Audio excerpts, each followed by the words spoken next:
What you think about when you're born into a fire?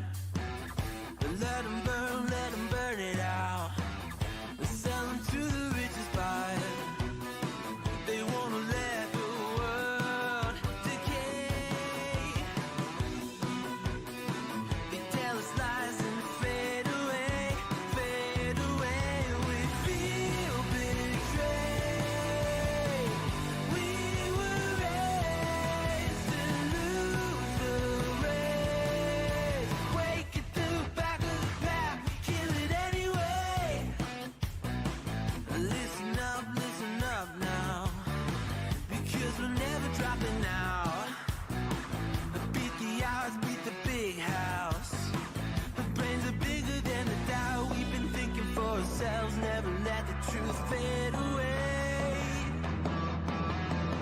This is bigger than ourselves, we won't let the world burn away, burn away. We feel betrayed.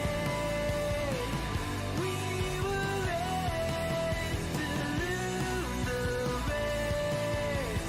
Wake at the back of the pack, kill it anyway. To play, haters face the world's mistakes. Wake at the back of the pack, kill it anyway.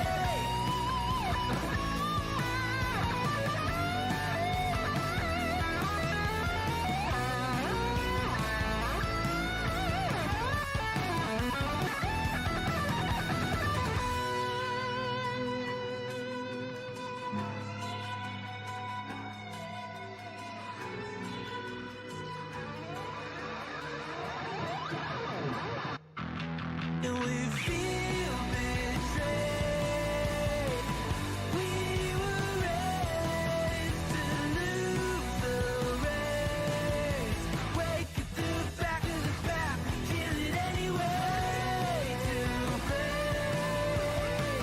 haters face the world's mistakes. Wake at the back of the pack, kill it anyway.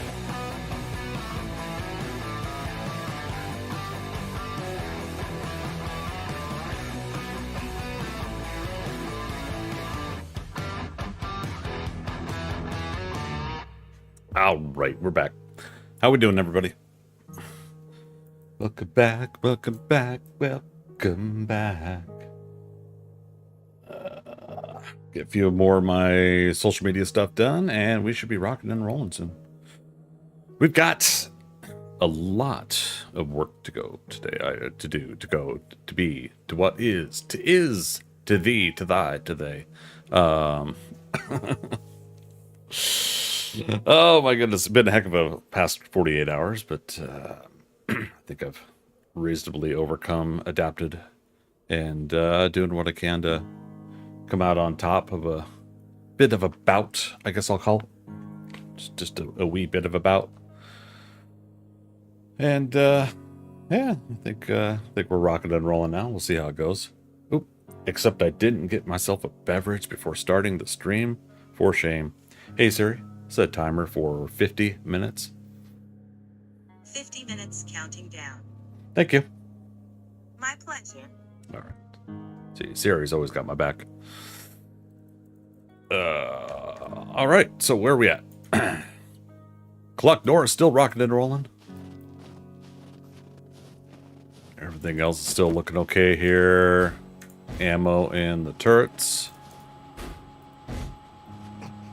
Oh, I did get a sprain, but I wanted to wait until you guys were watching for me to add it to the list here. So we've got 7 sprains. There we go.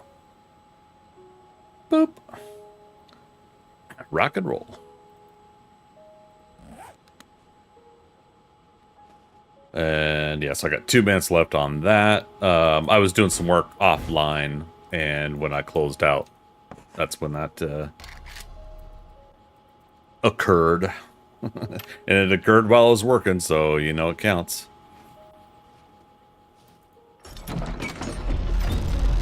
Give another kind of brief overview where we're at with things. What I was working on was I was starting to fill in. I filled in all the blocks, I think, on the wall over here. Oh, and I can heal the sprain with the splint, but I'm not worrying about that right now. So yeah, so I got to this point where I was upgrading these blocks and I fell backwards. Hey, at least it was only a sprain. All right, let's go and finish this. Then what we're going to do is we're going to put the flooring in on all this, at least by with the wood blocks. And we're going to get back to working on the head. The head, hopefully, we'll get it done today. I don't know how much struggle we're going to have with it.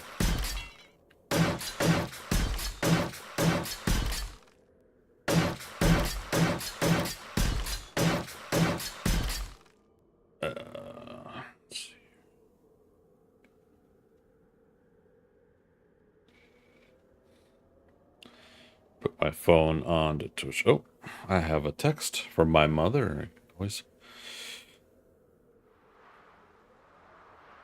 Always good to respond to your parents when they're checking in on you. You know, it's family.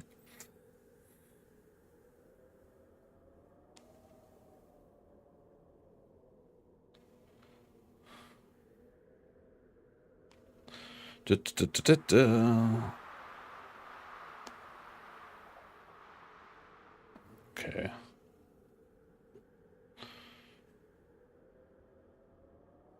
Awesome sauce. Oh, right. I was gonna put this on Twitch. Again, it's kind of handy. There's a mobile dashboard for Twitch. If I need to refer to it for information. I just have it. Oops. Accidentally lowered my there we go. My camera's on my monitor, and when I lowered that was okay. Anyways, pro streamer right here.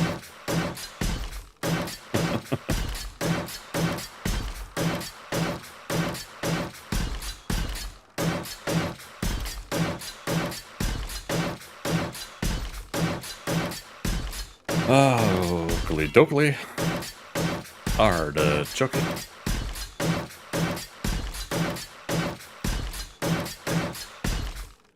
Dun, dun, dun, dun, dun, dun, dun. Dun, dun, dun, dun, dun. First time chatter. How do you say that? Bayek Coleman? How you doing? ThunderCats. Ho!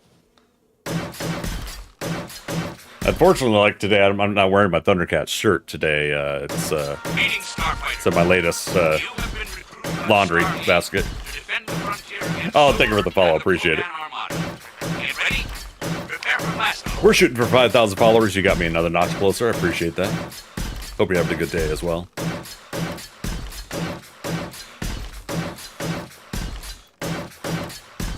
Oh, now come on. This thing isn't going to build itself by itself. That didn't sound right.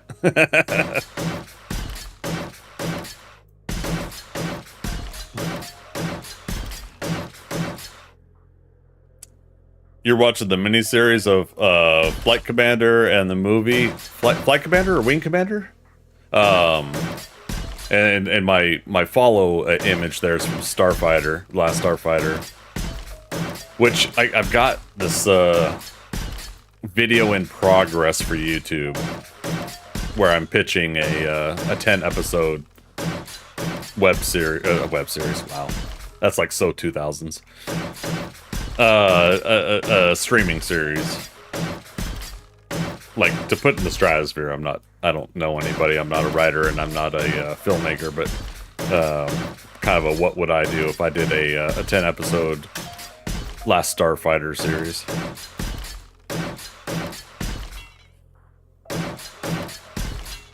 Oh, it's called Flight Commander in your country. Do you mind if I ask you which country? See, yeah, that's the thing that people don't really think about sometimes is the regional differences. In Nicaragua, oh, okay, all right.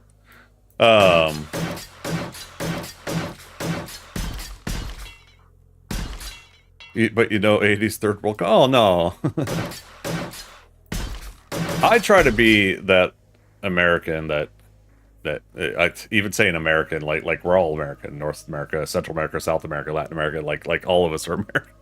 I try not to be a person from the United States that just assumes everybody is behind us in entertainment and technology and everything, right? You know, it's one of those things I try not to necessarily assume that. So. But well, glad to have you here. Glad you're able to come in and check this out. We're several thousand blocks into this build already. I think let me get that notepad file back up again. 42,000 blocks and counting. You can see it. I can't point there, but it's about at this level. So yeah, 42,000 blocks and counting. So it's getting there. I estimated about 100,000 block build. I don't know if we're really going to be able to finish this the way I'd like to.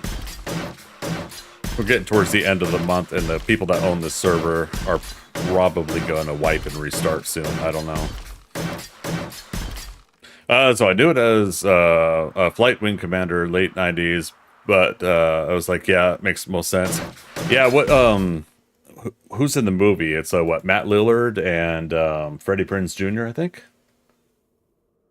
in the movie because I like, didn't they make like some PC CD-ROM mini movies with Luke Skywalker and Mark Hamill? Wing commander. Yeah, Freddie Prinze Jr., Matt Lillard.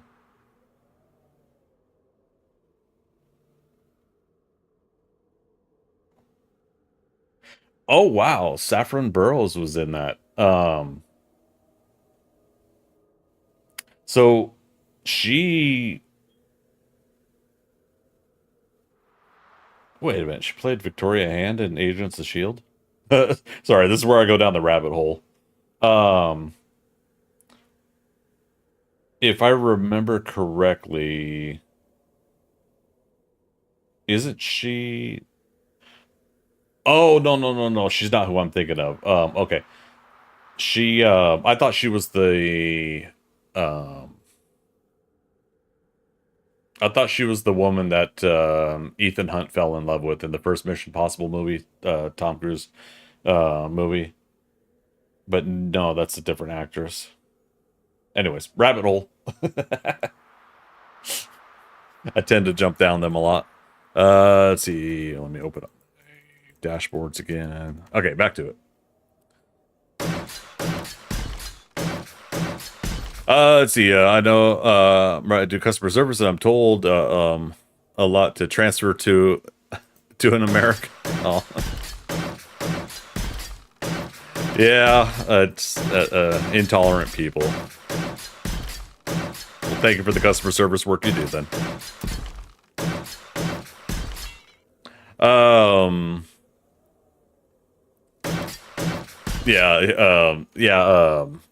Mark Hamill's on the miniseries stuff, yeah. Commander Blair.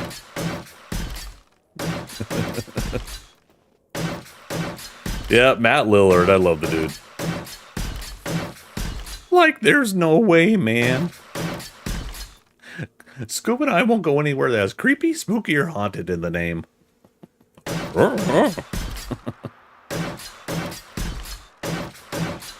Thanks, but some reps are a-holes too. Oh, yeah. Yeah. It's people being people, except in the job environment, you know.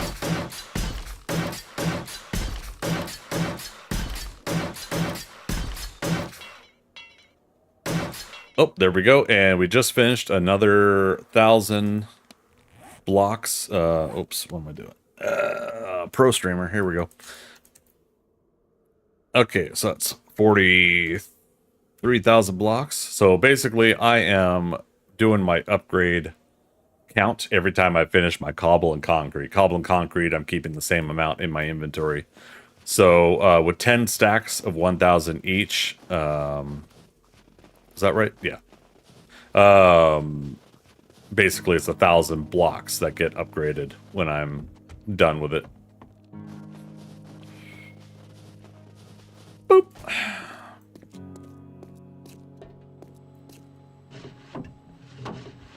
Let's see, where did we leave off? Here we go.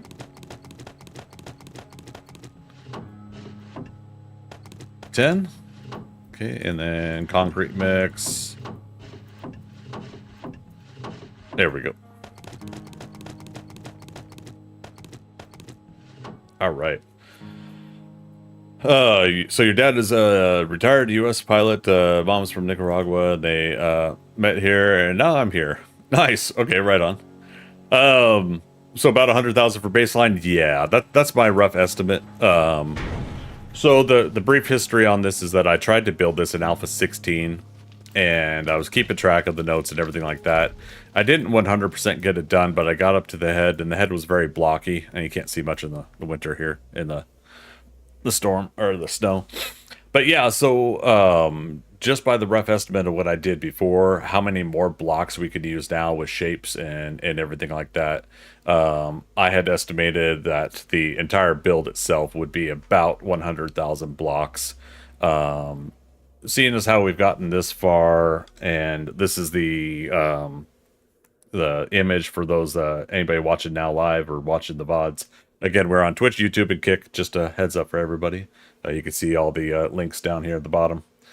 The fact that we've got kind of most of this front end part of it done, but what do you call it? Creepy music time. The head needs to be finished, and then there's a whole back body build part of the base there that needs to be done as well. Basically, if I'm up to 40,000 blocks now, 43 I think we just did, we could easily double that just by all of the stuff that we're going to put on the inside, different layers, different levels. So and there's a lot of this build that you see here, even though again it's getting dark out. There's a lot of this here that hasn't been filled in with concrete yet. It's just a wood frame, so there's still more of it to upgrade. The fence here is just temporary fencing for keeping our we're babysitting a giant chicken for the admins of the server. So this is Cluck Norris. We introduce at the beginning of every stream. So Cluck Norris has been known to escape, so we had to build the fence even higher than it was before. This door here is oh nope. Don't come through. I'm getting Jurassic Park vibes. This is the trader door for Trader Joel and Trader Hugh. The admins were kind enough to give that to me for using it for a door for the base. Dasha, good morning to you. Yeah, the new shapes are great. Yes, I'm very, very, very happy with Alpha 20, Alpha 21 shapes improvements, and look forward to more if they got them in Alpha 22.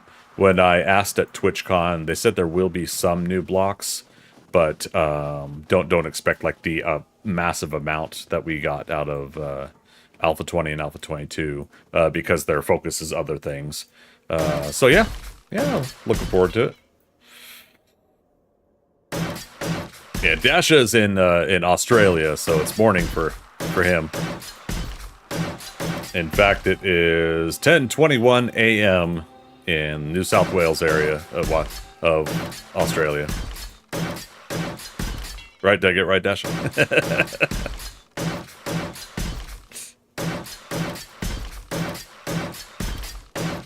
Until our next daylight saving time period again, where I screw it up. Correct? All right. All right. Well, hope you're having a good Sunday morning so far.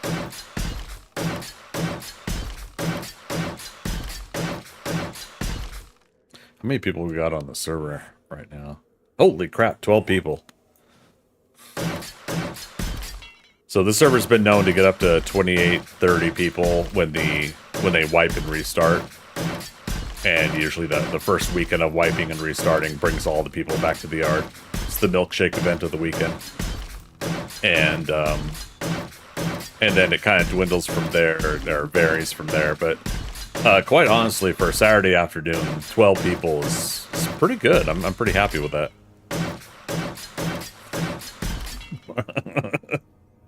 I know, Dash. I always use New South Wales as the identifier. the only city... I screwed that up already. The only city in Australia is Sydney. Duh.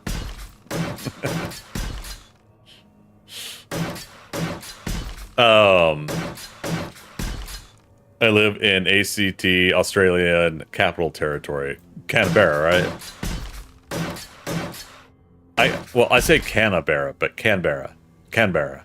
No can. Yep, Canberra. Okay. It's things like that yeah, I thought so.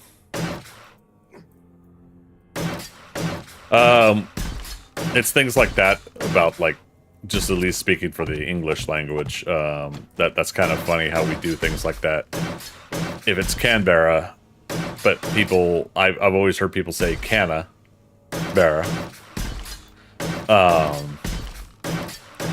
We have what's called in Seattle, from Seattle, but live in Atlanta these days.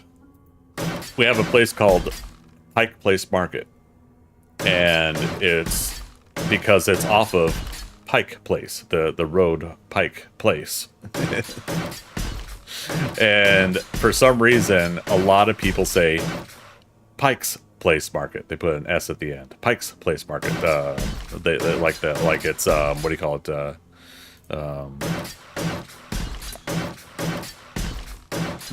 What's the rules of apostrophe S? Like possessive, right?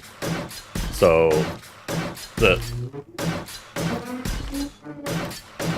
sorry, loud motorcycle going by. But yeah, so it's like for whatever reason people do that. They say Pike's Place Market. Or go back to the time zone thing. Daylight saving time. It's not savings, it's saving. Daylight saving time. But people for years go savings. And I'm always like, do I be a stickler? Do I correct them? Because there's a whole shitload of other things that I say that I know are completely either said wrong or differently than other people in this world.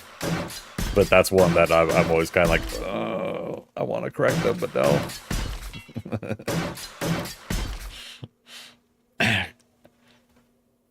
Hi, Hyper, how you doing? Canberra. It makes me want to go, bruh. Canberra. Okay, I like that, though. Canberra. All right, I think you convinced me. Dasha, what do you think? Don't start you on Botanic Garden. Yeah, people say gardens.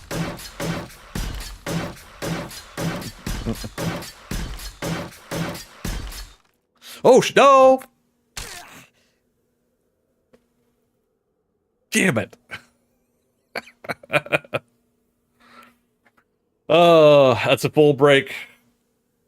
Let's move it to 16. All right. We just healed a sprain that I made off stream.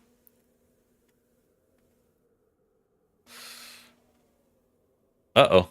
My notepad file's not working. Let me try to do that again.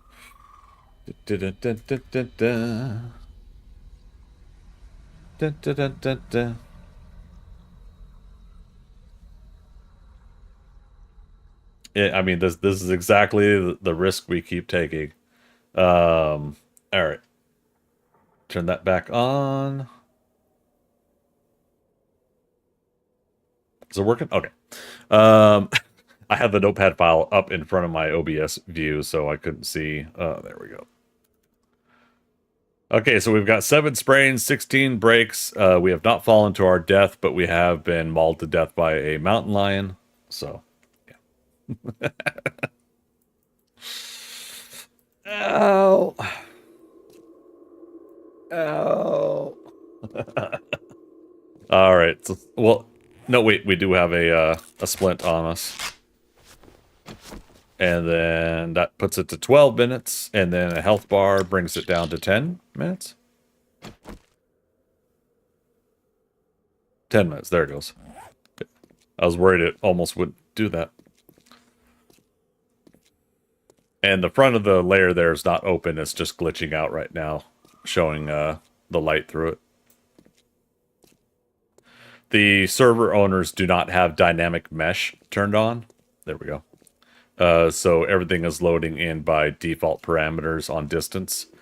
What we're hoping to do is by the time we get to the last day when the server owners will wipe and restart the server, that we can ask them to turn on dynamic mesh for us, you know, because we're so important. But if possible, if they're able to do it, then we'll use that to try to get some long distance shots, views of the build. No, we can put up with 9 more minutes. Let's go check on our generator. Yeah, you felt that? Oh shoot, I forgot I was keeping track of the gas, and I've already refilled this a little bit since then. So for those not familiar, this is a modded server. It's quality of life mods. Everything else is vanilla. Obviously the generator, this is not in vanilla, although again, my idea I would love for them to implement is for them to have engineering and then advanced engineering. And in advanced engineering, you would unlock medium-size generator and large generator like the one you saw down there to be able to craft them. And I would make it like a shitload of materials too. Like you can't just make it easily, in my opinion. Do I have access to a 3D printer? I do not.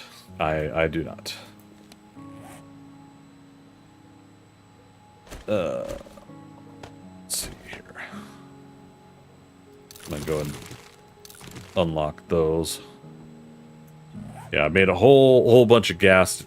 Let's go home real quick. Part of the quality of life mods on here is teleports.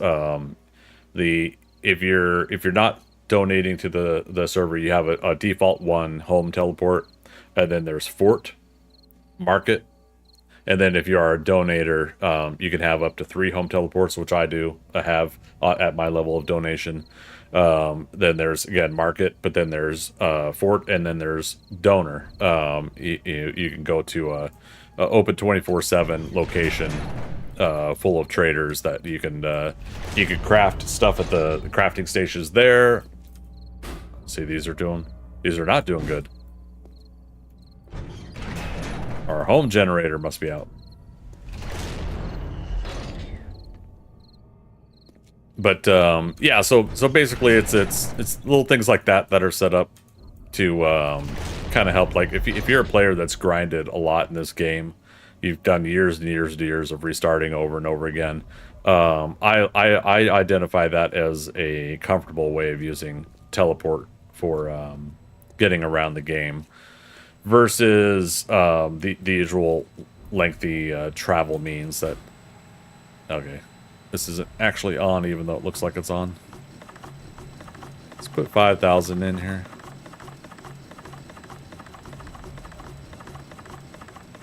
But yeah, most of us have already done the grind, so there's...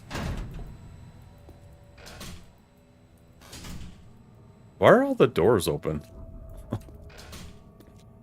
Oh yeah, what they have down here? So I'm part. I got a group that's my kind of like either my Patreon donors group or part of the build group from back of the days. Oh, I don't have access.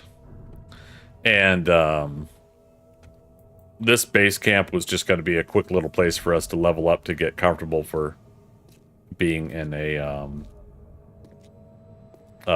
winter environment to build the ThunderCats lair. And it turned out, you know, this was a place that we just kept continuing to build and expand and do things with. So, yeah, it became a really fun project place. So I've kind of let the rest of the players just have fun with it. I think everybody's mostly done playing now. Yeah, see, I don't understand why this one's not locked, though. But yeah, so our defense perimeter line's kind of a fun hodgepodge of things. And it makes it for a fun, like people came here and started bringing a bunch of stuff that they gathered elsewhere and made a makeshift fence line and everything. Yeah. some damage to some of this stuff. Viking Spawn, hey dude, how you doing? Good to see you. Basement ghost, I hope not. I know how to take out zombies. I don't know how to take out ghosts. But yeah, so initially I just built like this tent awning area here, and we were slapping our bedrolls down. And since then, I moved my bedroll over to the ThunderCats Lair build.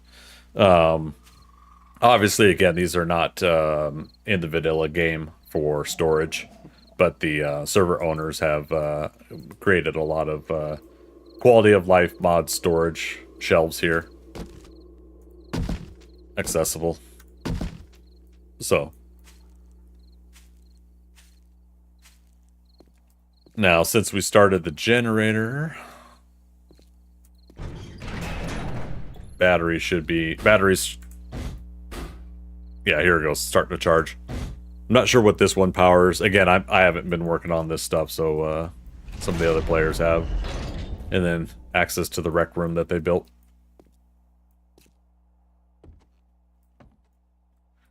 Nice fun little bedroll on top of a hammock kind of design.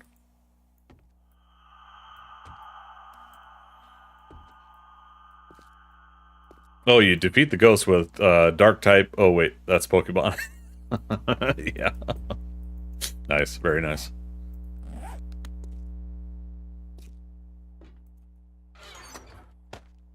Don't like sand. It's coarse. It's rough. Gets everywhere. Alright. So yeah, so this is our basic base camp where we had started our base. Oh, there's another section up top there.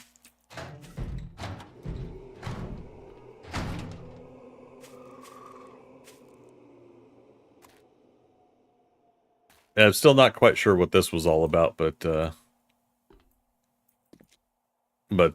yeah, so they built that too, a little silo kind of hatch kind of entry. I guess zombies were still trying to dig down to get to us or something from the outside perimeter. And they had built that at least. But yeah, this is just like a couple towers to shoot and guard from, fight zombies from. We aren't doing horde nights here, but it was just kind of a fun way to build some towers next to the camp. And then our little launch pad for gyrocopters. And I'm walking around because for those that weren't here, I broke my leg again. So yeah, we're up to 16 leg breaks now. Good grief. But yeah, everything I think here is base game. Maybe those lights aren't. As far as like, can you craft them in vanilla? But then the helipad itself here is gifted by the admins, but not repairable. So you have to be careful. It's lost some hit points. Dasha, enjoy your lurk. Oh, is my bot not running again? Is this thing like timeout every other day?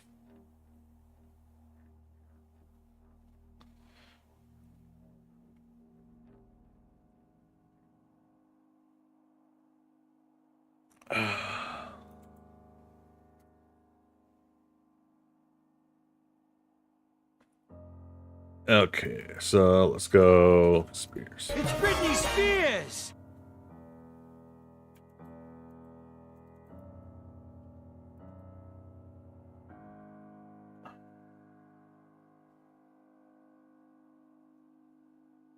Okay, so let me get back to chat here. Check Twitter. Did you do a follow? Thanks for that follow, man. Awesome. No, appreciate the love and support, man. I don't know if you guys also saw, we got an update from the Fun Pimps on the animation for mountain lions coming in Alpha 22. Let me see if I can switch this.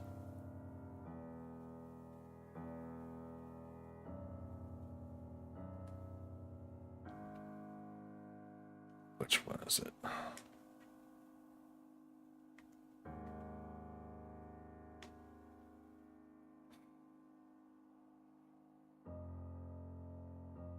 Not that one. Properties. Good thing I closed my OnlyFans, huh?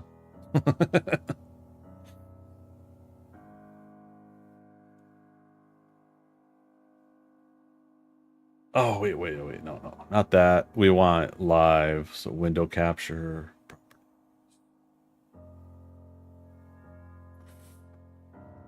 Still getting used to this part of OBS. Apologies that I can't do this real quick.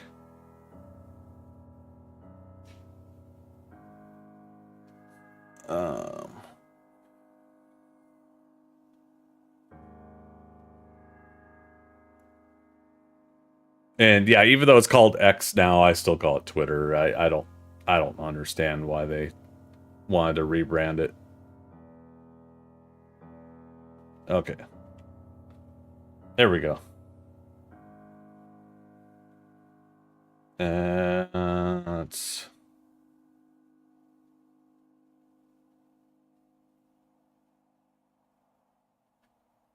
Okay. But yeah, you guys can see the animation here on 7 Days to Die official Twitter. The mountain lion's looking great, and they got a lot more stuff in there. This is kind of fun, the whole grazing thing. As it's laying there, getting up alerted. Like, it looks like it has like a dodge action to it too. I don't know. Like if you shoot at it and miss, will it do that little jump sideways? Yeah, this is looking pretty fun. But yep, there we go. And I'm looking back over at my Chrome like, okay, all right, yeah, no porn, no OnlyFans showing. Okay, cool. Nobody's ever gonna know that I was looking at that stuff, except now I say it out loud. All right, where's the notepad file? This is before I forget to change it back next time.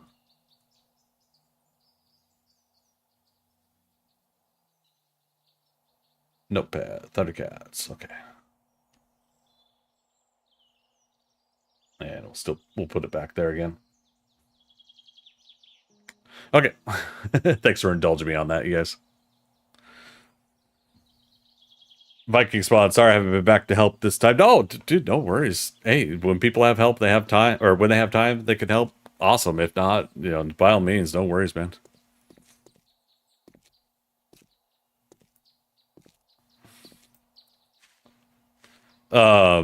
What's that? I commented a pic of a 3D print I'm working on. Oh, cool. I'll have to check out here in a bit. Looks like, oh no, I just used the concrete in my inventory. We'll have to even that out when we get back to, the ThunderCats lair. Okay. Anyways, I just wanted to kind of share with you guys the base camp here. My second home teleport is the nearest trader to that base we were just at.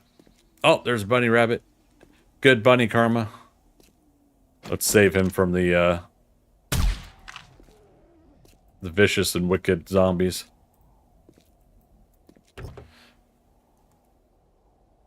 I still haven't finished all the vehicle magazines. I haven't worried about some of the leveling up and parameters this time around because we've just been focusing on the building. But, all right, we got 4.5 minutes. But yeah, this was a small town, not too huge, but it was a nice, fun one to get to from our, yeah, Decoy's Folly is what I call the base camp. But yeah, made for a nice, quick little place to go to. Oh, right. I put temporary boxes here the first day or two of the game. We should go up there for nostalgia reasons.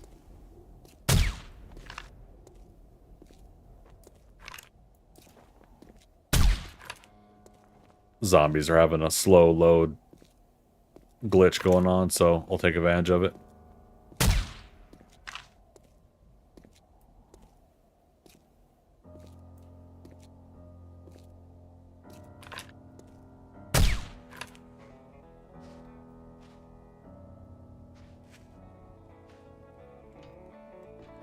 Yeah, kind of sucks to have to walk everywhere, but 4 more minutes we'll be good to go.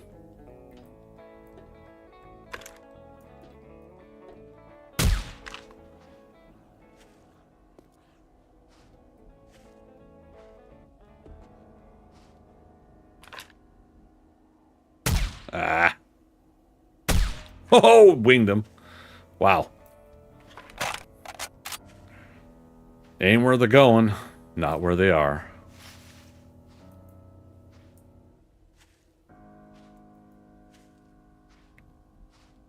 Alright. We'll put a tip flag there.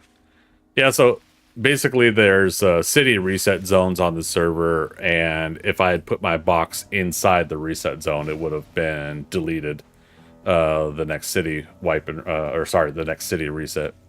So we put it just outside the range, which, like, within that day or so, we kind of figured, okay, that's way too far out, and that's just not gonna work, and I kind of abandoned it. But I'm genuinely curious if there's items still inside.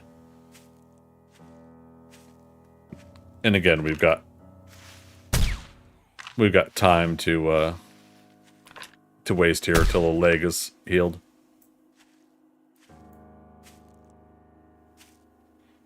Although we might re-injure it if we're not careful going up a hill here.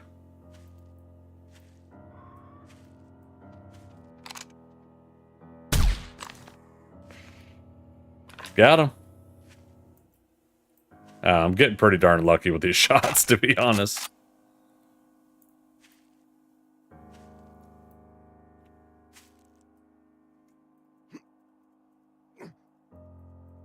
Oh, okay. I just added about 20 seconds to the timer.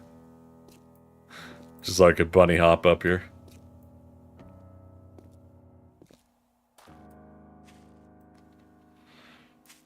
Speaking of good bunny karma, right?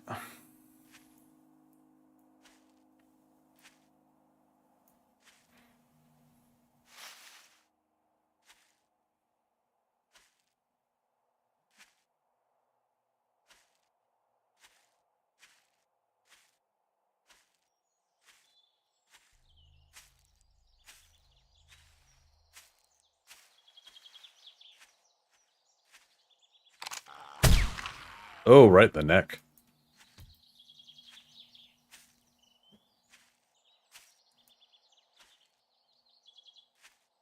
God, I can't believe I actually put this all the way up here. But if you guys see over on the far right of the HUD, it says in reset zone. So when that disappears, we'll be outside of the reset zone.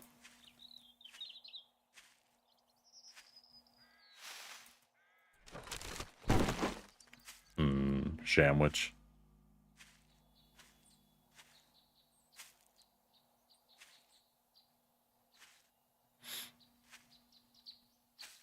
All right, about 2.5 minutes left.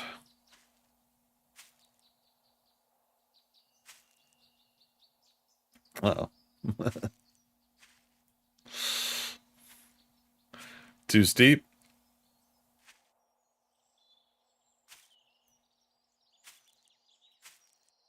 Nope, there we go.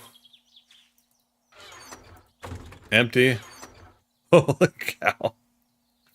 Rad remover, some armor parts, chrysanthemum and dog food. That's so funny. It's that memory lane thing, right? When you come back and find old items. Yeah, let's just scrap that. Alright, so we can teleport home.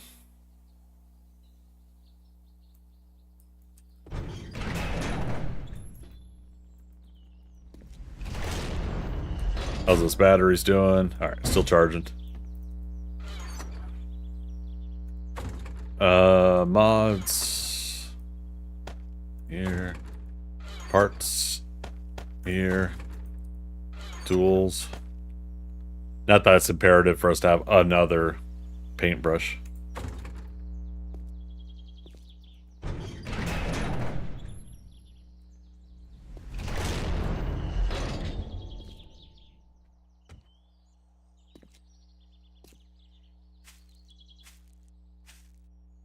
canned foods somewhere in here. Yep. Nope, wrong way. There we go. Click the wrong button. Alright, Chris Anthems up there. Now, where are we putting Shams, though? Oh, medical, that's right. Well, I'll be cheeky and put it in there. Alright. Okay, minute 30. Let's go ahead and go back to the build. But yeah, just wanted to share with you guys what else we had going on here. Okay, careful game. Calm down. We teleport, it takes everything like loading in and zone music to catch up. Oh, man.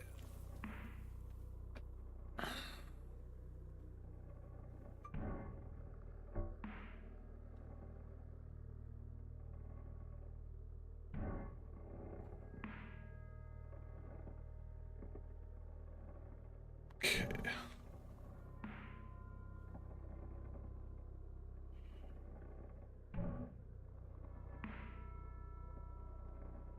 Sorry. Always checking my email for work because I'm an on-call person.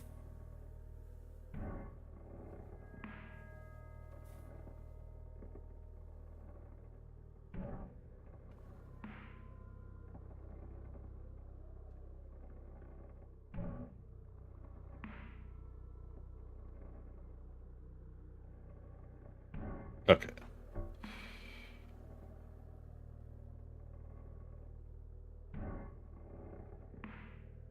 Cool. Is our leg fixed yet? 50 seconds. Looking dapper. Thank you so much. Appreciate it. Yeah, the we'll work on the head today. The chest and rib cage stuff. This is the basic lines, and then we'll shape those as well. And yeah, we'll see what we can make out of it today. The whole middle here going up to the head is steel until you get to the parts where I'm testing out a few things.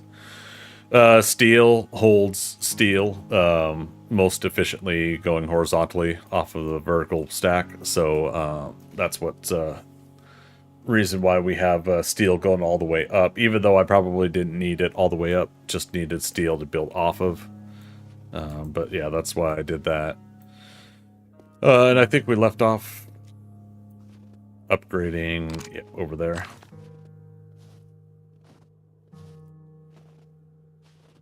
"15 seconds.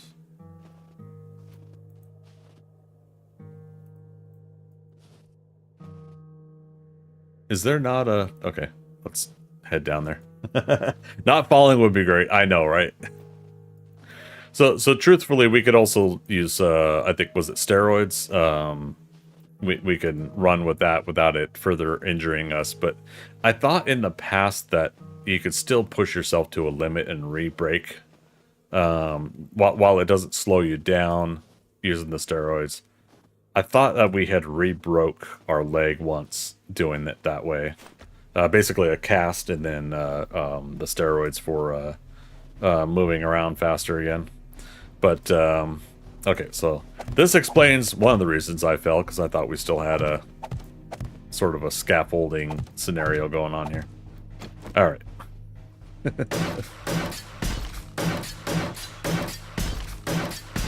Piece of cake, right?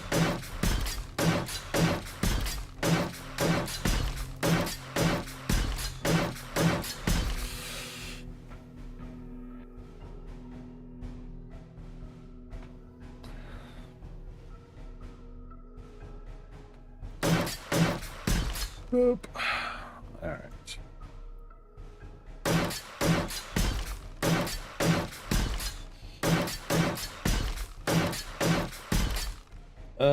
Speaking of dashboards, trying to keep track of 3 different locations of stream right now, which is reasonably decent until I alt tab and look at an image that completely overrides the whole dashboard thing I got going on. Alright, there we go.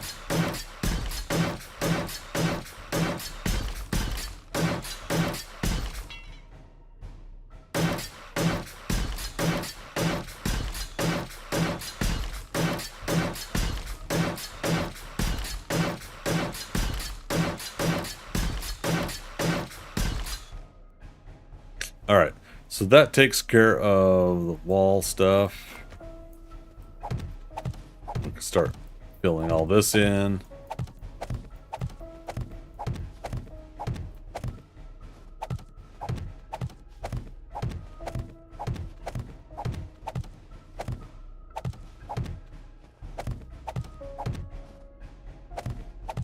Eek.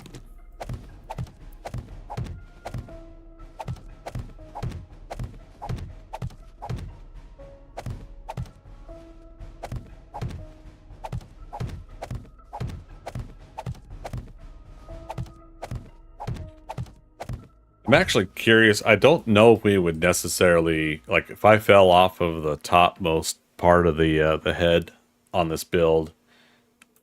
I'm actually curious. No, we're not going to test it. But I'm curious if we would actually fall to our death, or if we would just have severe injury, the leg break, and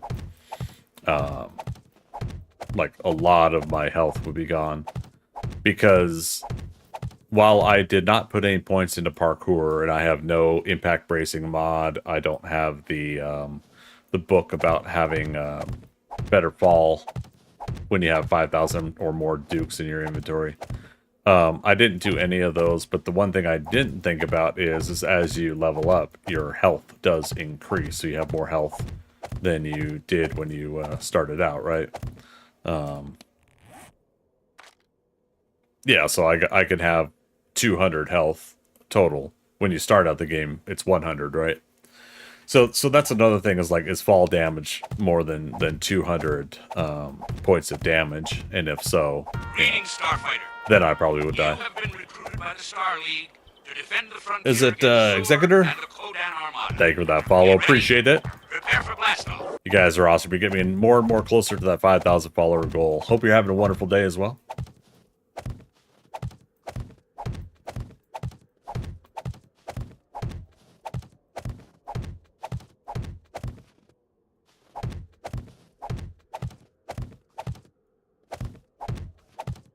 Now, we do have alerts set up for Twitch, but for those on Kick and YouTube, I still need to figure out how to do custom alert settings for Kick and YouTube. So apologies there. We haven't got anything there set up, but we also need to kind of build our presence on those platforms as well. We do tend to have 1 to 2 people, I think, on YouTube and Kick every now and then when I do these streams, versus an average of either 10, 20, or 30 has been our highest for Twitch. So we built this Twitch community almost 6 years now. March 15th will be our 6-year anniversary. I'll be doing a subathon that weekend as well, celebrating for Twitch. We'll still be on all 3 platforms, but the celebration will be for the Twitch anniversary. So hope to see all of you there too. Feel free to save up your March subs until that middle of the month, March 15th, and for every sub that is earned, we'll add another half an hour to the stream time. We're already going to be starting off with 15 hours, as I owed 3 hours from the last subathon. I didn't quite make it the 23 hours that you guys had helped me get to for the subathon. We did 20 hours. Yeah, so it was pretty fun. I look forward to doing another subathon. Definitely gonna get plenty of rest over the next 20 days here, and we'll try to make that happen as best as possible.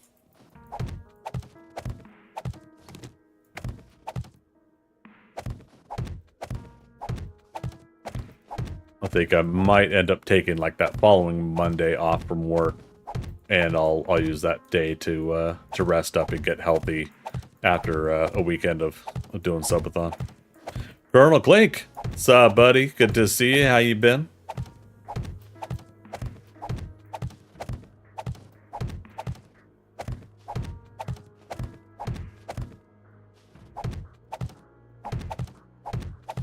All right. We are coming up on my first break of the day, but however, we still have at least a good 5 hours to go.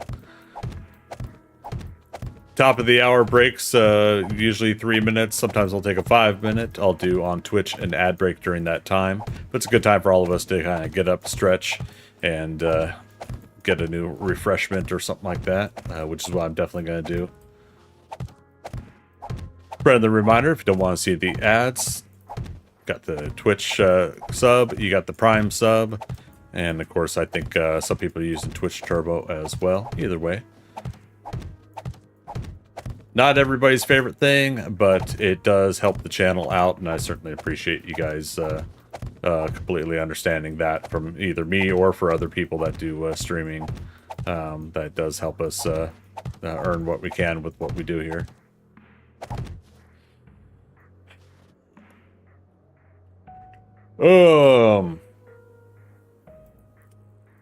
What was that about subathon? So March 15th, I will be doing my next subathon. We did one before and did pretty decent. Got up 23 hours in earned time. We started off at 12 hours and then anything added beyond that. So our last subathon, you guys had I think it was 11 subs, so that put me up to 23 hours.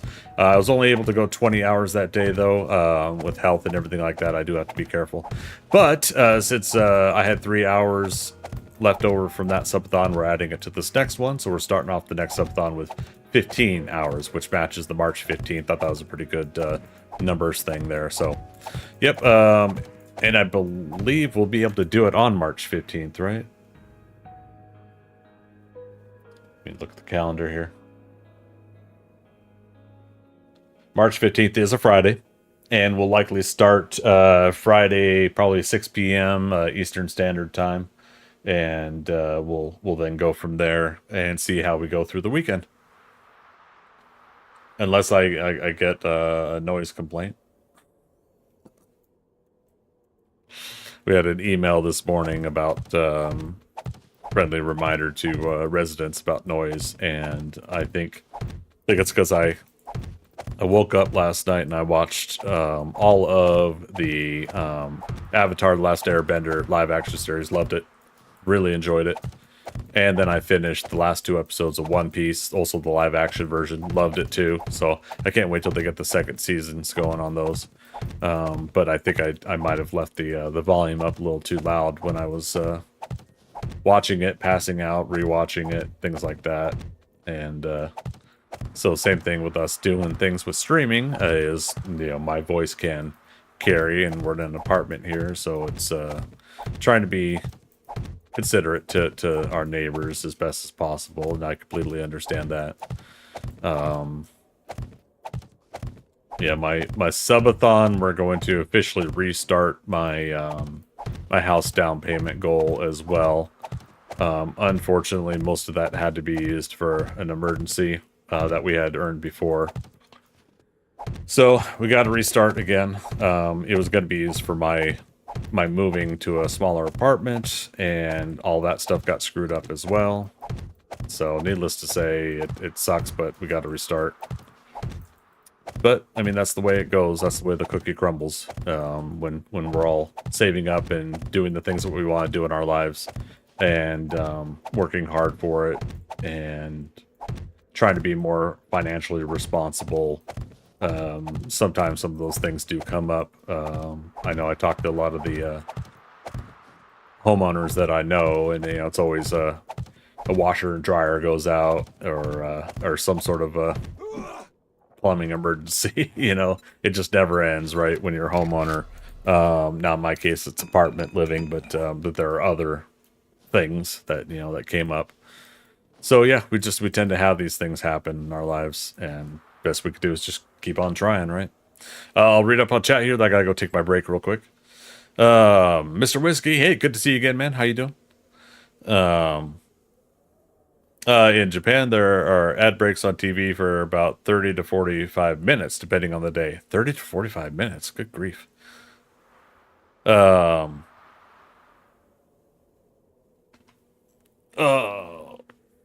So you can add just wait. What's this about? 6 hours? With just a year's worth of subs. Oh, right, the subathon. Yeah, half an hour for every sub earned. Actually, that's a good point. If somebody were buying that in advance, um, would I add that to the number? I don't know. You guys let me know. Other subathons. Do people do it that way? Defeat is when you quit. Exactly. Right. Everything else is just a stumble in the road. There you go. All right, guys. Yeah, give me 3 minutes. I'm gonna get a beverage because yeah, the throat is starting to dry up, and I'm just starting streaming so for the day. So give me 3 minutes, and I will be right back.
It's Britney Spears!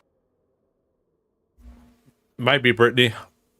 Might be Greg Scott Bailey. Who knows? You know, it's hard to tell the difference these days. Thanks for waiting, everybody. All right, got me a beverage, got me some more pizza. Let's get to it. Come on, Leo. Let's do it, eh?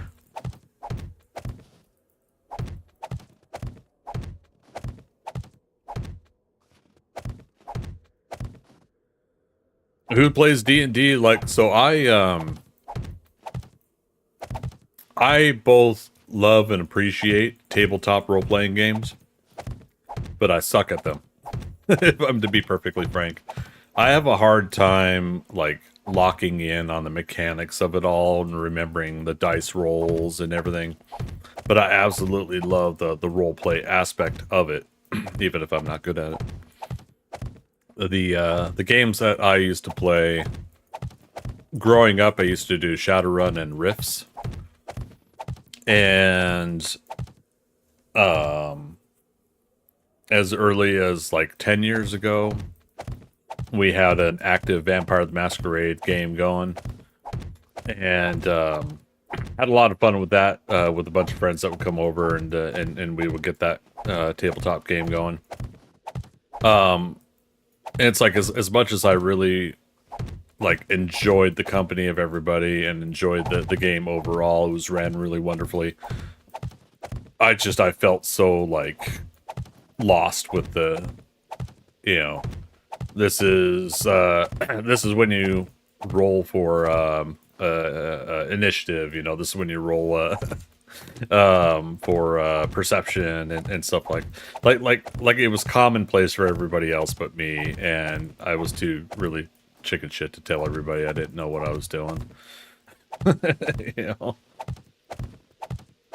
Yeah, I don't know why we get embarrassed about such things. If you don't know something, you don't know something, and none of the people that I gamed with intimidated me in that way. Or like it wasn't like I thought that they were going to make fun of me or something like that for not knowing. I just felt embarrassed not knowing stuff like that, or not comprehending, I should say.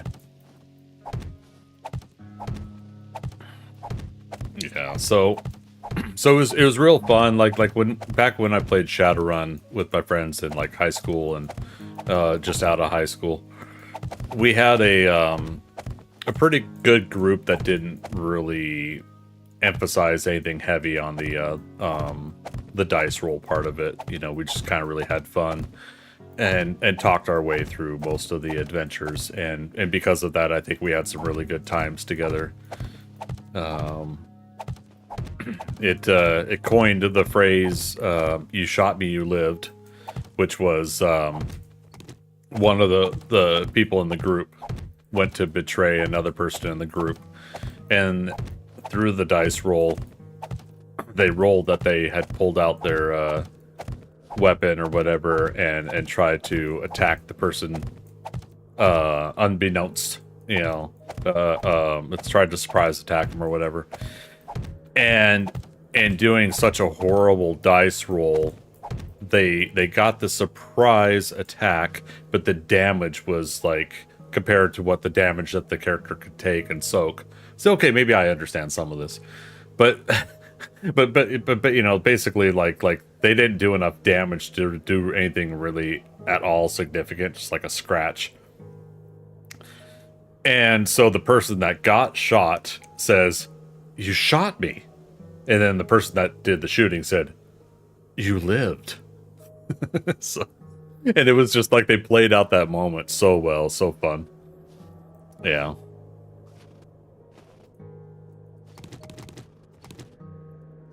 Yeah, that's I think the part about role-playing games I love the most, the tabletop role-playing games that I love the most is the mixture of things that could happen, you know, the unplanned things that could happen. Now, inevitably, we all have that person in our group that is the pro gamer, right?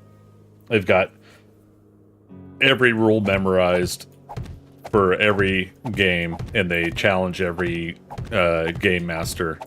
You know, in Dungeons and Dragons, Dungeon Master, right? They challenge everybody running the game, you know, that, you know, they should be able to get away with this because of this rule or whatever, you know, and they're always that superior player that just always somehow is able to get through everything, you know. And inevitably, I think, you know, when that player realizes that nobody's wanting to play with them anymore, we had a couple of friends that had come to that realization. Either that or somebody had the intervention conversation with them and told them like dude, you're not making this fun for us, you know. it's super awesome. You know this stuff inside and out, but we don't, and it doesn't make it fun for us. Yeah. So let's see. My first character is still alive. Is a bard, and bards have an awful reputation of always trying to seduce anything that breathes. So my DM, she was like, okay, so you're, oh, so you're, so you build a bard that will only support an attack and won't use seduction for anything. I said yes, and that's the plan. A decent bard, not an 80s rock star. Further on, 20 years later, doing the quest, I was introduced to a dragon. Instead of attacking, I tried talking to it. DM said roll a 20. Oh boy, here we go.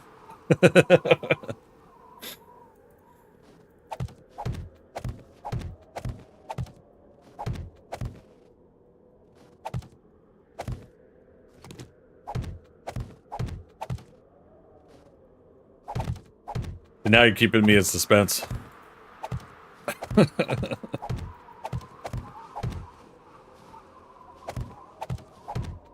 Did you roll a 1 and did it eat you?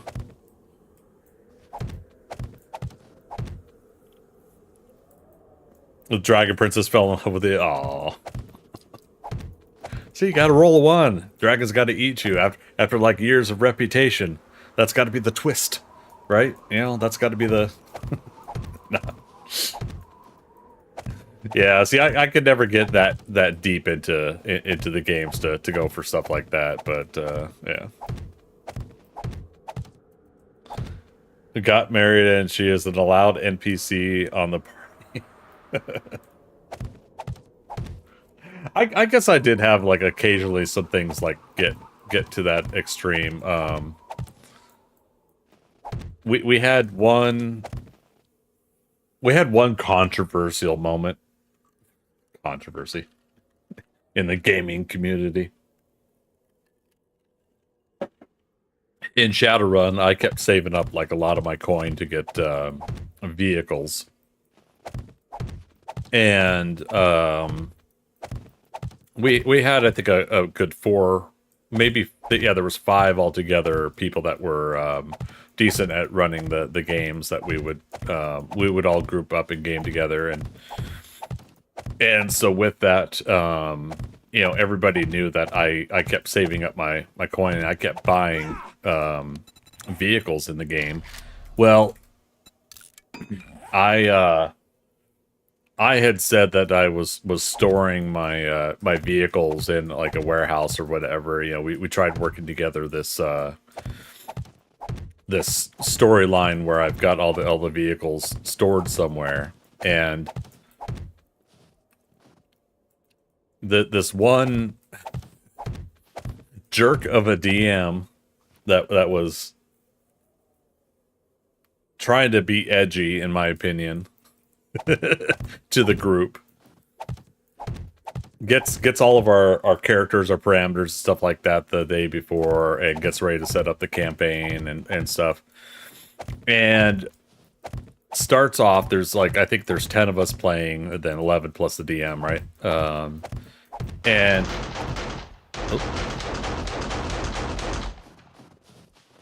And there were massive amounts of gunfire everywhere.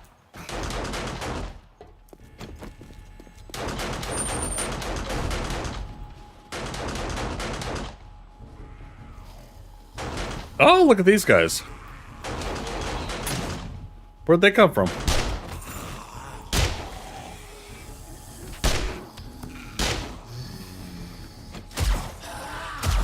Uh-oh.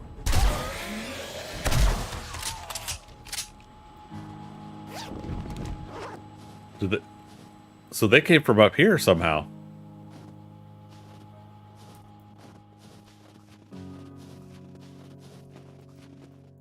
How did they get up here? That's the only way to explain how they got in that corner.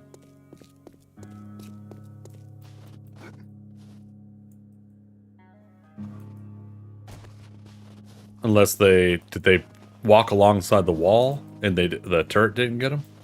Yep, the doors are broken out. Okay.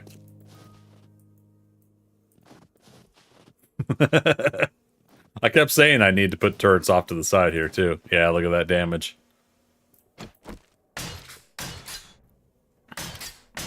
Oh, shoot.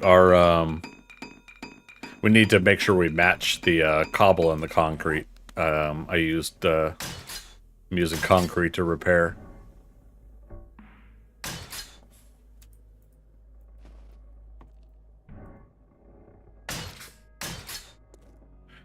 So this is another reason I've mentioned it before, but this is another reason I'm doing basic doors. We're not worrying about the zombies breaking in right now until we start like solidifying a lot of the build.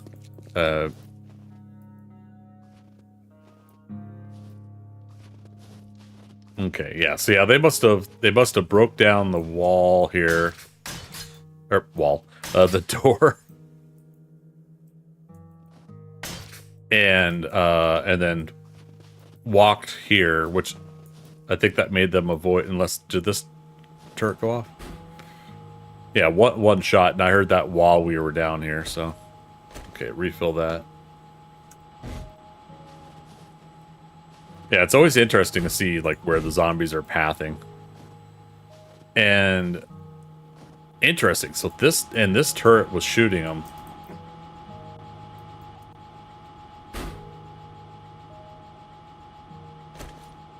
Okay, 55 shots fired. Let me get back to chat and I'll finish my story. We have a soulbound spell. I can't die unless she dies and vice versa. Oh, goodness. Yesterday she said, Wait, what?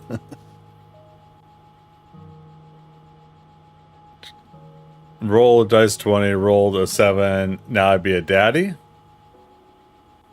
Okay. Chance roll's a thing the DM invented to balance, since you got a dragon wife without seduction, so if I rolled multiples of 2, she gets jealousy point at 100, my stats drop by a okay. Now it's going beyond anything I can comprehend. But it sounds like you have a lot of fun with that.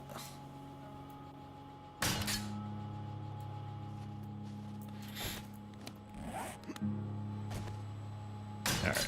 This is the other thing, is your own turrets can damage your own build, by the way. So would not be surprised if we find damage around here. It's not really a big deal, but yeah.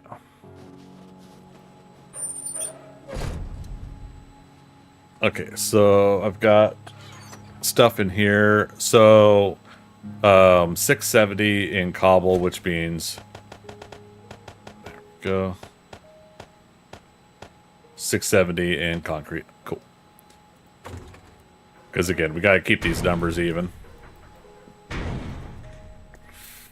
Got jealous of a chicken. Oh boy.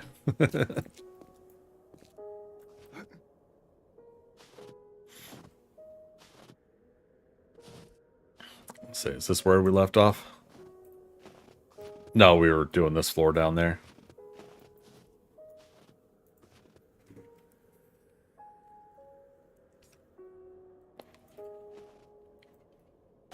All right, back to it.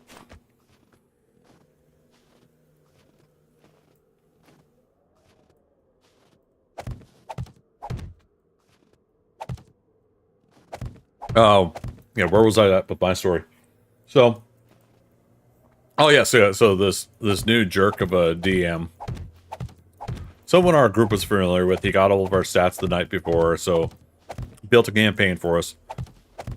So we get there and there's 10 of us playing, and it's a 5 versus 5 match of our group versus another group, and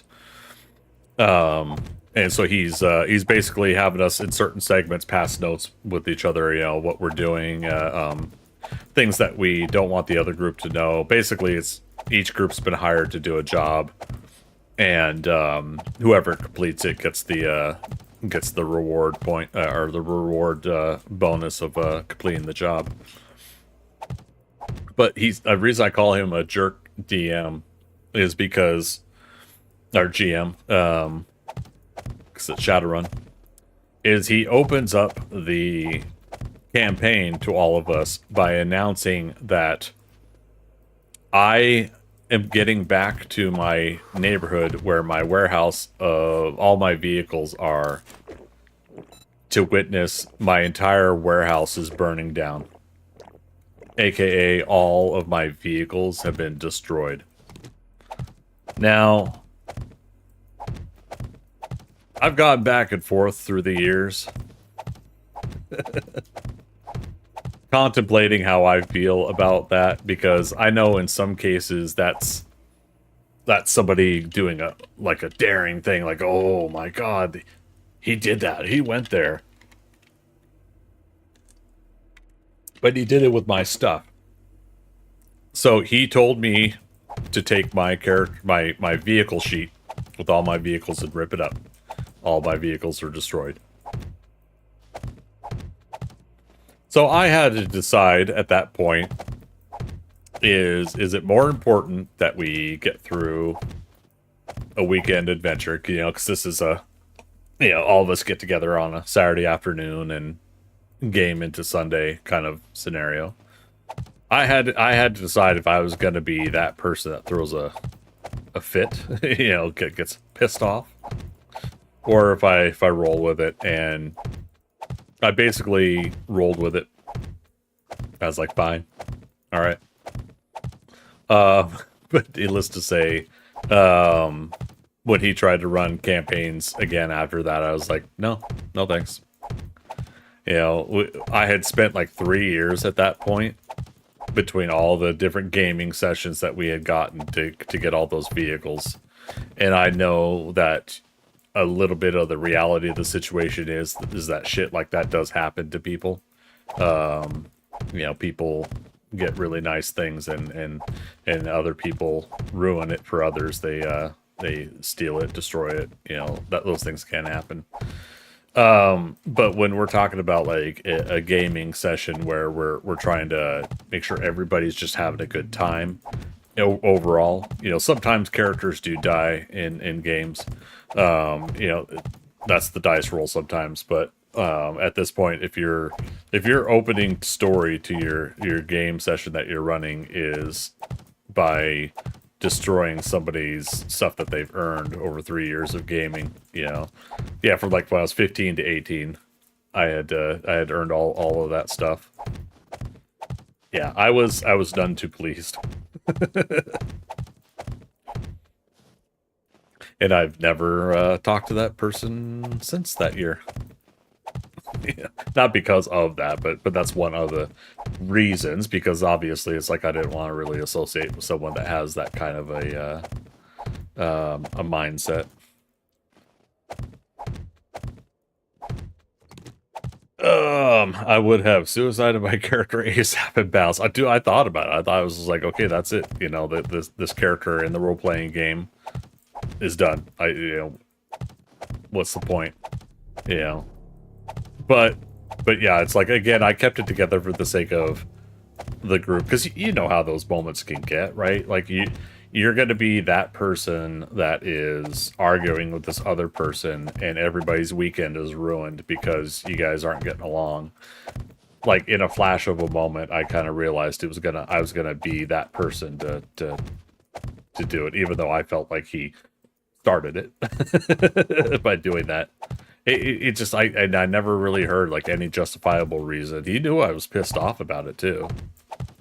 You know, but he had this smug look on his face, like he had done this edgy thing that, you know, I'm the game master that was able to make things up for everybody, and I'm like, no. No, you're an asshole. Yeah. Oh, well. That's an ass DM, yeah. That's a real DM, but on purpose doing something like that. Yeah, it just, again, the closest I could think of is he's just trying to be edgy, trying to flip the script on everybody, and I get that to a point, but again, there's different ways of doing it. I feel like you still have to allow the dice rolls to dictate a good portion of those major incidences. Again, when your character dies, or yeah, you know, something major happens, you know, you do have to leave it to those circumstances, because that allows the player to have chance, right?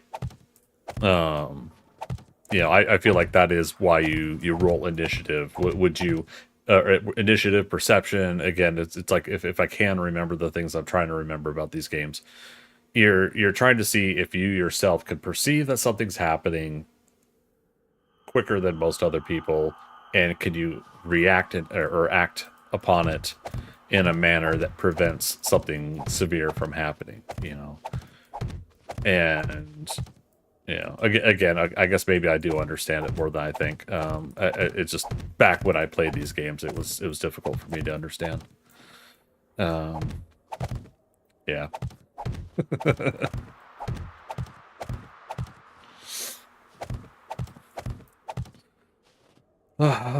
Pour one out for the homies. Pour one out for my vehicles. Destroyed in a warehouse fire. 1996.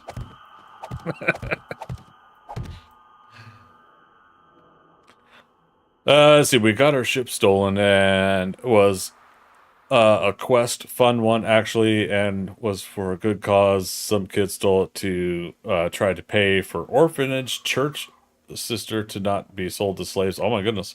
Right, like you leave it to chance if you keep it or not. Yeah, like there's some assumptions on my part too, like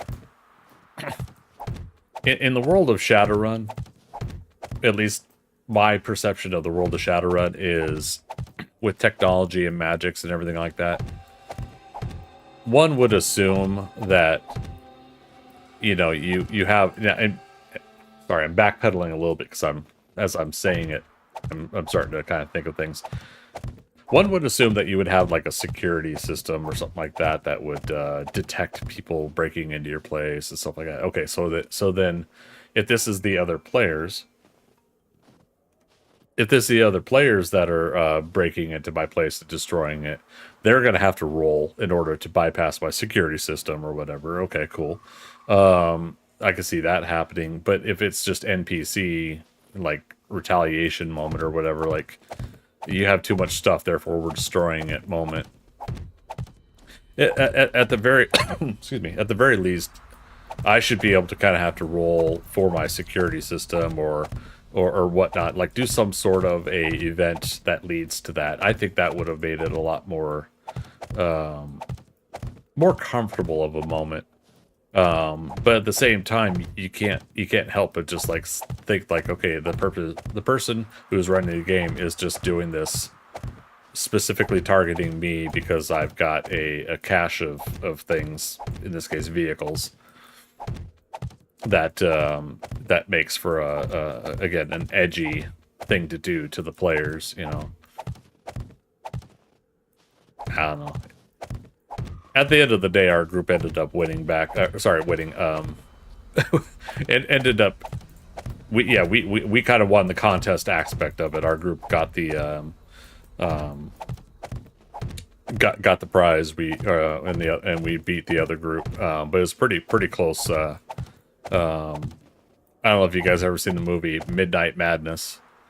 But it's a nice, fun little back and forth bit of game that we did there between the two groups. And ultimately, in the end, yeah, we were able to come out on top. You know, and then of course we get some coin for completing the job and everything like that. We get some things left over, but I didn't get 3 years worth of coin for all those vehicles to get all those vehicles back. In fact, I never did get a new vehicle for any of those for that character or any of my characters. I was just so like, why bother when a GM could just get rid of them just because he feels like it's part of the story. Yeah. But it was good memories though. You know, that Shadowrun group, again, 3 years from 15 to 18, you know, good group of friends. And, you know, I'm the last person to let one thing like that in my memory of the past dictate and ruin all the rest of the good times that I did have.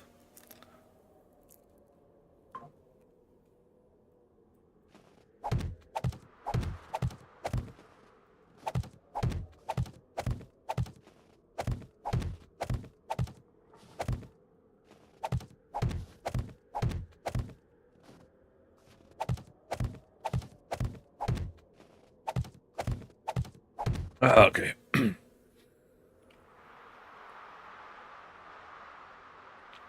What's that? We actually had a chance to roll. The paladin did it as the leader and rolls damn one. Oh, fun. DM was like, you let the party go ahead and gave control of your ship to the yard hands. Just find out there was no such thing on the shipyard and everyone does dock on their own. Oh, no. So that's how you found out somebody took your ship?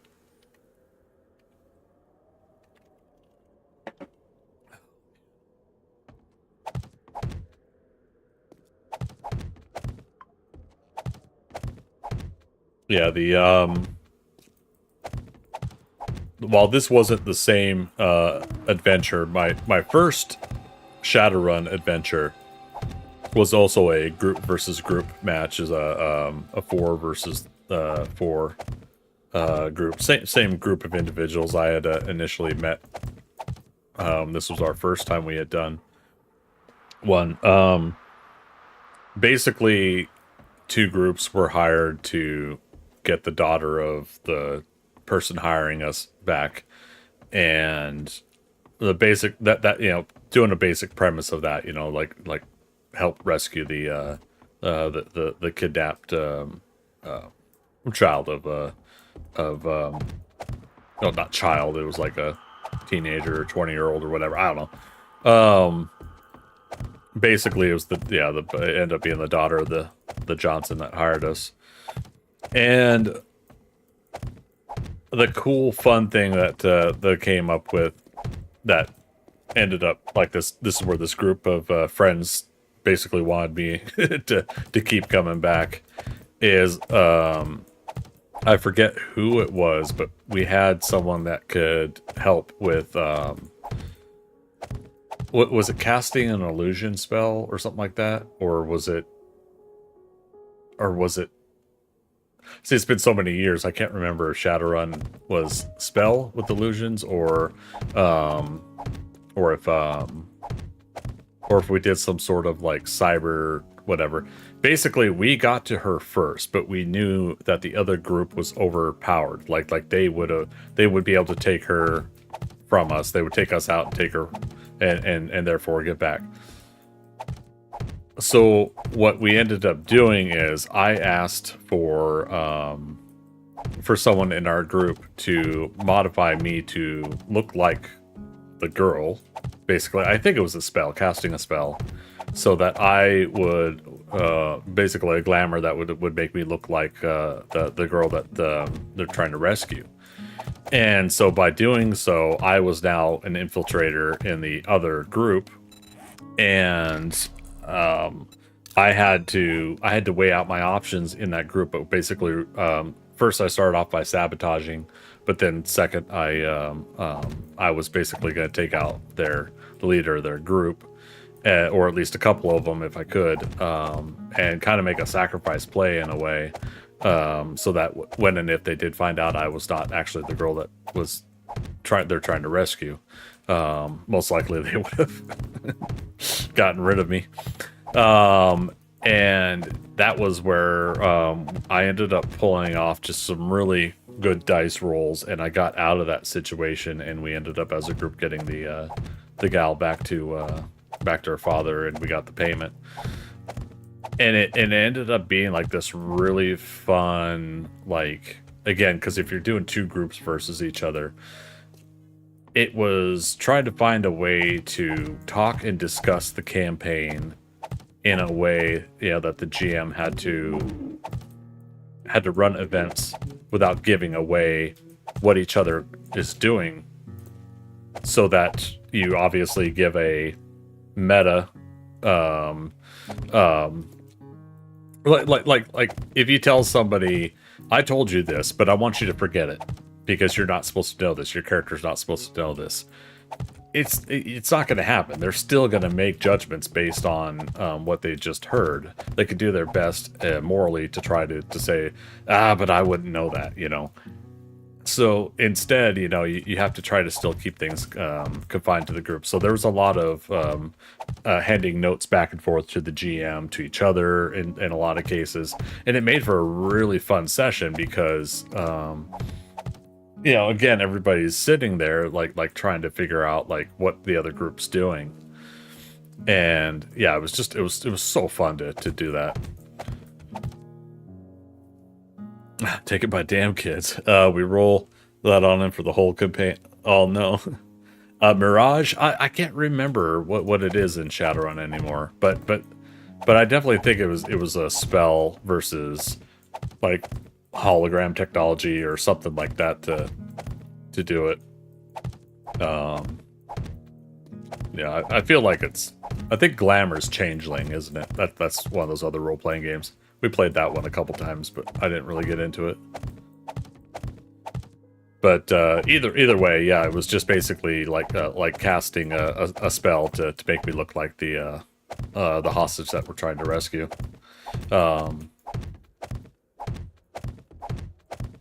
Yeah, because on top of that, like when we initially had to rescue her in the first place, when we got to her first, that was a hell of a fight.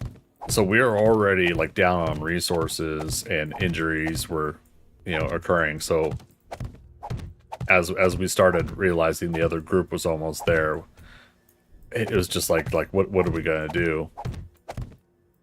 Yeah.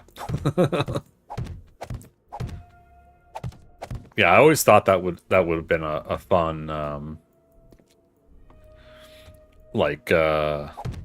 I don't know what's one of these shows lately that have like one episode, new actors, new storyline, whatever. Gosh, Dark Mirror or something like that,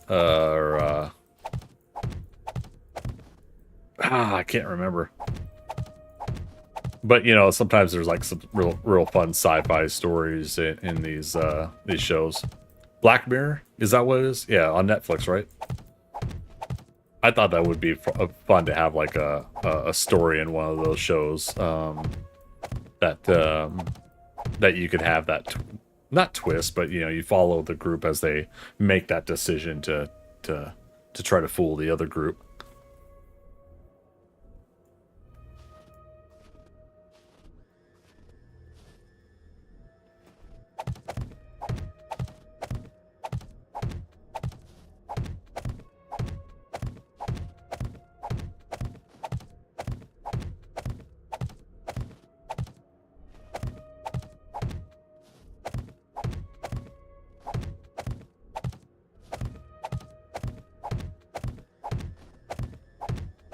Goodness.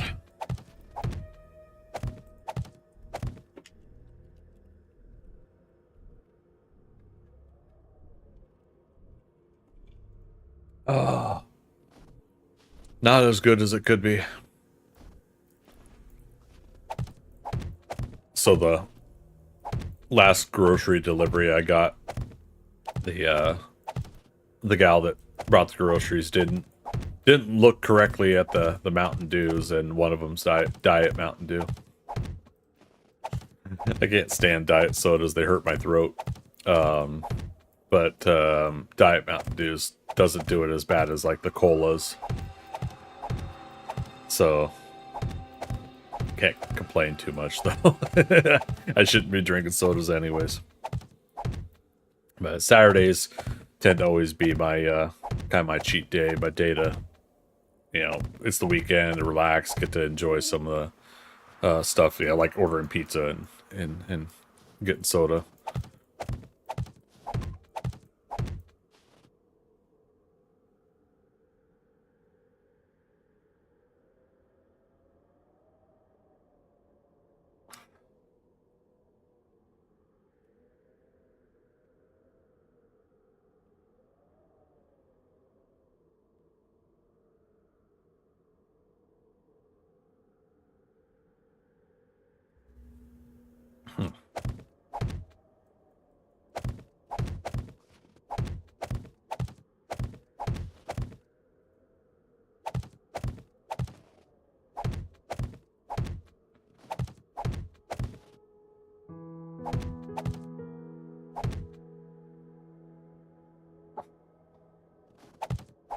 Oh, sorry.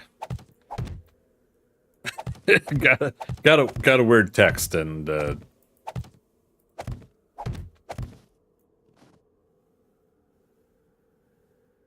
okay.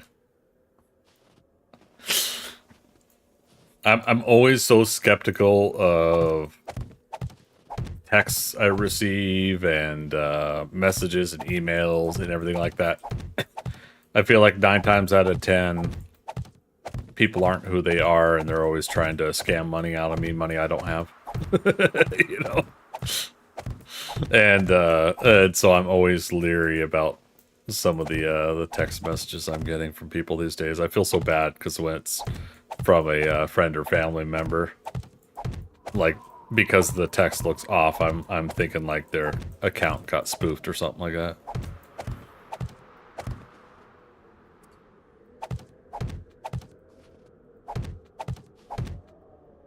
Boop, boop, boop. Ba-da-da-da. Wow. Rocking and rolling through these frames. Let's go. Oh, we can't do all of that. Let me get some more wood here. Got a scam call on WhatsApp yesterday. Yeah, see, I've never done WhatsApp because of the whole scams in the first place. Like it WhatsApp and what's the one? Telegram?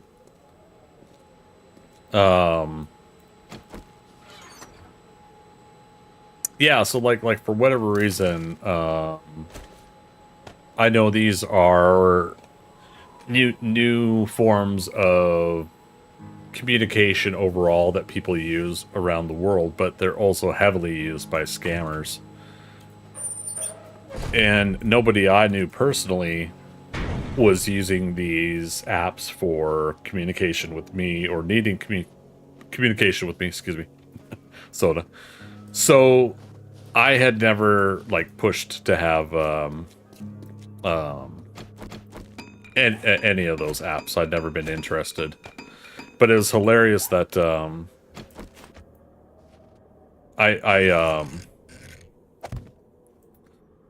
what am I trying to get at? Oh, so years ago, and then I just started up again doing dating apps. One of the most common things for scammers on dating apps is trying to get you to go on their WhatsApp or use Telegram or whatever. And it's so hilarious to me. Like I'll tell them like, no, we can communicate here. I can get to know you here. We're on the app, the dating app that we are connecting with each other with. Therefore, we can chat. And I would always get like these really like snarky or insulting responses back. And I was like, okay, well, obviously you're not really this girl, and I'm not really gonna keep chatting with you if you're gonna be a dick to me, you know.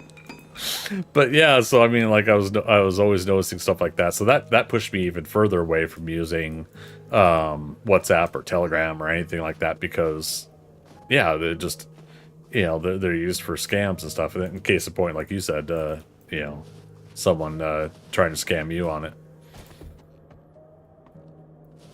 Yeah, it's so ridiculous. But yeah, I went ahead and I think I told people before, like after 6 years of being single now, I decided to go ahead and sign up for Tinder again, and with the goal of just getting a coffee date. Just a coffee date. Meet someone, chat, get along, cool. We don't, cool. No big deal. My mind has totally been on work, my day job, and streaming and everything else so much that I haven't really desired to date for a long time. But something this last Valentine's Day actually kind of got to me, I think, and I was like, okay, you know what? Let's try again. You know, again, it's been 6 years. I can't believe it's been that long. So I decided, like, okay, well, I'll at least start with Tinder, and for whatever, you know, people say that are good and bad things about, you know, that stuff, I at least wanted to give it another shot. I felt it was worth getting like a 6-month subscription just to do like the whole, you know, see what you could do in 6 months. Now, I before had said, like, I've never gotten a date from a dating app, you know, OkCupid or any of these others that I tried in the past.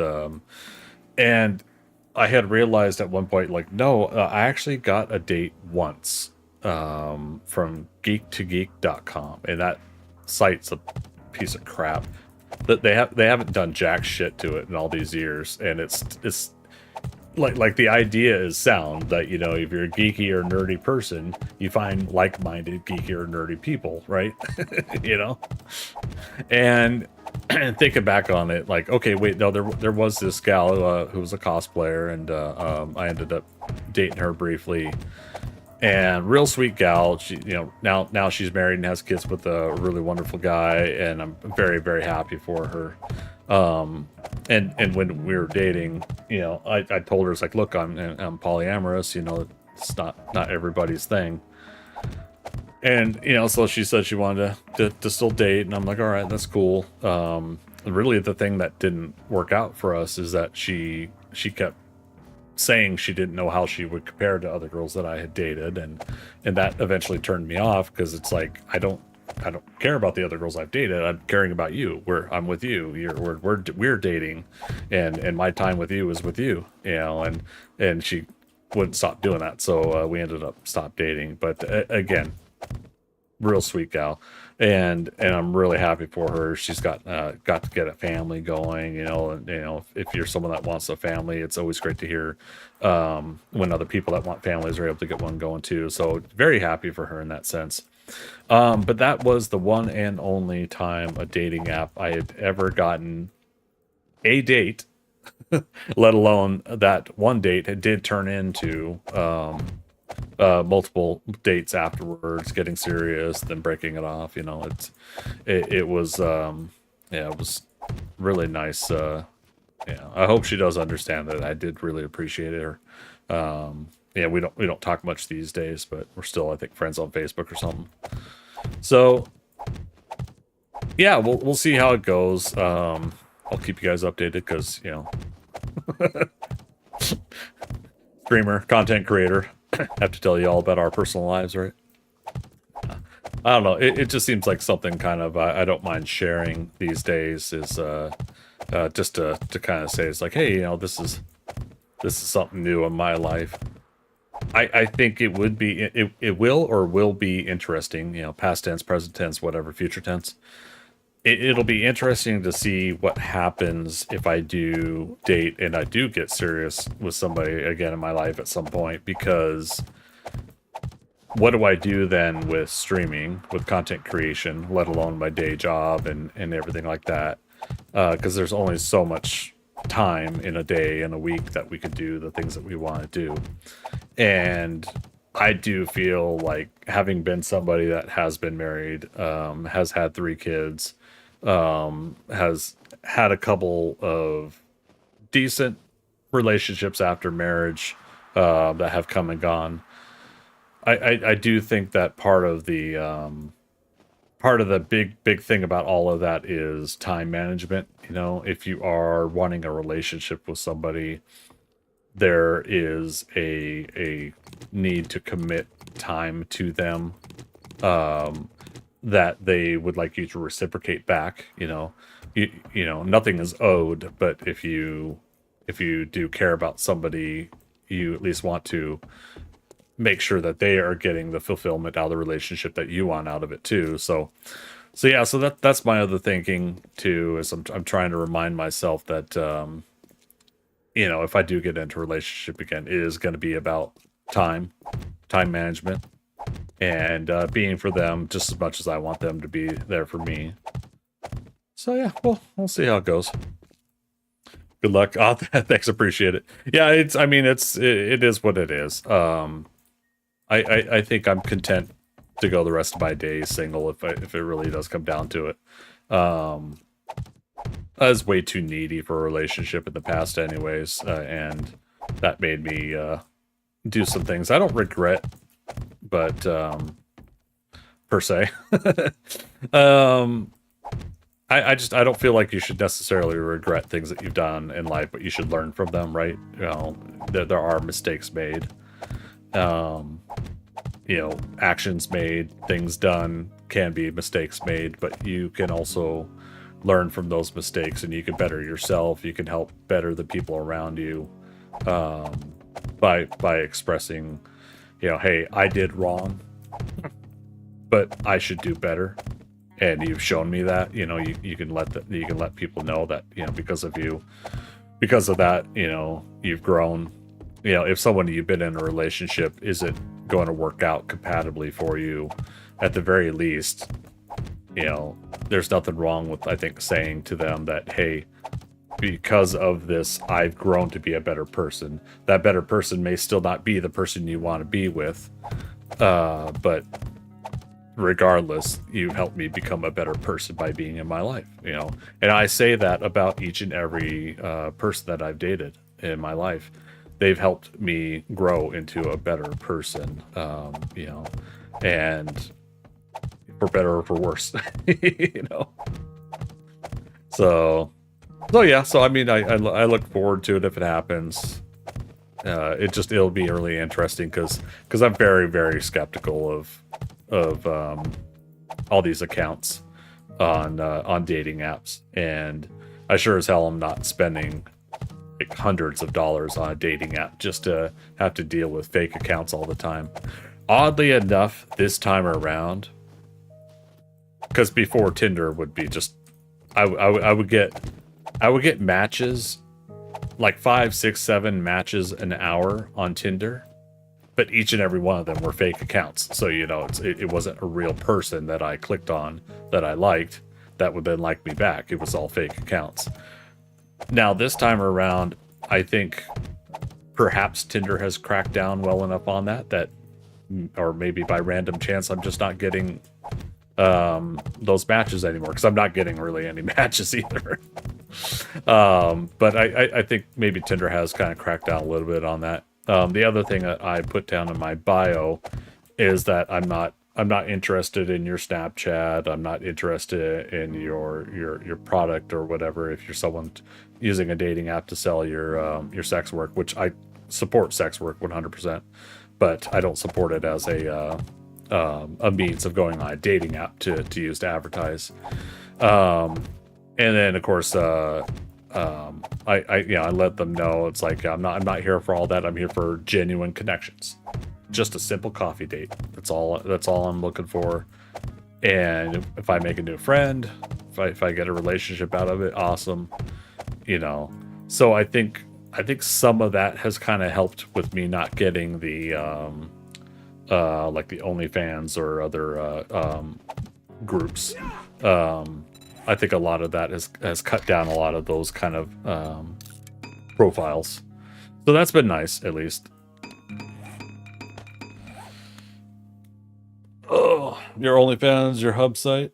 Yeah, I mean, and that's what it is. Again, I totally support it. It's like I'm down for the overall point behind sex work, whether it's online only or a mutual consenting thing in person. Is again that if by basic definition it's two people having a consenting situation where they both agree that this is the thing that is going to happen, that each person enjoys. I'm totally down with that. That's perfectly fine. That's consenting adults doing consenting things. You know, it's never 100% that way though. You know, um, when you have somebody getting mad at you because you're not buying their $15 photo package, and then maybe they'll talk to you more. I'm like, no. That's not what I'm here for. If you're interested in me, then we'll chat. We'll get to know each other and build from there a friendship, a relationship, whatever. But you know, I'm just, that's not what I'm there for. But there are some people that, of course, do just want that virtual experience. They get to have that for an hour a day, and then they go about the rest of their lives. There are some people that are able to pull that off. That's awesome for them. You know, I admire that, and that's what I think a lot of those services should be for. You know, that people are able to both provide and people are able to receive. So yeah, so it's just really interesting how a lot of this is working out, the online dating thing itself. Like Atlanta, I don't know, it doesn't seem to be a very I'm pausing myself because I already have an answer right after I say this. It doesn't seem to be a geek nerd friendly kind of city. Now, having said that, Atlanta hosts Dragon Con convention every year. It's, you know, sci-fi, fantasy, comics, TV, movie convention. It's one of the biggest conventions in the United States. And, you know, so you got thousands upon thousands of geek nerdy people that show up here for, but how many of those people are actually in Atlanta? How many live in the surrounding area of Atlanta? And then how many of the rest of them travel from out of state? You know? Okay, so it's the top of the hour, but just a heads up, the server is going to restart in 15 minutes. So I'm going to take my break then. So we're going to hold up for 15 more minutes. For those that don't know, the server restarts every 6 hours. It gives a chance for the server to kind of refresh everything. It's not a wipe and restart. It's just a, you know, restart the server. Any chunks of things that are kind of needing to be cleared out get cleared out in those restarts. So we'll it'll only take a couple minutes, and that's perfect time for me to take a break. I do wish it happened at the top of the hour. It used to, but at some point they put it at the 15-minute mark. So it kind of messes up a couple of my my break times when I do a stream. Let's see. I had a girl mad at me because she sells the pictures and vids, and I found it and said, well, no, let's keep being friends since I don't like doing that and you won't stop if we get together, so let's not. Well, yeah, I mean, that's, I mean, not to get too, you know, don't tell more of your personal life if you don't want to. That could always be the hard part between friends. And Cherish, how you doing? Good to see you. That could be always the hard part, right? Is if relationship wise a person doesn't want to be with somebody that does that, then they just don't want to be with somebody that does that, and that's perfectly fine.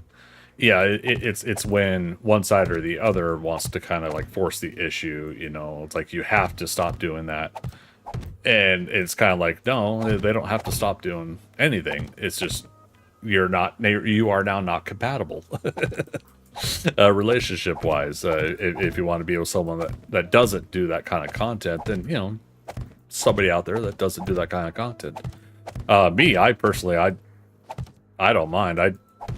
I'll get the cameras out and I'll set up the lighting and we'll tag team it together, you know. I mean that in the photography sense. Oh my god, that sounds like I would join in on the content. Maybe I would, I don't know.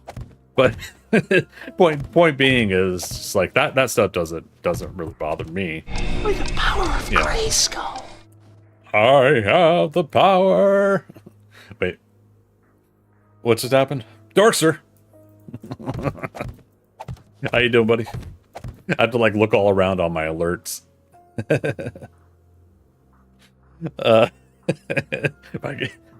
Viking spawns like giggity.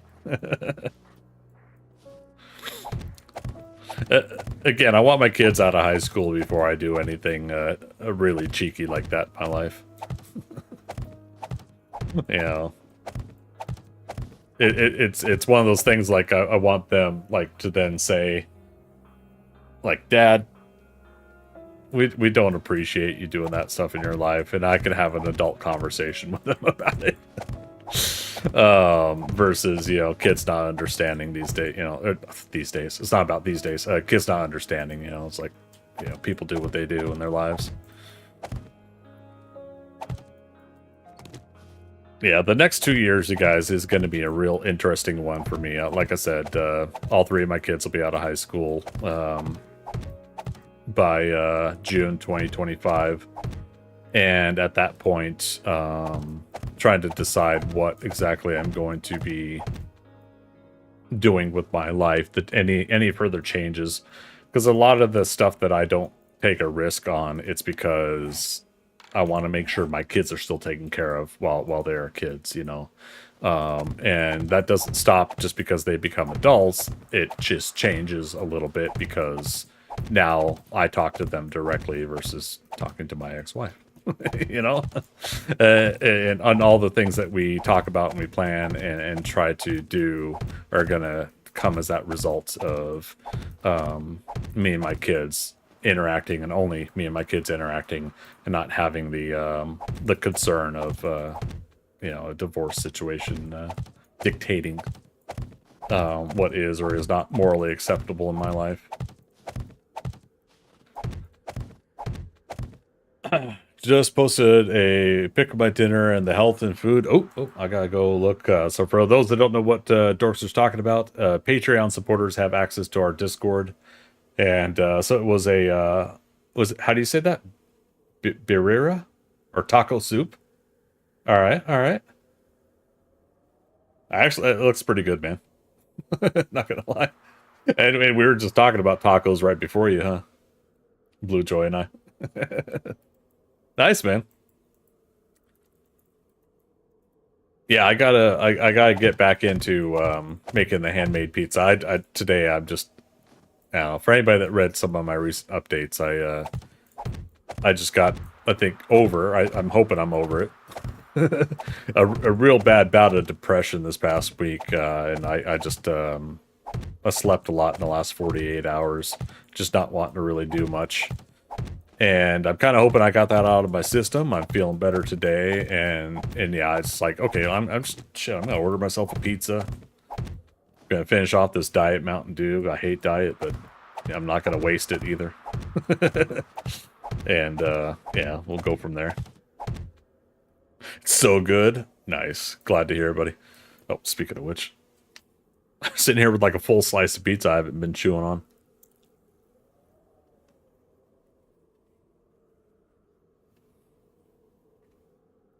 Yeah, I'm kind of kicking myself because I didn't make any stews this winter.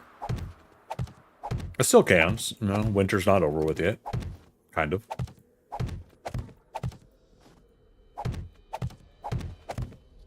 We'll see what happens when we get closer to that March 15th subathon weekend.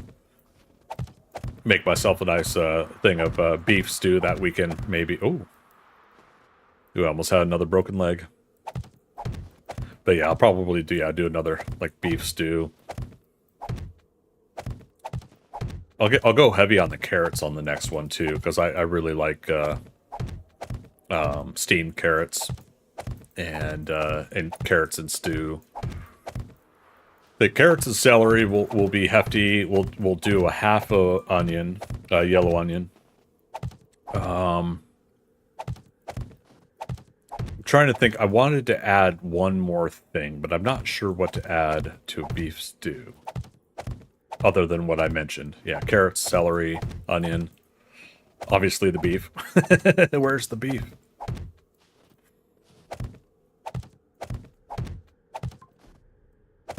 Ah, come on now. Okay. So my ad break, I'm hoping it doesn't come on. I could snooze it if I catch it. We'll try to keep that going during my my actual break and not in the middle of what I'm doing here. And again, anybody watch it on YouTube or Kick, you guys don't see those ads, but at least that's why it's a good time to do it during my break sessions.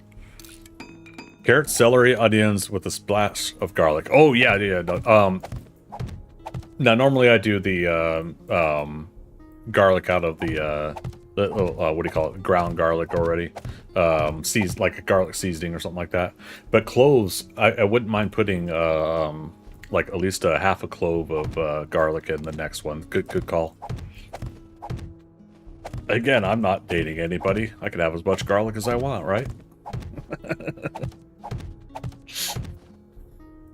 Oh, goodness me. It is kind of funny. So, like, I used to have, like, minor heart complications or whatever when I was younger.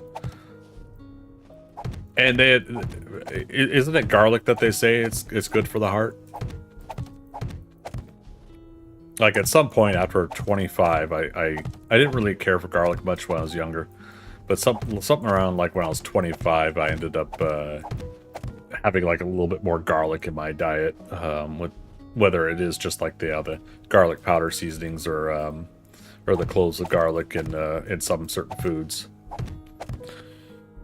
If I could probably do a lot of garlic and a bunch of different things. Yeah, I mean, it's so good. Obviously, it's the sitting out too long and getting rank. Obviously, if somebody's eating garlic like they're eating an apple, you know, it's going to be that bad breath and all over you kind of thing. But yeah, when we're talking food and cooking it into food, when done right, you know, it's just it does smell good, it does taste good, and you know, I think there's something really to be said about garlic that, you know, if done right, if done right, it's a good thing. If done wrong, oh boy, it could go wrong. and I mean, same thing with onions sometimes too. I can't stand red onions, even though they're purple. I can't stand red onions because they tend to like as soon as you're cutting them, they're like permanently, like the smell is just like embedded in your skin. And there's a couple different things you could do obviously to get it out. But it's still one of those things where it's like I can't stand the smell of that. And inevitably, like when I would get like a salad at a restaurant, they would always put those red onions in, and just the wafting smell of those onions just drives me nuts. I can't stand it. And it sucks because, like, for some stupid reason, whenever they're in my salad, I grab them and pick them off. So what happens? Then it's on my fingers. You know? Oh, so ridiculous. All right, server's restarting in about 4 to 5 minutes.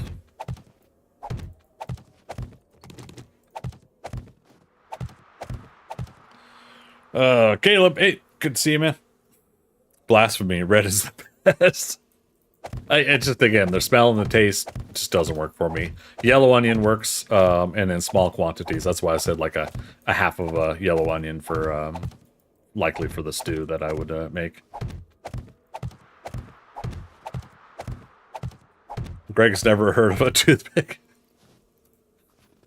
Oh, of course not. I've never heard of a toothpick.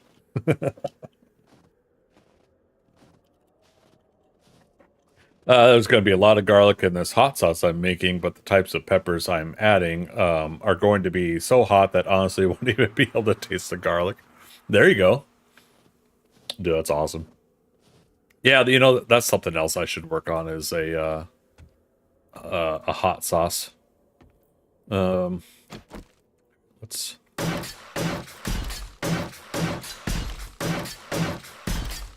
Which peppers? Or is it an ancient secret? Yeah, good question. Which peppers?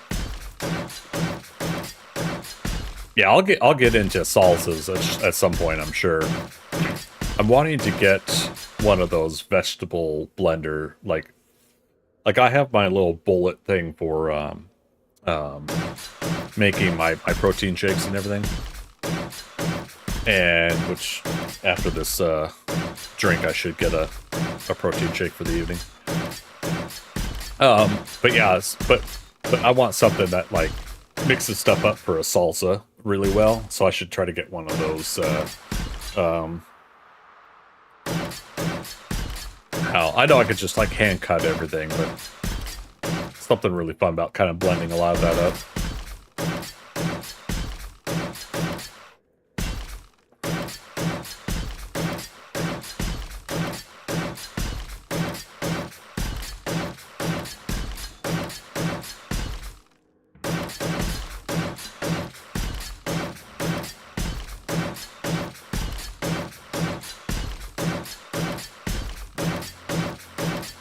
Wait, did we hit the 2 minute? Okay, 2 minute mark, so it's best to not do anything else after this, because the server might not remember it. There might be a certain memory cache going on. So we'll set it up there. So, you guys, I'm going to go ahead and take a 5-minute break. We're going to allow the server to restart, and we'll come back from that. So give me 5 minutes. I'm going to be right back.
All right, we're back. Oh, are we officially back though? I didn't do my. It's Britney Spears! There we go. So yeah, I ended up getting a full Jurassic World Cup. Wait, where the heck is the? Oh, there we go.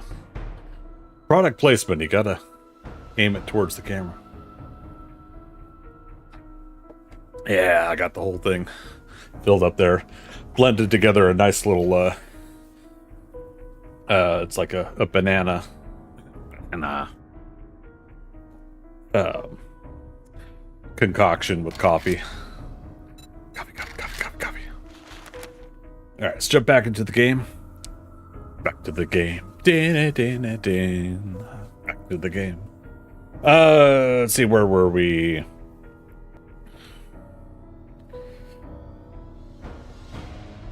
So Dorkster, you said most hot sauce is based on Louisiana with vinegar. I would say nay, but I use Tabasco. And is it Cholula? And almost any red hot. Frank's? What? Frank's and Baines?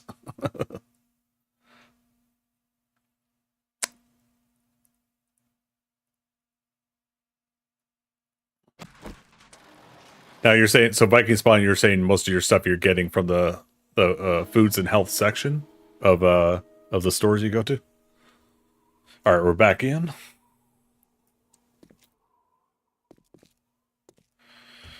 Okay, look, does anyone notice that the audio, it's patchy? Be the best way when saying when launching the 7 days. 7 days is not the most optimized game, so it could do that.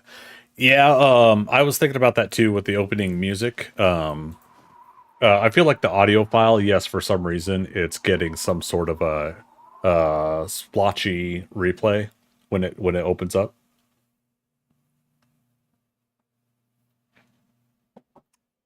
Whereas it wasn't doing that before. Yeah, so I've been getting that too. Ah. The door closed on me.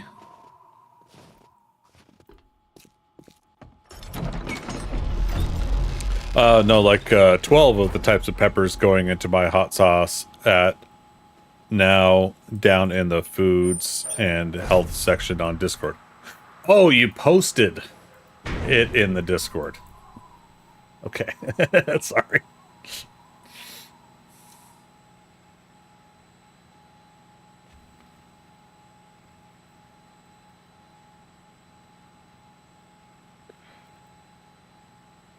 Okay, so, sorry, just catch up with Philo and Thea there as well. Okay, gotcha. Okay, so was that Butch T, 7-Pot Prime, Trinidad, Moruga, Scorp? Is it Scorpion? Scorp?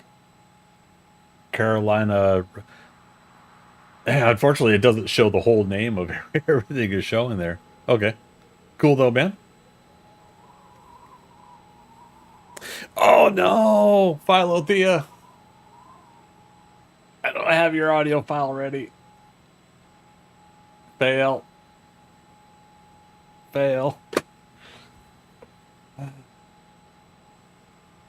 I told Philo and Thea their audio file would be ready today. Sorry, guys. Caleb, trying to figure out which of the mods I have is making me not load into a save. Oh no, you got a file corruption going on? That's unfortunate. Vexbon, many of the currently hottest rated peppers in the world. Okay, so those may be the hottest peppers, but do they actually taste good? See, that's what it's all about for me. It's got to taste good too. There we go.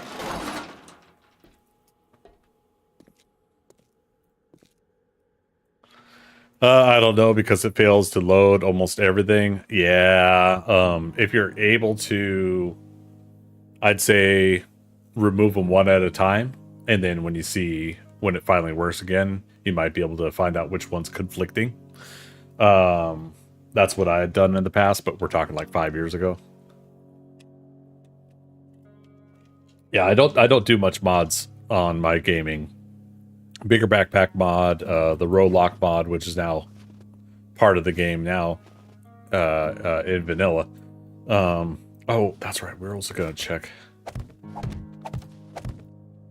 So this floor is basically kind of like the 13th floor equivalent of a floor.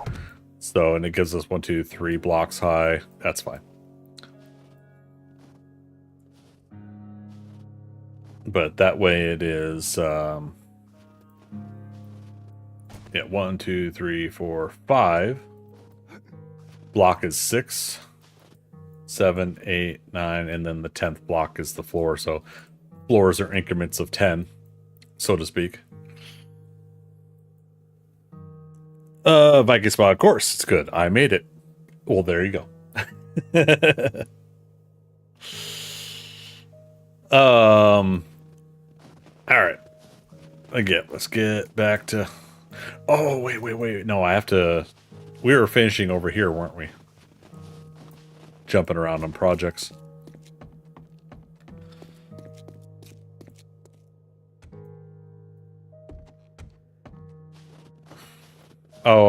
Right, I was upgrading this. Which means I do need to go down below and make sure we've got pillars in the right place down there.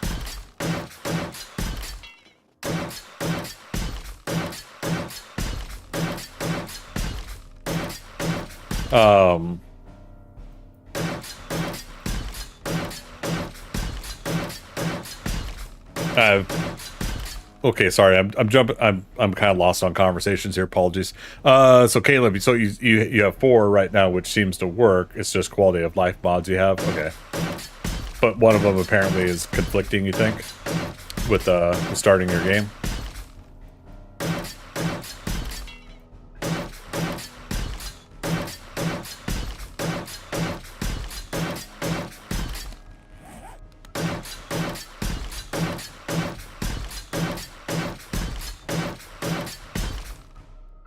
Back to, let's see, there's YouTube, and there's Kick. Okay.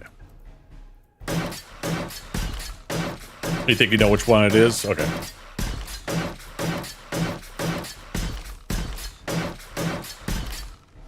Yeah, way back 5 years ago when I first tried out a couple different mods, I had tried out War of the Walkers mod and Undead Legacy back then too. And I unfortunately had loaded up one in a save game that was the other. Now these are the overhaul mods, not the modlets, quality of life modlets. I think I've told the story before, but I went over to a cabin nearby my ThunderCats Lair build, and I was going in it to just like raid it for refresh supplies and everything like that. And there was a refrigerator in front of, in the doorway, and I was just like, why is there a refrigerator here? Like, it made no sense to me. And then I was like, wait, did somebody get onto my game? It's when I still didn't quite know much about 7 Days to Die, right? And I thought, like, even though it's my local host game on my computer, I thought somebody had gotten onto it, because previously, the day before, somebody had gotten onto my game, because I didn't realize when you start a game by default, it could be listed on the public servers.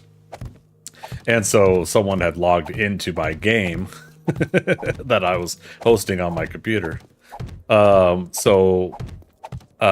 had thought that possibly someone got into my game again, because I didn't realize you can't do that when someone's not online. You know, the host is not online.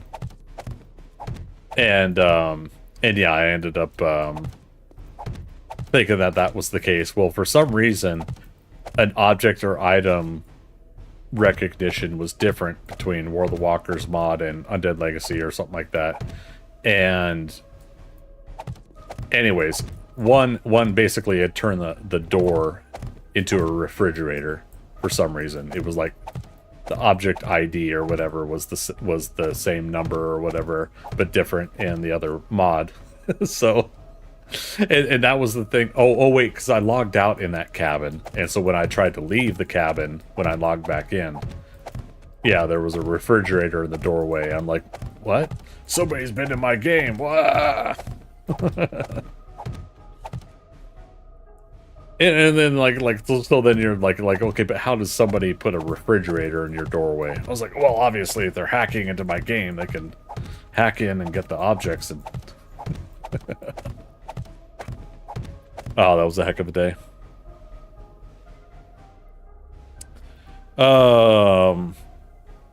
Made a mod that increased stack size from like 10 to 15.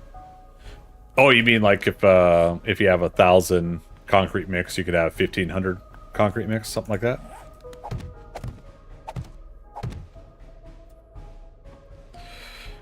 Like it being public by default. Yeah, and it's the same thing with the storage or doors being unlocked by default, right? But it is what it is. It's just you got to remember it and change it. Now, whenever I create a solo game, I'm always making sure that it's not public and it only is one player allowed to be in the game at a time.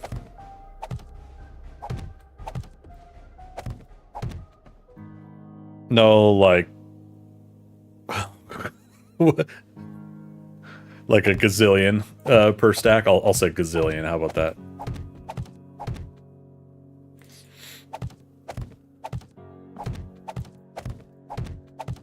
I was reading a Reddit post this morning in bed, because I'm still getting some responses on my TwitchCon posts from the Fun Pimps.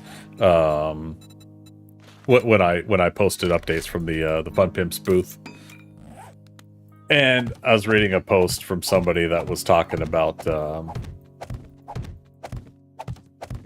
the immersion isn't there because of something, and then other people were trying to remind him, like, dude, we could put a 4x4 Jeep, a gyrocopter, and a motorcycle in our pocket, and yet we could still carry like several tons of stone.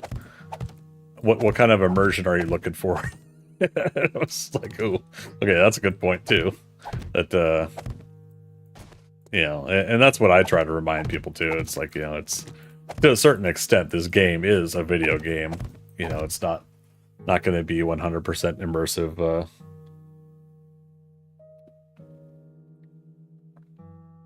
You know, perhaps the way you want it to be.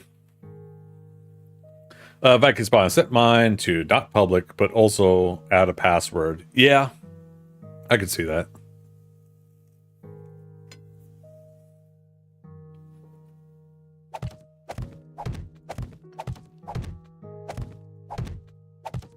Yeah, because I mean, technically, if I'm putting one player, it should be fine, but you never know with some of these people that gotta ruin it for everybody and hack or break into your games and stuff. Find a way to get around things like that.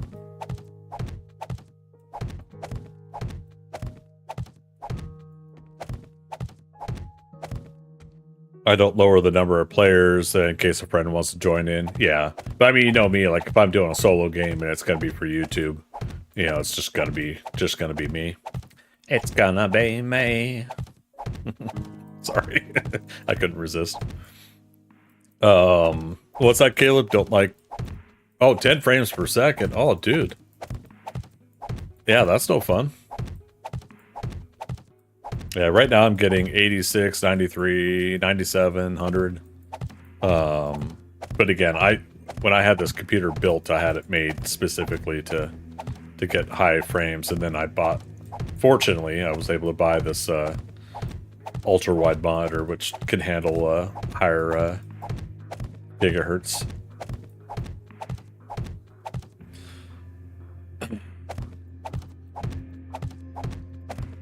Yeah, lower the settings. Yeah.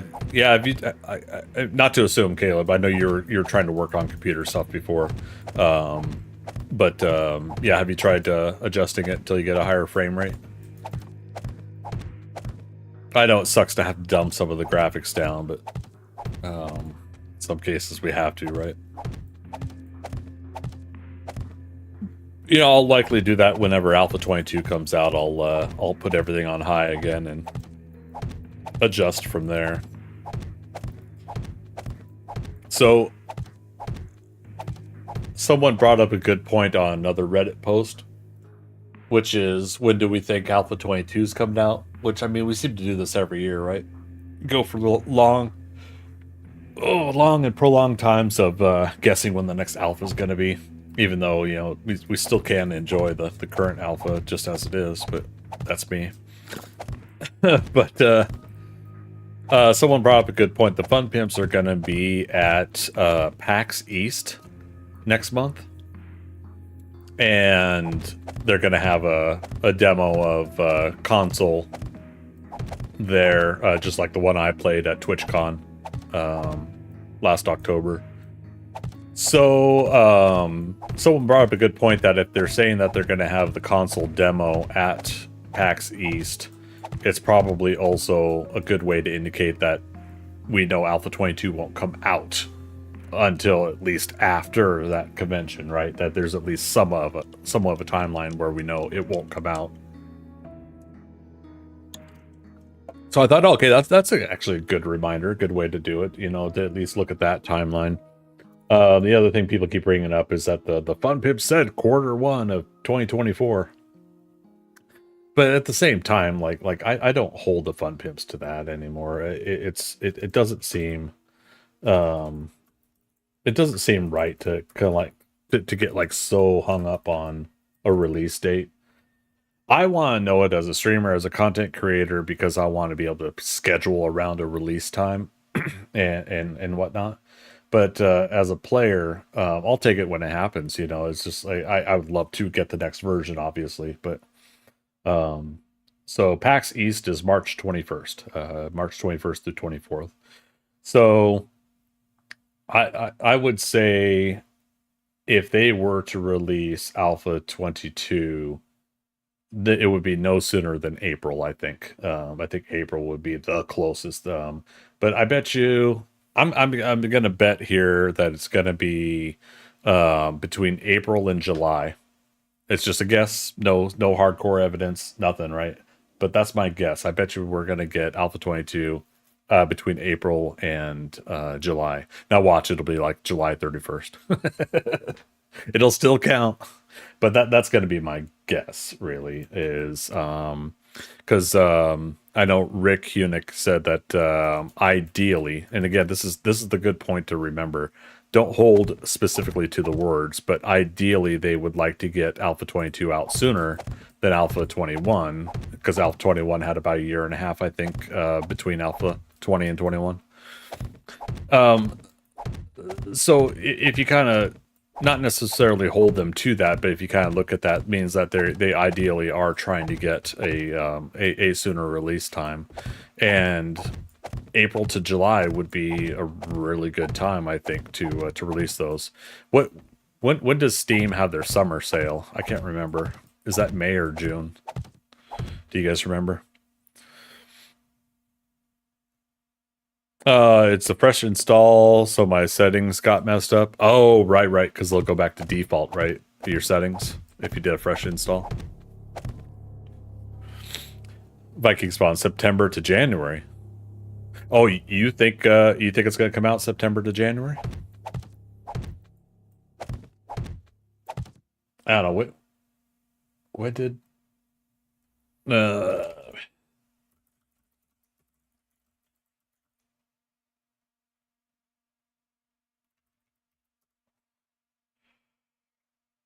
so we had Alpha 21 May of 2023, May of last year. So March, April, May. So it's been 9 months since Alpha 21 came out. You know, it hasn't even been a year, and we've waited a year and a half between 20 and 21, right?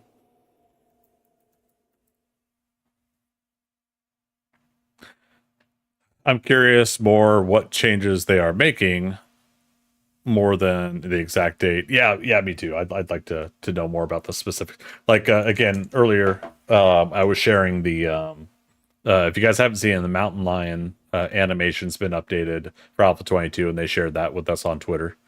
So if you guys haven't checked that out, head to the Fun Pimps 7 Days to Die page. Another thing impacting my frames was a quartz mod scrolling inventory with 400 rows. What the heck is that? 400 rows, dude. That's like how you keep track of anything in that.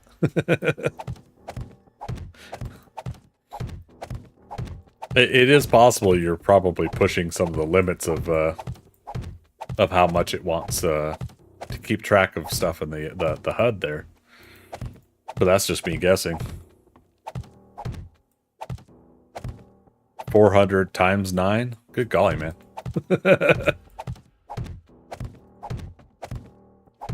It was quote-unquote functional.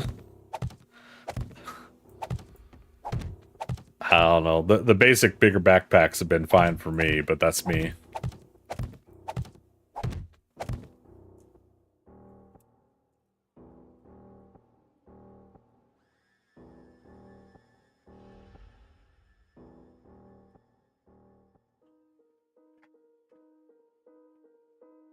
Oh, goodness gracious.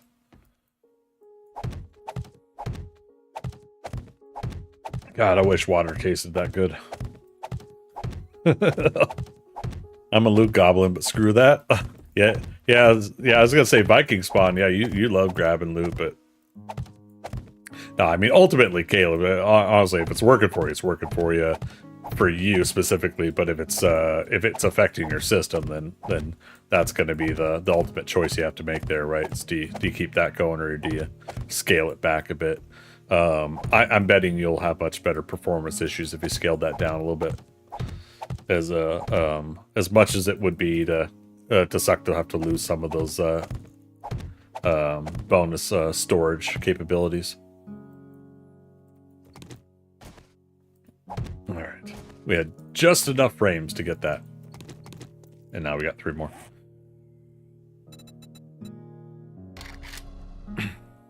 See, this is like another thing. They call it building blocks now, but I still call it frames. I don't know. Do you guys still call it frames?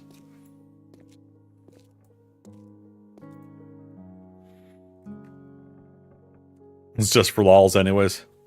There you go, 9 times 20.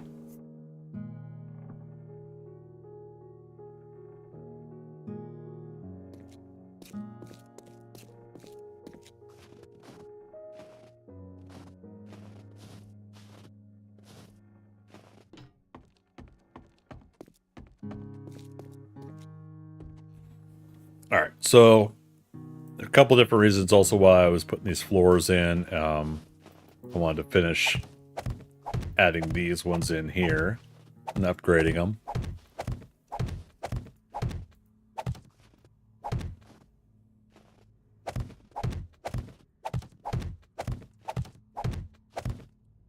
I still want something like Applied Energistics 1 from Minecraft. What's that?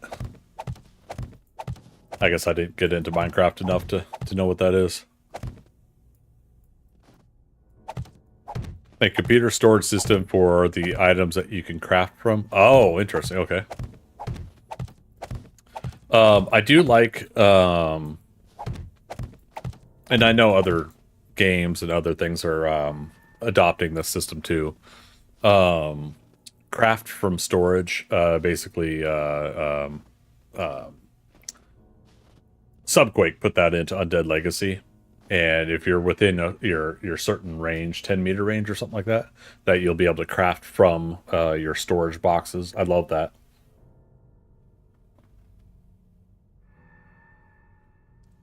Oh man, I must be like a little more dehydrated than I thought. We'll get some water going after this protein shake.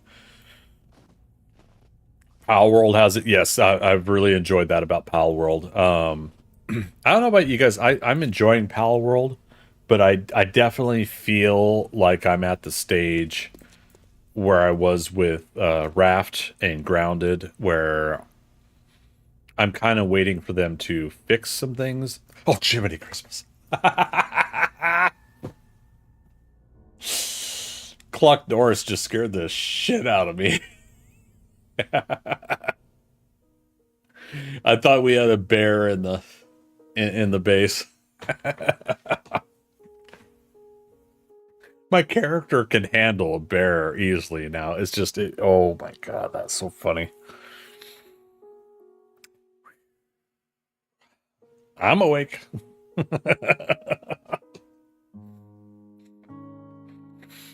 How y'all doing?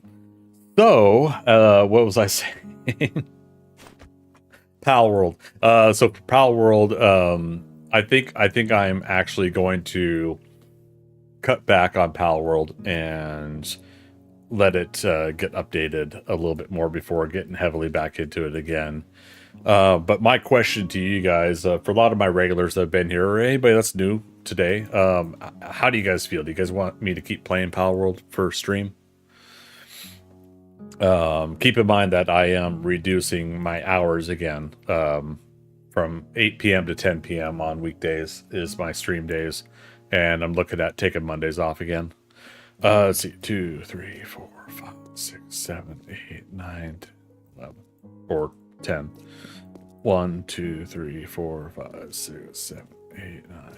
10 is the pillar. 1, 2, 3, 6, 7, 8, 9. 10 is the pillar.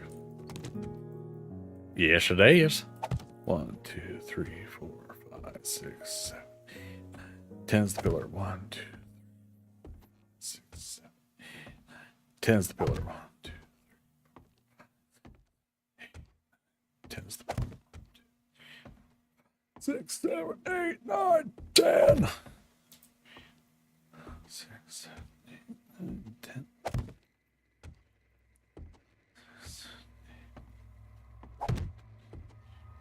5. Okay. Just making sure we are, in fact, at the pillar underneath on each.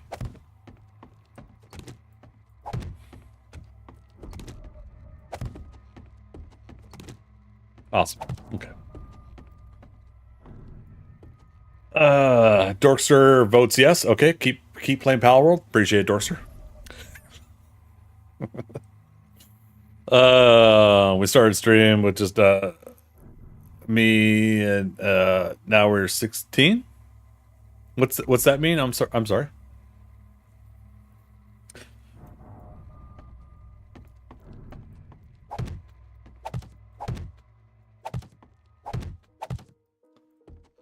Yeah, the slight downside for me of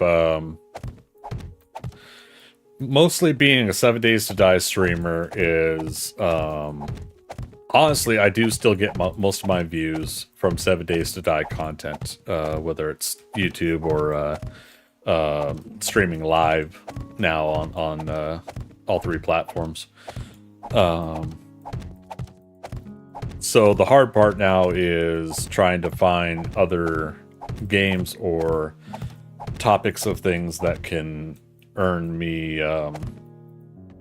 just as much, if not more, viewership. So I have to try to kind of decide what we're going to be doing here. And I've been saying that the past couple weeks now. I've just been so tired. I haven't been able to coherently express those thoughts.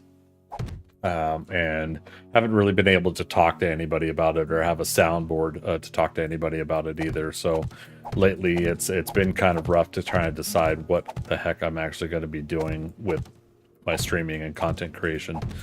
So cutting back the hours of streaming is also going to lead to me having more time after work, after I get done wrapping up for the workday, usually about 5 p.m. my time. If I would go live at 6 p.m., then I barely got an hour to cook dinner, go for a stretch or something like that, and do all these other things.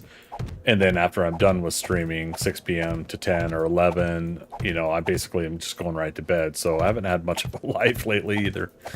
But, you know, I've got content I'm wanting to produce and put together, recorded, and then put on YouTube. Really, that's the only recorded platform that's viable these days.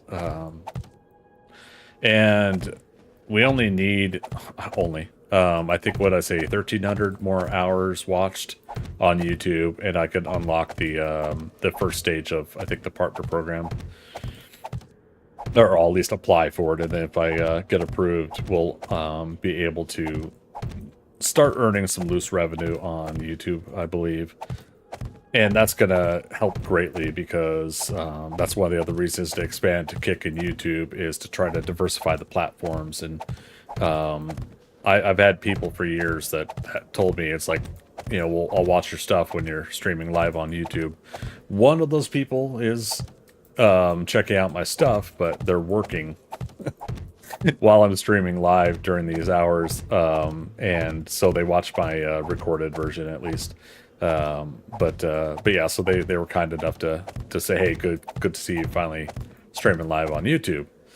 Now that's a small example, of course. That's not a large number to factor all my changes about, but it is one of those things that reminds me that is a possibility. So that's why I like when like Harris Heller and others do say diversify your content, put it, you know, out on other platforms, because you do reach people that do prefer one over the other. And you know, as much as some people aren't comfortable with Kick, it's still got people watching a reasonable amount of like 7 Days to Die content over there. I think the highest we got one day was 6 or 7 viewers, even though nobody over there was chatting. I had 6 or 7 viewers on Kick. So I'm like, hi people on Kick. so that was cool. But you know, it's getting there. It's one of those things that I have to just keep working on things. The biggest thing for me is really just trying to find what it is that you guys are enjoying about my content, and what could I do to improve, replicate, or not replicate, but to expand, you know, on that, so that I could get some more folks in and watching.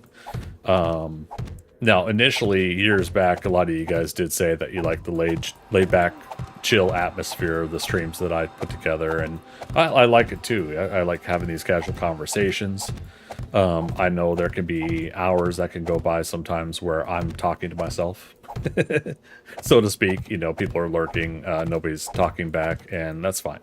Ultimately, I'm always going to be looking for a conversation, but I'm never expecting it. That's why I like to thank the lurkers at the end of the stream. But I do want to continue to try to find ways to increase conversation during my streams. I know some people have movie trivia, TV trivia, and they have a bot that could put out some stuff like that. And I thought about doing that too, but at the same time, it's like I don't necessarily want to copy what other people are doing either. So I have this kind of weird little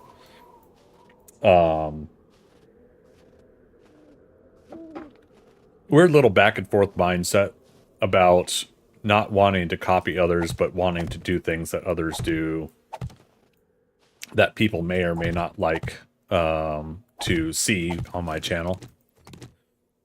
So I mean, just continuing to be transparent for all you guys that I am continuing to want to work on things like that for my content. It's fun to build this stuff. It's fun to play 7 Days to Die over and over and over and over and over and over again. Again, we just hit 6 years on 7 Days to Die, and we're about to hit 6 years on Twitch. Those were 1 month apart from each other, February 15th and March 15th. And so, you know, I do got to do what I can to try to expand, though, on all of this, because ultimately, if I don't do some form of growth, then this is going to continue to be stagnant in the grand scheme of things, and I'm not going to get anywhere with the content I'm trying to produce. So we'll see what happens. And hopefully we'll get a good idea of that this year as we continue to work on all this stuff. Plus 60 meters, okay.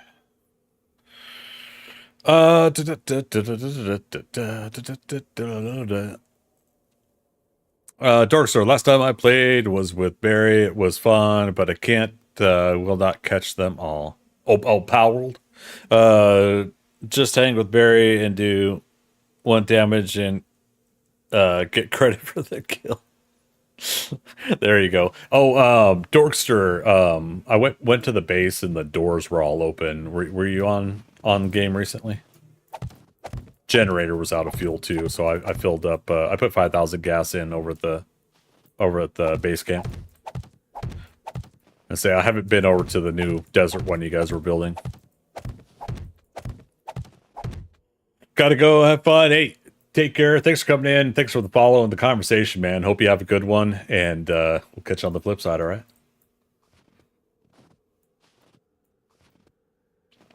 What's the IP and port of Midgard? I have no idea. I just joined by the name.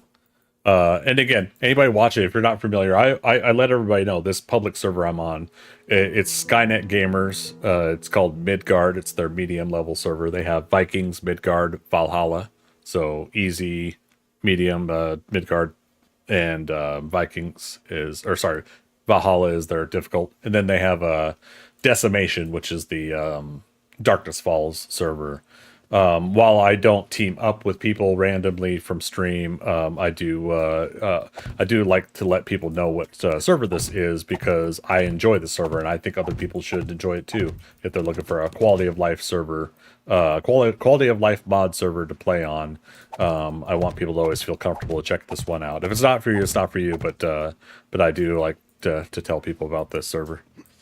Dorser, I have not been on more than 5 minutes. It was a few days. Okay.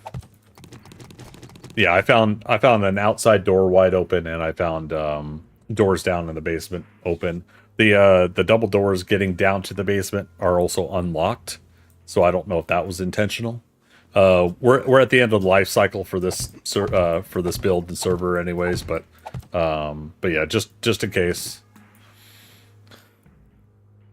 Skynet Midgard in the search should pop it up. Yeah, that's what I do. I just type Skynet, and it shows like the different Skynet servers. Yeah, sorry, I don't know things by IP and port. I don't think they say it here, do they? Oh, this looks condensed. Didn't this used to be bigger? More information?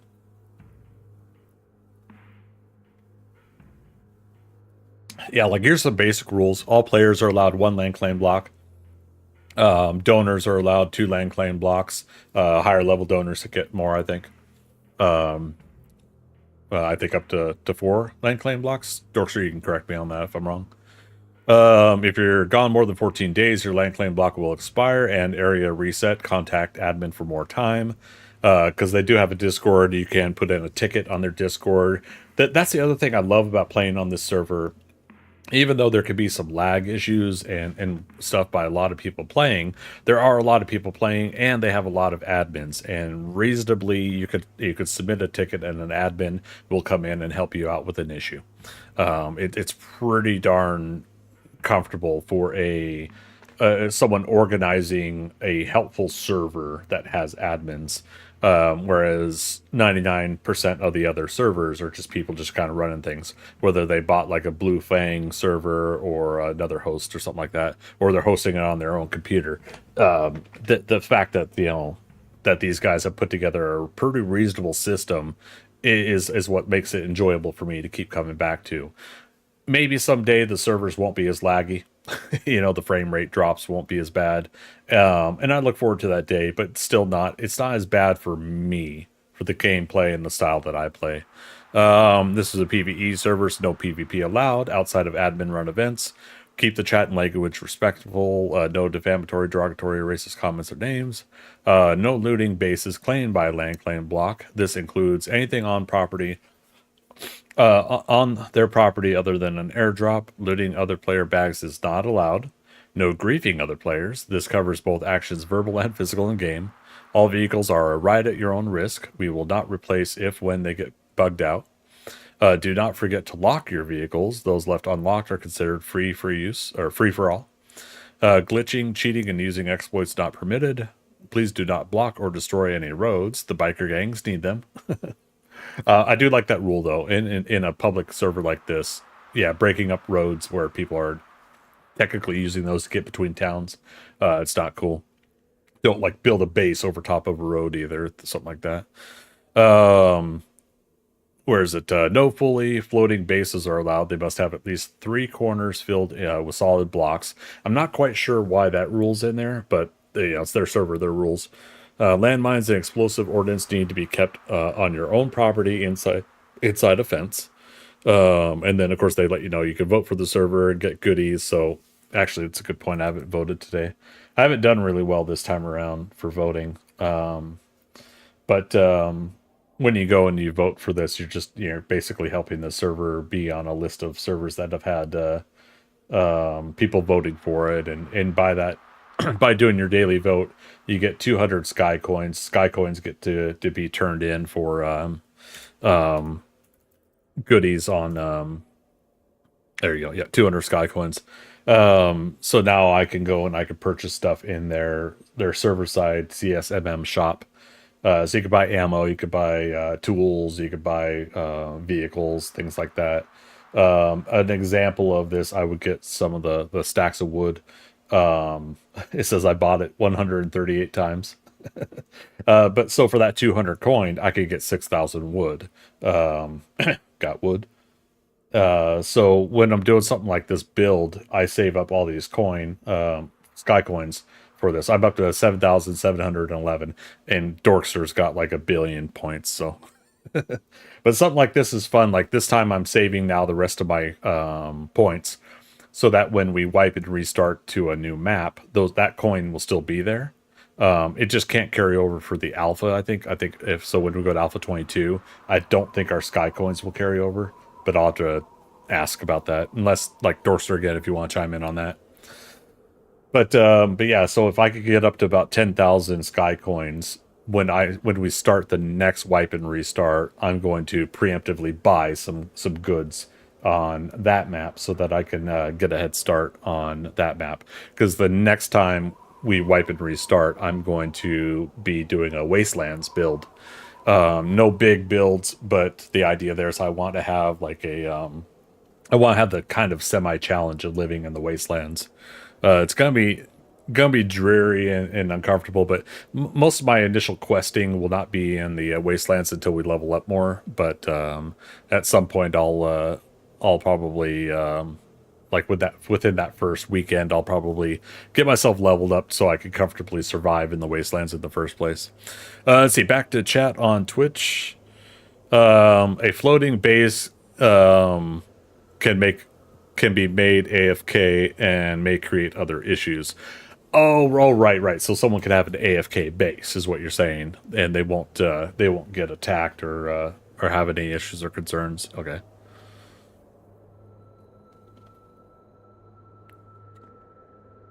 Oh, see, Viking Spawn got you covered there. Oh, and Caleb, you said thanks. Okay.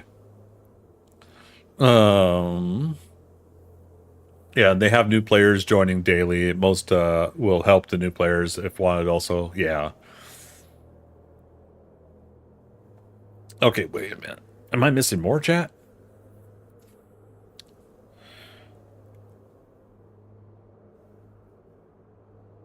Just a heads up, it should be reset in the not far off future. Yeah, so we're at the end of this month. It'll be 3 months since the last wipe, beginning of December.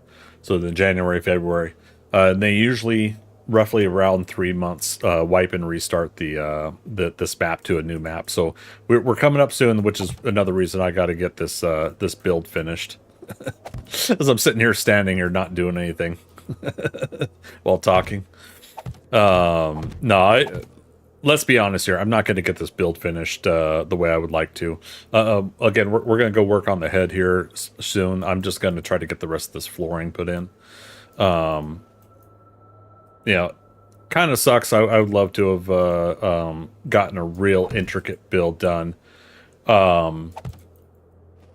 This is really the last really full attempt on the ThunderCats layer. I'm really comfortable saying I'm going to do. Ultimately, I've just got no time to do big builds. As much as I really want to do them, I just don't have time to do them. And I've got to stop kind of saying that I'm going to do builds. Now, if I could just do them and then you guys could see it, cool. But that's why next wipe and restart. No big plans. Just kind of have fun fighting zombies and building a Wastelands base. The base I'm going to do in the next wipe and restart though is going to be an all-in-one. I will have home base and horde base in one. So that's why I'm also letting the build group, the Patreon and build group, know that if they don't want to join in on that one, that's it's not going to hurt my feelings. But yeah, that's my goal, is to combine it all in one. So there's a risk there of losing everything because of potential base raid destroying your items, your equipment, and everything like that. All right. Let's see. They have new players joining daily. Most will help new players if want. Also, yeah, that's what's been really nice about this community. As for the most part, it is a helpful community. Some people don't get along, but that's natural in any group, to be honest. But yeah, so the fact that like a lot of people do kind of like do what they can to help new players out, questions and stuff like that. Some questions, honestly, to some of us seem kind of like, why are they asking that? But then you're like, oh, well, so this is a new player, so they're just not used to this. There's little things like that here or there that that I think a lot of us have to kind of like realize. But ultimately, it's still a pretty helpful server, I think, for new players, and that's always welcoming too. All right, so back down. Viking Spawn did give out the IP and port. And Dorso, so you say you have 30,000 sky coins? About 30,000? That's awesome, man. Yeah, Dorser's got like a whole bunch of zombie kills too. You get one for every zombie killed. 19,000 zombie kills Dorser has. Good golly, Miss Molly. And now Viking Spawn, what'd you mean? Mine did from 20 to 21? You mean Alpha 20 to 21? Your sky coins? Is that what you were talking about? Oh, excuse me. Sorry, this is so good. Again, it's like a strawberry banana chocolate protein shake mix, and then I mix that in with coffee. So good. Wee. They will carry over to the next Midgard, but not usable on Valhalla. Oh, really? Okay. Not cross-server availability. Right. So if you're on Midgard, you can't use it for Valhalla or Vikings, right? That door was just oversight. Been over a month since I put it in. Yeah. Oh, no worries, man. The coins rolled over, I think. Okay. I had a bunch when I started up the last time. Gotcha. Okay, that's good to know. Yeah, because I'm trying to, like, see if I want to preemptively plan that out for Alpha 22 or not. Because part of me is thinking about focusing this next wipe and restart.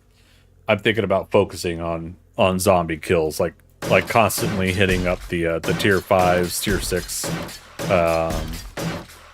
What's it called? Tier 6 when they're like the next level, tier 6. I can't believe I've forgotten that.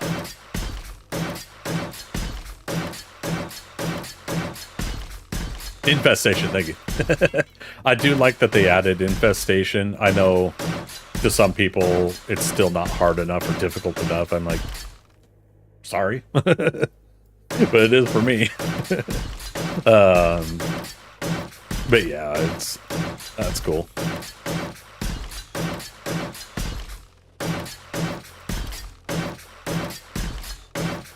What I would really love is if the game lets you be like a couple hundred yards away from the POI and it still counts. I'm like preemptively setting this up. So it's in meters, so I don't know. Let's say 200 to 300 meters outside of the POI range, and still have it count as oh, we need, speaking of wood, need more wood. Got wood. Anyways, what I'm getting at is I would love to be like the sniper in the group that could shoot through windows, get zombies for the group, shoot zombies that are outside the building trying to get around to get to the rest of your group.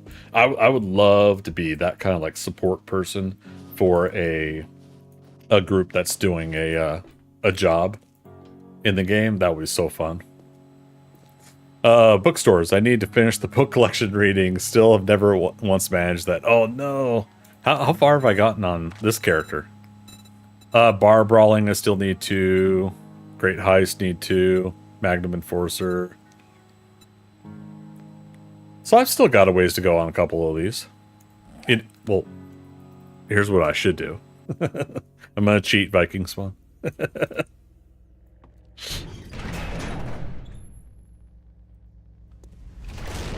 Bathroom materials. Here we go. Urban combat. Sneaking over trash makes no sound.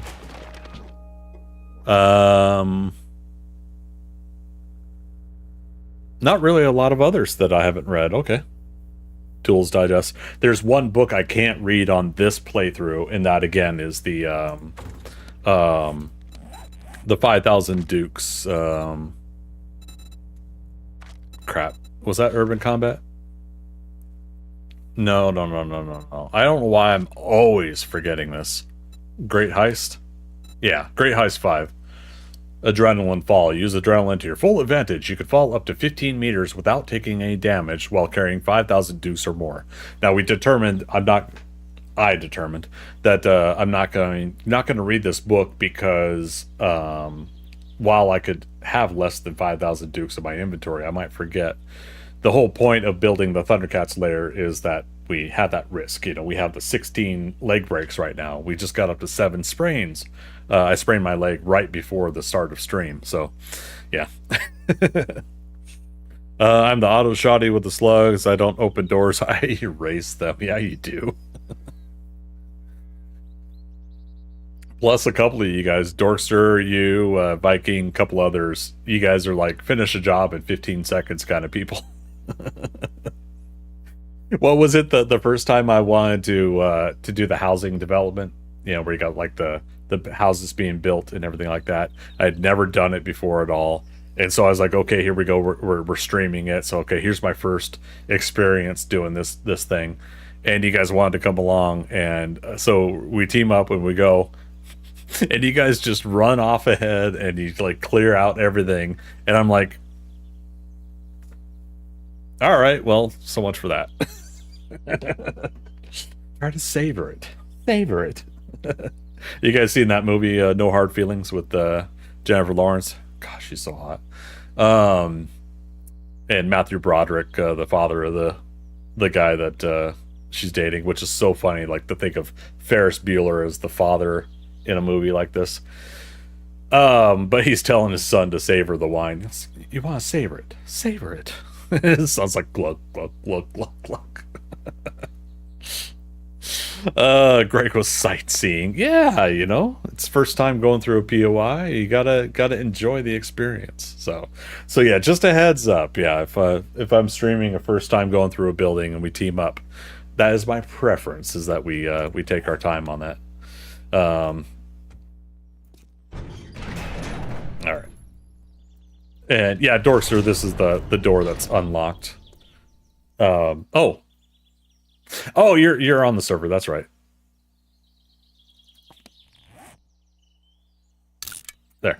I don't know if you're teamed up with others. I'm not. You know, no need to team up, but I sent it to you anyways. There he is. Shoot faster, increase the heat map, bring in the screamers. There you go. I did have a screamer logging in. Was it yesterday or the day before? I had logged out up here, and when I logged in, there was a screamer just like standing like right there, not moving, not going anywhere.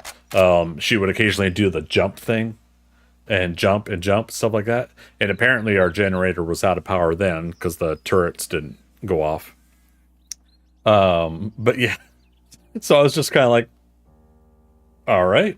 And I was like, okay, switch to sniper, crouch, aim, headshot. But I really do love Dorkster. I love what you guys did with this place. You know, it was a real fun project, kind of turning this into a like beyond the initial idea, expanding upon the initial idea of a base kind of scenario. Yeah, this just really ended up becoming something really fun. It's a little hodgepodge. It's a little like piecemeal, right? Like we added a little bit here, a little bit there, and it kind of expanded out in sections and stuff. But ultimately, it just really turned into something really organic and fun. Yeah, really, really. Oh God, I'm getting teary-eyed thinking about that. So thank you, Dorster, again. You know, you, Andromeda, Barry got to have fun. Blue Joy got to have some fun.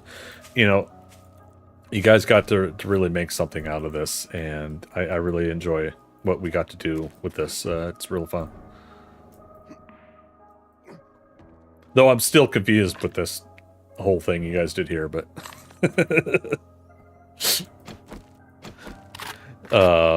it would have helped if I hadn't been so exhausted and tired every time I think I brought it up before, and you were trying to explain it to me. Needs solar for sure. I think we were prepping for solar panels. Again, God, it just pisses me off. It's only myself to blame, really, but it pisses me off that I just got so exhausted this past month and a half here. But yeah, we got some solar cells, plenty of banks. That'll be on the next game. That'll be on the next one. I think what'll be fun is well, I was going to build a tower, and I might still do it. Again, it's like I can't stop saying I want to build these big, huge, grandiose builds. But when I'm talking about a tower, I'm not talking about like, you know. So for those that don't know, on this server, you can have a 51 by 51 land claim block. In vanilla, it's 41 by 41 blocks, or meters if you want. And so by a tower, I'm thinking like, you know, a 10 by 10 area is pretty reasonably sized. Let's go back to ThunderCats Lair.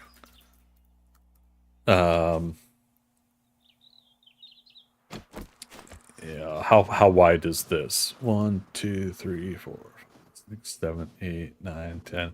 So I mean, there's 10 blocks there. 1, 2, 3, 4, 5, 6, 7, 10. So in this kind of area, you could still have a pretty reasonable amount of space for your workshop, right? You can have your workstations all around in a 10 by 10 area, and you know, plenty of space to put stuff in. Now think of it as a tower going up real high. It's not really that big of a build. And so now that you've taken up 10 by 10 of that space, think about in a 51 by 51 space area, how much space you have left over. Now, what I'm going to be doing is, how do I explain it? Well, let's go down here.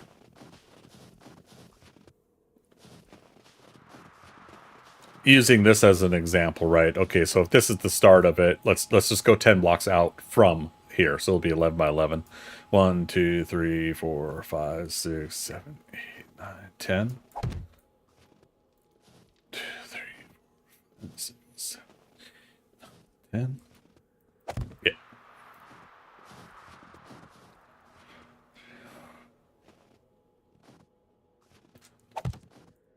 Okay. Oh, wait. No.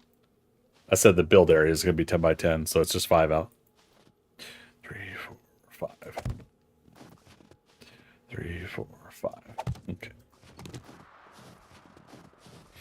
Solar sucks. Oil forever. Oh, goodness. 1, 2.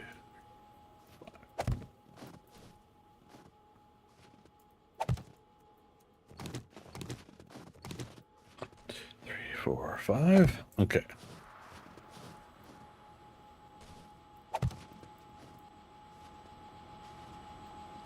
And again, this is just for example. Just think of this blocks as walls. I don't know. Just to give you kind of like a rough idea of an area. Okay, so if that's just if this is the base, right? You know, this is the walls. Maybe I make the walls 3 thick. All right, just let's just say that's the argument. The base will have yeah, and now let's say we have a 5 block wide moat that I might put down to bedrock. I might not. And then let's have a 3 block thick fence line, right? 1, 2, 9, 10, 11. Oh, wait.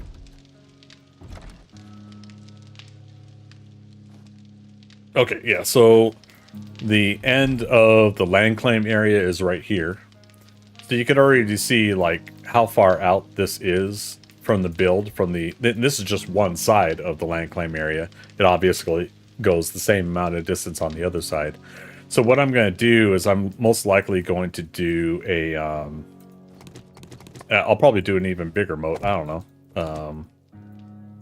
I keep hitting F because of Pal World. You know, let's say I was doing that instead. And for a fence line, I'm going to do one of my old school style fences. And we do something like this, where basically 2, 3, 4, 5 blocks high.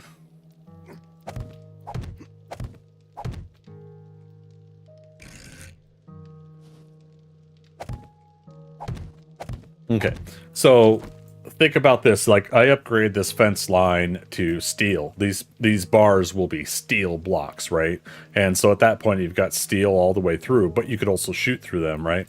And we're gonna have like turrets defending the whole perimeter on the inside as well. Now, this is somewhat a PvP based design that I was doing, where the reason I put the fence line here is there were people that were going out to they were going to the extremes of jumping over my fence by nerd pulling like this high just on the outside of my build design, so that they could run and jump off and land on the inside of my fence perimeter. But then the other part was they had auto turrets to worry about. But yeah, so like this is a PvE server. We're not necessarily worrying about that. But I'll be honest, we actually had some intruders, some people not following the rules that broke into our other base. So preemptively, I'd like to go ahead and do that. I'll put a 5 high fence all the way around. So think of it as going all the way around the one land claim block area. And on the inside, I'm going to have the workshop and the base and everything like that. And we're going to have a tower, so we'll have rooms or whatever above it. And I think my rule of thumb is I will only build another section above if I have the time to do it. And I won't try to preemptively build the height of the build height, which I think is 250 meters is the highest height. 254, something like that.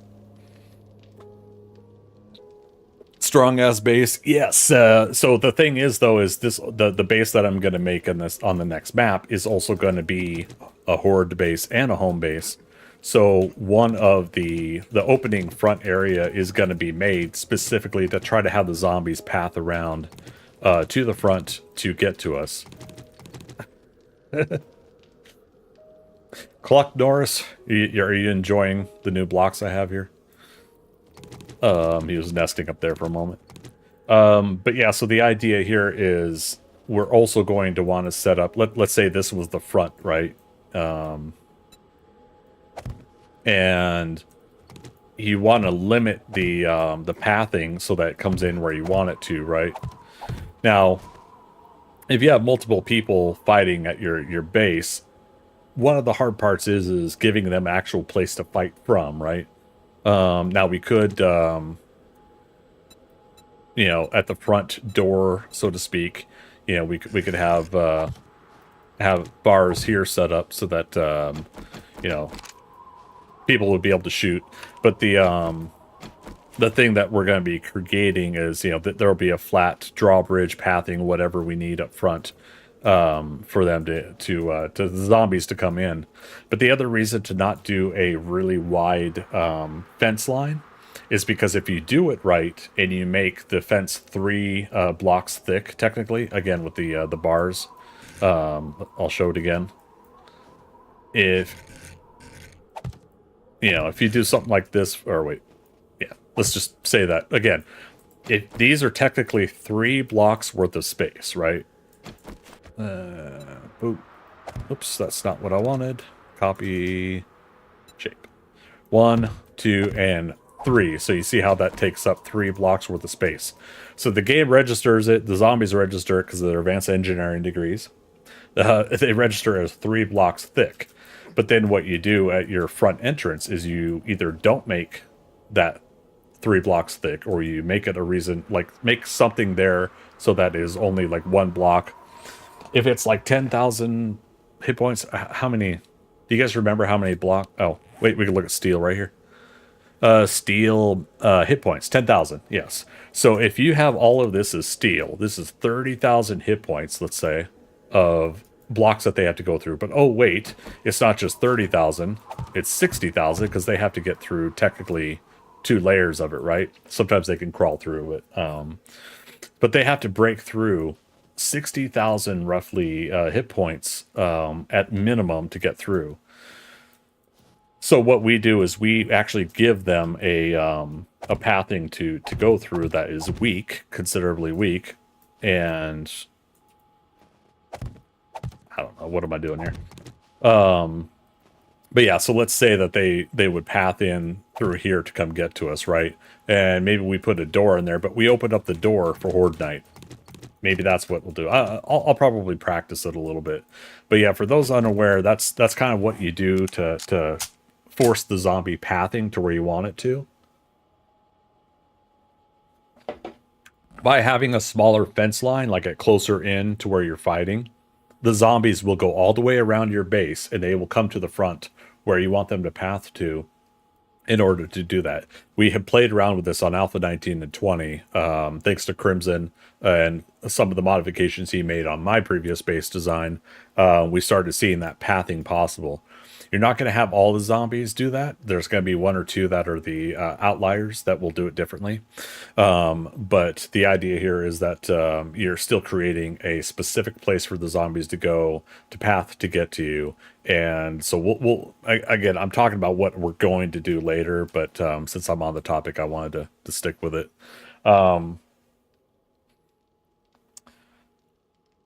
Need solar for sure. sorry, going back to what Viking Spawn was saying. Strong as base, yeah, Caleb. Yeah, it'll be pretty fun, but I think that's one of those things that you work hard towards is you try to get like some of those parameters set up so where you create that defensive scenario for your character. Plus, if you're working in the base, if a screamer comes, if the screamer can always come to the front door, even better, right? So I've got a loose idea in my head of how I'm going to try to manage it, mitigate it. Sorry, Jack Daniels, how you doing, man? That's a huge chicken. That's Cluck Norris. I'm babysitting him for the admins. But yeah, let's say this is the corner of the fence line. Some people were asking, like, what else can you do to mitigate the zombies to path correctly? Because they can get hung up sometimes. One of those things that helps is actually making a corner with ramp blocks like this.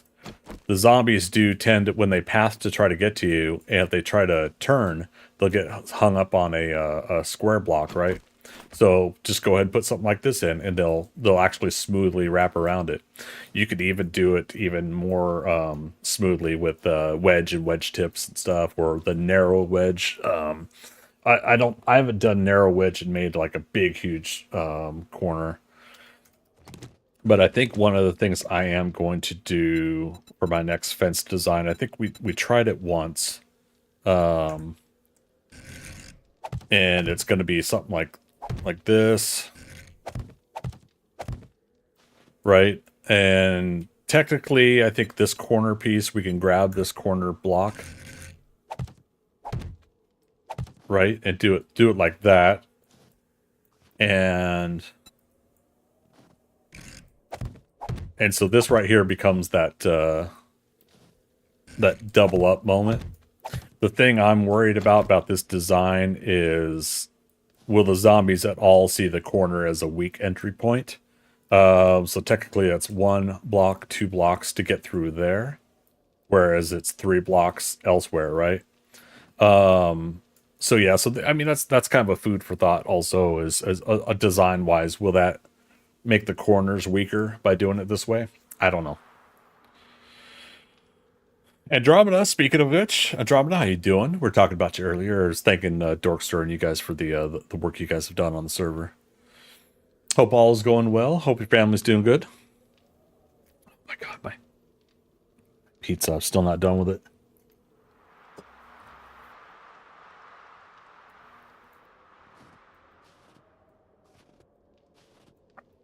But yeah, one of the ideas about this, while we could shoot through these bars, technically can't shoot through the corner piece that I put here, right?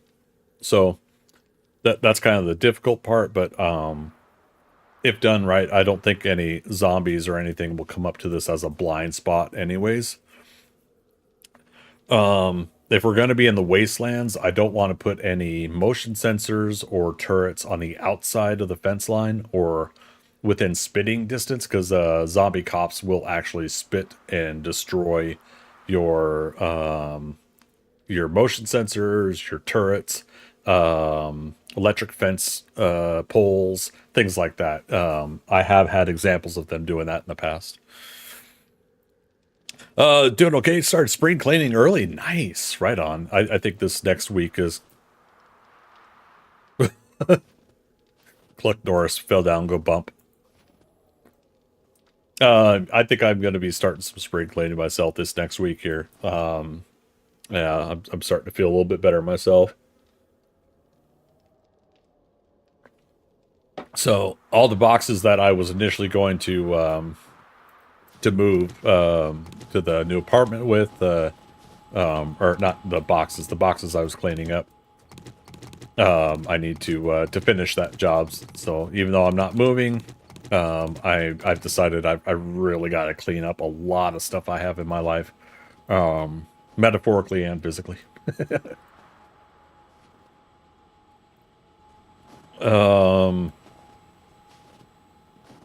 All right. So yeah, I just wanted to kind of give an example there since we're on the topic of next map. I know I brought the topic up, but yeah. Well, let's see what I could do with that. Oh, the bridge also.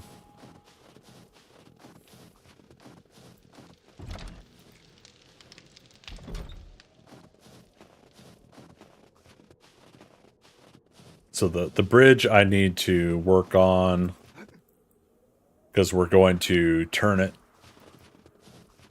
There's only a downside about, like, what we found I think is perfect for the ThunderCats Lair build overall in the grand scheme of things. But technically, like, I think the bridge should technically have gone straight out from the build. That's why I have this here.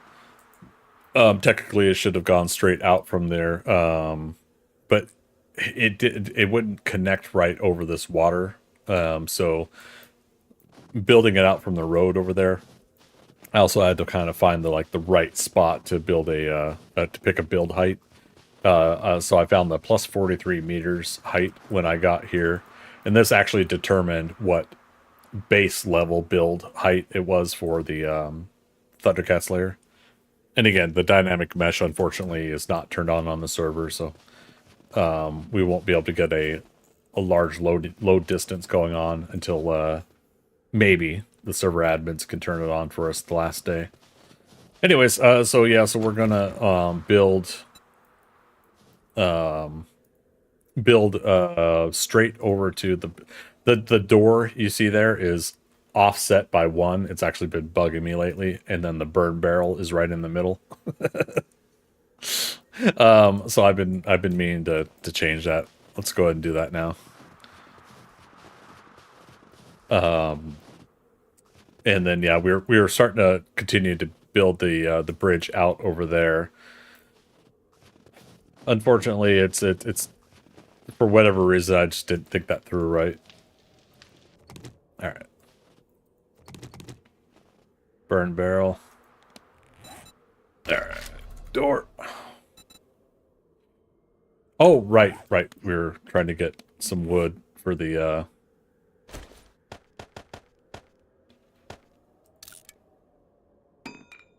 That's not enough for the door, is it? No.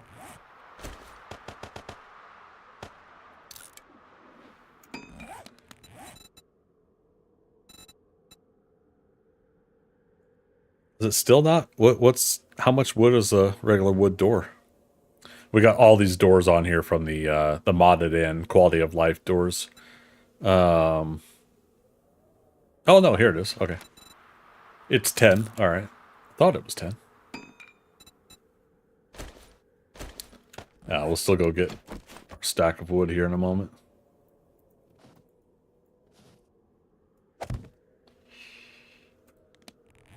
Dun, dun, dun, dun, dun, dun, dun. Dun, dun, dun, dun, dun.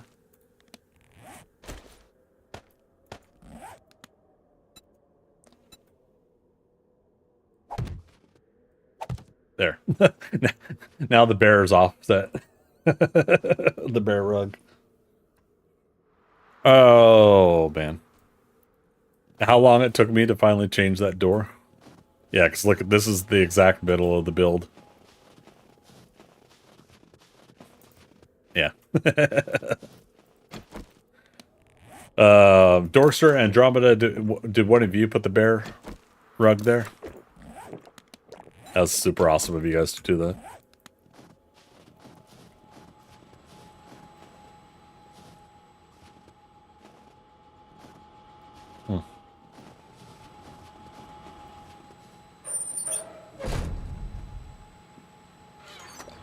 There we go. Andromeda, was it you? Makes me think of that song. It wasn't me.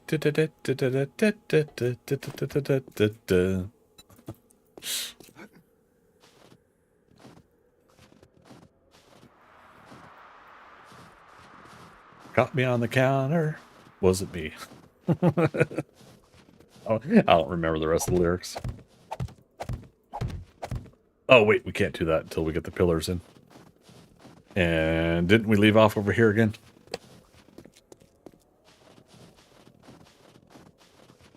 Yeah.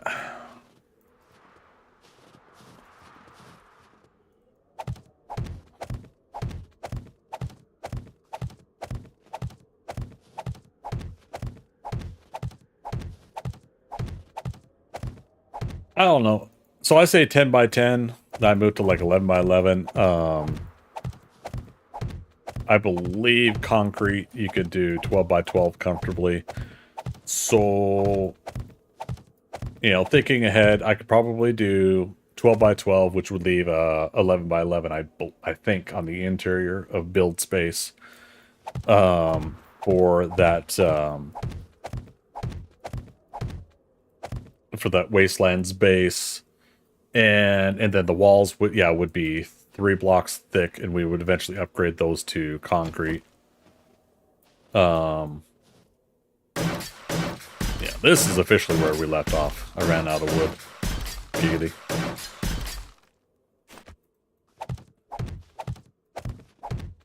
But yeah, so if it's 3 blocks thick, at minimum, we would want a 5 block wide moat. And again, the other reason to have a moat, doesn't have to go down to bedrock, but it could, is you're once again trying to create a pathing situation where the zombies don't want to path to anywhere but your front door. where you specifically want them to go. Well, that's the other thing, is the front door is also going to have electric fence line and stuff like that. It's going to be pretty fun. I think it'll be set up very where we could test out a few of those things again. Electric fence line is really just to slow the zombies down. That way they're held in place and you can get headshots and everything. And if I do my old corridor design, we'll be able to go and repair the fence line. Must have a moat if you want protection from the Black Knight. Exactly, right? Wait, what?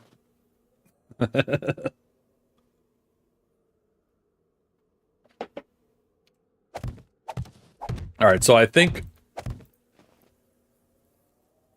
I won't dig down to bedrock, and I won't dig down below ground level, with possible exception of a moat. However, I think I still want to try my old feed into stairs going up kind of scenario. And part of that would be making the base up at least 3 blocks high, because 3 meters high. Nothing technically can go up that high, right? Spider zombies will jump, but again, we'll have turrets for extra protection outside of Horde Nights, and then whatever we want to do during Horde Nights. It's very specific, though, that I want the zombie kills, because then we can get the kill count, and we can get the XP and the sky coins per kill if we get the kill shot, right? So,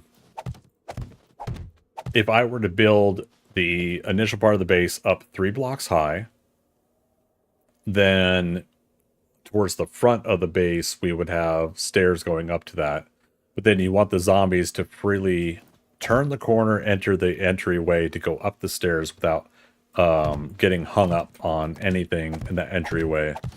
So I'll probably be practicing a lot of pathing changes with that front entryway. But if they at least do that, if they go up high there, I'm trying to think about my my repair corridor being up high so that the zombies don't want to path to the repair section of that hold the electric fences. Because we did have some pathing issues with that before, where the zombies wanted to get to that the repair corridor instead of going through the front. So don't be in Greg's fort if you're a greedy bastard like me. My points is my points.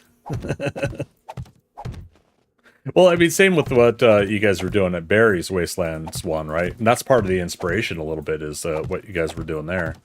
Is, you know, it's a free-for-all. We're all standing there shooting zombies. And if we get the kill, we get the kill. If not, we're at least helping the team out by not letting the zombies get to us, obviously.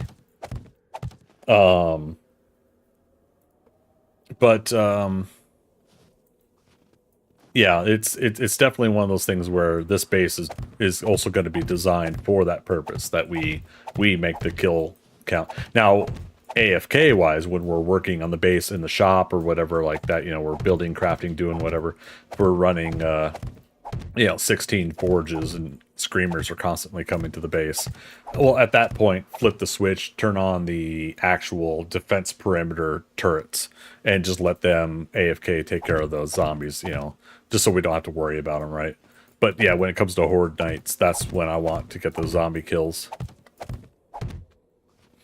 Oh, Adarius Miss, how you doing? Welcome to chat.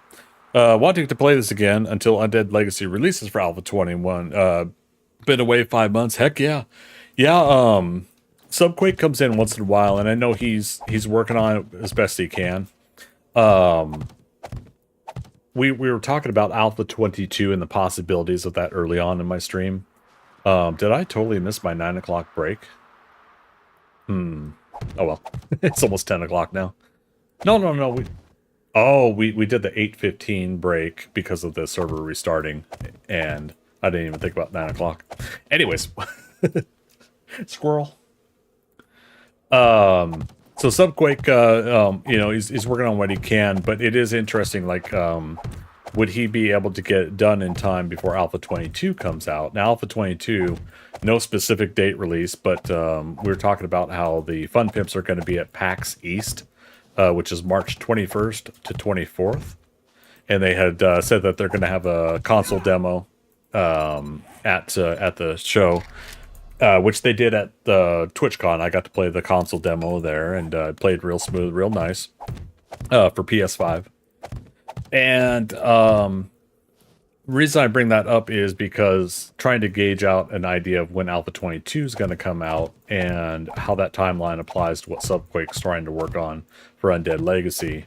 I myself, I'm actually kind of excited to try Subquake's next version, whereas I usually don't really want to play overhaul mods. You know, Subquake's kind of he's helped me kind of feel differently about that. I usually just like to play vanilla with maybe some modlets here or there, bigger backpack and stuff like that. So Undead Legacy tends to be like the only one that I play myself, and I think we've talked about that in the past, Adarius. Yeah, it's one of those things that I'm definitely looking forward to seeing what he's going to put together, but I am curious what the time frame possibility is of that, and whether or not it's actually going to have to be Alpha 22 instead. But that's all part of the fun of seeing where some of this goes, whether it's the vanilla Fun Pimps game that they're putting together, or some of the modders doing what they're doing. I think in another life I would have really had fun being a modder of these games. I just definitely don't have the mind capacity and time and patience and project managing skills to do it myself. Plus, again, I just tend to really enjoy the vanilla versions, anyways. One of his supporters I know, yeah, and that's why I think you and I have talked about before. That's how I know about the power rework. Yes, I look forward to that. I used to do other mods. Now I only barely play vanilla after it launches. Otherwise, Undead Legacy, nice. Yeah, it's for me, vanilla's been just fine. And again, this is the to each his own kind of thing, right? Or your subjective enjoyment may vary between everybody, right? I think one of the awesome things about it is the fact that we have those options in the first place, right? You have what the devs are doing with their vanilla game. You have what modders are doing with modlets. Again, the bigger backpack mod and the roll-lock mod before it became a vanilla thing. And then overhaul mods like Subquake with Undead Legacy, Darkness Falls with Kane, and everybody else that's doing War of the Walkers. We were talking about that earlier. I haven't done War of the Walkers since Alpha 16 though, but yeah, I think it's super awesome we even have that in the first place. I guess I am the glass half full kind of person when it comes to a lot of those situations. Or not even the glass is half full. It's like, wow, look at this, guys. I got a glass with this item in, with this liquid in it.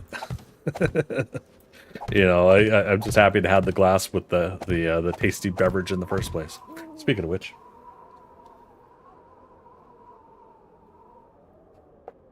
oh goodness, I'd make sure and finish that because one, it's my protein shake for the day, and for two, doesn't taste very good once it gets room temperature. You got 7,000 hours of vanilla. Nice, I just hit 9,000. And 2,400 of it's in Undead Legacy. Nice, man. And Caleb, you need to learn XPath. What's that? Yeah, I think it would have been fun to get into modding at some point. It's one of 1,000 things that I would want to do in life, and I just don't have time for it. At a certain point, you just kind of have to say this, and then put your focus and your attention in on whatever that is that you picked. I like so many things in life. I enjoy so many different things, but then because of that, I'm so watered down on my my actual ability to enjoy a specific genre or entertainment or whatever, and I spread myself pretty thin because of it. Jack of all trades, master of none.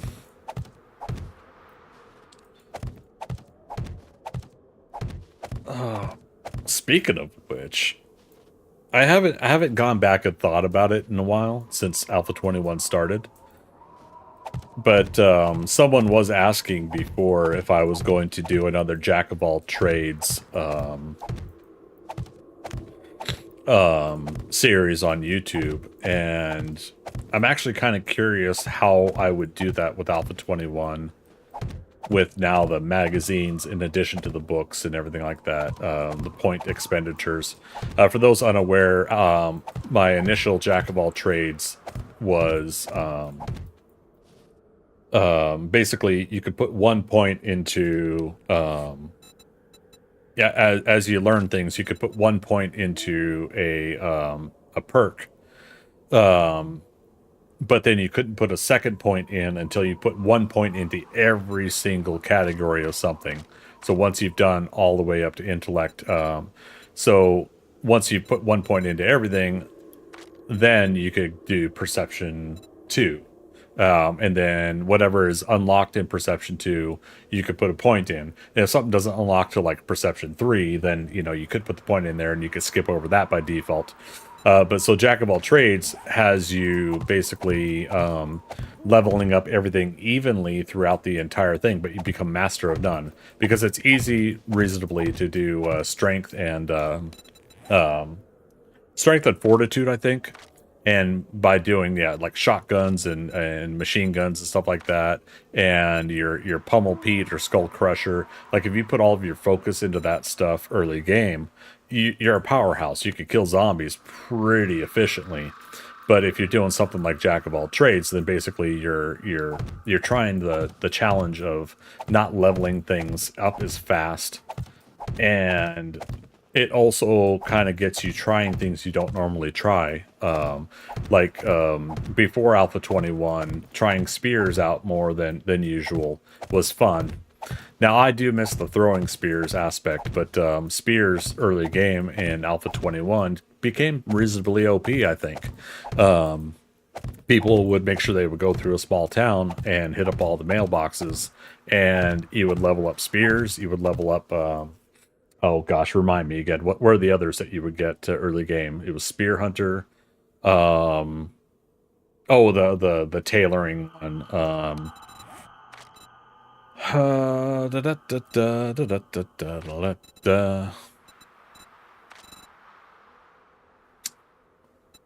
Needle and thread. So yeah, it was Spear Hunter, Needle and Thread, and was it Lucky Looter? I don't know. But yeah, but by getting that Spear Hunter early on, you're able to just powerhouse through a lot of these zombies with a spear, and I found that reasonably enjoyable for Alpha 21, that it changed up the game that way for spears. But what we lost was throwing spears. And I actually liked throwing spears. That was real fun. It sucked when you lost one. So choose your throwing spear carefully. But yeah, I had a lot of fun with the spear throw aspect. Okay, so Darius, you mean 9,420 hours total? Oh, okay, so that's 7,000 plus 2,400. Okay, nice, man. Right on. Actually, yeah, you got me thinking now. What's 9,075 hours? So yeah, I just hit 9,000 hours not too long ago for my overall gameplay. So yeah, I'm hoping to hit 10,000 by next year's anniversary. We just hit 6 years playing 7 Days to Die this last February 15th, and then March 15th will be my streaming anniversary. And so yeah, I think I'll hit that 10,000 hours pretty easily by my next year anniversary. From Alpha 16.4 to now, which has been your most preferred? Ooh. See, that's rough because honestly, Alpha 16 was my first, and there was something magical about coming into this game at Alpha 16.4. Darius, that's when you started as well. I thought we had talked about this before. If it wasn't you, it was probably somebody else. But yeah, but asking the question, like, which version do I like for more? I honestly, despite missing some of the things that we've lost out of the game, I still like all the improvements and additions that we've gotten since then. So Alpha 21.2 is honestly my favorite version of the game so far. I tend to enjoy it as it continues to grow. I'm that kind of person. But nostalgia wise, I yearn a little bit for that very first time I played, that first month. The very first month I played in Alpha 16.4, February 15th of 2018. There was something just so enjoyable about the first time experience with this game that I don't know. You're never really going to truly know. You can't go back and change the past, but I don't know if I would have had the same experience with Alpha 15 and prior as much as I do like watching. Occasionally some people will go back and play the old versions, or I'd go back and watch somebody's old video from 6-7 years ago of playing like Cap or whatever, we're playing the game. I don't know. It's just really interesting to kind of what if that situation. When I very first played 7 Days to Die, and I jumped onto a public server for the first time, that first like week or so that I played it solo, and then I played on a public server.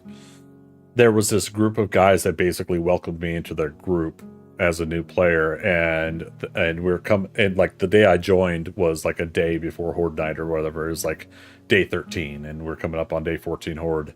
And so they said, here, let's invite you to the group. And they said how far away they were. And it was this huge, huge lake that I had to swim across to get to them. And when I did get over to where they were, it was a real fun town build that was up on this, up on, so you got the water, you got like the cliffside and mountainside or whatever, going up to the flat plateau area where the city was. But then down about 20 meters, and this little road went down to it, was a secondary offshoot town, was the Old West town or whatever buildings that it built off to the side. So it had this real fun random gen scenario of a town and little mini town, Old West town kind of thing. And so they had set up their rough like area on that little Old West town area, and I picked another building down the road and was building my building.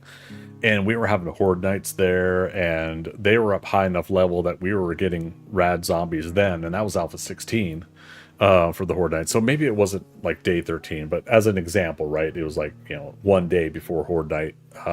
So I had roughly an hour, maybe an hour and a half of real life time until Horde Night was starting. And it was something magical and wonderful about meeting this group of individuals who were willing to take me in, and we did like this group function together. It made me feel welcome to the 7 Days to Die community.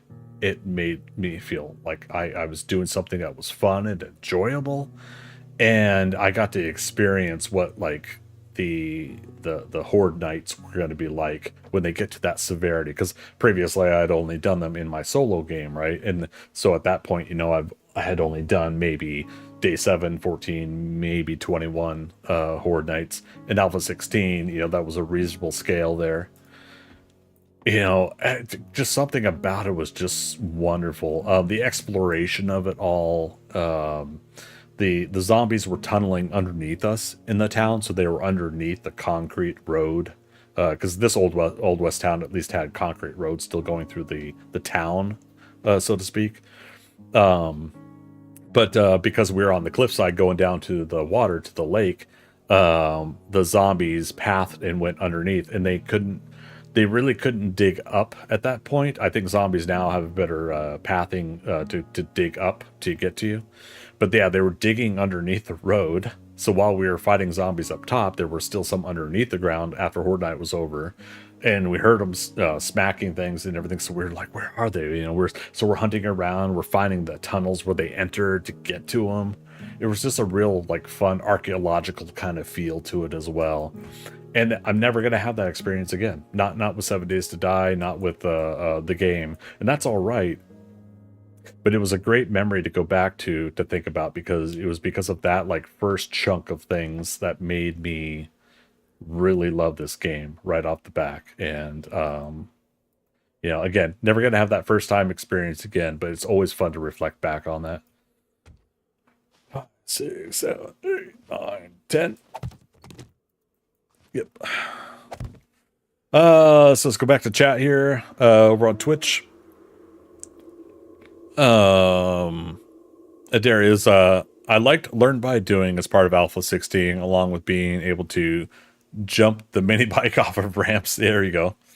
I didn't like the mini bike sinking underground when you dismounted too quick and on a public server, sometimes on the solo game. But all of a sudden it would glitch down underneath the ground and you had to dig it out. Remember having to do that? Oh, good golly. I remember my first base when I started, I tried to make a giant moat around the very first house you see in Alpha 16 spawn. Didn't work. Oh no. I kind of did that too with the desert house just south of the Fates Motel is where I started in Navezgane when I did a solo game. And yes, I tried doing like a spike defense perimeter, not knowing the pathing of the zombies. The old school story I like to tell about. I didn't know how the game, I didn't watch any gameplay or anything like that. I jumped right into the game. So I didn't know if zombies were like coming up out of the ground, you know, like they were buried bodies and they could come up out of the ground or something like that. So when I got to the very first house and I saw that there were floorboards missing and you could see the ground, I thought I had to patch up the floor as well as the windows and barricade windows and stuff like that. I didn't know how like specifically immersive it was to do that, right? Which I wasn't disappointed when I found out it wasn't like that in the game, but it was a cool, how does this work kind of feel that I got from the whole thing. So yeah, it was really funny just to sit that first night, hearing zombies walking outside and not knowing like are they gonna hear me? Are they gonna smell me? You know, you know, part of me wants to go back to the whole feral sense gameplay as well. I don't feel like enough people do that. I like that mechanic, and part of me is kind of thinking I should do a gameplay where I'm turning the feral sense on, try to make it a difficulty scenario that way. So Caleb, first version I played was Xbox, right? So yeah, so which is part of the Alpha 15 kind of version right now, at least until they finally release Alpha 22. You could surely do YouTube tutorials on base building, horde based designs. I should, and the thing is like, there are people that are better at that than me, like Cap and Glock and Games for Kicks, Guns, Nerds, and Steel, things like that. Yeah, that's the hard part. There is the whole getting it done. but I really should have done more of that for my YouTube channel, because I could have had my YouTube channel built up way more by now. In fact, now that I'm thinking about it, let's see, YouTube Studio. Yeah, we finally got over 500 subscribers on YouTube. So now we're starting to unlock some of those stages of me applying for some sort of partnership, unlocking memberships or whatever and stuff. We just need 1,300 more hours. But yeah, we're up to 503 subscribers. So you guys were able to help me get up that number as well.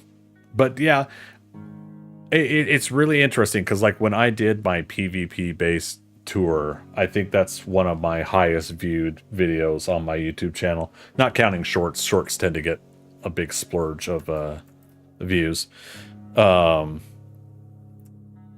Sorry Dork, sorry, the thought I am reading chat here. Let me scroll up. Am I missing something? Dorkster, you're talking about the modes. Don't be in Craig's Ford if you're a greedy bastard. No, I read that one. Yeah, sorry, Dorkster, I don't see you. What am I missing here? You have an easy listening voice and you explain things well. Oh, thank you so much. Appreciate that. I need to just basically kind of just. I think what I need to do is I need to just do it. Basically, like if I have an idea, if I have something rough I want to do, I just need to do it. For whatever reason, I keep holding myself back from getting some things done that I want to do and trying to find the time to do some of these various little projects and whatnot. I don't know. I just need to get better at it, period. Dorkster, game chat friend Kate. Oh, in-game chat. Sorry, again, my microphone cuts through. Microphone blocks the in-game chat. And it's hard to keep track of so many different chat locations. Okay, what's going on here? Oh, Caleb, are you playing?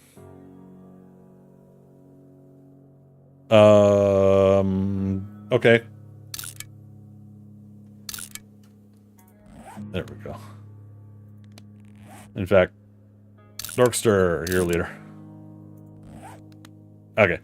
Sorry, guys. Again, it's hard for me to read in-game chat all the time, especially when we're in a conversation where I'm rambling on and on and on and on and on on the streams here. 1, 2, 3, 4, 5, 6, 7, 8, 9, 10.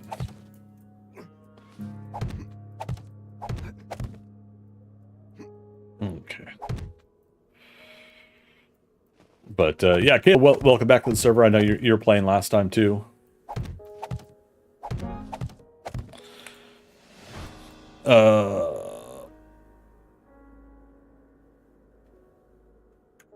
Okay, so yeah, you guys are chit-chatting and work things out. Okay, perfect. All right, just making sure you guys are good then. Yeah, I think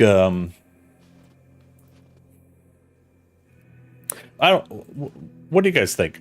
How long has it been? And feel free to post the name of the person if you want. How long has it been since you've seen somebody do a back to the basics of 7 Days to Die kind of video?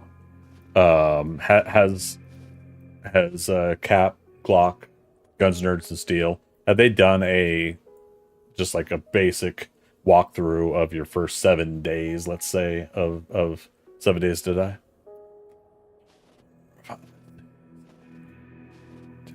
Or has it been like since like Alpha 19 or 18 or something like that, since they've all done that? Oops. Fill that in. You know I'll fall down.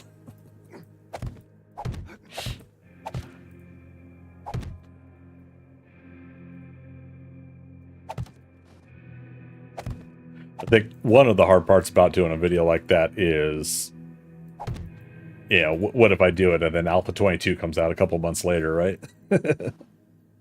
Let's see. So I don't know in particular on who to watch in that regard. Gotcha. Yeah, no worries. I always like to, at moments like this, I'd like to open up the floor for people that want to mention a streamer or a content creator doing the recorded stuff. Whereas usually I prefer people to not openly just to talk about other people other than me.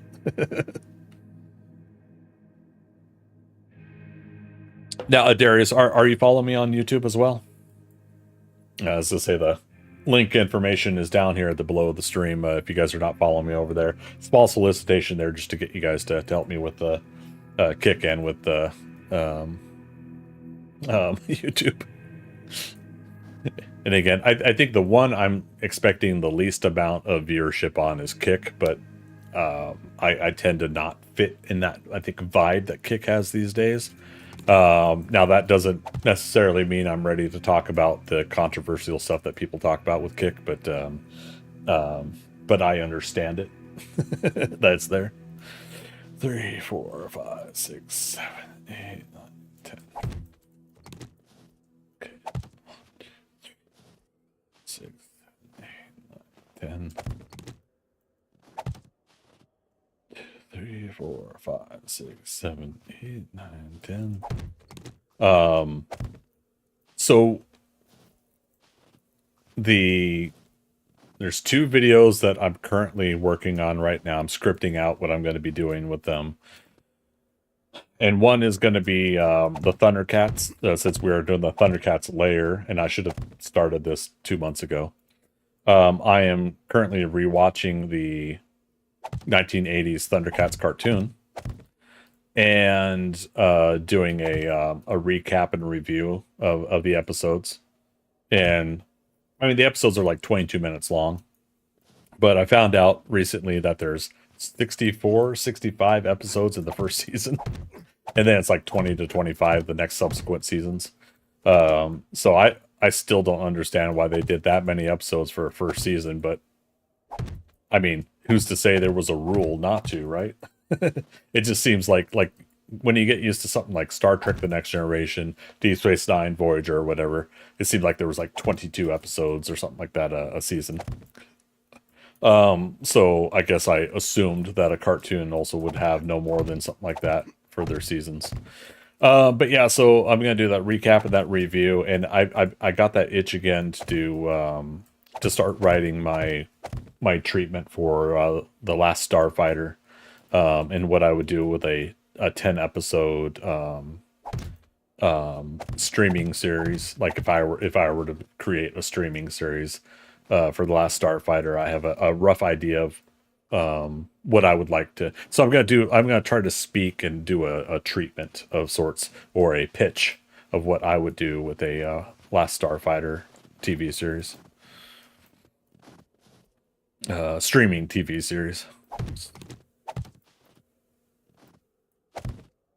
So there.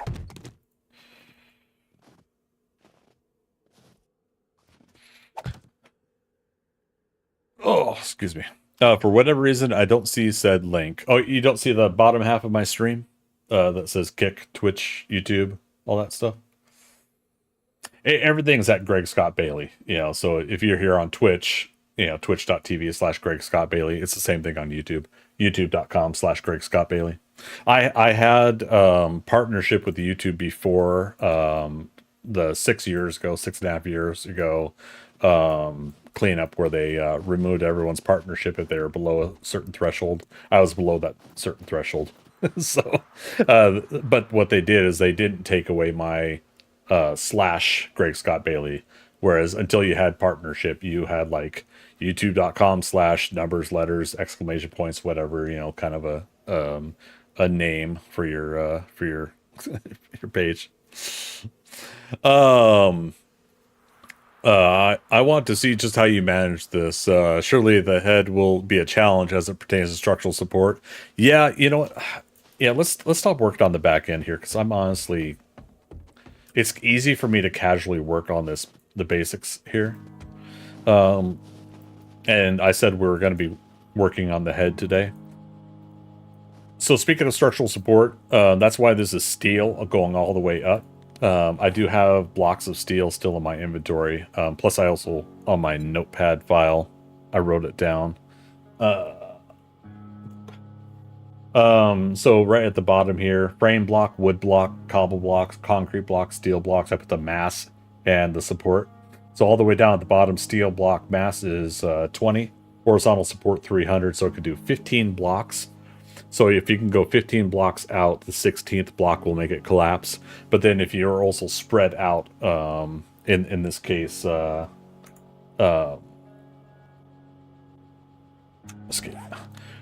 this case,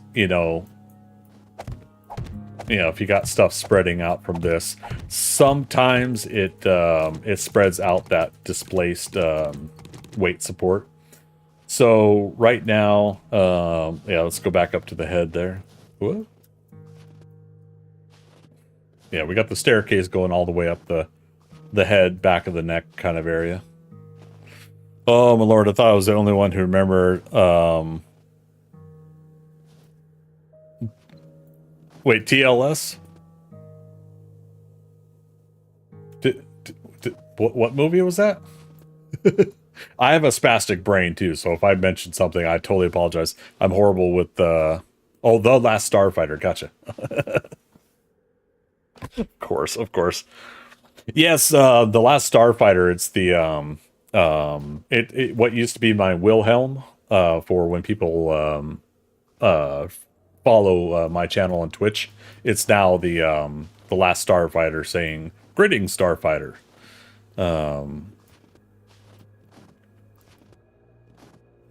Yeah, so here's what we got. Right. And this is currently, yeah, the top should be out farther than the bottom. But yeah, this right here is the solid wall block, right? So this is steel all the way down to the ground. One of the other people is reminding me that it doesn't have to be steel all the way down, but we're also going to be doing stuff like the chest and everything. So 1, 2, 3, 4, 5, 6, 7, 8, 9, 10, and 11. So 12, 13, but you see how this is turning yellow? Now, this is wood block. So wood, even though you attach wood to steel, which, yeah, we haven't upgraded up here yet.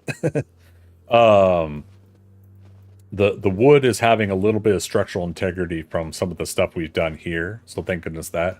But let's look at that notepad file again. So wood block is, and frame and wood are the same in this regard. Cobble and concrete are also the same. I don't know if you guys, I don't know at what point, what alpha they changed this, but I think it's alpha 20 that they changed this. But wood and frame are the same. Cobble and concrete are the same, and then steel is the different as far as like how much they hold. So you see how it says 5 horizontal support, and then it says 40 is the is how much it could hold, or 8 blocks. So so wood could technically go 8 blocks out before it falls off from itself. 1, 2, 3, 4, 5, 6, 7, 8. So you see.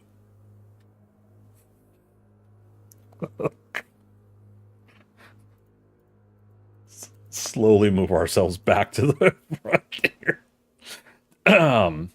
So yeah, 8 blocks out, but it's also there.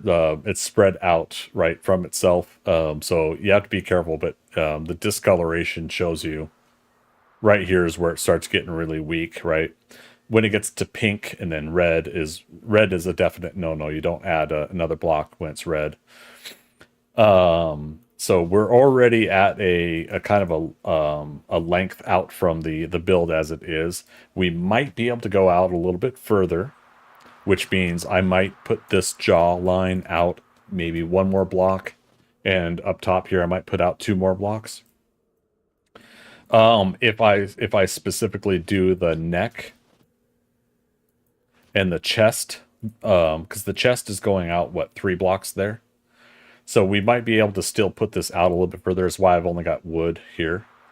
But yeah, I'm doing a couple different things like this, the jawline here. I'm wanting to see if we could shape it a little bit. There it is. You know, so doing stuff like that. And then if I'm going to do something like that, do I take this steel block away? Do I pull the jawline out a little bit? I thought about doing it that way maybe. So there's these little things that I'm wanting to do to try to shape it, but then the other thing I remind myself is what's visible from a distance anyways, right? I could get real intricate and nuanced with some stuff, but if you can't really see that intricacy and if you can't see it from a distance, why bother doing it, right?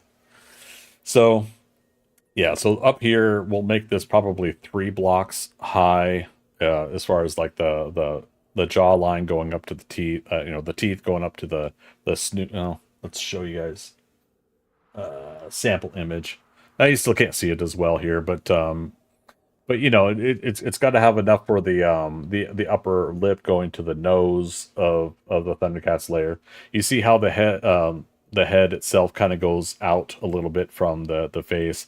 So that's part of why I was thinking, well, we could do this, right? And then I curve it inwards as well.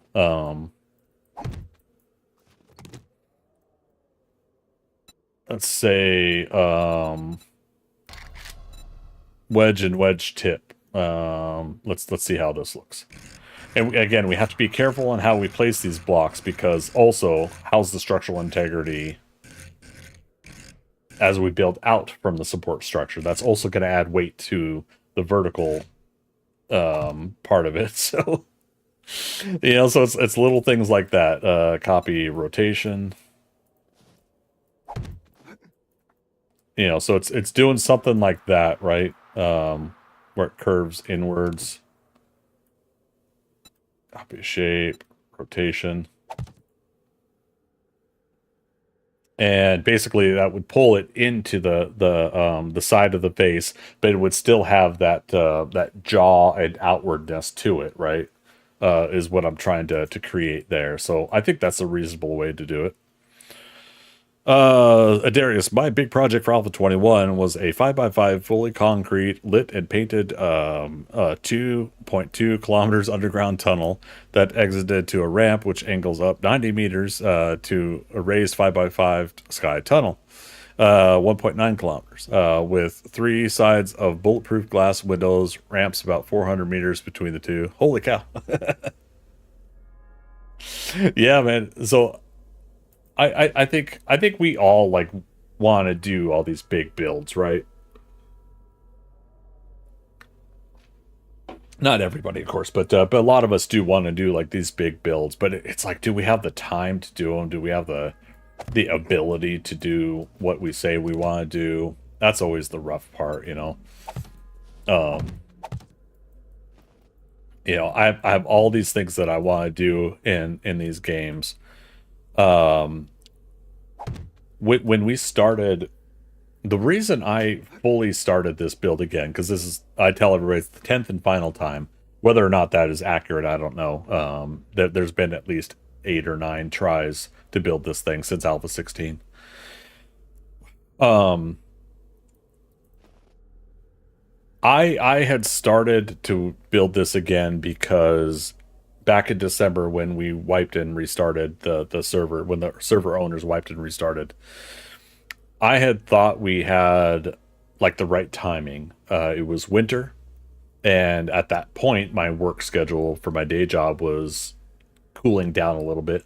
So I didn't need to put a lot of overtime or extra work in. I didn't have a lot of on-call phone calls and things to deal with.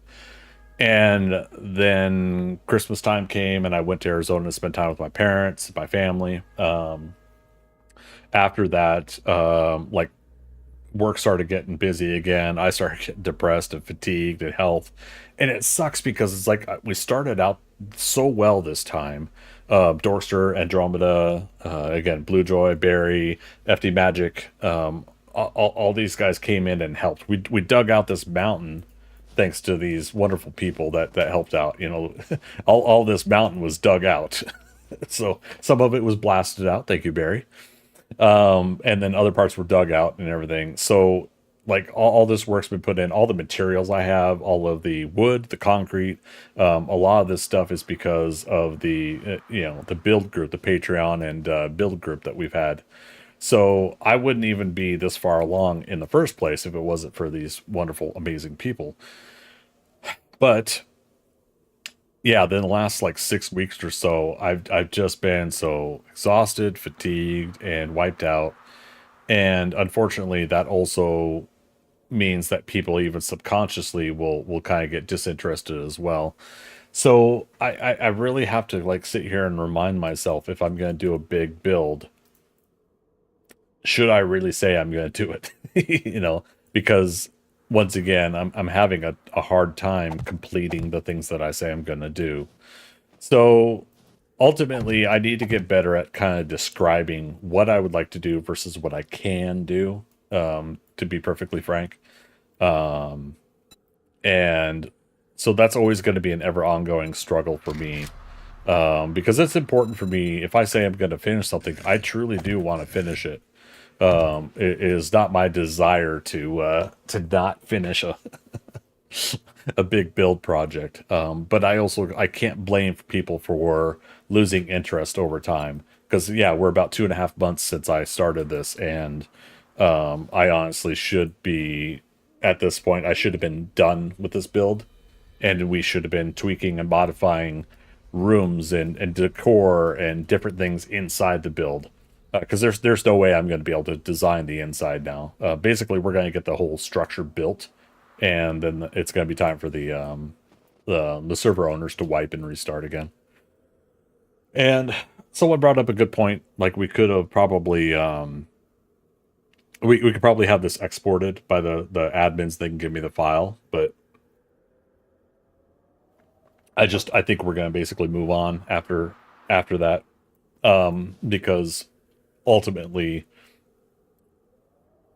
who's going to be interested anymore in me finishing it up?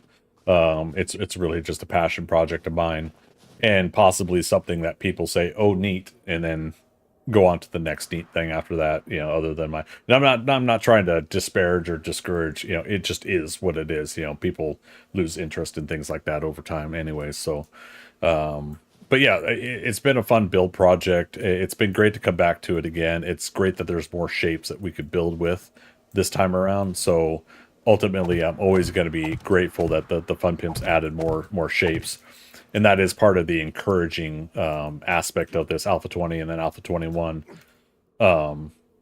Is that we now have more shapes to work with, and therefore it makes the building process fun. It's like, ooh, now I can catch this angle. Like again with what we did here. We could technically have done that before with the wedge tips and everything like that, but now I know I have other triangles or other angle pieces, gable and was it ramp corner pieces and everything like that. We've learned about blocks since then that we can now use to shape and design this stuff. So ultimately, I think in the end, this is going to look a lot less blocky than when I first did the ThunderCats layer. Whether or not it'll look exactly like what we... Oh, sorry, I got the image up. Whether or not it'll look exactly like the ThunderCats layer, I don't know. All we could do is try. Yeah, it's like looking down on approachers. What's that? Being up this high, you could look down on approaching zombies. It makes for an interesting sniping vantage point, doesn't it? I built my cement factory in the heart of a large mountain. No screamer, crapola. Yeah. I had 32 forges, 16 cement mixers, and 12 workbenches in there. Did you at least have like the pock marks from screamers that still loaded in, but they didn't know how to get to you? And they would occasionally hit the dirt up on the mountain. Did you ever check for that? We had that in like Alpha 19 when we did one of those. Dorkster says, "Why would you be Frank? We like you as Greg." That's true. That's true. I like me as Greg too. What, 2.5 months? If you're restricting it to stream time, especially, it's make a good time where you are. Oh, thanks. I appreciate that. Sorry, I'm stuffed up, so I didn't mean to snort there. But humbly, yeah, thank you. That means a lot to me. Yeah, it helps that I've built this before. That we haven't gotten as far as we are now. We did an Alpha 20 attempt, but I didn't get like a lot of this. Like the back end part of here was built more than the front and the head and everything like that. So there's at least that aspect of different kind of focus of what I tried before versus what we're trying now. Nope, you were 76 meters down. Nice. Yeah, that's a good point. maybe this next wipe and restart of the server, again, it's up to the server owners when they're going to do it. Maybe the next wipe and restart, maybe I make my forges and everything like that. Maybe I find a mountain in the woods. Like we start off there and I go old school with the whole underground workshop factory and stuff like that, and then we'll like move over to the home and a horde base in the wastelands after that. I really like that better now that I think about it. As much as I would like the challenge of like starting out day one in the wastelands, I'm not that good of a player, to be honest, and I don't think I would do very well. I don't know. Especially like this server, medium difficulty for me at least in the wastelands. The zombies hit too hard and they tend to be every other one of them feral, even on day one if you're in the wastelands. So I don't know. Like you got me kind of thinking about it now, like how I want to do it. I mean, you will if you do Undead Legacy, just not in the wastelands. I won't even leave the forest biome until 30 days in. Yeah, I really like that about what Subquake did for the oh, Cluck Norse. This time I knew he was there, but yeah, the Undead Legacy difficulty parameter changes were always really nice about how Subquake had done that. The first time we did Undead Legacy, like, because I played it in Alpha 16, but I didn't play it again until like Alpha 19, I think. That may or may not be true. Yeah, because then I played in Alpha 20, and we've been waiting for its next version. So the Alpha 19 version, like we started up a game, and it was being hosted by Darth Vapors, one of our friends here, and he had got some preliminary stuff set up. So when I logged in and I got over to him, I got mauled to death by a dire wolf on day one. and I was just kind of like, oh shit, okay, all right. In the woods, it's just like in a wood forest biome area in town. So, which the fun pimps seem to have changed in Alpha 21. Like the wolves and the bears don't seem to be in the forest biome currently. But I said it before, and I think this recent posting about the mountain lion, I think proves it a little bit, that the animals are getting that rework. And I don't think it's just their animation. I think they're also reworking their location, their spawn locations. This is just speculation on my part. Nothing to prove this. But I speculate that they're reworking the environments that they load in and how they load in, when they load in, and all that stuff, as well as their interest, their attraction to you, the need to attack you versus not, like the distance and stuff. So I think all that's getting a rework, which I'm actually happy with. The scorpions, yeah. So yeah, for Alpha 20, the scorpions. I don't know if there weren't scorpions in Alpha 19's Undead Legacy, was there? Shoot, I can't remember now. Nope. Okay. I moved a big rig military truck in Undead Legacy during Alpha 19. 4 freaking kilometers. That thing could get stuck on a paper clip. Yeah. My goal was in Undead Legacy was to get that big, huge dump truck, and I never did make it. I didn't get the Dukes to do it. But it was still kind of a fun goal to try to work towards. You never had that? Yeah. Yeah, I wanted the hauling capacity that sucker could do. And yeah, I never got to do it. All right. A little foggy right now. We'll try to wait for a little bit clearer. And we'll go work on the head again here in a moment.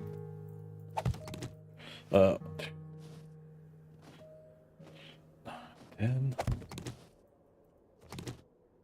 I don't know why I took that away.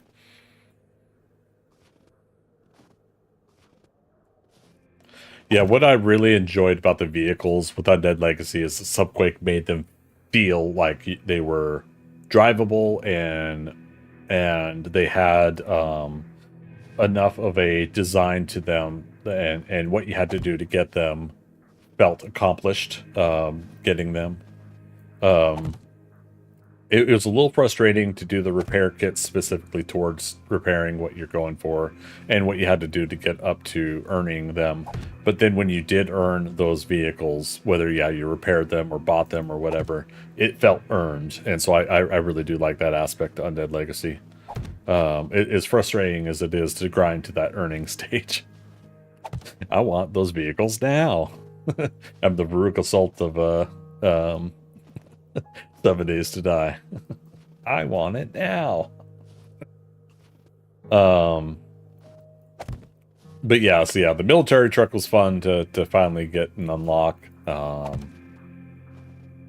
Was it the police SUV or the security SUV? It was fun.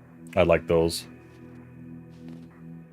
Yeah, favorite vehicle, it's probably the police SUV, if I really were to think about it. Because I love turning on the siren and the lights and everything like that. Like, the immersion of that aspect was so fun about Undead Legacy, that it was great to be able to just, once in a while, just turn on the siren and the lights. It's the simple things in life.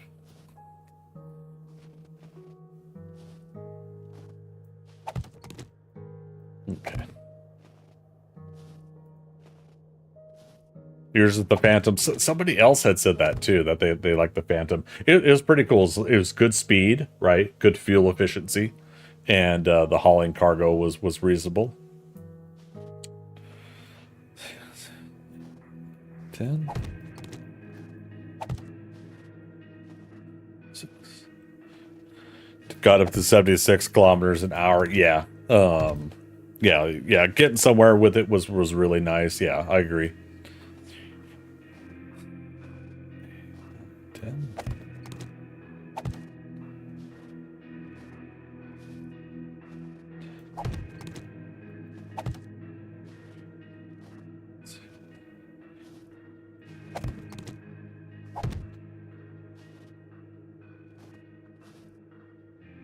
Is this the 60 meters one?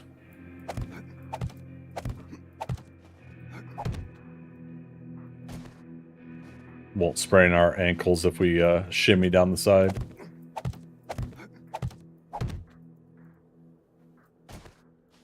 Maybe. That and the boss engine sound. Yeah, there you go. Yeah, see, like things like that, which even the fun pimps are doing now as they continue to work on the vanilla game, is the variety of sounds. Helps with the immersion too, right? Different. Yeah, if you got like a different engine sound, a different, like when you actually throttle down and you actually hear the difference in the sound in some of these video games, it's something like if you don't directly think about it, you don't realize that's what's helping immerse yourself into the game more. Is sometimes those sounds specifically sound like, whether or not they really are that way in real life, or they've created a realism to the gameplay enough that you feel like it is possible that this thing could be real by how they've incorporated sounds and visuals and everything. Minor things to me, like, boom, there is a shadow created by this block. We didn't used to have that in some games, right? And things like that keep getting enhanced. And just to kind of help with that you're inside the physical 3D environment of these games. I love it.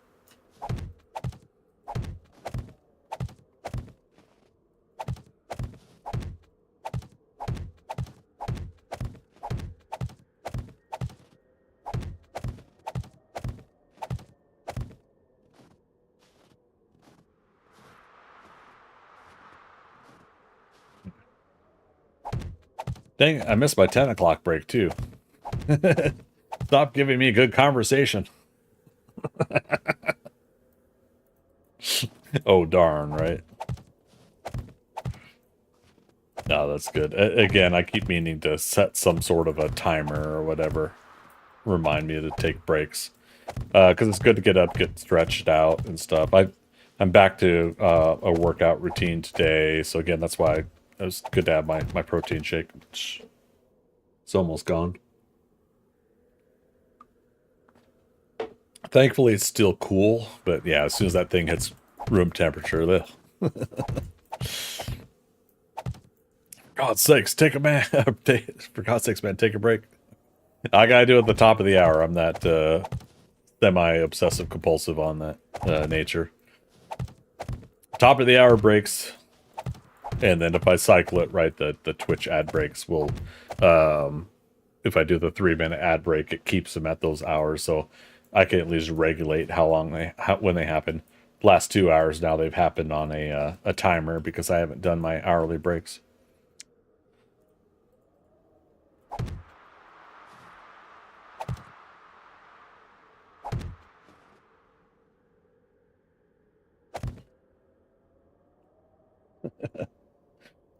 Yeah, this is where we want the Minecraft. Hold down the control button so I don't fall off the edge.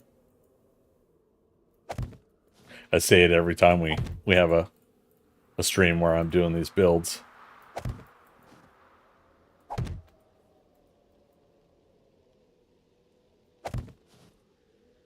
Oh, shoot. So the storm cleared up, but it's starting to get low light here. Let's try to get out real quick. We're going to look at that jawline from a distance.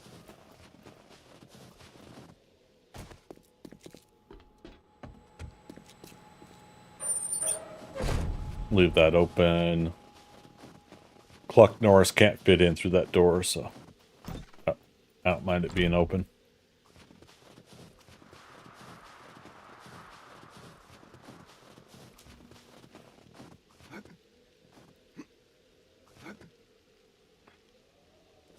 Yeah, it might not be enough blocks to even look at the... I guess it doesn't really make a difference right now, does it? Visually. Until I do more. Now, I'd mentioned before, I was thinking about taking the, the part between the upper lip and lower lip, the back here. I don't know if there's even a name for it, physiologically, but, no, come on, Fog, stay away. I was saying how I'm going to bring that in by 1 or 2 blocks. Yeah, let's go ahead and eliminate these. We don't need these here anymore.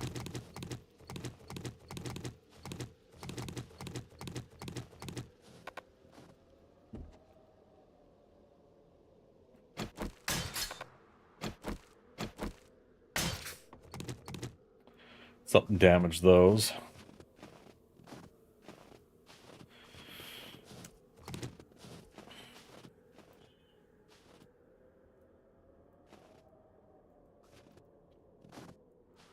So, was I hearing something here? Yeah. Oh, yeah, we never did finish digging out that. This was one math calculation I made wrong, and Bluejoy was helping me dig this out, but I need to finish it. So these 2 blocks worth of mountain need to be dug out still. And then from that point, the foundation will be extended by 2 blocks. And we were supposed to dig out all of this here down to water level as well. Yeah, I've got some more offline work to do, but I think I need to find out if we could do this comfortably too. So with the rework of water for Alpha 21, technically, see, we should be able to do that, right? At the plus 30 meters.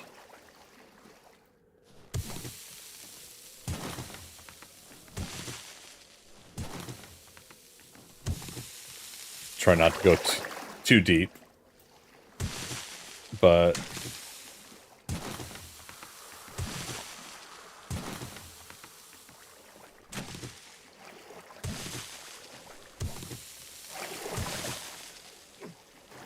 Yeah, so it still does kind of have some issues with the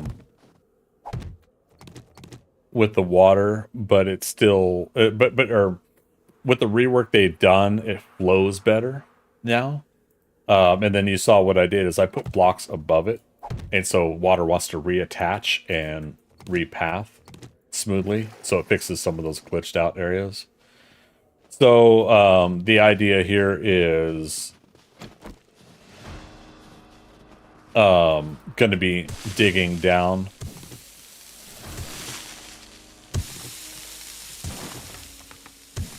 and I'm going to extend this build, which we're going to have to be careful when we do this.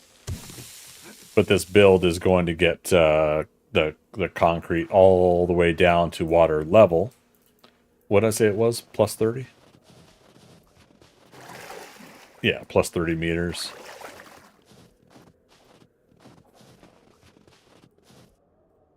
So yeah, another 6 more blocks worth.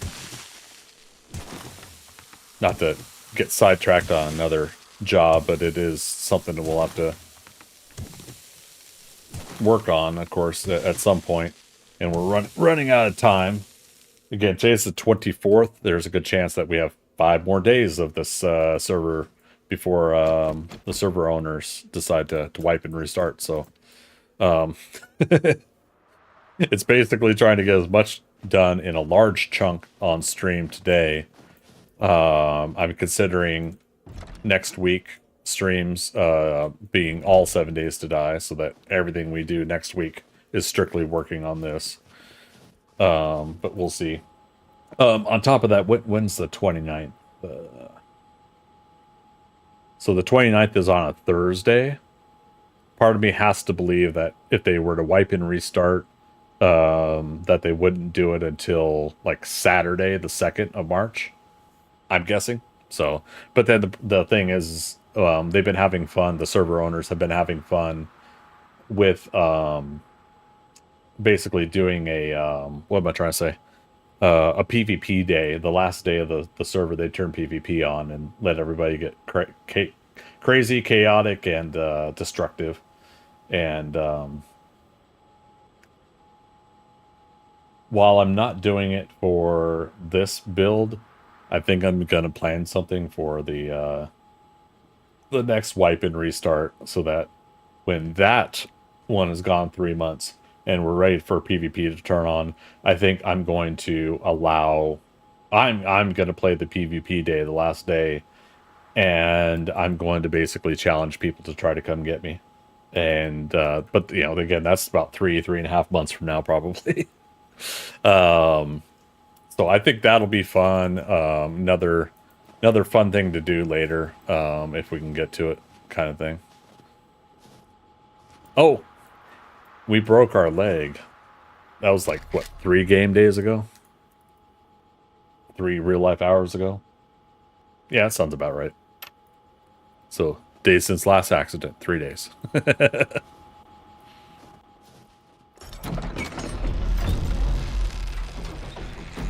Alright, here's the quicker way to get up, is a nice little ladder versus going up the stairs.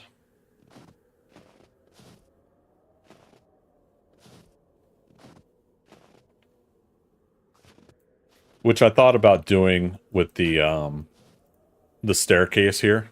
With one of the reasons I have a 1 block gap in the middle here is not only because of the design the way I did this, but I had thought about making a quick little elevator shaft in the middle to get up at that. Ultimately, just didn't. I decided not to. We could still do it. Maybe like we could change it to being on the back end here, because I think. Oh god, I think if I remember correctly, let's go down. Oh boy, wee, fast travel. Fast travel. Yeah, so see how many blocks are 1, 2, 3, and then 4. Like, we could technically have a hidden room here, elevator, mechanical room, or whatever. Elevator. I don't have any elevators. We could technically have like a little maintenance access point, and I could put the ladder going up this side of it or something. I don't know. We'll see. Something like that. All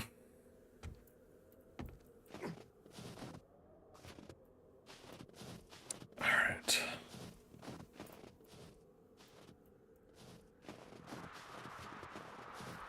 Yeah, realistically, I would love to have 2 more real life weeks to work on this. I think we would do so much better with the amount of stuff I want to get done. But it is what it is. Okay, so I still have to upgrade this whole wall here. We did last week. We did do this here. Yeah, so both sides at least have been upgraded concrete. I was also deciding before to change. So I had this going at a 45-degree angle ramp here. I'm going to pull this out another 10, 12 blocks, and then I'm going to wedge tip, and then ramp down at a certain point a little bit further. Reason I decided to do that is because we have this back of the neck kind of area here that's already creating kind of a extended out feel. So right about here. So I might go as far as here, extend it out a little bit, and then drop it down with the ramps. Reason being for that is I'm kind of thinking about design wise when we get up to building up to stuff like that. How much of it will be the body and the shoulders? If you think about how much mass your own body has and how you go over the shoulders, how your neck goes into kind of a spine area and stuff. But this is also supposed to be a cat, you know? So if a cat is sitting down, technically it's, well, like you see in some of these examples, it's technically sitting down, right? Ultimately, like, trying to make all of that in the back go down so that it looks like it's a back of an animal. I don't know how much of that's important or not when it comes to this build, but I do want to get close to something like that. But I think because of that neckline, you guys can't see it, there we go. Because of that neckline right there, we could drop technically with narrow wedge pieces, which is 4 blocks. We could drop by narrow wedges there and then try to match up close to the drop there. We'll see. It's like, okay, how much of this do we want to match what we do see with the original design? How much of this do we want to adapt and interpret ourselves? And how much do I just want to say, screw it, we just need to get it done? When it really comes down to it. Some of this is kind of really a screw it, let's just get it done kind of a vibe. Ooh, creepy music time. Yeah, 1,734 days in on this current playthrough of this. Usually there's always somebody here, so there is roughly if there's somebody on, the clock's always running in the server, so 24 hours is 24 game days. After 10 real life days, that's 240 days already there. So you can imagine how easy it is to get to 1,734. Hey Siri, what's 1,734 divided by 60? 1,734 divided by 60 is 28.9. Thank you. My pleasure.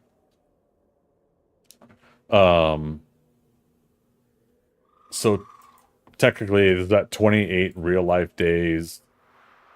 So I guess technically there hasn't been somebody on every single day, every single hour.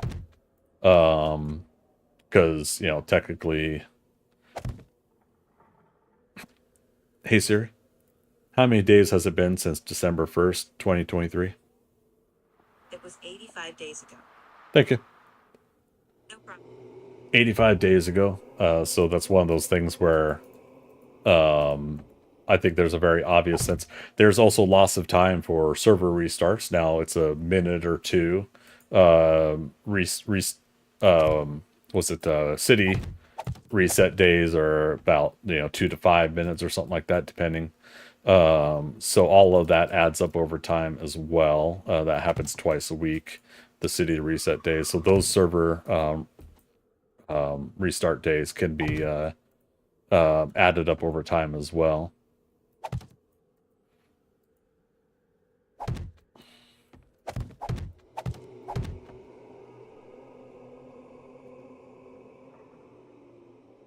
Hey Siri, how many hours in 90 days? It's 2,160 hours. Thank you. Sure thing. 2,160 hours, and we're at 1,734. So maybe I'm not mathing correctly somewhere. Because that would be another 400. Well, again, we aren't technically at 90 days yet, but would it say 80, 81?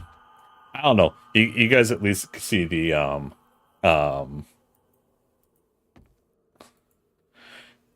you guys see like the basics of what I'm getting at though, right? As far as if the server is active most of the time there's something running, but it would be pretty easy in 90 days, 3 months, roughly 3 months to get over 2,000 game days going.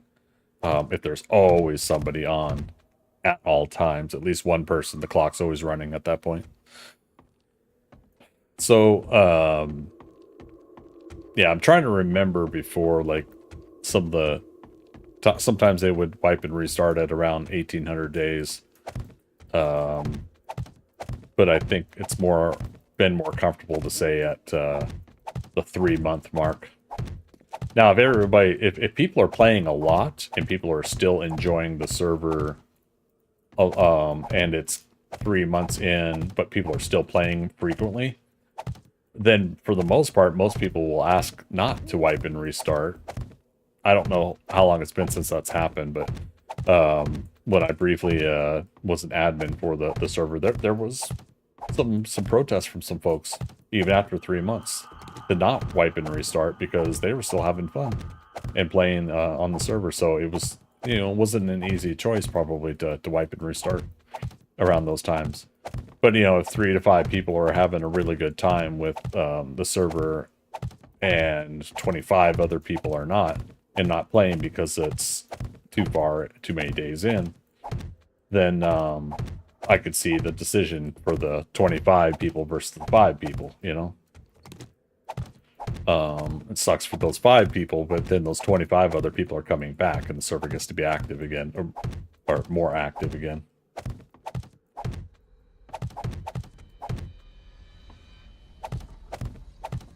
Okay.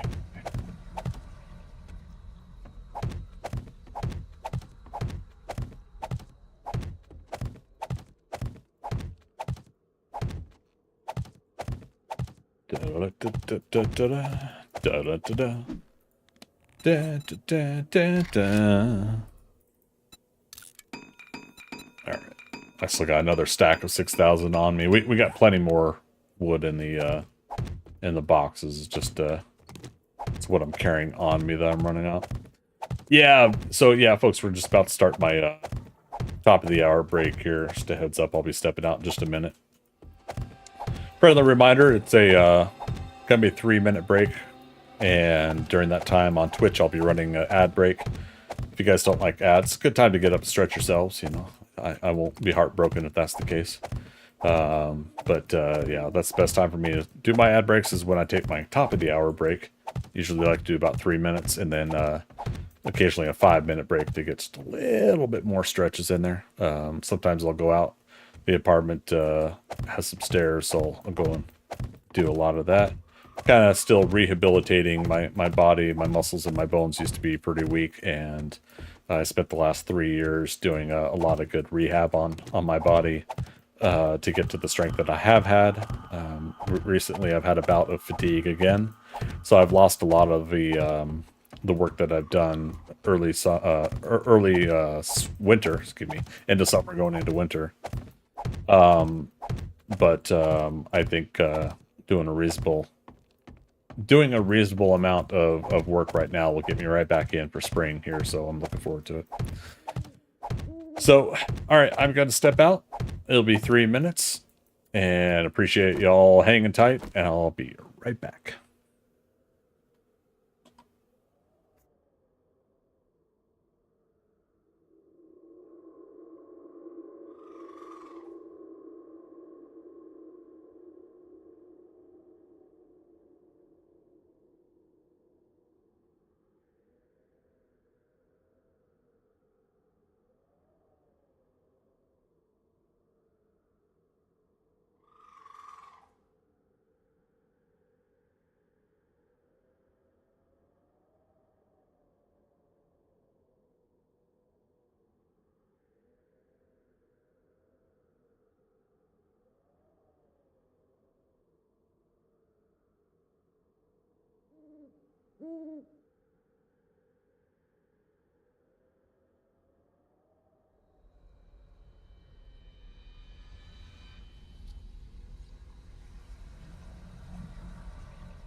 It's Britney Spears!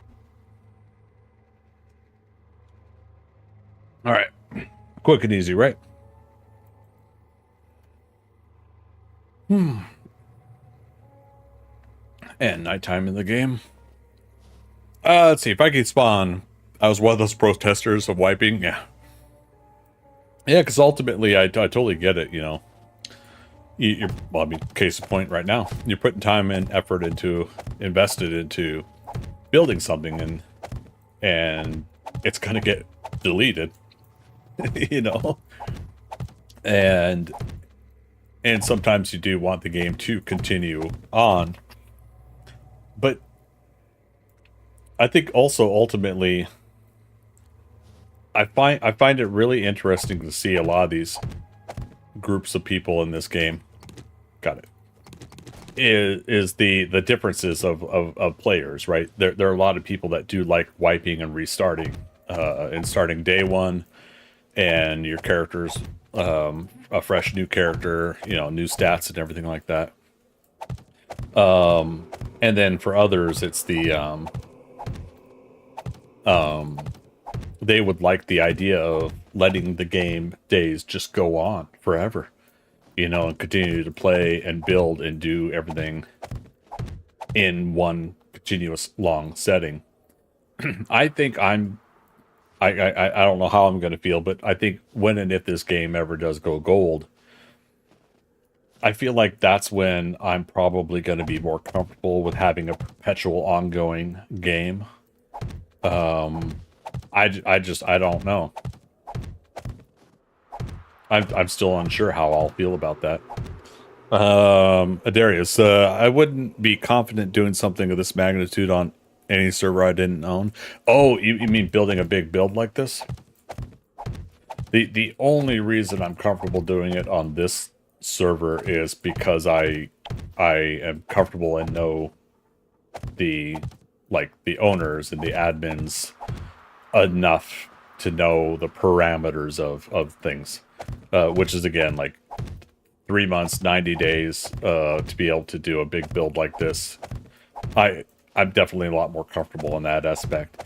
If I didn't know of the server owners and their parameters and everything they put in place, knowing that at any point a server owner could just say, let's just wipe and restart, and I wouldn't have a say-so in it. Yeah, I most likely wouldn't do it then. Now, before we were doing a kind of a subscriber server in a way, like our Patreon or subscriber supporters could be on a server. Our host and friend Darth Vapors was hosting it.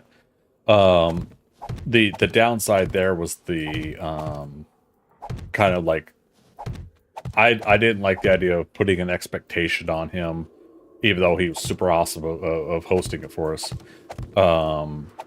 That if we had server issues, I had to try to get a hold of him, and if he was busy or asleep or something like that, then we couldn't get the server issue taken care of. And if I'm doing a stream, then that could be the whole stream, you know. And I don't think that's fair to put on his shoulders, because he's already being super awesome at hosting something for us. And then I myself have considered setting up a server, and that is possible that by Alpha 22 I might do a self-host myself. I've been getting a little bit of experience with a Valheim server host right now. Me, Philo, and Thea are playing on a Valheim game on my laptop as hosting it. It's a gamer laptop. It's not just like some cheap laptop. It's a pretty good laptop, and it runs it very well in my opinion. And even better now that I've hooked the laptop up to a LAN connection and not wireless.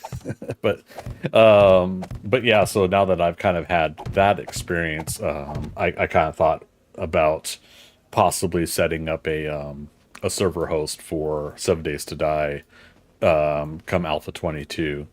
Now, what I need to do is my old PC before this one I'm on right now is still viable. I think it would run 7 Days to Die as a server reasonably well, but I'd have to talk to Darth, to FT Magic, and to others that are familiar with doing that kind of thing, and see if that will make it possible. And if that's the case, then we will probably go back to the idea of doing a subscriber supporter server. Basically, anybody that subs to my Twitch, YouTube, or Kick, depending again on how we get YouTube and Kick going here, and anybody that's a Patreon supporter, like we'll try to set it up so that any of those supporters, $5 or more, will have access. And maybe at that point we run our own perpetual ongoing game until Alpha 23 or Gold or whatever the Fun Pimps do. I don't know. We'll see how it goes. Certainly wouldn't hurt for me to get a little bit more experience in hosting a game server like that. Darius, I should look at my server again and maybe relearn the UI. I have an was it AMD? Oh gosh, I don't know what that is. CPU 10 core, 32 gigs RAM, 1 TB SSD. Yeah, okay. Viking Spawn, hang on. If you're hosting on your PC, they would end up needing your IP to connect. Keep that to the people you know and trust. Oh, good point there too, Viking.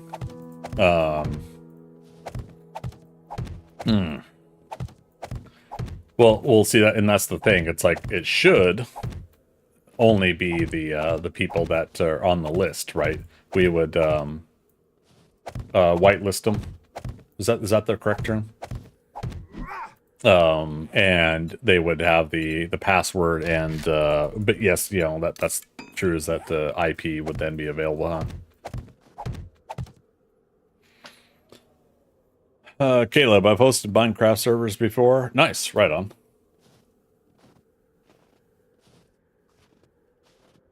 Yeah, I tell you, I really wish I was more into Minecraft. I really did enjoy some of the Minecrafting gameplay that I did do. I think ultimately there are so many different mods out for Minecraft as well. I think it's a little overwhelming for me. And same thing with 7 Days to Die. I just tend to stick to vanilla. But I think the hard part is like I want some of the extra things about Minecraft that I want some of the extra things Minecraft provides as far as game content goes, but I don't want to. I feel like it takes a little bit longer to get to those stages of gameplay for Minecraft than I would prefer. I still feel like the controls need to be different for me to enjoy the game. I don't know. Ultimately, there's something about it that doesn't make me stick and stay with Minecraft. I'll play it for a couple weeks and then I'll drop it again.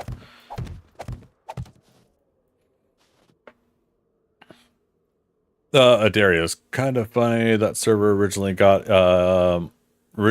it in order to help people in Subquake's Discord. Oh yeah. And with IPs, Caleb says with IPs they could DDoS you. Yeah, I've seen tons of that happen over the years, and so it makes me leery. And so again, that's why I go back to, well, somebody else is hosting it; they could deal with it. You know, but in turn, like, because I enjoy these guys hosting, I like contributing to, you know, being a donator to this server in order to have all the extra stuff I have. I'm paying technically 2 donations for my other account, which I'm not using. But on my other account is technically Polly, my cat girl over here, is my second account, Polly. And I originally started doing a lot on my second account because I was going to record like Neebs and other people that do recording on their YouTube stuff. If you go from another character's point of view, turn off the HUD and everything like that, you could get some really fun angles of your main character building stuff. You know, like to have off to the side here, and you know, I could have, you know, while I'm laying this floor, I could have this visual right here of me laying blocks. You know, I could switch to another camera angle and stuff. You know, it's stuff like that. So that's why I ended up originally buying a second, setting up a separate Steam account and buying 7 Days to Die again. One, because I just love the hell out of the game, so I don't mind supporting the Fun Pimps. But for 2, that was the other reason there. So in addition to that, I've been paying technically for 2 donation accounts to the Skynet gamers, but it's also because you know, if these guys are administrating the gameplay I'm playing, then I don't mind helping their server costs and stuff by donating twice.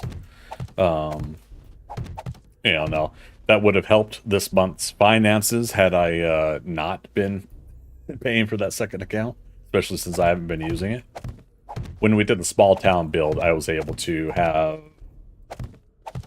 Oh gosh, was that 8 or 10 land claim blocks? Dorster, do you remember, is it 4 or is it 5 for max donor status for land claim blocks? Shit, I can't remember now. I want to say it's 5. But yeah, so it was one of those things that that I was able to do. So when we were doing the small town build, I wanted to make sure that we could claim as much of that space as possible to pre-claim it, so that when we're building, we were able to do that without being interfered with by other players. And thankfully, for the most part, we didn't really have too much interference in that regard.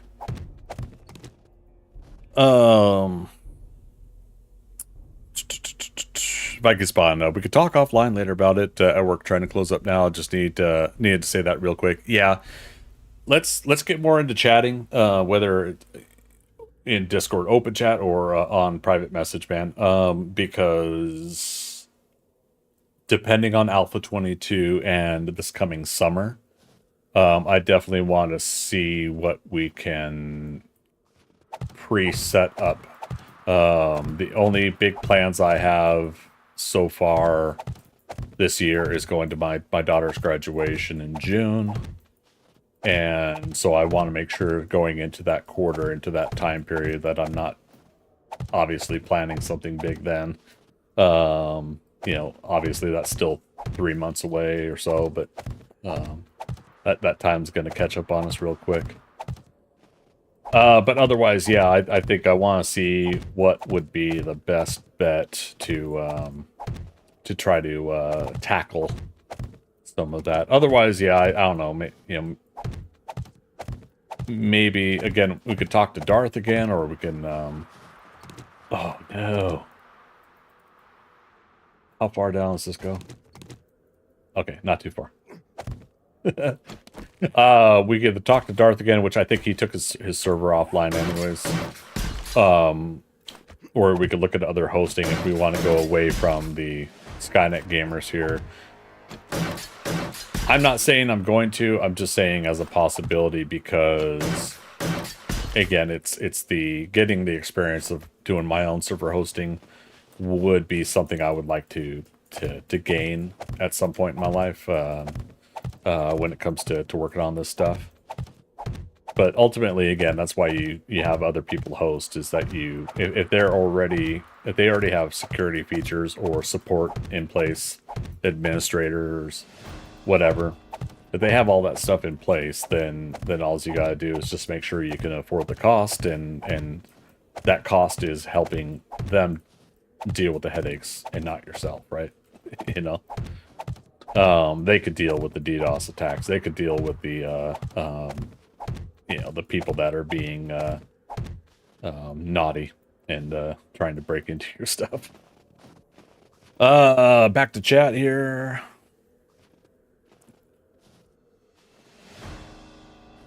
Oh, where are we at?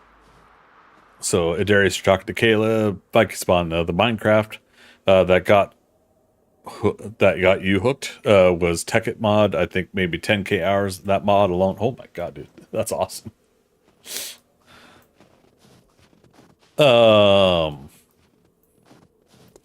10 4 max. Old Dorsher, you're saying 4 land claims max at the highest. Why did I think it was 5? Now, Caleb, you're saying 10, but I'm not sure what that was for, if that was the same thing or not, same conversation. I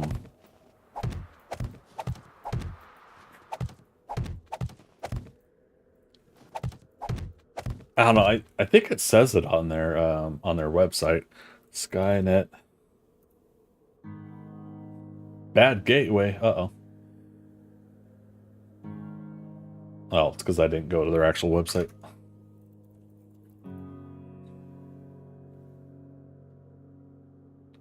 Supporter packs.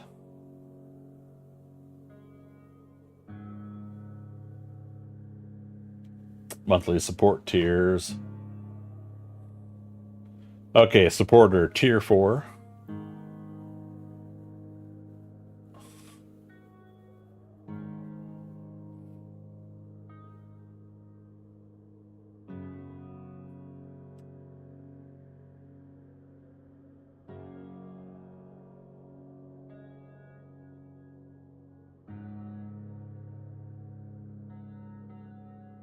Yep, it's 5 land claim blocks for tier 4 support.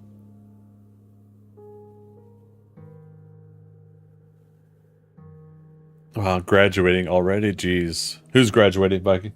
Oh, my oldest daughter? Yeah. And then my two youngest, my twins, are the next year, 2025.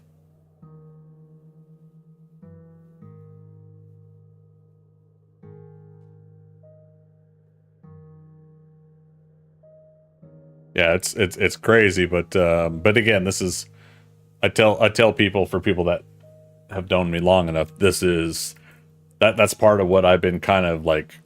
I've been delaying a lot of gratification for things that I want to do in life, because I wanted to make sure that they were good to go first. You know, that they get through all their schooling, and then a different level of support, obviously, as a parent, will begin here shortly, depending on what they're wanting to do for any new schooling, any new trade, any start on their life.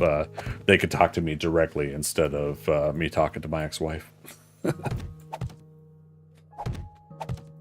Oh, no, you told me it was 5 max. Yeah, and because that's what I thought, and I was correct. Yeah, so tier 4 support, what I'm paying is 5. So I could have 10 land claim blocks between my two accounts. That's what I remembered for the small town build, is the 5 land claim blocks, because I was doing like 1, 2, 3, 4, and then I wanted 1 extra for like a horde base or something like that, or whatever else I was working on. But oh god, every time I bring up the small town build, I want to do another one.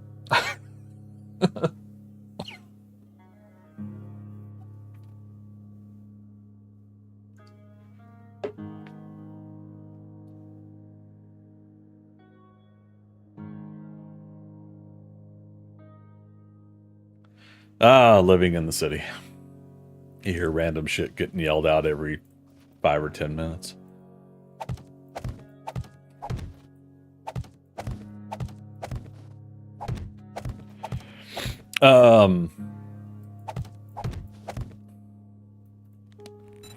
So I'm not saying that this is what I'm gonna do. Slightly saying what I think would be neat to do is, so if I have 10 land claim blocks, right? Technically, that's that would be 510 square meters of land claim area, right? Is that how the math works? What's going on down here?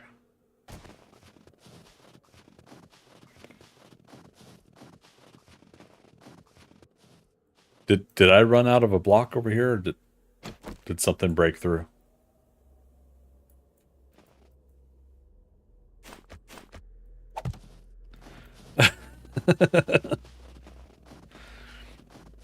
So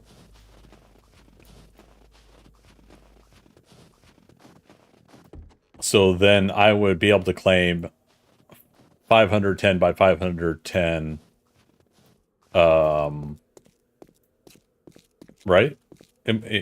Someone correct me on that math if I'm wrong. Add a 0 to it, right? 51 by 51 would become 510 by 510. Viking spawn, no? Okay, yeah, correct me on that math. Caleb's like, nope. You guys want to say nope, but you don't want to say what the answer is. Sorry.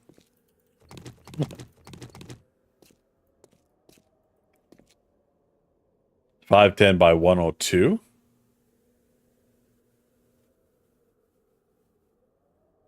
What? 51 by 51, 10 times.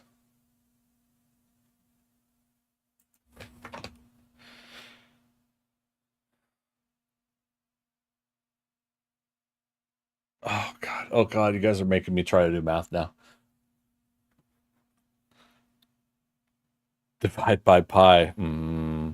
Pi. Pizza pie.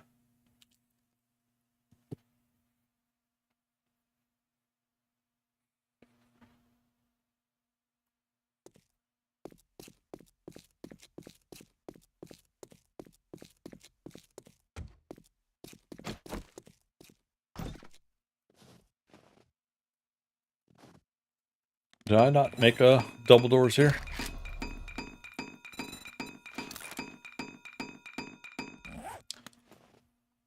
What were we thinking was 100 land claims? No, there's 510 by 102 is 510 by 51? That doesn't make sense to me. Let me get to my computer so I can type better. I appreciate it.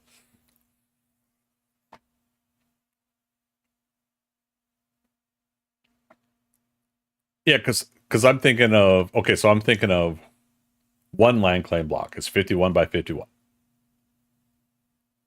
So to me, times 10 land claim blocks,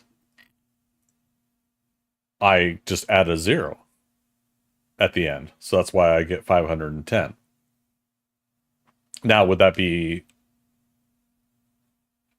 510 divided by square? By...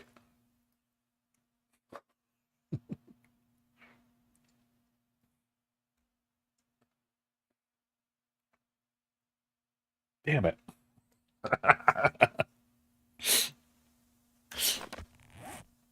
Oh, we're out of space. Final Frontier. There we go.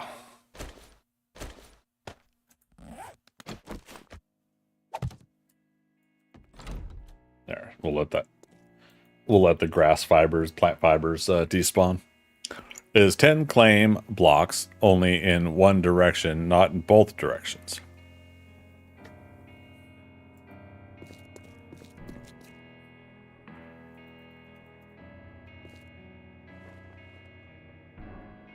Okay. I've got to find a good flat open area here.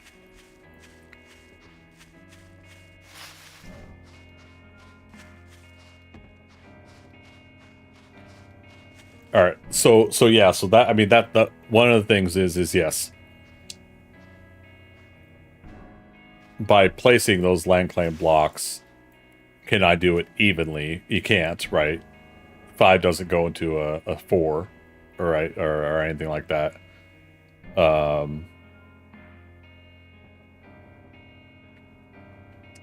Right. So yeah. Okay. If I'm doing 1, 2, damn. Yeah. Right. So if I do all in a row, obviously that right there is a little bit different.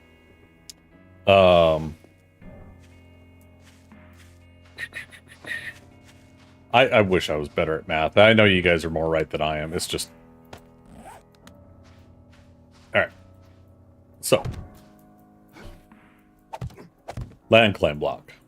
Right?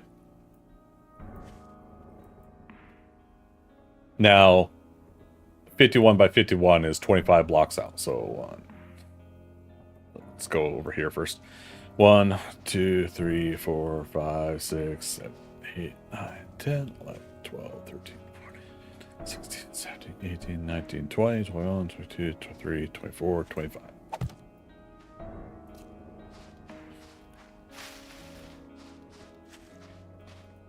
Three, 4, 5, 6, 7, 8, 9, 10, 12, 13, 14, 15, 16, 17, 18, 19, 20, 21, 22, 25. Okay, so that right there is one land claim block. At least this width. We don't have the other direction right now, but... So... 1, 2, 3, 4, 5, 10, 11, 12, 13, 19, 20, 21, 22, 23, 24, 25. 25.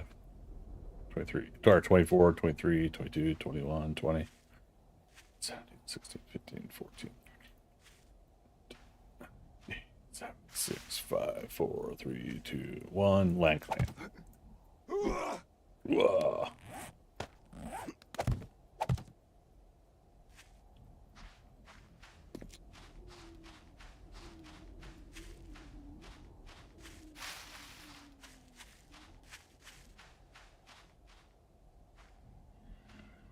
Damn it.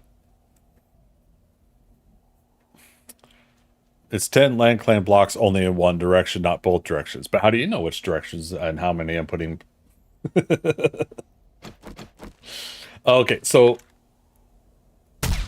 there's... It'd be easier if I just did a open up Photoshop and brought up my drawing pad. So here's a couple things that we could do. You could do 1, 2, 3, 4. Okay. How about you just did 9, right? So 1, 2, 3, 4, 5, 6, 7, 8, 9 land claim blocks. Does that make sense? So that you still make a square of claimed area. So eliminate that 10th block. That's easier math to do. What is that width and width? That right there is more of a square parameter, right? Hey Siri, what's 51 times 9? The answer is 459. 459. Thank you. So if we're talking 459 by 459 that way, right? Now that one is accurate, right? Versus what I was trying to do previously. All right, let's get rid of these. The example I want to do is going to take up too much time. Greg, why haven't you finished the ThunderCats layer? Gee, why do you think?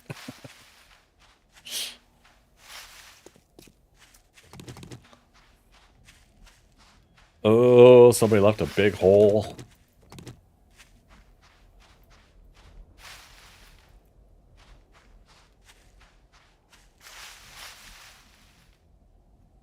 That's a big no-no on a server. At least put a fence line up.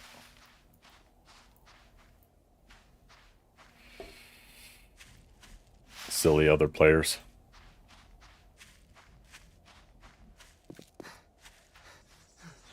But yeah, Viking spot. Does that seem more accurate? 459 by 459. I guess the overall point I'm getting at here is how much space can I alone claim for a small town build?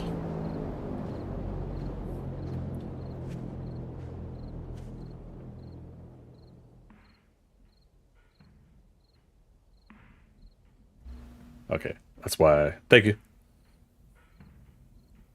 That's why I asked that without the microphone on. Each land claim block is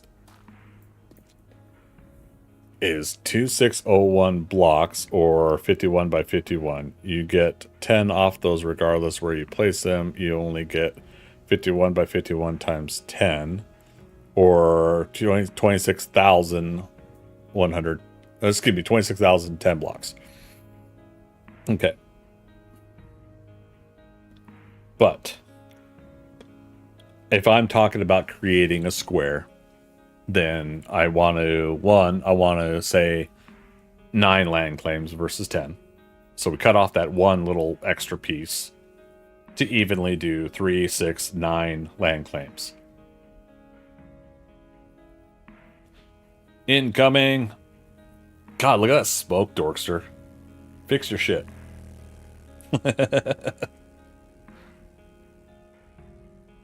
The 510 by 510 would be 260,000 blocks. So I guess I'm not worried. I guess overall the math and the stuff I'm not worried about is how much blocks would be on the inside. I'm thinking about the amount of space that I can claim. So that's why my brain, I'm like, okay, let's just move it to 9 land claim blocks. So again, 3, 6, 9. You create a cube. You create a deal. So 51 is 102, and another 51 is 153. Oh, you just posted it. 153 by 153. Okay. All right. Right. So okay. So I can claim width and depth 153 block space by 153 blocks. Okay, so that's okay. That's where we're going with this. Everybody following so far? That's what I'm trying to get at. And Viking, thank you so much for working through that with me. I know it's crazy how trying to think like Greg and trying to get Greg to think like you guys. It's like pulling teeth, right?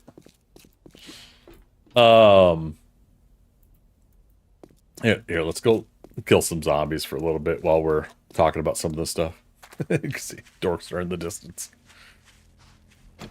All right. Reason I bring that up is, for the most part, the idea of the small town build. What we had done. I believe we were doing it initially in increments of 4 by 4 land claim blocks. And then we added on another 4 by 4, of land claims. So first 16 and then 32. And for the most part, I mean, hey, that's actually a pretty reasonable amount of area. And we obviously didn't get to build everywhere as much as we would have liked to have. But I think it set up a really wonderful... It had a really good precursor setup for an idea of doing a small town. Small town build, the idea there is, well, I mean, just look at where I'm at right now. I'm at a small town that is self-generated by the game, right? It's the tile system, and it puts it into the game. I would love to do something like this that everybody in our build group is building. You know what I mean? That everybody has a couple of their what am I getting at? Houses that they're building. A couple people have businesses, whatever, right? And for the most part, I think the base idea is sound. It's just you have to get people to commit to it, myself included. That if you're going to work on such a large project, that you're actually putting something to it. Now, I think when we get to what do you call it? Final game, like gold and whatnot. I think a build project like that would honestly be feasible, like because you've got time. You're not wiping and restarting. You're not doing anything like that. There is a possibility that that you could keep adding to it over months and months and months of work, and people aren't freaking out because we have to restart and wipe again.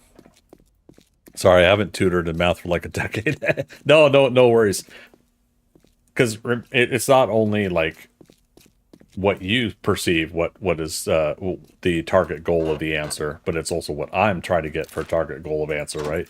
I have to explain what I'm looking for better, I think, in order for you guys to help me with a math problem. And I suck at math, so, believe me, I think that's one of the good examples right there.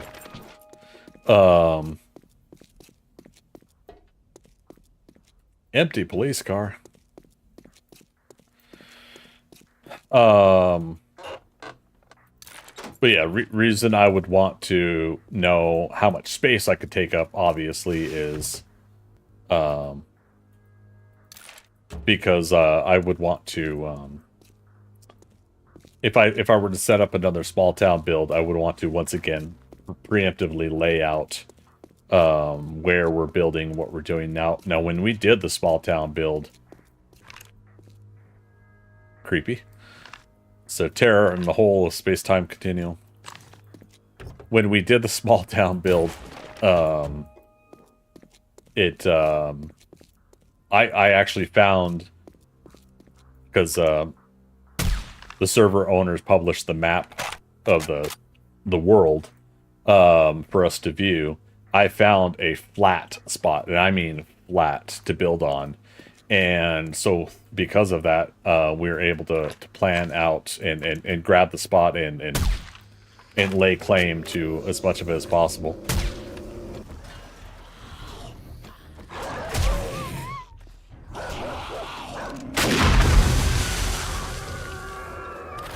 Rut-row.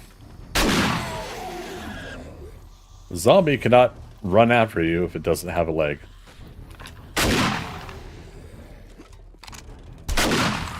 Kneecap. Kneecap. Alright, just making sure.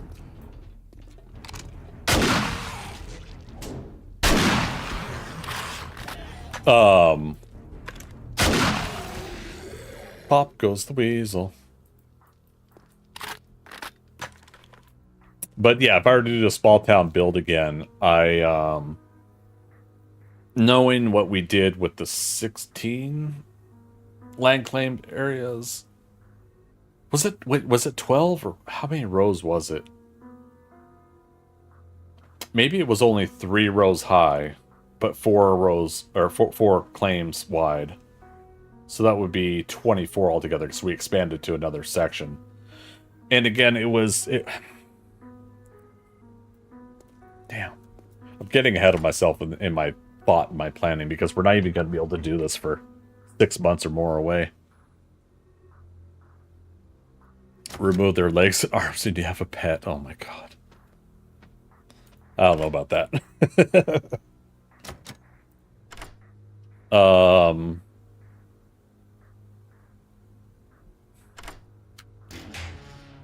If I were to do a small town build project again, I think I would really, really love to just set aside a massive amount of space for the build. And the problem is again, it's like I don't have the time always to coordinate and get in there and work on it. But I would like to. You know, I would love to be able to do that so that, you know, we could have such a big and long and lengthy build project. Just realizing I should finish that sentence as quick as possible.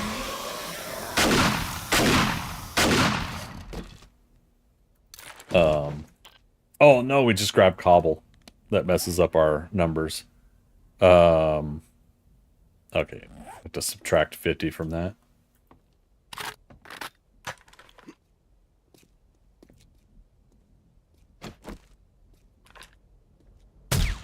Got him.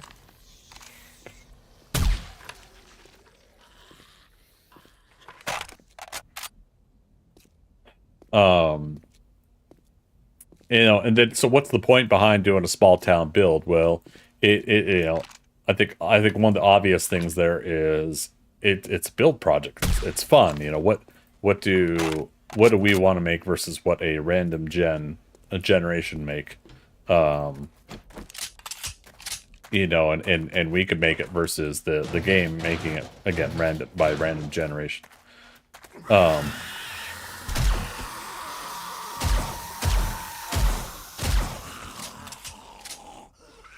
Make sure I make my shots there.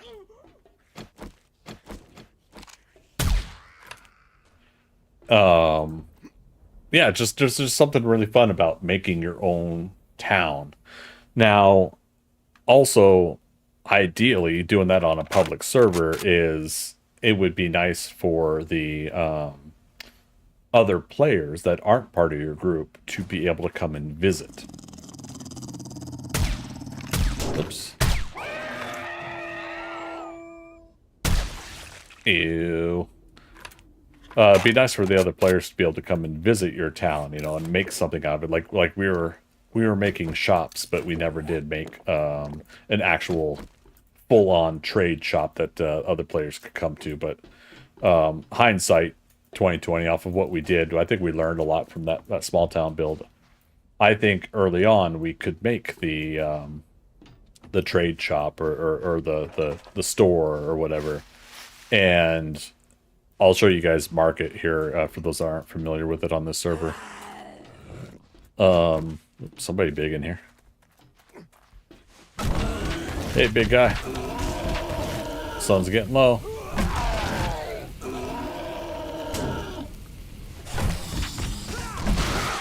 There we go.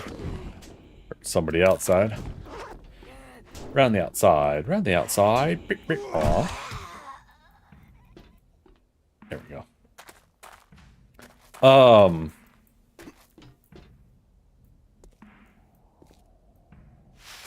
What was I talking about? A marketplace? Yeah. So for those not familiar on this server, the server admin set up a marketplace. So /market to get to the teleport. You guys can't see it because I'm covering chat. But they made a fun little air traffic control tower, Skynet Airlines. So it's like this is a small little airport.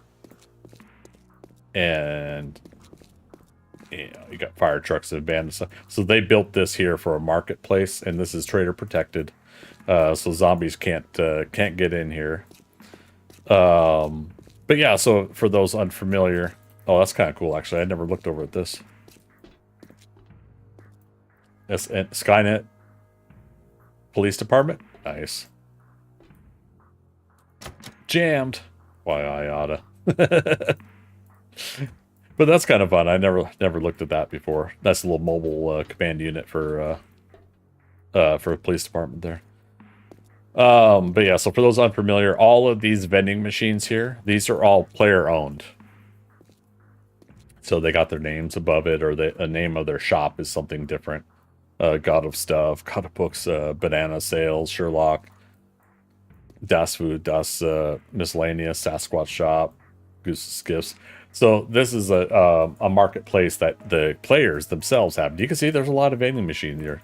There's a lot of players that play on the server.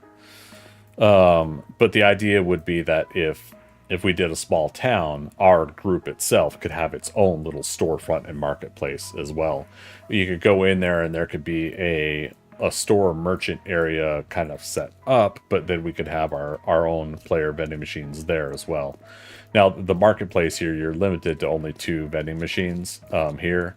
Technically, we could have our own vending machines at our own marketplace if we wanted to. It's not necessarily a means to compete against other players on the server, but it's just an idea of doing our own thing in that respects. If not, you always have an option to set up a vending machine here.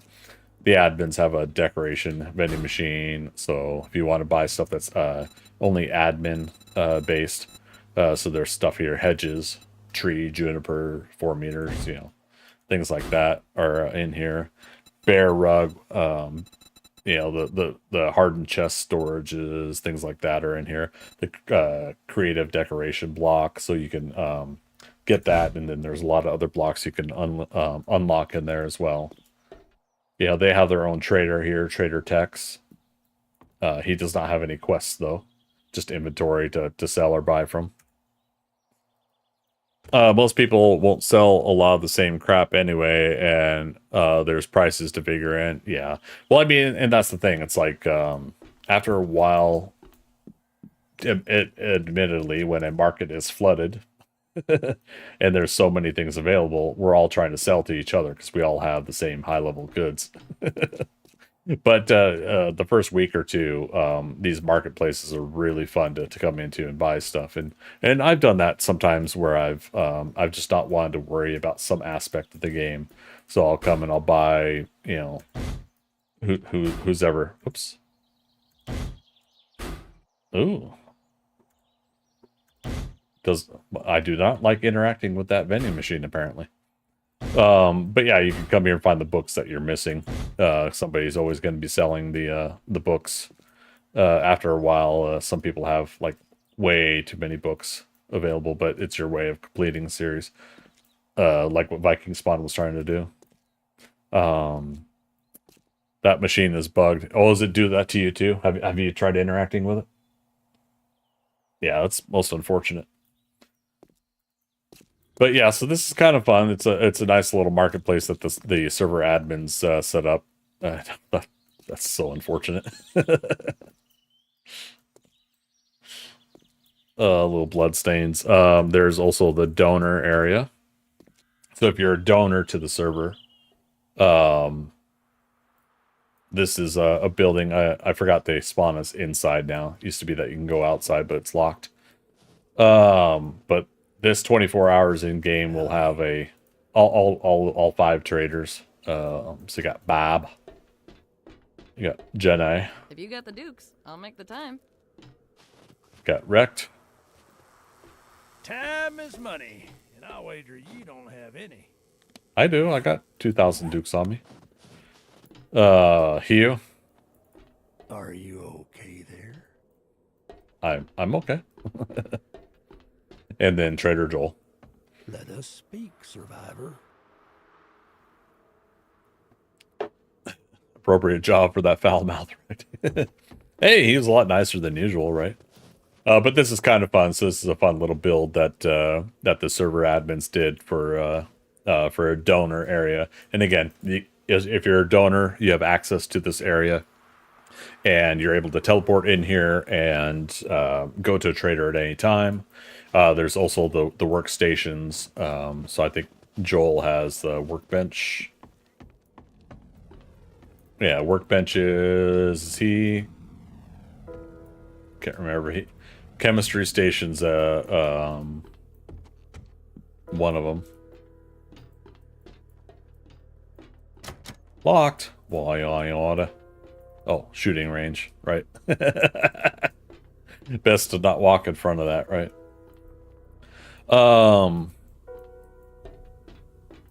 Yeah, shoot, where's the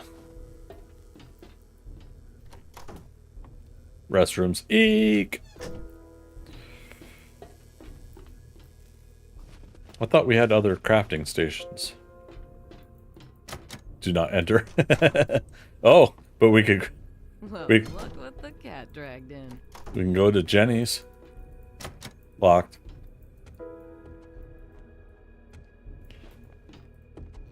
Medical facilities.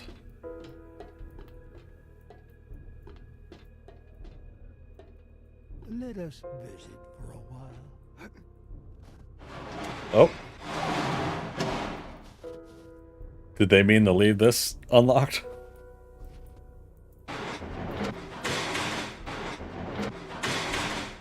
That's funny.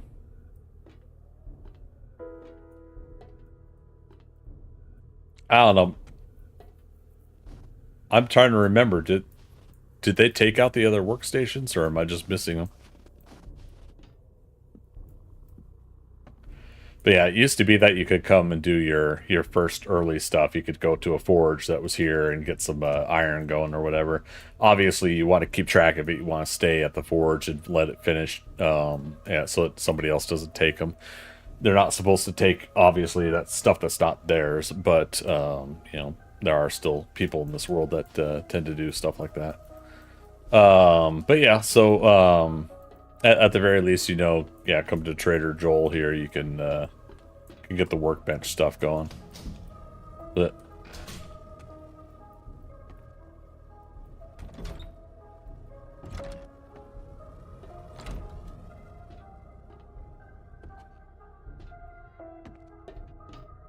and so yeah, if you're a donor and you've already grinded through the game so much, the teleporting and like coming to here to the donation place to use a forge right away, or even a workbench right away is just very handy. All right, let's go back to ThunderCats Lair here. I think we've been dilly-dallying and putting off working on this again. Lord Zion, hey, chemistry at Wrecked maybe? Possible, but I couldn't find a way behind him or something like that, and that's where I thought that they were before. But yeah, not sure. I thought there were more workstations in that build, but maybe that was the last map and they reconfigured it. I don't know. And Dorkster, again, if you got more experience in that than me, let me know if I just missed them. Oh, let's head back down real quick. We're gonna get some steel. Oh, Nikes. I went to the wrong area where I thought the ladder was.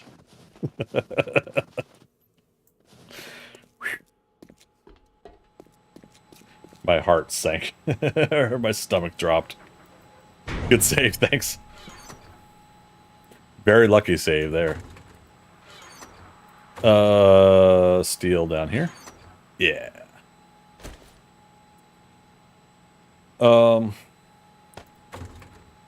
Let's do this. Yeah. I knew we'd have some room at least.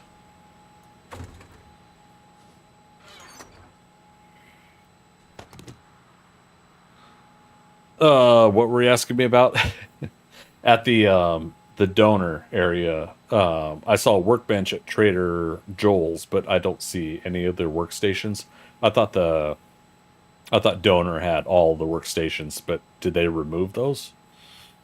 All the rest of them, other than a workbench?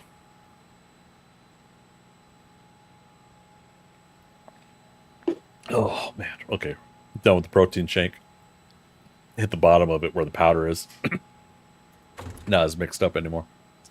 Not at donor, no, so no idea. No, no worries. I just couldn't remember if you remembered the layout from before. Like you catch things by. Yeah, that was a heck of a moment.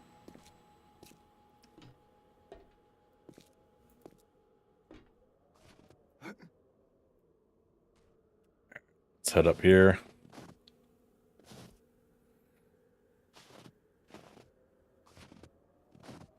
So what we're going to do is we're going to commit to some of the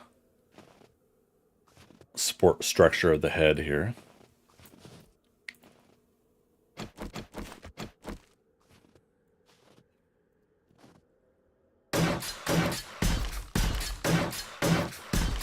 We're going steel.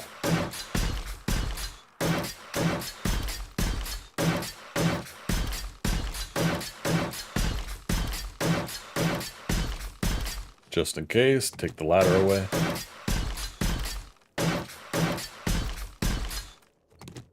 We don't necessarily need to upgrade the ladder. Okay. So yeah, that's steel.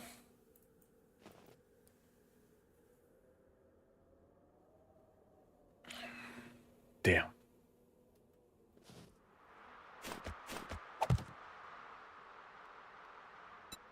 Copy shape, copy rotation. Copy shape. Shape, copy rotation. Copy shape, rotation. Again, hopefully some of this isn't structurally holding some of this build together. Okay. So that way we move the mouth out a little bit more.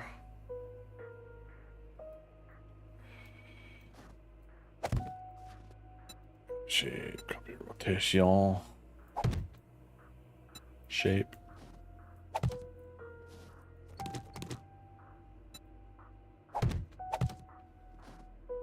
Shape, rotation.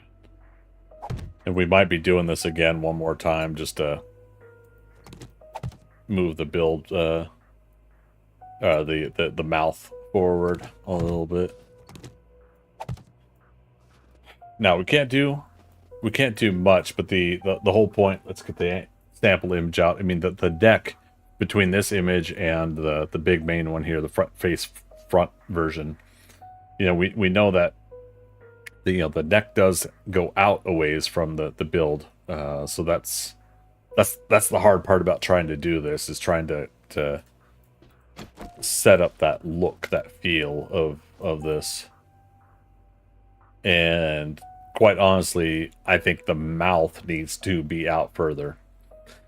But what do you guys think? You think I should work on the chest first? Now, we had talked about it before. I was going to do this version, because these are two different versions in a minor way. This version, the bigger picture, is got a cowl cape kind of look to it. And then the version here is without that cowl cape kind of look. I was going to do this, but I'm going to do this version here. I'm not going to worry about the cape cowl part, because just by the way of design of what I've been doing, it's not going to necessarily work that way. So, if that's the case, you know, if we're looking at the image right behind me, we at least know that we have, we don't have as much neck going out to then the jaw and everything like that. But the chest part is going to give us another 3 to 4 blocks possible if we were to just make the chest be straight up to the neck and then the neck comes out instead of the chest wraps up around and in by maybe 1 or 2 blocks and then the neck comes up and around. So it's tough to know what I want to do here, but we need to decide because I feel we got to do this tonight. So we can make some forward progress, some momentum with the design.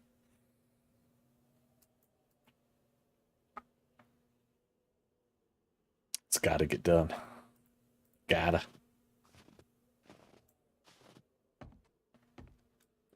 And I think I did say I was gonna trim this steel off. We trimmed off the steel that was up front, like 3 layers of it, 2 or 3 layers.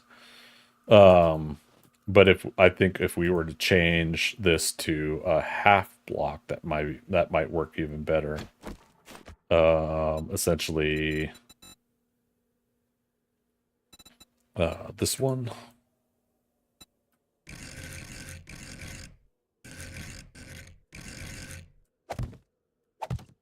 And then we do another wedge to connect to it. So this one right here, copy shape, copy rotation. Yeah, so at that point, you still got this arcing in or angling in, and then come to this. And again, where that steel block is, we would be doing that down there and up here. It'd be a couple blocks worth. Oh, but then I have the jaw doing that. So now we're talking a cube 1/4. Something like that, maybe. Yeah, I'm sure there's a wedge 1/2, I believe. Was it on the first page? Wedge.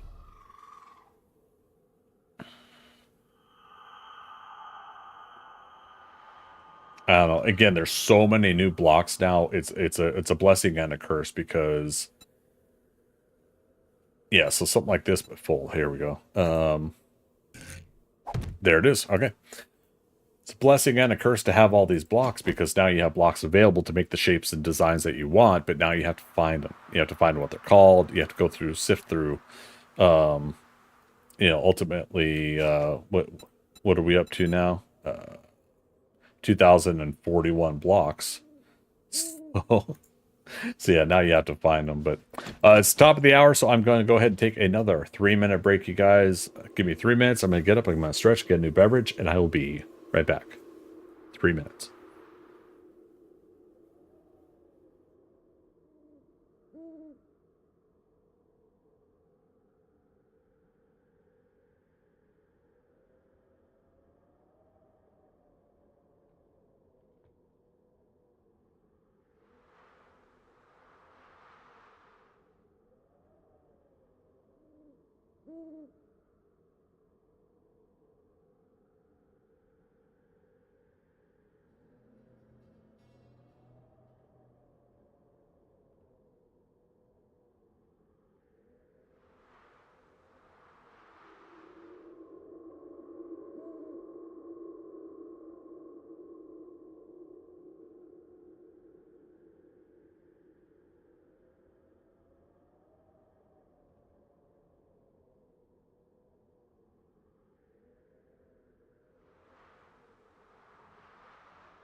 ideas! Ah, I'm pretty sure it's Greg Scott Bailey. Come on now. All right, thanks for waiting, everybody. We are back. Mucho apreciato. Okay.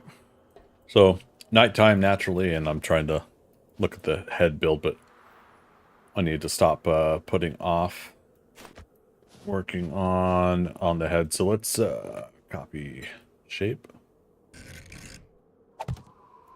Put ladder back up here.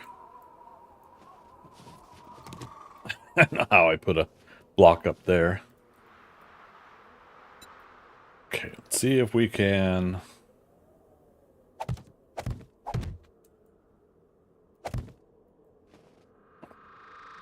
The scary thing is by adding one block at a time every now and then in some places, we do run a risk of collapse. Now, in the case of this server, blocks won't collapse; they're just gonna blink away. So they do that to save on the what do you call it, the frame rate. Let's do.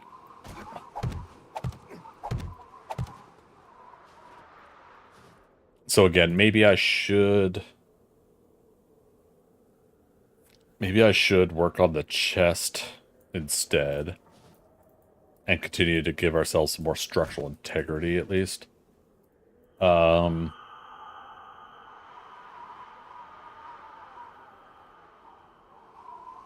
Which might give us a chance to extend out. Like, I took that steel away. I destroyed those blocks. I probably should have left them there. Because again, by doing what we're gonna do, we could possibly get more more structural integrity going out from the build.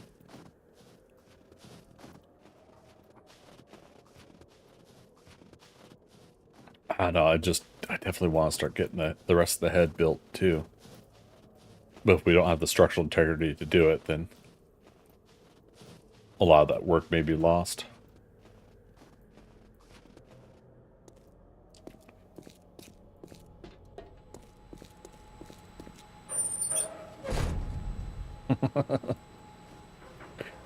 I like how he quickly turned at us there for a moment. Don't eat me, I'm not food. We totally forgot we took that burn barrel away. Should put it back out there, but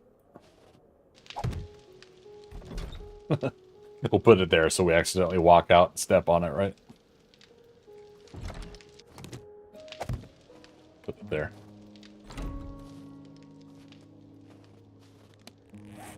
Six people playing on the server. Caleb, Dorkster, you guys are two of the... And myself, that makes half of it, or our group's 50% technically. We'll say 6 days since last accident.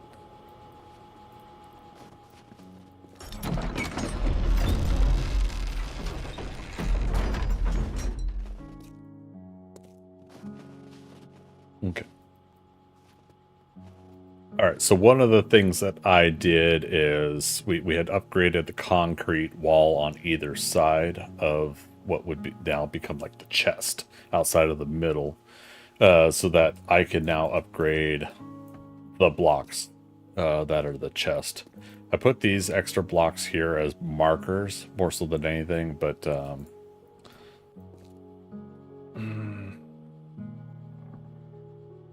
And the ThunderCats symbol, this round symbol here with the ThunderCats logo in the middle, we've got roughly a loose way to make it with the blocks that are in the game.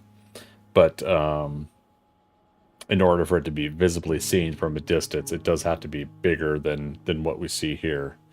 So I do want to make like a bigger version of it. So let's say... Yeah, and I wish I made the scaffolding a little bit more even as well. For some silly reason, I made it the width between each one the way I did, and it's offset from the width of everything else It doesn't match any of the, like it's one block over from that part there. But it's in between these two over here, and yeah. It's been driving me nuts. Alright, so let's look at the pectoral going into the rib cage kind of look here. Turn off, turn back on this image. So what you can see is I've got 1, 2, 3 sections there. The top one is the pectoral, and the rest will be kind of rib cage. I think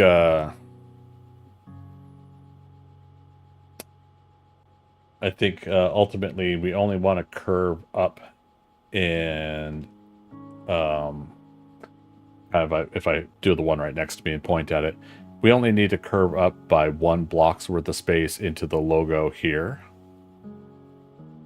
So this is the other difference is this has a collar. I never really thought or noticed that before, whereas the other one has a cape cowl look. Oh, it's gonna bug me. I don't want either at this point. You know? Because I don't think there's going to be a realistic way, even with all the blocks that we have, I don't think there's a realistic way that I'm going to be able to structurally make that ring, that look around it like it is. Other than by how we paint it when we paint the build. All right, so back to what I was saying. So this will be right here. This will be 1 block, and we start curving upwards there. And then a long curve here could be the narrow wedge. Narrow wedge are at least 4 blocks each, right? How much space we got in between all of this? 1, 2, 6, 7, 8, 9, 12, 13, 14, 15, 16, 17, 18, 19, 20. So if I were to do 2 sets of the narrow, that'd be 4, that'd be 8. That would leave us with 12. Wedge tip would be 2. That would leave 10 blocks in between, so we could technically...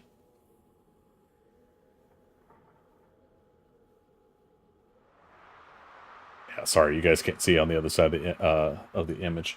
That's the hard part about switching back and forth between that.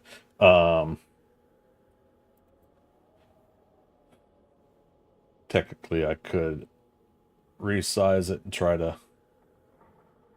do something like this. I just know anybody watching on mobile wouldn't be able to see it as big and clear, but that's all part of trying to manage this.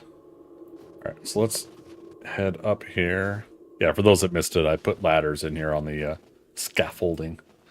But technically we want this side. I have 2 sides of ladders. So if I were to put that up by 2 blocks, I don't know. Also, I need to upgrade the blocks, the concrete blocks on the chest.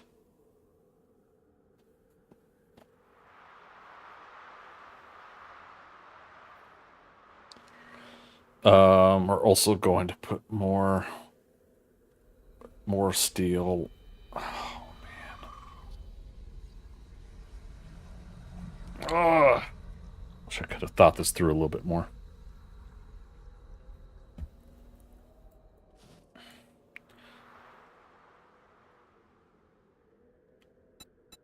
All right, how about, okay, narrow on face. Yep.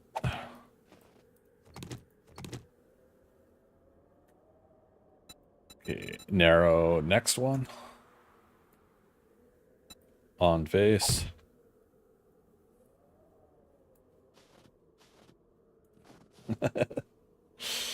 No, technically. Let's create a new kind of scaffolding on the other side here.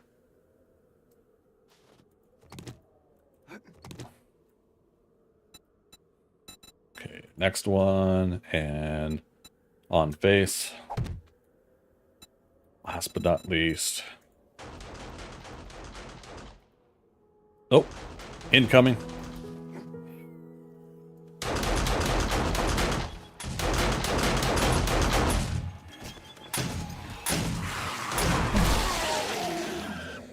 They destroyed those punks.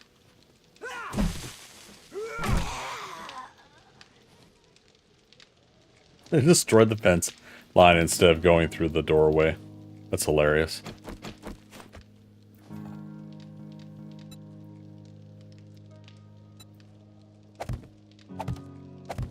Well, technically, that's 2 wandering hordes tonight that we've had to deal with, that we know of.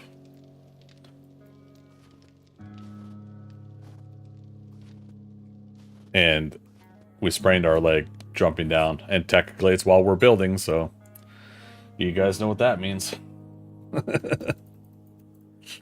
8 sprains. We're now half the number we have of breaks. Poop.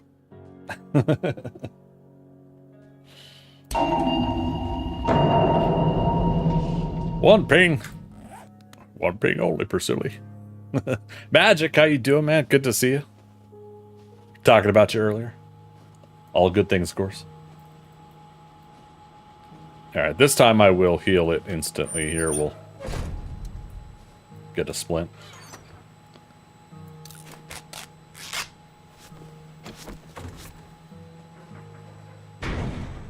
Give me a ping, Magic. One ping only.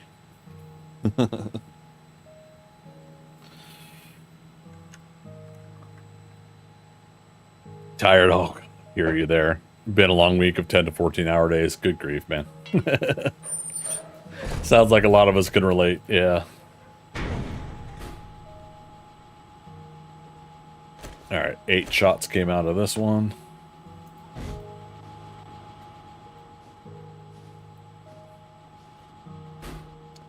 Nine shots out of this one. Not bad, not bad.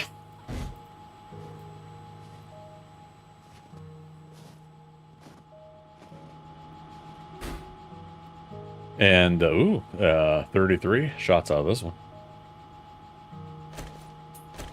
Nice.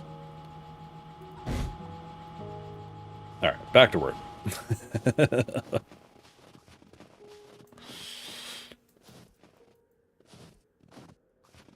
No, I did another round of thanking everybody of the work you guys have been doing to help that you did to help me out with this build. You know, with any of the builds, it's been, you know, super awesome of what you guys did to be able to set me up for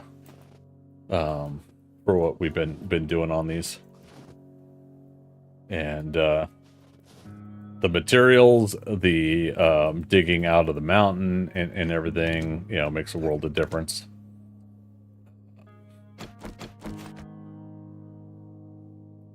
Wait, was that 1, 2, 3? Yeah, and then 4.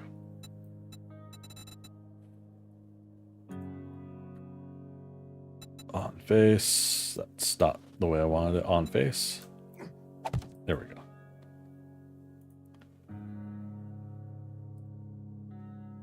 Oh, wait. Did I didn't want to do that 2 blocks worth here. Damn it. Copy shape. Copy shape. Copy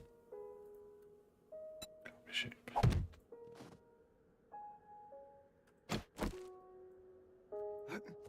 That's not right. What am I missing here?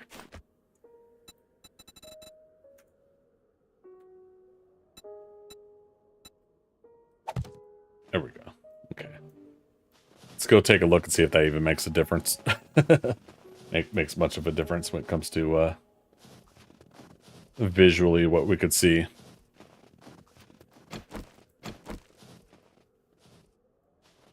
Oh, God.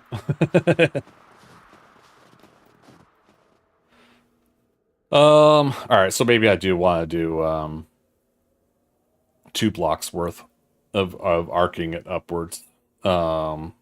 Because again, we'll arc it upwards and then we'll try to build the symbol from there. So I'm going to be chipping away from the little bit of the chest too to do the symbol. The symbol's going to be what we got, 1, 2, 3, 4, 5, 6, 7 blocks wide for that steel.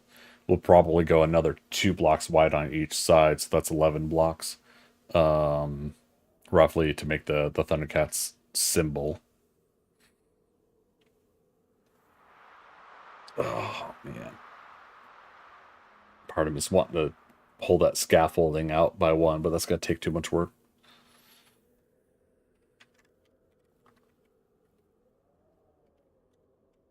Okay.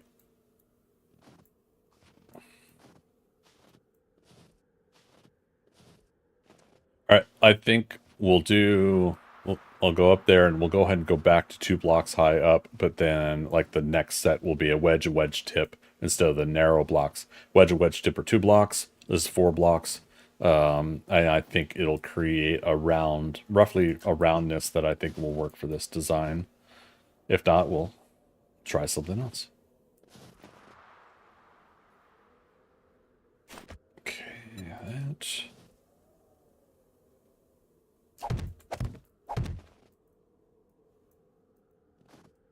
Okay, so where's that? Here?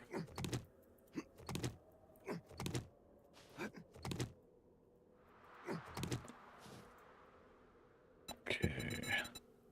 Wedge narrow high, and then copy rotation. Okay, that's even. Steven.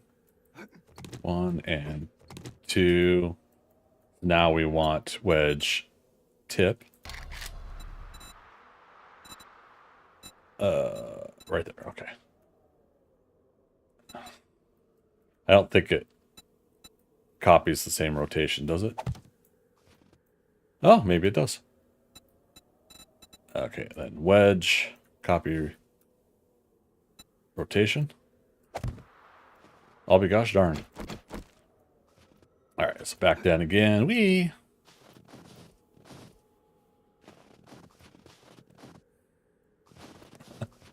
Someone said I should put a couple hay bales down there at least. I'm like, where's the fun in that? Oh, no, it doesn't create the it doesn't create the effect I'm trying to get out of that. What if I were to do wedge tip, and then the narrow blocks? Reverse them. Home and on your computer now? All right, back to spawn. Glad to hear it. Glad you got home safe, man.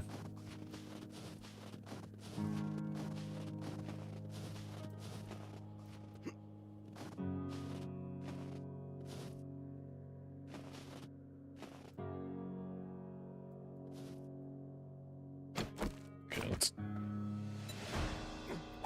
move up a little bit, like one block higher here.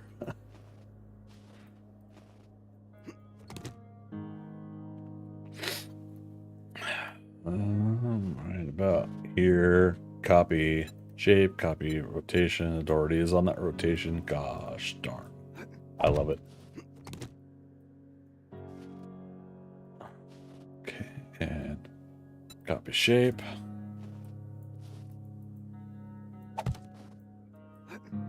Um, 3, 4.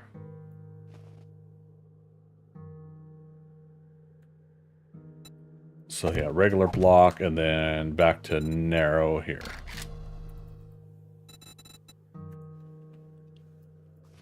And then copy rotation. Shape, copy rotation. Shape. Rotation. Shape and rotation. Okay, I think that is more in line with what I'm thinking.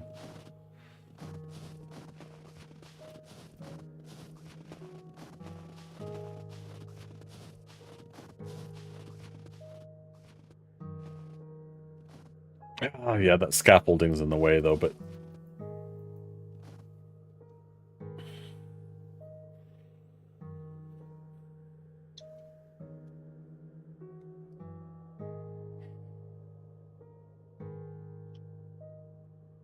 thinking that neck isn't right either, but we'll get to that. I think we'll get to it. We'll see.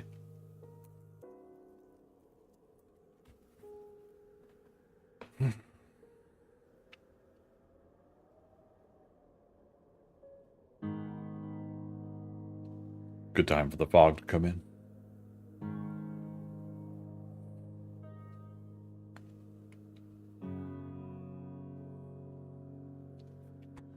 I think technically we could bring the chest down a couple more blocks.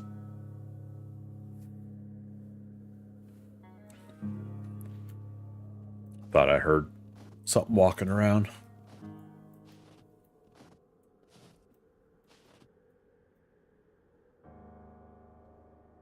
Maybe not.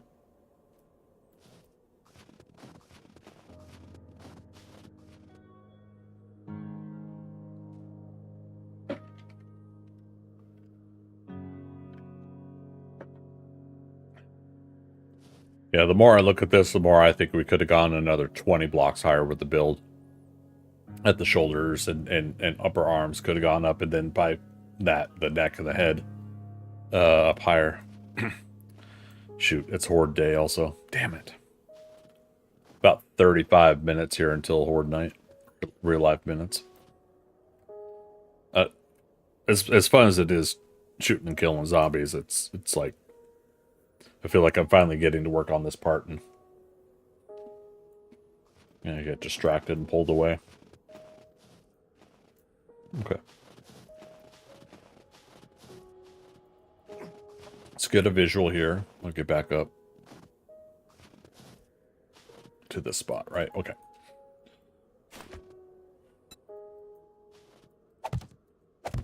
Let's give us a scaffolding piece here.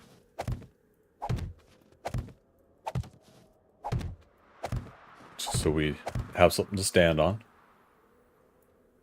All right, so now we go 1, 2, 2.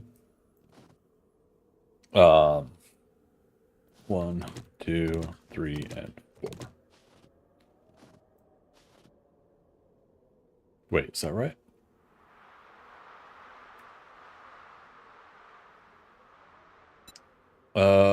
Yeah, so wedge or wedge tip. Wedge tip is the outer part, and then on face there, and then rotate once. Wedge, copy rotation. Yeah, okay. So that smoothly connects to that. So the next layer is going to be the narrow wedge tip, and copy rotation. Awesome. Okay, this is working. Rotation.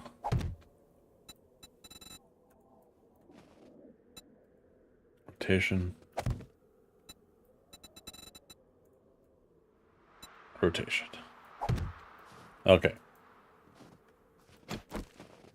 So by doing that, not going to be able to see very well, but we're at least going to see a little bit.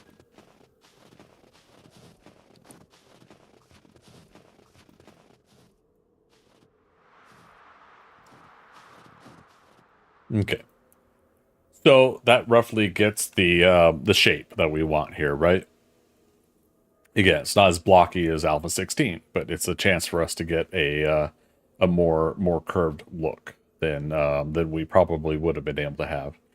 I mean, if we really wanted to look for shapes, we probably could smooth it out so it is more kind of round inwards, versus the protruding kind of look. But I think honestly, it's perfectly fine with just the block out kind of feel to it, as long as we catch the kind of whole cupped shape of it.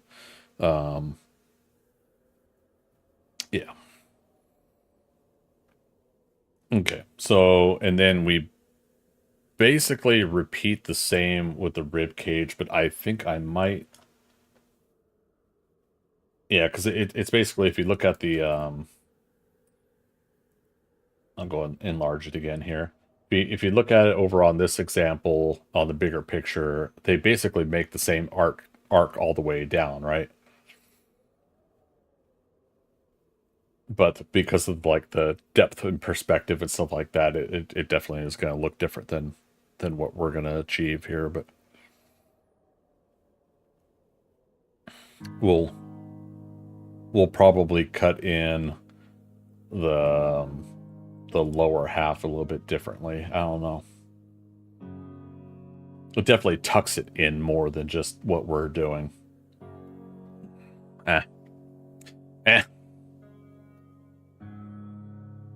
Who's being picky, right?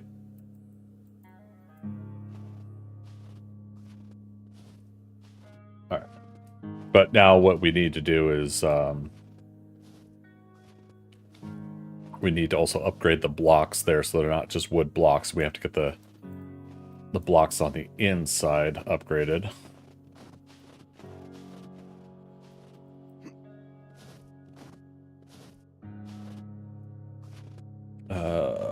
Switch. Oh shit. Oh shit. That was close.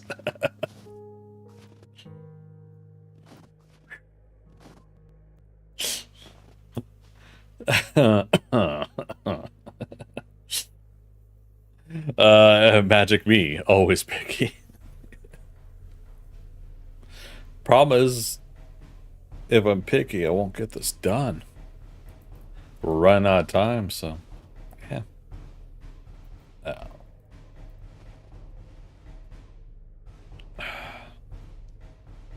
There's a level of acceptance here. If we don't get the build done, we don't get the build done.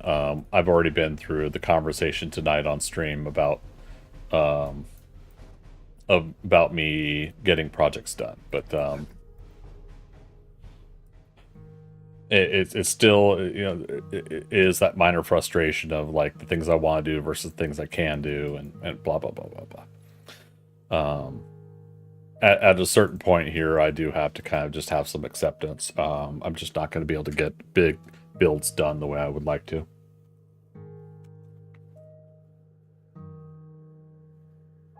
I mean, if this were my job, and this was my day-to-day life, I probably would be a lot better. I'm not going to say it would be, that would correct everything about my big projects, but oh, then I'd have like 20,000 hours in this game. Caleb, so I've almost been playing 7 days for 4 hours in this session. Nice, man. Yeah, man, believe me, time can get away. I didn't realize it's already after midnight here. So, you know, the hard part is, again, I mentioned early on in stream, there was a letter that went out to all the, well, I'm questionable about it going out to all the residents. I think it just was to me, about noise and after hours and everything like that. I'm just going to be candid and straightforward with my neighbors, though. I'm going to leave a letter for who's above me and who's below me. And I'm going to let them know, like, hey, if it's me, if I'm the one making the noise, please do let me know. Let me know if it's like this part of the apartment, that part of the apartment, because then I can know if my streaming late night is too loud, we're going to tone that down. And if it's just me playing movies in the bedroom when I'm sleeping, then I'll stop doing that too. I don't know. Well, you know, realistically, I'd like to just get the hell out of an apartment, but like I said, in March, we're restarting from zero, maybe zero. We're restarting our house down payment goal. So there's no way I'm going to be able to save up for a house anytime soon. I still think I'm going to try to downgrade to a studio, at least, just outside the city. But then that means getting a car. And I don't know if I'll even be able to get a car. Magic, you see my builds. Now tell me I'm not picky. No, man. Yeah, you got your methods, you got your ways. All right, let's see. This is yeah, Yeah, no, see, and that's why it's like for you, Magic, and a couple others, I really admire you guys, everybody's build styles and abilities. Everybody that's able to put together like these nuance and details that I either don't think about or I just don't have like the process to put the time and planning into. I could be such a space cadet some days, so yeah, it's pretty hard sometimes for me to apply that, even though I would love to kind of apply that. I have speakers in my headboard, so a much lower volume is required to hear the TV clearly. Well, so that was what I was thinking too. Like again, if it is me, I'm not saying it is, but it's interesting to get a letter like that from the apartment manager. In the body, it's talking about the residents to adhere to sound to appropriate sound volumes after hours. That I watched all of Avatar: Last Airbender live action last night, and then the last two episodes of One Piece up until like 5, 6, 7 o'clock this morning or something like that. And I mean, truthfully, if I, it's got explosions and loud sounds and stuff, I wouldn't be surprised if it was me that they're talking about. I would like them to come to me directly though. But the new apartment manager, I'm sure, is trying to work things out reasonably. And again, that's why I think I'll leave a letter on the front door of my up and downstairs neighbors. I don't have to worry about next to me because the configuration of the apartments don't lend themselves to that kind of scenario. But yeah, so the idea here is I truthfully do not want to bother my neighbors. I don't. But I would like to know about it, and then what can I do to correct it, make it better in the meantime. But going back to what you're saying, Magic, in my case, yeah, for the projector TV in my bedroom, I've got two speakers set up. One is technically on the side of the projector, and one is sitting on my mattress on top of something firm, and both coming at me from the side there. So if it's, I don't know how the neighbor below me could hear because there's several layers of padding before going down to them. If it is the upstairs folks, even still, like I don't want to assume, but at the same time, am I going through the flooring and through their mattresses and they could hear stuff? I don't know. It's best to just kind of like directly ask, and I don't want to be that neighbor. I don't want to disturb my neighbors, truthfully. But until I can move out of here, I've got to find a way to make it work. Okay, so here's another thing we have to think about. If we're going 3 blocks out from the wall here, and if I'm just doing it with concrete here versus the steel in the middle, and if we are going to do the ThunderCats symbol, something at a roundabout circle-ish.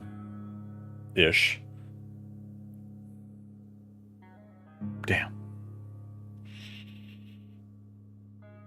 Any sound deflection behind the speakers, I use the soundproofing behind the speakers so all the sound comes forward. It's only sound forward speakers, nothing out the back. Yeah, it's they're cheap speakers, but like cheap as in directionally just once, one way to go out. But I see what you mean. Like sound still can reverberate and bounce and whatnot. There's not really much to the setup. Let's be honest here. It's just me putting one speaker on my mattress and one speaker on the piled up boxes that have the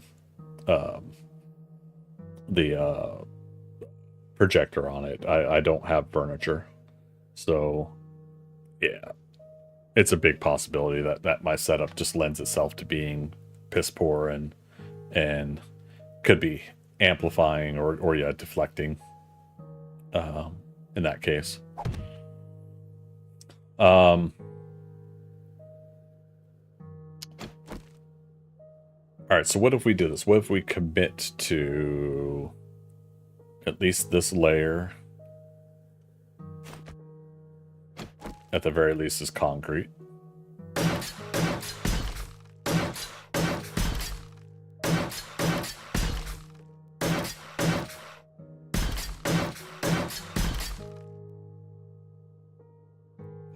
Why did I leave that? There.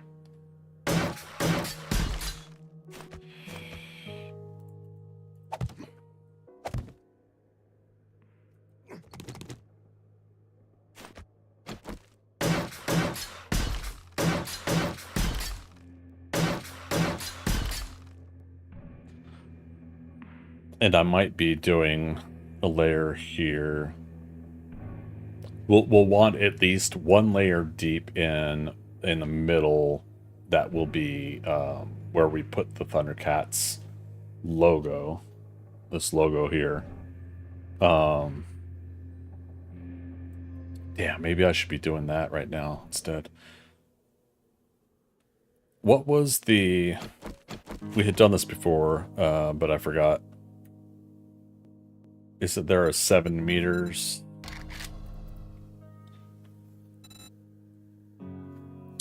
Technically, oh, these are these round out on the outside. We want on the inside.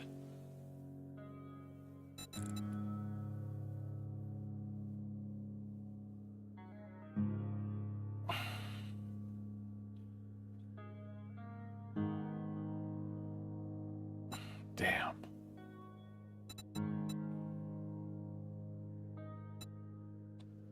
Catwalk filler.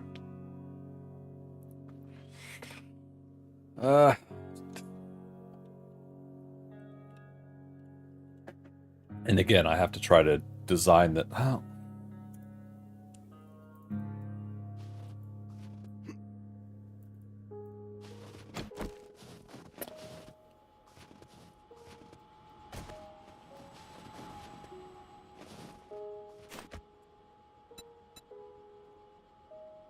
Let's do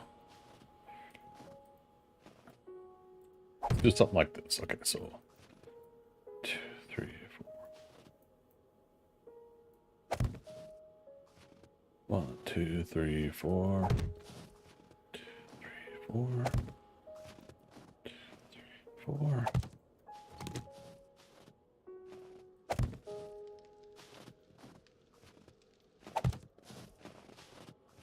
2, 3, 4.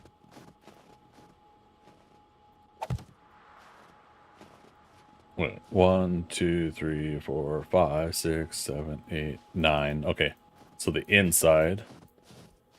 1, 2, 3, 4, 5, 6, 7. Okay. I fill this in.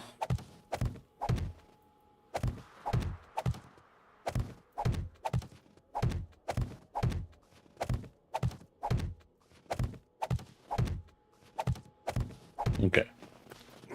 So technically, inside the middle should be the inside that 7 blocks wide there, right? Now, these 7-meter blocks, and we want stuff that 7-meter inside. We could do something like this.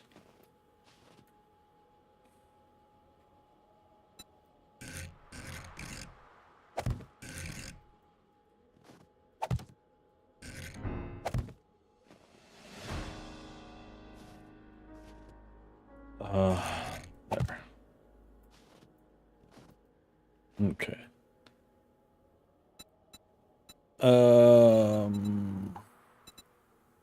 Actually, we want more filler anyway, so this one.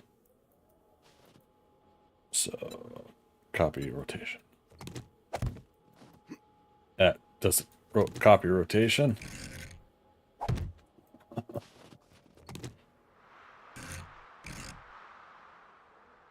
Oh, no. I'm... Oh, damn. Again, I'm thinking of circle the wrong way here. We need inverted. And I don't know if...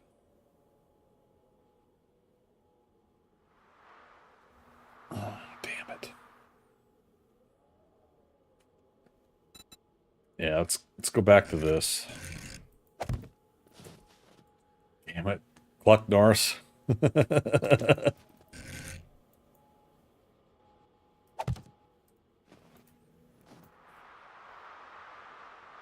Go play with something else. He goes to sit down. Caleb, your game crashed. Oh no.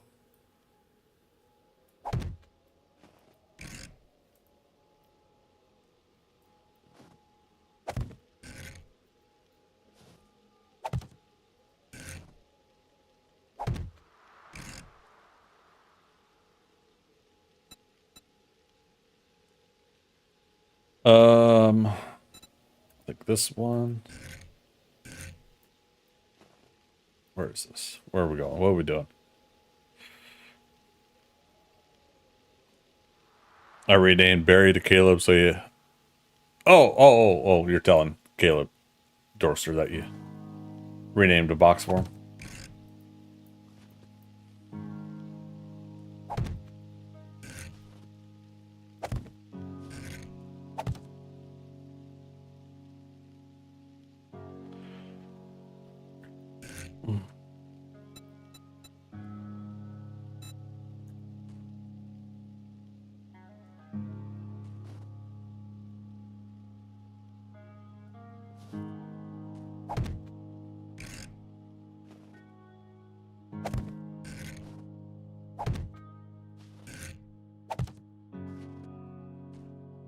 Okay.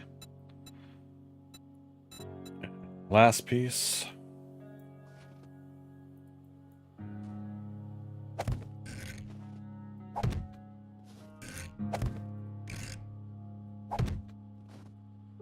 All right, and then technically a triangle piece is that this? Yep.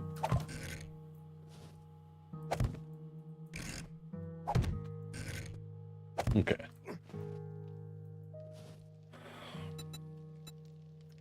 Copy shape. No. Copy shape.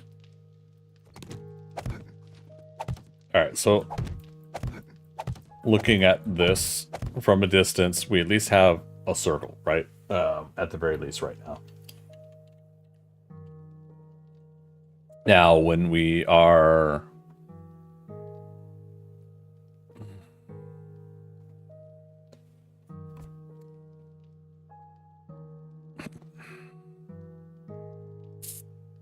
when we're wanting to fill in the symbol of the ThunderCats layer,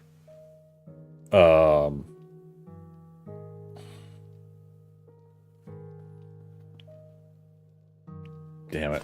So there is a way I've done this before, but it is a what do you call it?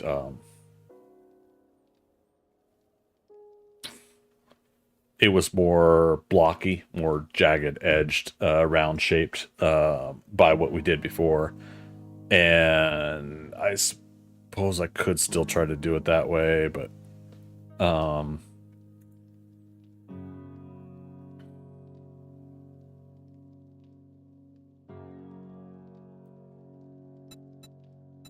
okay, let's take that off real quick. Are there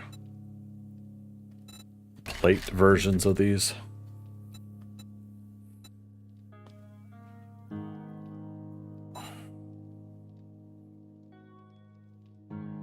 Probably not.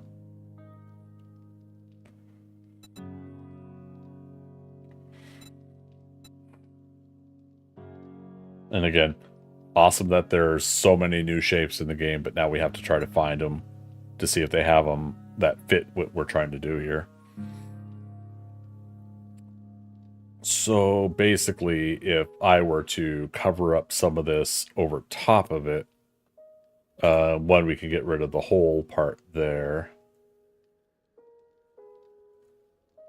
And if anybody knows if there's a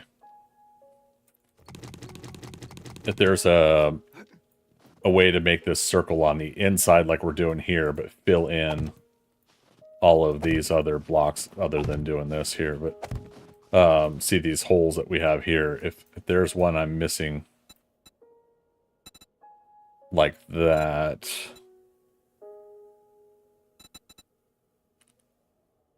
I mean, there's the arch offset, but I don't... Damn it. Plate quarter round inside. It doesn't go out to 7 meters like the one we're using, though.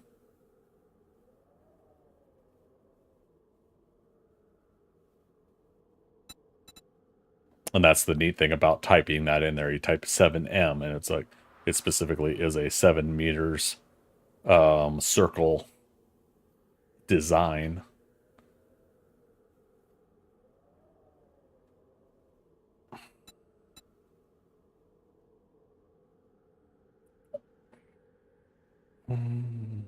Yeah, see, this is similar. These window arch, you know, this fills in this corner of it.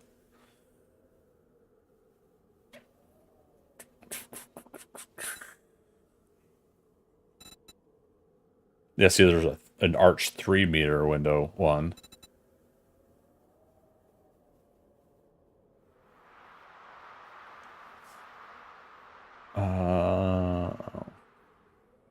Caleb, could someone invite me to the party? Oh, Darkster's a party leader now.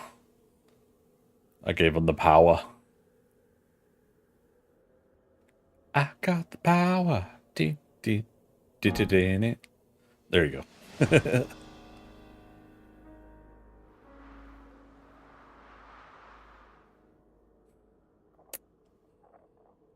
Damn.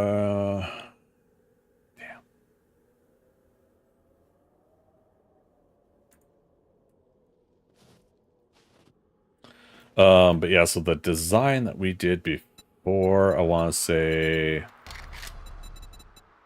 think it was a wedge.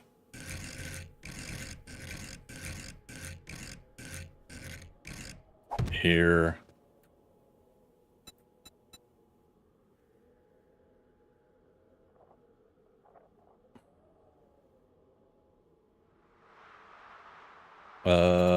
So,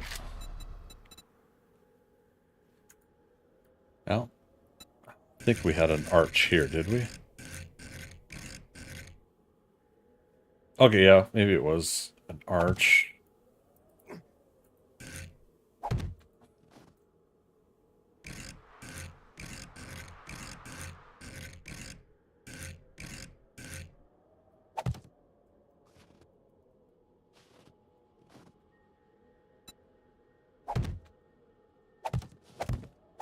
And then you basically could take away some of the circle like that.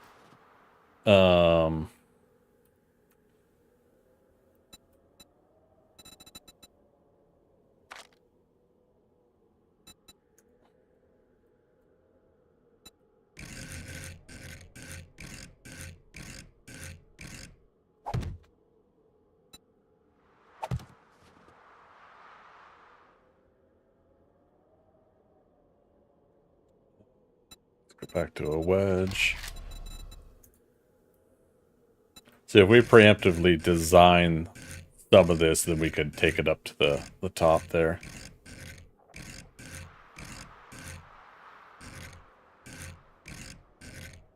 There we go.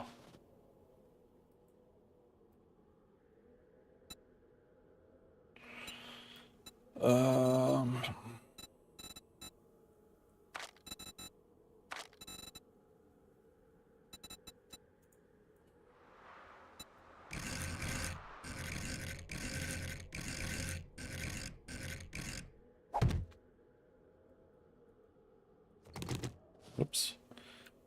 Get that back. Copy shape.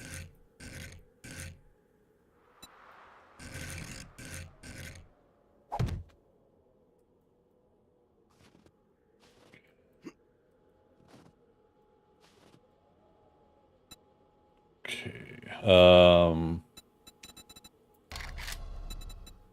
Put wedge tip here. Rotation. No, just advance rotate. Oh, no. Copy this. Yeah, there we go. And then what did I do for an eye before? I think it was...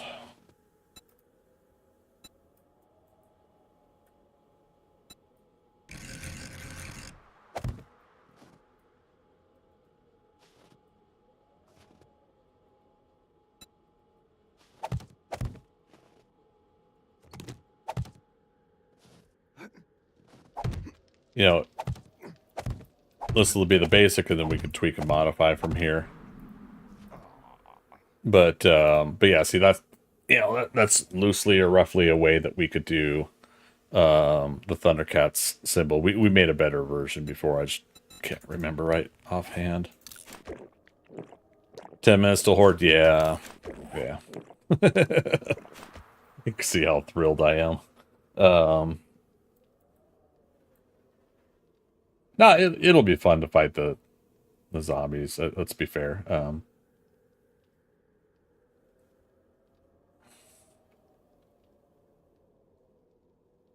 Here we go. Yeah, so there's obviously a lot more awesome angle and design to that, and it's possible to achieve. We just have to do it.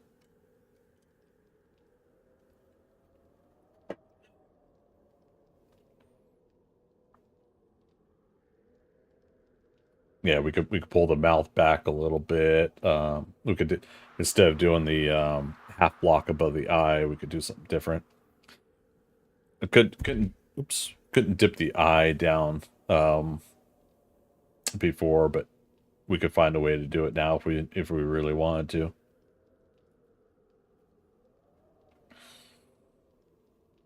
Oh, but that's the other thing is being able to do it from a distance that's visible. So, like, is this big enough? And we kind of made one early, you know, a month ago, I think 3 weeks ago, and I took it down. Damn.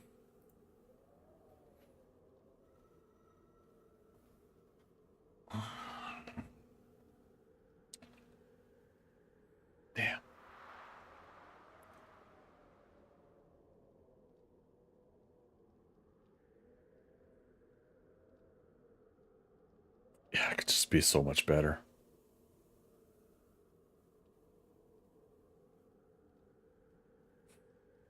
The interesting part is that lower part of the bottom jaw part, how it hooks backwards too for design, is pretty cool, and I'm sure we can find a way to make shapes make that, you know.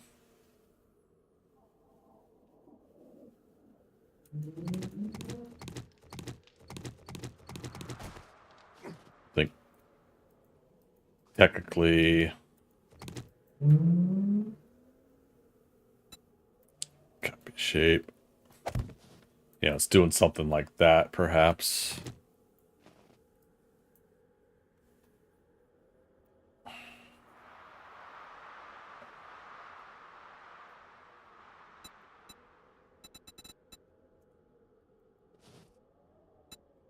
Copy rotation.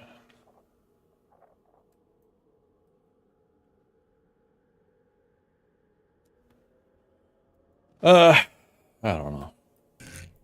Just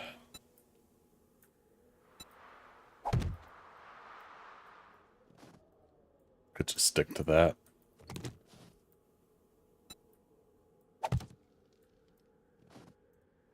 Wow, we'll figure it out later. We got a horde night to do here in a moment.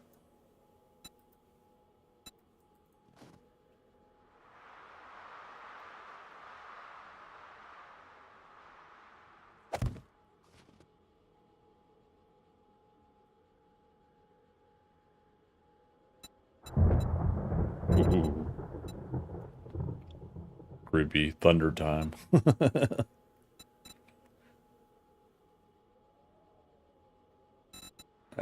rid of that wedge.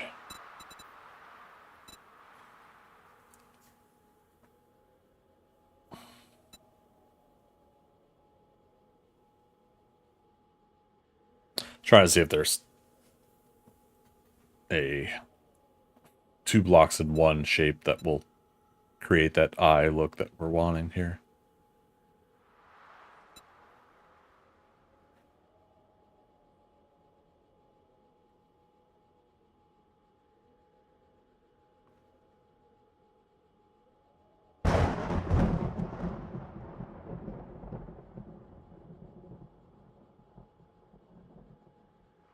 Is it 2000? Yeah. Okay. All right. Let's take a pause from this. Let's get our Horde Night stuff put together. Put this in one at a time so we don't mix the. Oh, right. We're supposed to take 50 out of the cobble. There we go. 140, 140. Okay.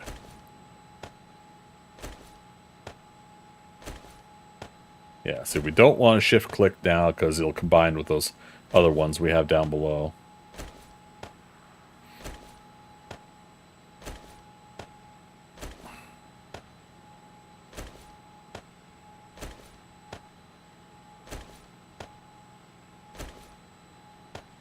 All right.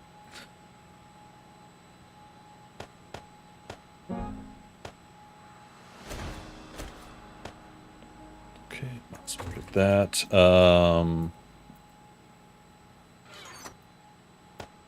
Dump that for now.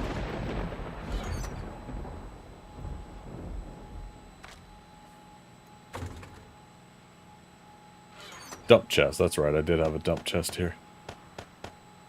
All right.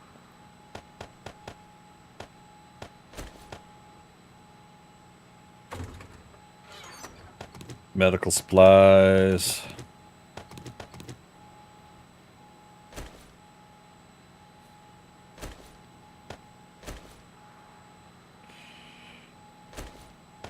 Put the extra medical there.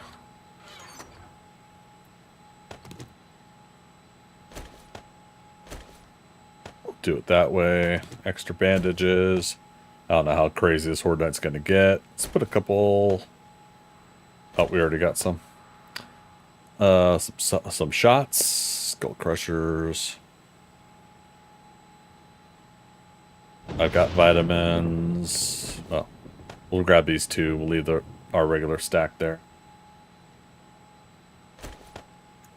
Okay. Ammo box.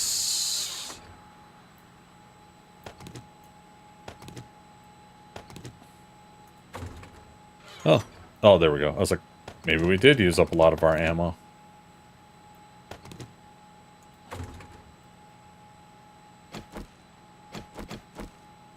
Okay.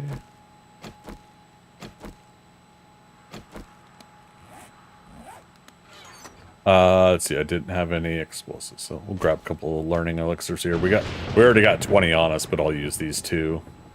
Time is it 21:13. Molotovs, there we go. Just makes it fun. Alright, let's go to fort.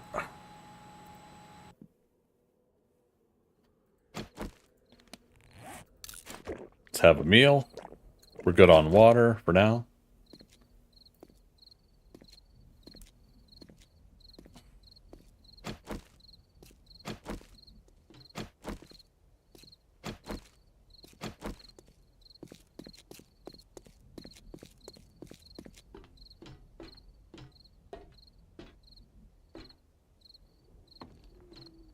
Okay, that's where everybody else is.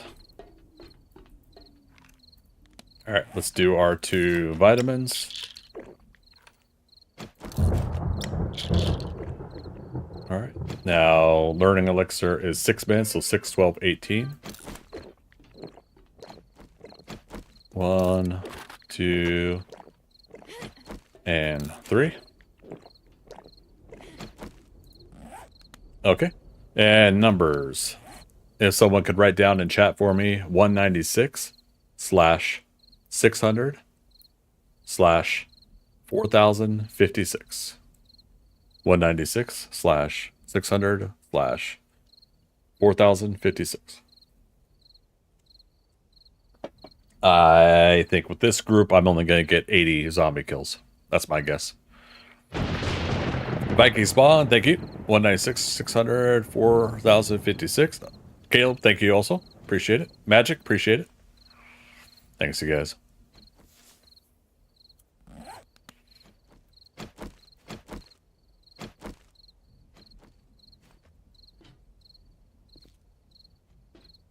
All right. Who's guarding over here? Caleb? All right. Dime and Dorkster over here. All right. I took vitamins, right? Yeah, vitamins and learning elixir. All right, here we go.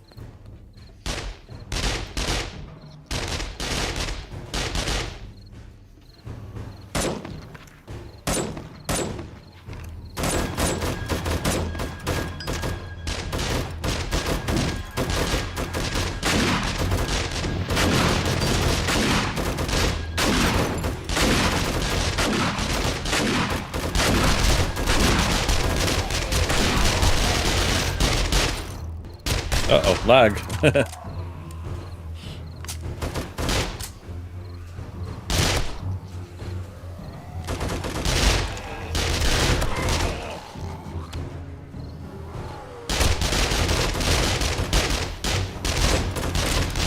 Reload.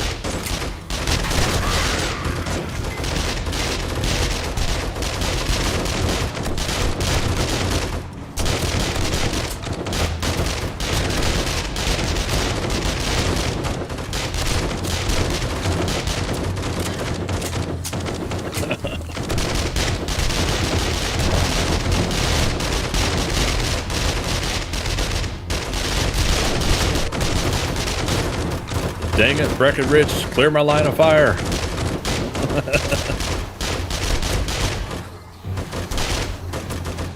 Oh no, dude left the game. Must have crashed him.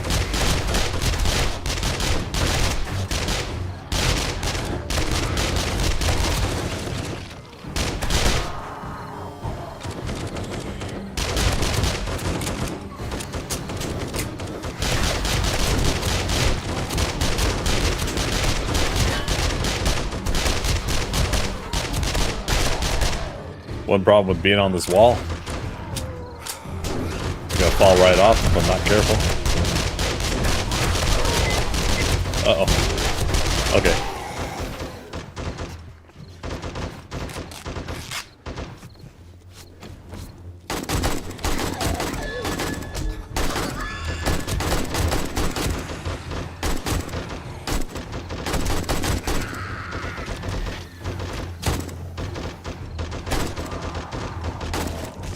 Headshots.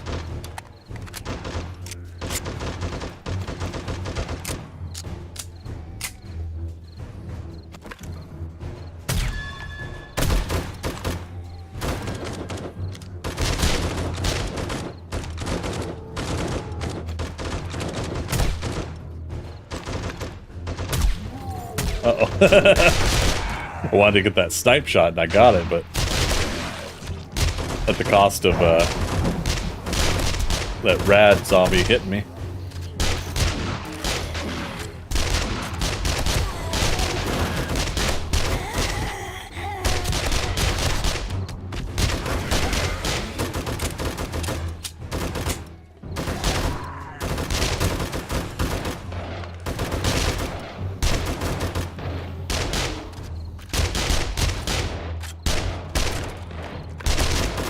Shave and a haircut.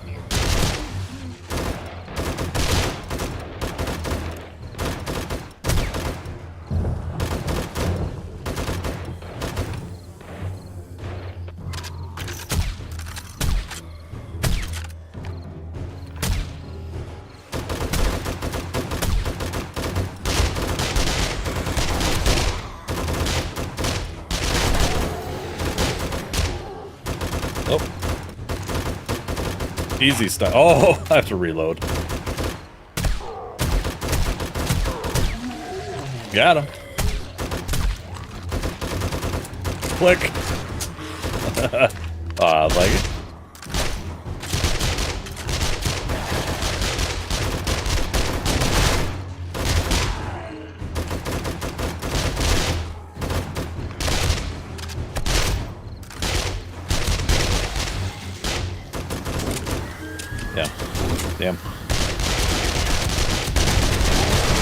Again, I can take a few of those hits. I don't mind. We had our vitamins.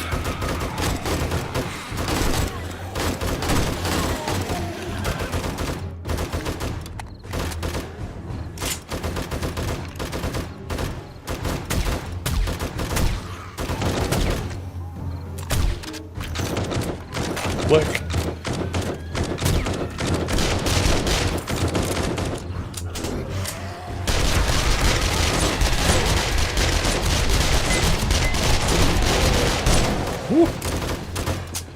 I was trying to just get his kneecaps.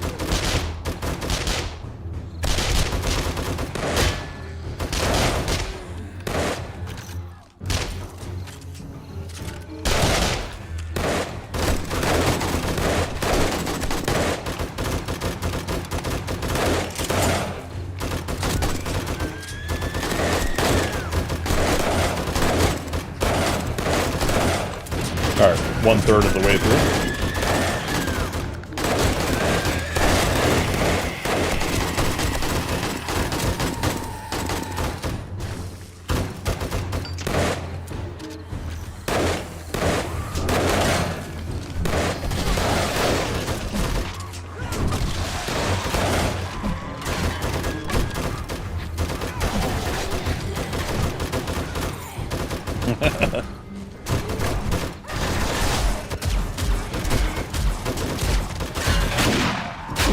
It's just fun to switch it up a little bit.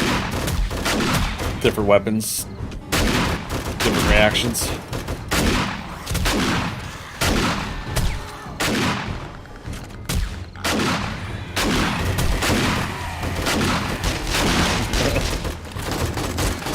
Y'all keep standing in front of me.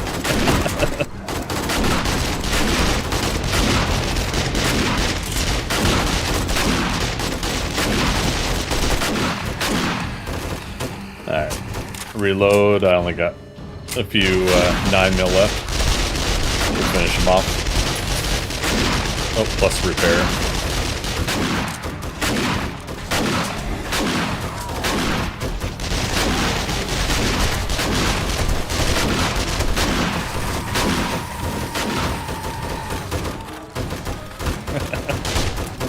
Alright, that's it for 9mm.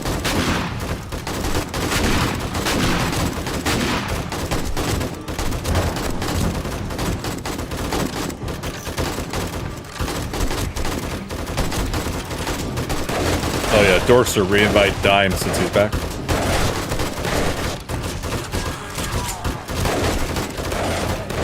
If you get a window.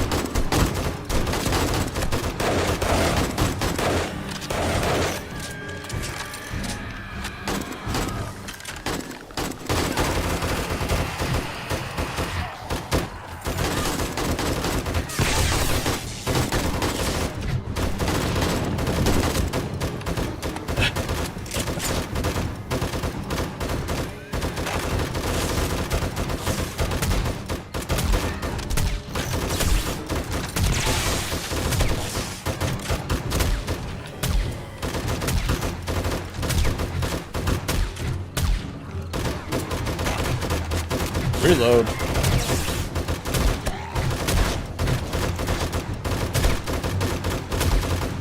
Kneecaps.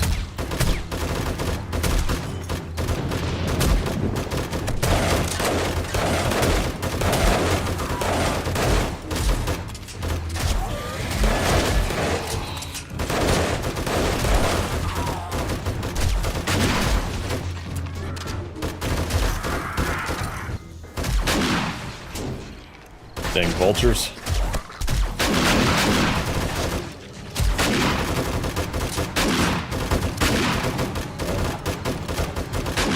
Oops. Reload.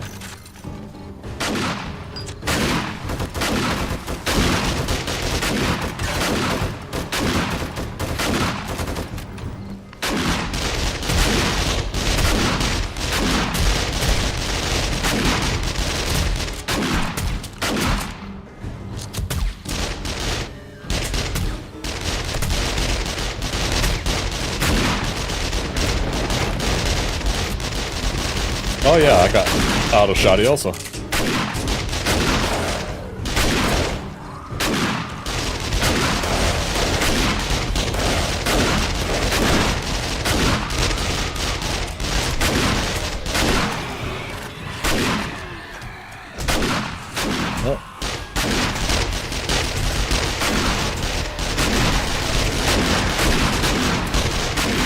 Dang it.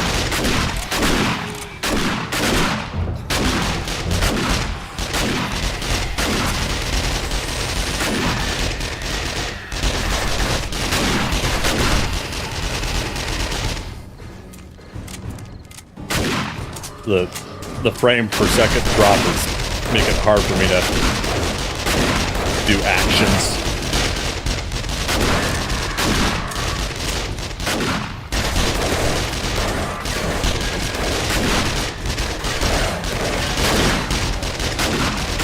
I have to move my aim slowly.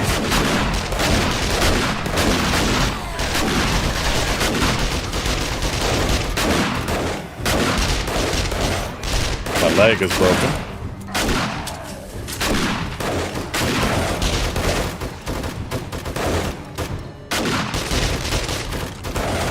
Let's reload and let's do a cast and steroids.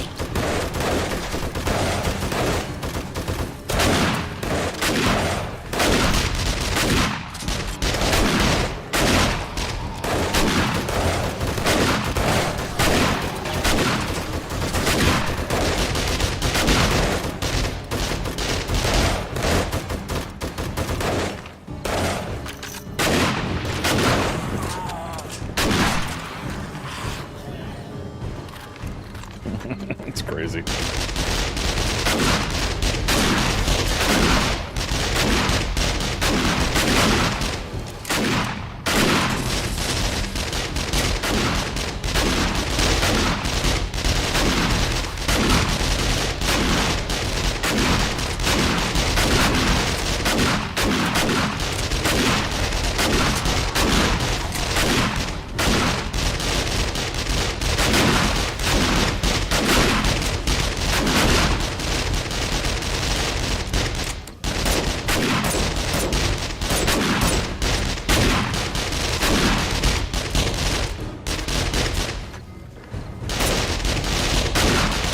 Awfully nice of them to fall off the wall once in a while.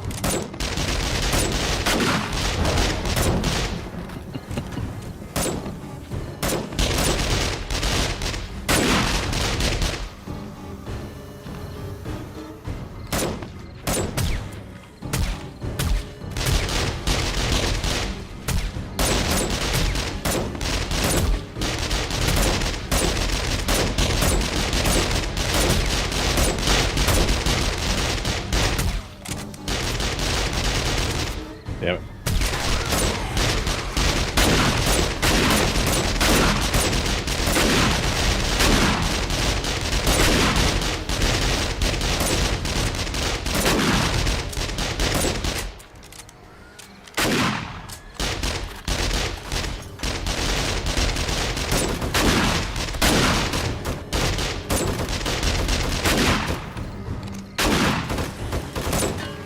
Speaking of repair, repair that.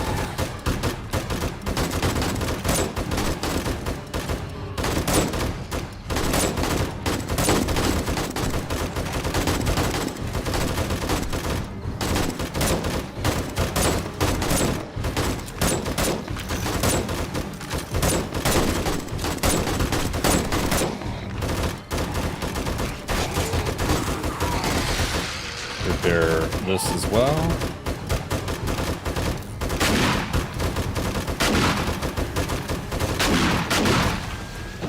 Oh, wow. Whole torso on that one.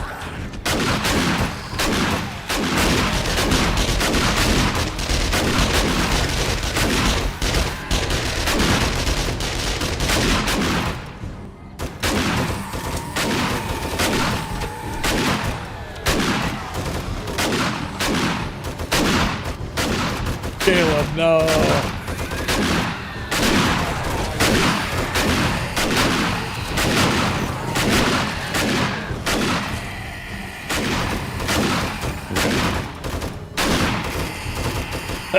Crazy.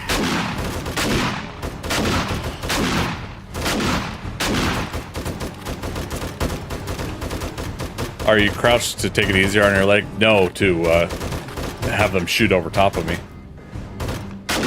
Since I'm playing forward here. And to steady aim a little bit.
Funny.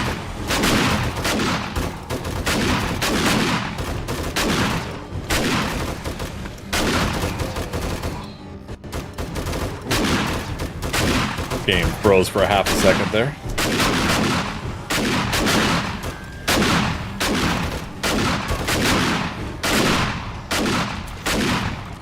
Another demo coming in.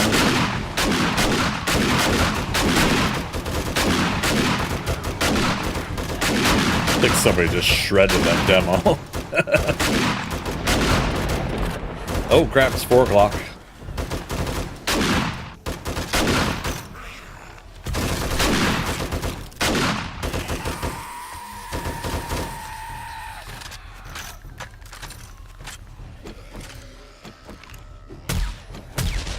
Come on, give me that shot.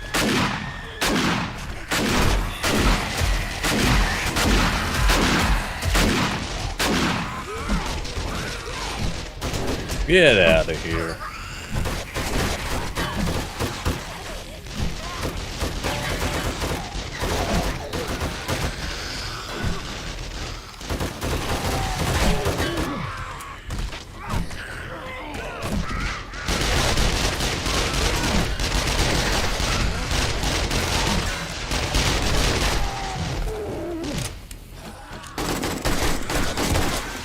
You can dodge the ring, you can dodge the ball. Freaker.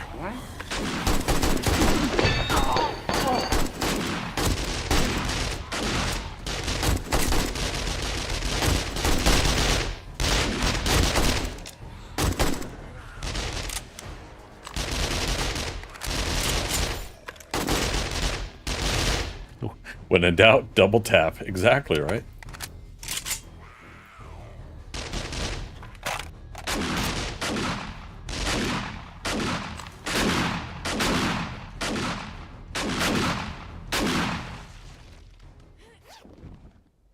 Oh, excuse me. Oh. Got the screamer. There wasn't a streamer.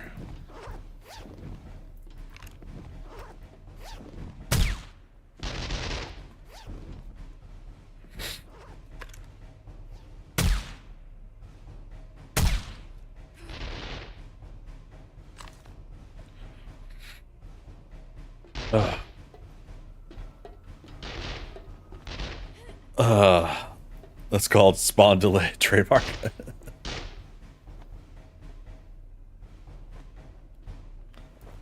All right.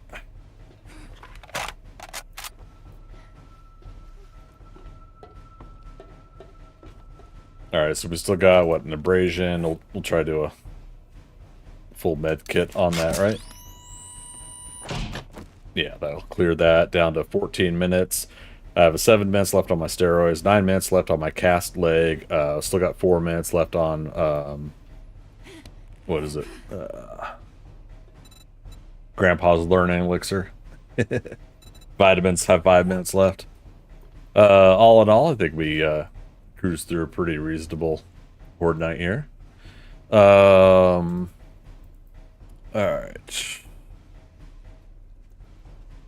using Magic's pinned number. We could have pinned anybody, but okay, so let's look at the numbers. All right, so we started off level 196, so we got to level 200. We are now 4 levels higher. Game stage went up 12 game stages, and again, this is in the desert, so we went from 600 to 612. Zombie kills, total zombie kills 4,056 to start with, and we're what, 23 shy of 200? Is that 177? No. Hey Siri, what's 4,239 minus 4,056? 4,239 minus 4,056 is 183. 183? Thank you. That's 100 more than I thought I was gonna get. Oh my god. Some AP sniper rounds would be nicer if there was blood spattery spray. That would be actually awesome, yeah. And next wipe and restart, I am gonna get even more into the sniper and AP rounds for sniper. I definitely want to get more of that going on, because again, it's gonna be interesting to do a build in the wastelands for that. Dorkster officially hit 20,001 zombie kills on the on this playthrough. Hot damn, man. Gotta catch up to Lord Baker, man, though. 53,000. Yeah, we're slacking, aren't we? Yeah, me at my 4,000, you got 20,000. Damn, dude. Viking wrote in first, so his got pinned. Oh yeah, no worries. Either way, you know, really appreciate you guys. How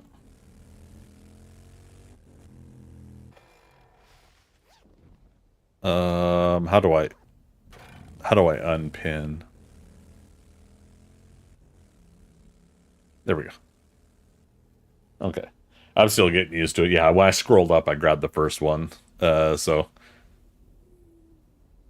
Oh, you already did? I'm sorry, man. And again, thank you, moderators. Appreciate that. Viking and FT Magic, both moderators. But yeah, hot dog, you guys. 183 zombie kills. I'm pleasantly surprised. I thought for sure, because Dorkster gets a lot of the finishing shots. I think it gets a lot more headshots than I do, as well as just the complete annihilation of all that ammo. Annihilating the zombies. I do tend to be a little bit more like stop and precision hit sometimes, conservative with my ammo sometimes, and that leads to me getting my butt kicked on many occasions. So, excuse me. So, yeah, Dorkster just mows through all the zombie kills when we do these horde nights.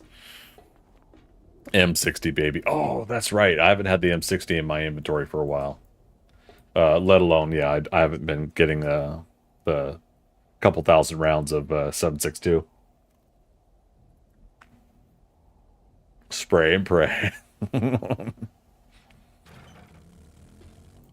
But yeah, there you go. For those that have not seen a Horde Night at Fort, that's what it's like here. Sometimes we'll have like 10 people here or more. In this case, I think it was just the 4 of us.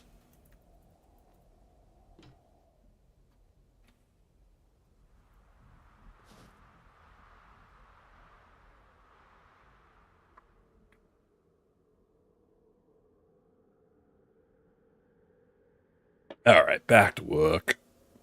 All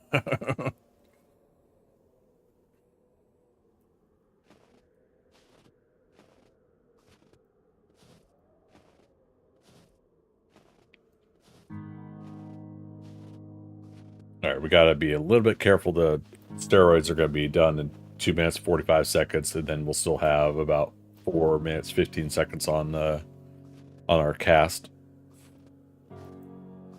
For now, with the steroids, we can run a little bit here.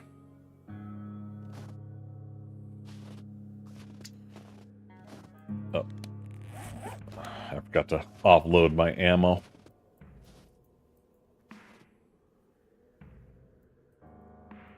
So I thought, hey, we could go up here and kind of look at the... Now, had I thought beforehand that we were going to go up here and look at it, I could have built it flipped the other way.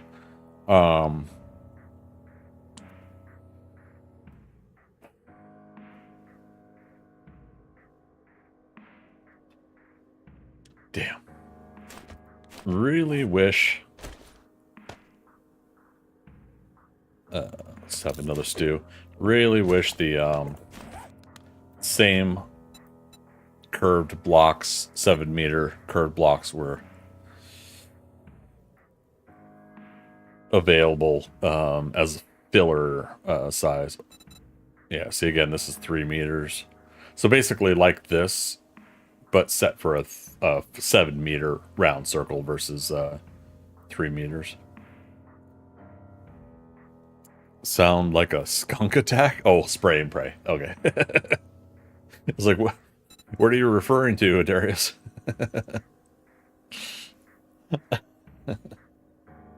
Oh, wait a minute. Oh, right. There's a 5-meter, but not a 7-meter arch. Come on, fun pimps. Not a 7-meter arch that does this that we want to do. Fill in the outside of it.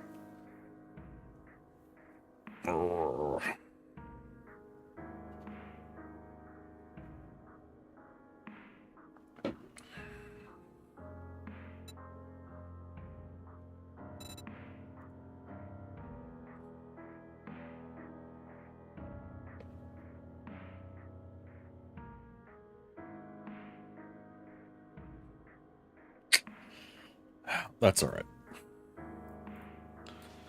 But knowing that we have that available, right?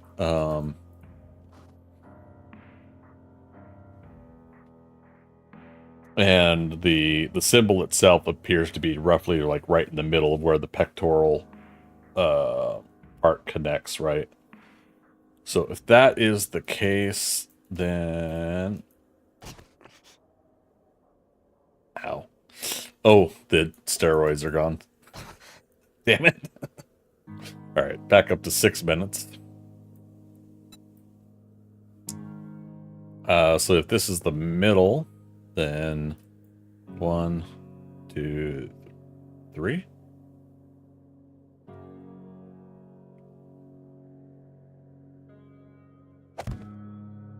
Would it technically be here?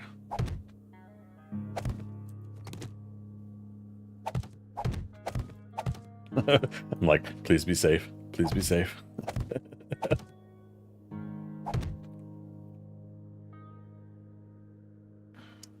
So 1, 2, 3, 4, 5, 6, 7.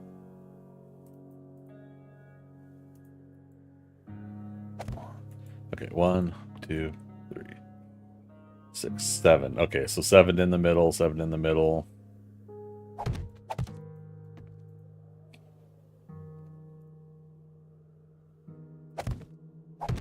Oh, I did put a ladder on the side of that one. Interesting. Okay, that's fine.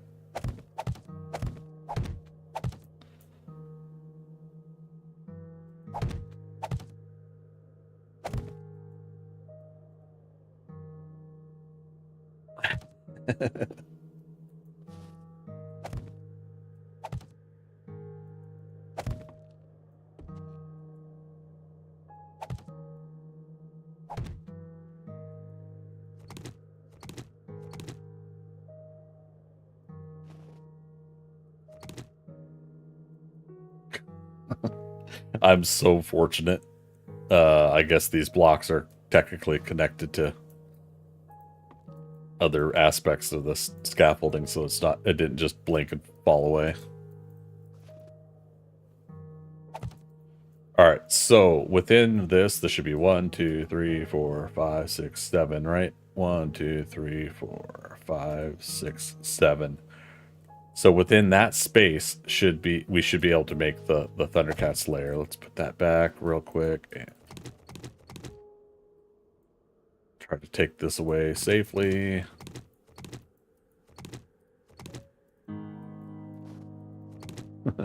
Oh, wow.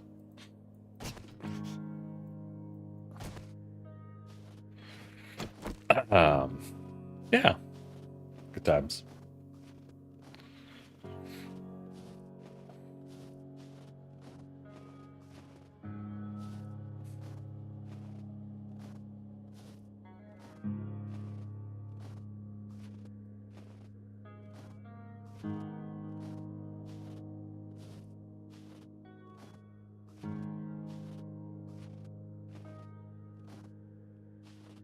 Alright, so size wise.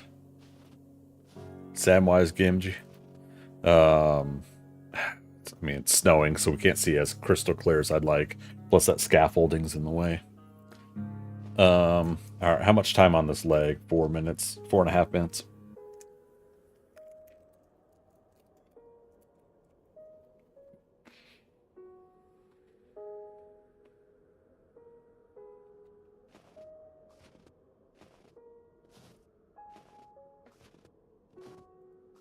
All right, I'm gonna remove that middle scaffolding.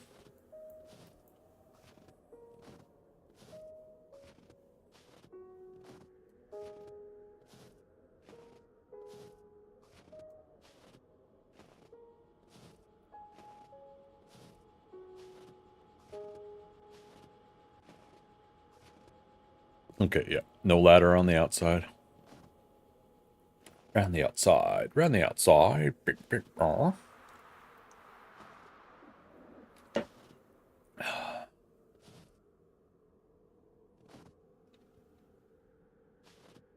I don't know if that means the...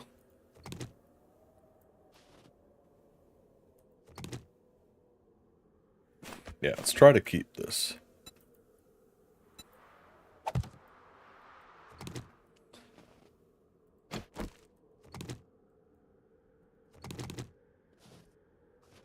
Let's not stand on the block that we're taking away. It's one way to re-injure ourselves, right?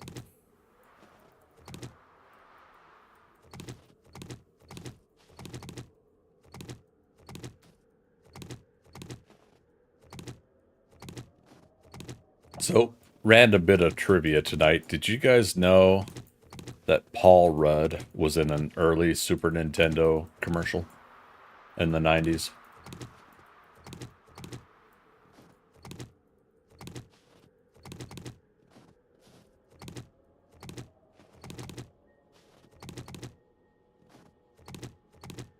Like where he's playing Super Nintendo on a big screen TV or something like that out in the outside, you know, where people can walk up next to him or something like that.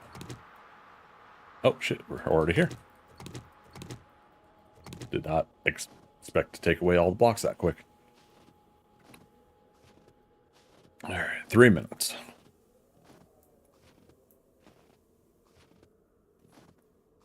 Freaker, you knew about it? Yeah. It's such a trip to think about. Like he definitely looks young there, but he hit that point where he's been like 30 for 20 years now.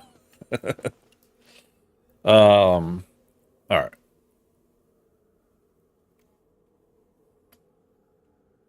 So again, that's roughly the size of space that the ThunderCats logo will be in. What do you guys think? Should I raise it up by 1 block? Or does that work, you think? I think it works. I almost want to make it bigger, but there's a 9-meter circle.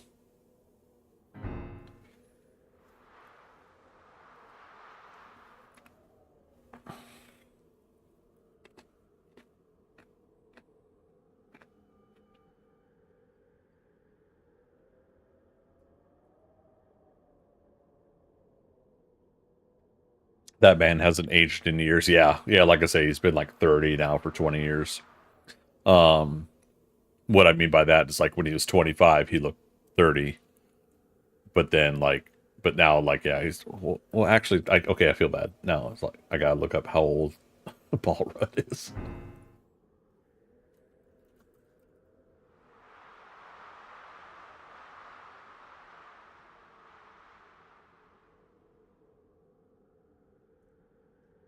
Okay, so he is older than me. He is born in 69. Wow. So he's 54. He'll be 55 this April. That man don't look 55.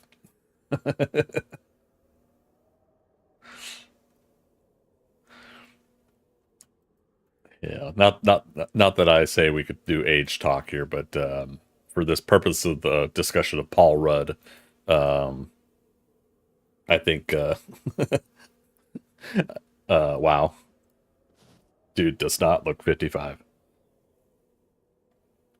So I go back to my previous statement of he's looked 30 for 20 years.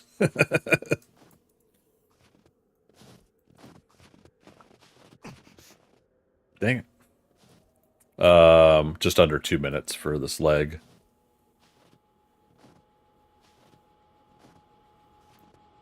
You hit that year round. Had you guessed 54? Nice. Yeah, damn. Well, because like he was in Clueless, and that was in the 90s, and I just, yeah, it's just still hard to think. But then I brought up that commercial, and he was definitely like older than me with that commercial, but he looked young. Because I remember vividly seeing that commercial on TV.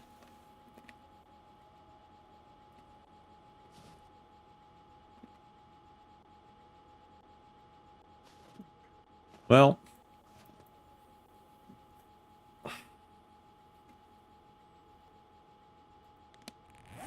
let's put away our stuff. We have a minute left on this leg, minute and a half.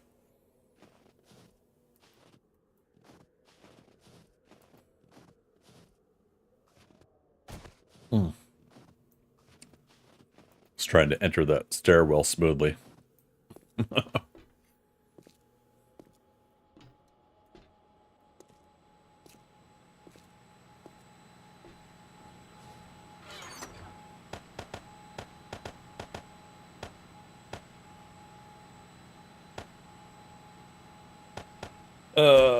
Let's do that there. Altovs.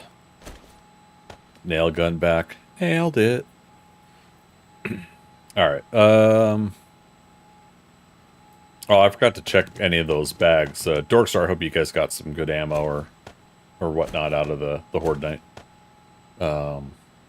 Definitely appreciated teaming up on that.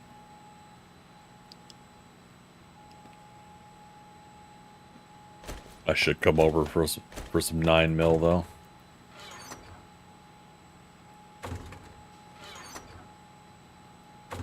Yeah, let's go home real quick. Darius, not gonna lie, Enshrouded is pretty cool during this break from 7 days. Yeah, I've been hearing some people liking it. A couple people weren't really caring for it. Not in a bad way, it just wasn't working for them. I'm at a predicament when it comes to new games right now. I told myself no new games until we're done with the ThunderCats Lair. So, you know, trying to set a little bit of a rule for me doing this build. Dorkster, don't really look for loot. I open bags just to get high tier, and no one picked them up. Yeah. Well, to be fair, which is funny because Darius, you're saying I mean fair. To be fair, yeah, I went in for a Horde Night last week and got to Fort, and there was like 20 bags that were still there from the previous Horde Night. So that was kind of cool.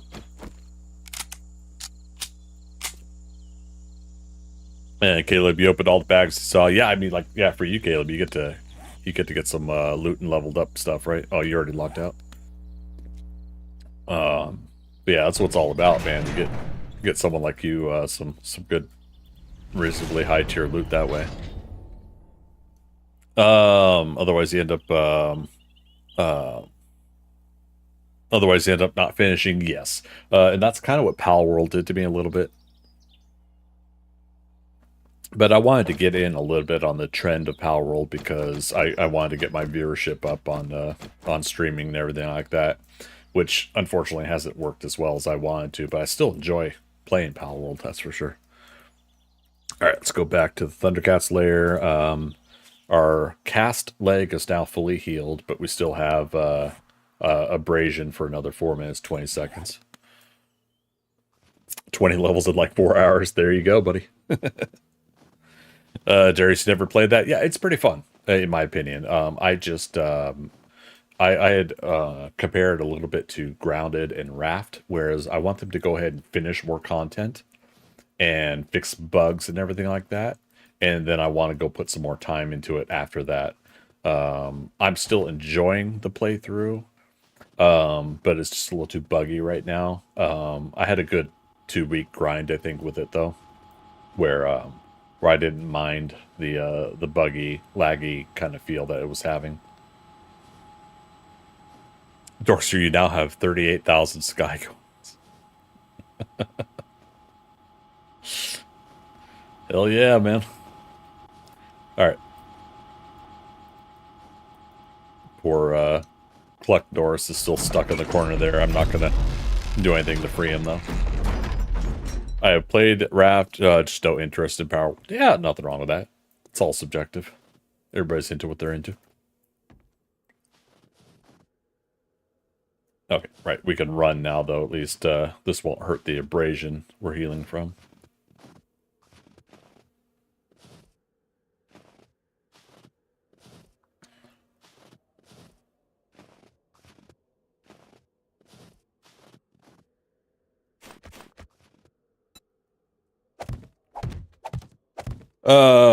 Let's see. I had a huge raft. Back end of it had 100 trees. Nice. Holy crap. Yeah, I never did make the ultimate massive raft like some others did get to do, but yeah, I had a lot of fun with it. I was doing the plus or clover design of making key workstations in 4 different sections and armoring up those sections so that the shark attacks don't happen. But and then on the top, I was just putting all my farming stuff up on the top, and then workstations on the inside. That was a pretty fun design.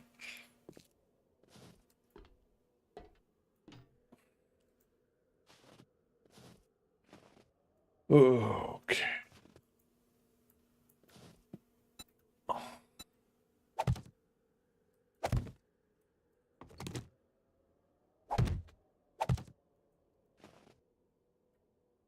I don't know why I'm up here doing this.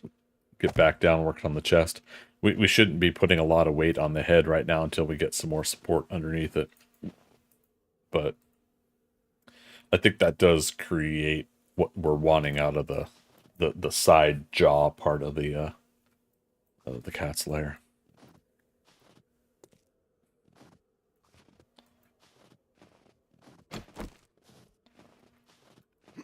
Weehaw. Alright. This is where we're going back to, right here.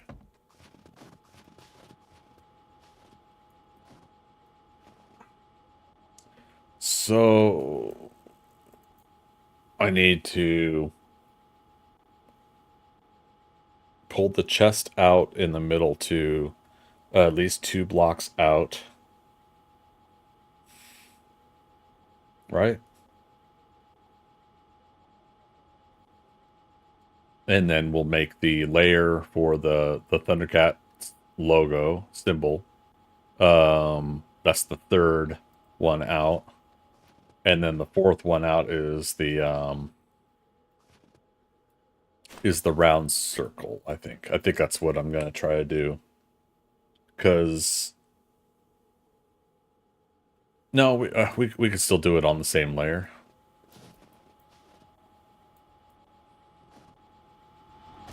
It's gonna be how we paint things too, right? So yeah, so these at least have this filling in.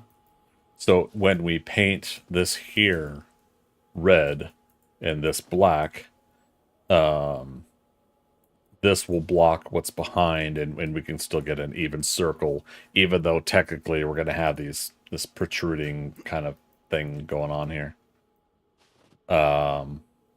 It's just going to have to be that way. It just is what it is at this stage.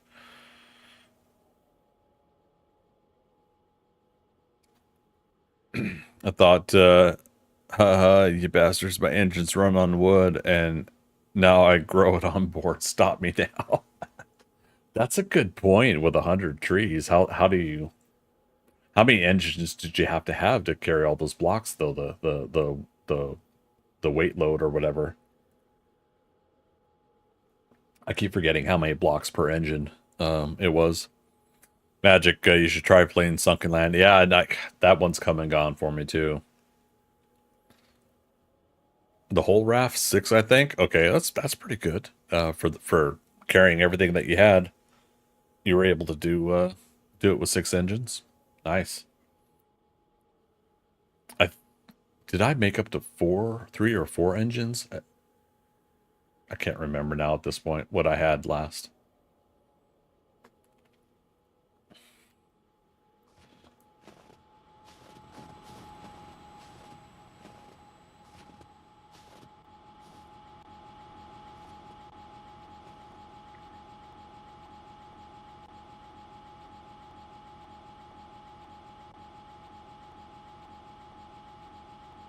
Raft is pretty cool, and now they have the whole story released. Yeah. Oh, so that's why I brought up Raft and Grounded is, yeah, they were still early access for their games, right? And they were finishing story and doing all of that. And I just feel like Pal World needs a little bit of that. Personally, for my gameplay, I'm wanting them to get to that point, because I went back to Raft after the 1.0, after they were done, final stories released, and they worked out some quirks and bugs and stuff like that. Raft was fun. I still think that the playing 7 Days to Die has kind of spoiled me as far as like the interaction with ground and blocks and items and everything like that. The one I always bring up is the crowbar. Like, why would you throw away the crowbar? Why would you only use it once? You know, that made no sense to me.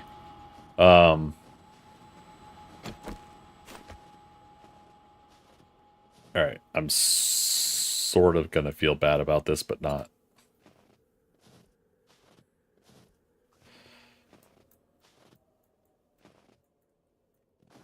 Oh, that's interesting. It won't let me build in some of this area. Now, is that because of Cluck Norris, or is that because of something else?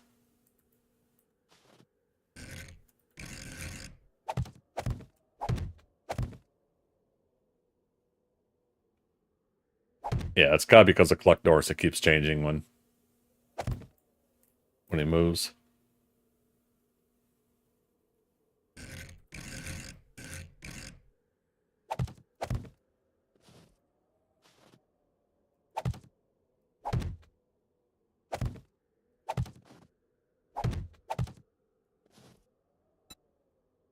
There, copy rotation.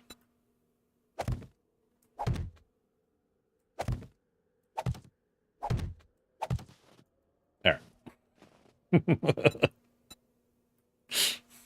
There we go. Blue Joy comes on. She can see that we've confined Cluck Norris to a spot that we're just gonna leave him there for a little bit. I like that a lot of your materials you had to fish up, essentially. Oh, right. Yeah, so that if you didn't necessarily get it from a hook by hooking it and pulling it to you, that you hooked it by, or you dug up with the hook as well. I think I didn't like how quickly the hook broke, and especially the higher level metal hook. I wasn't happy that could degrade as fast as it did, because much of like this game, you know, when you get to the point where when you get to a certain point in the game, you don't want some things to be tedious for gameplay. You want them to, okay, we're now done with this aspect of the game. Let's move on to other aspects of the game. And when you get to late game and you're still worrying about that stuff degrading, it's very frustrating. Even though getting the materials isn't as difficult, you know, getting and smelting the metal wasn't as difficult late stage game. It was still tedious for the most part. So that was kind of one of my only continued frustrations was that that aspect. But I see that with all these survival games, to be honest. So I don't necessarily put it on just Raft being that kind of game.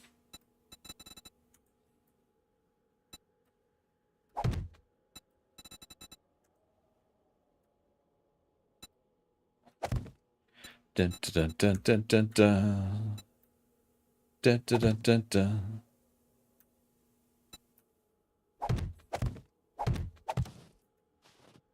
Okay, wedge.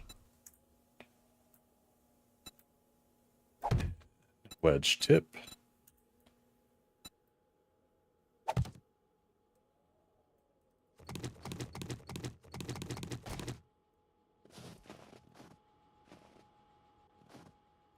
Okay.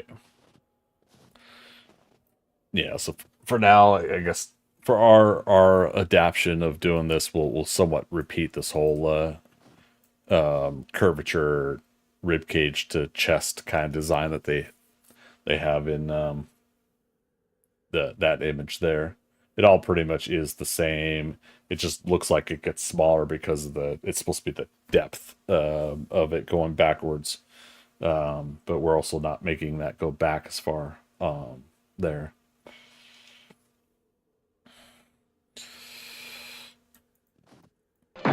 We came, we saw, we kicked its ass. Did you see it? What was it? We got it. Ugh, what is it? Will there be any more of them? Rogue Squadron. Dude, how you been, man? Good to see you. 25 months, dude. Yeah, folks, let's get some love in chat for Rogue Squadron coming in with that sub. Boom. Oh, sorry, Darius. Yeah, my links are disabled in chat. Somebody had to ruin that for everybody else at one point. But appreciate it. Appreciate you wanting to share on that. Rogue Squadron, good. How about you? I'm doing so much better. 7 a.m. here and eating ice cream. Oh my god, is it 2 a.m. here? It is, which means it's top of the hour, which means I should take my next break. What's that?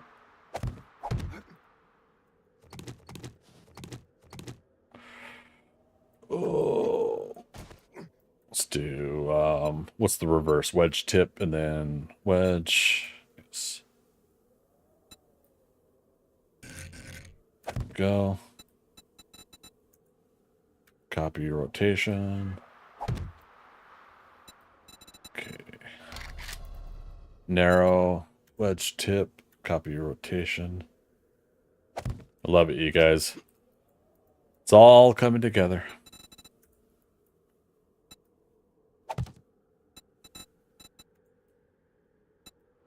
Rotation. Rotation.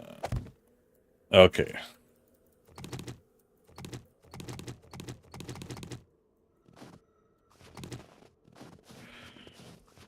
You don't list a Discord. It's part of our Patreon group. Yeah, the folks a year or so back had voted to make it part of our Patreon exclusive. Sorry, not to gatekeep that.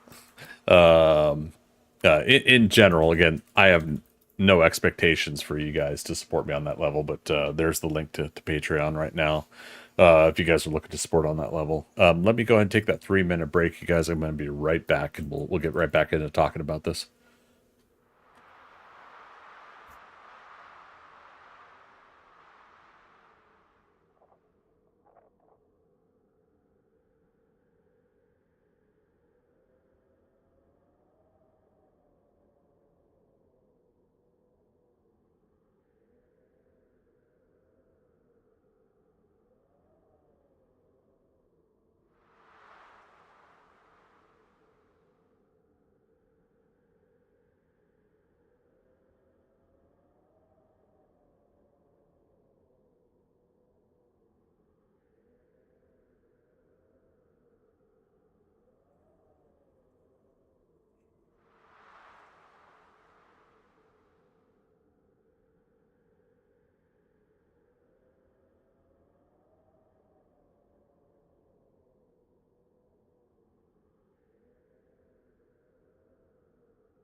Cheers!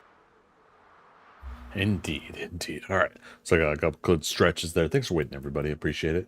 So apparently a couple days ago, I got a new supporter on Patreon. I certainly appreciate that support. But it did not notify me that I got this new support. New Patreon. No, that's not it.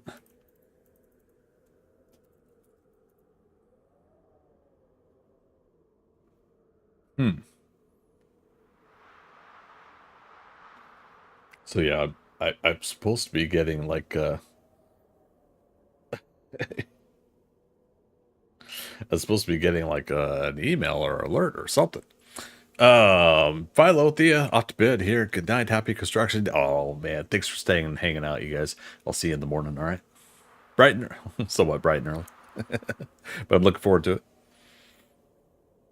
Caleb, you're up to 593 sky coins. Nice. You're rocking and rolling tonight, man.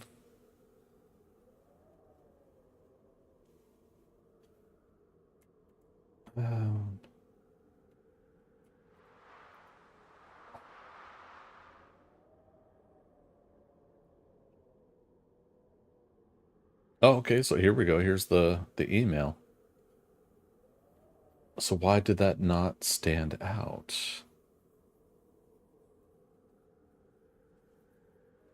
Okay. One of the things I'm wanting to get back to doing is like setting up filters and key stuff for my email so that I can catch stuff like this and have it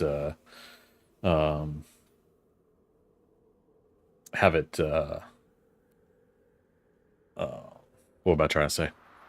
So I could specifically see it and filter it through some of the other emails that we get. But okay, so it did send me an email. That's good. Because I want to thank people, obviously. If they do that, I want to be able to, if they're not already live with me on stream, it means a lot to me to go ahead and be able to thank them for supporting and helping out my my stuff in that regard. Okay, let's get back to reality. Snap back to reality. Oop, there goes gravity. Oop, there goes rabbit. I don't know the rest of it, but Mom's spaghetti. There we go. Over on YouTube, Bastion Lugo, how you doing? Sorry if I missed you there.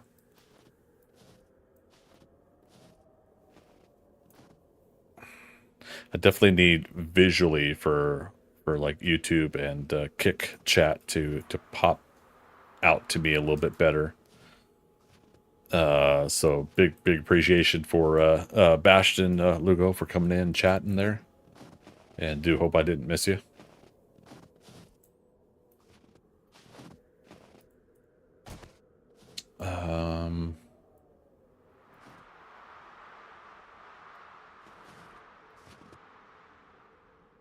Okay, so that's technically where we're doing that layer. Caleb, if you think you need to sleep, you probably need to sleep. Mighty fine of you to come in and hang out with us tonight, though. Oh, I put the wood away, didn't I? Gosh darn, all the way to heck.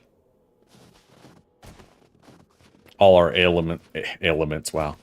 All of our ailments have been healed up too. Server's restarting in about 5 minutes. That's why I've held off on my 2 o'clock break. No, I didn't. I took the break, didn't I? Well, we'll hang out while the server restarts.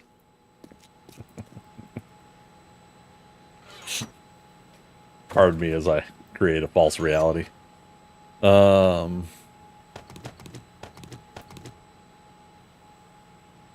funny. Can't believe I just did that.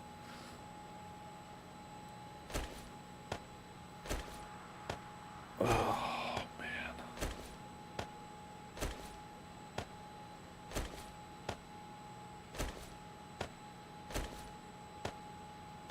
So I was thinking about taking this next Monday off from streaming, but we need to. We're gonna do 7 Days to Die all week this next week, and we're gonna finish up the ThunderCats Lair as best as we can. I'm pretty confident they're gonna wipe and restart this server.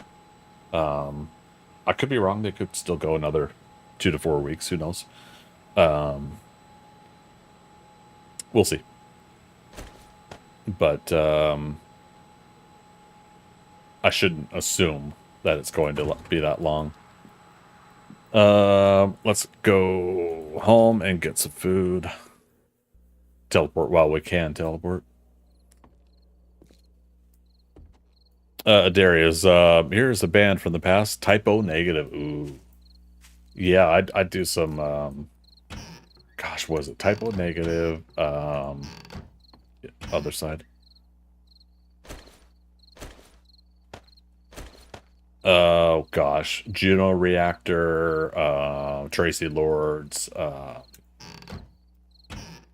couple different, like, semi-thematically around that area of bands I would listen to.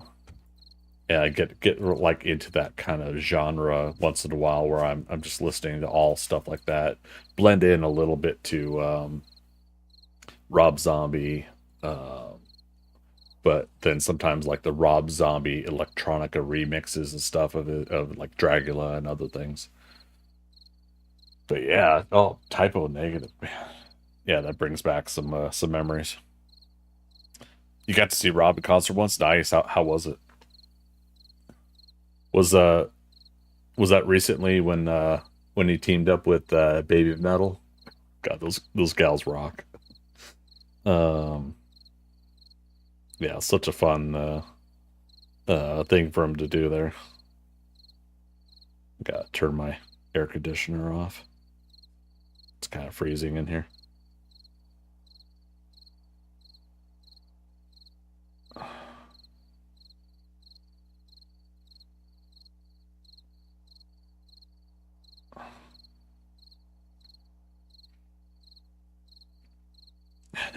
So since I've had my phone on my Twitch dashboard most of the night, we've been streaming what now? 8 hours.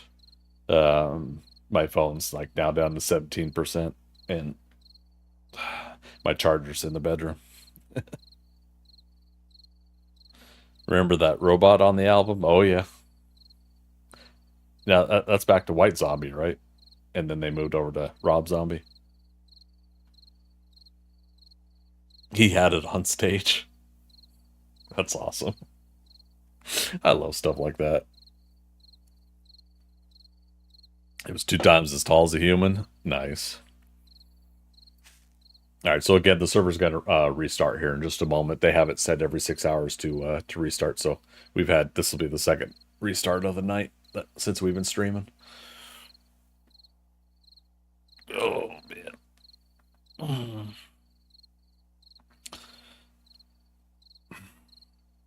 Yeah, I definitely got into Rob's stuff when he went over to being Rob Zombie versus White Zombie more.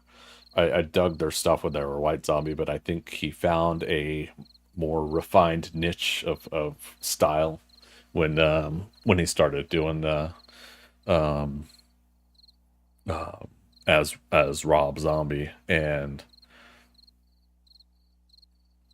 I don't know, definitely something about like a good 2 to 4 year period there, about 1999 to 2003, with his stuff and a couple others that I don't know, it's just really fun, real fun setup of style and tone and the music they were putting out.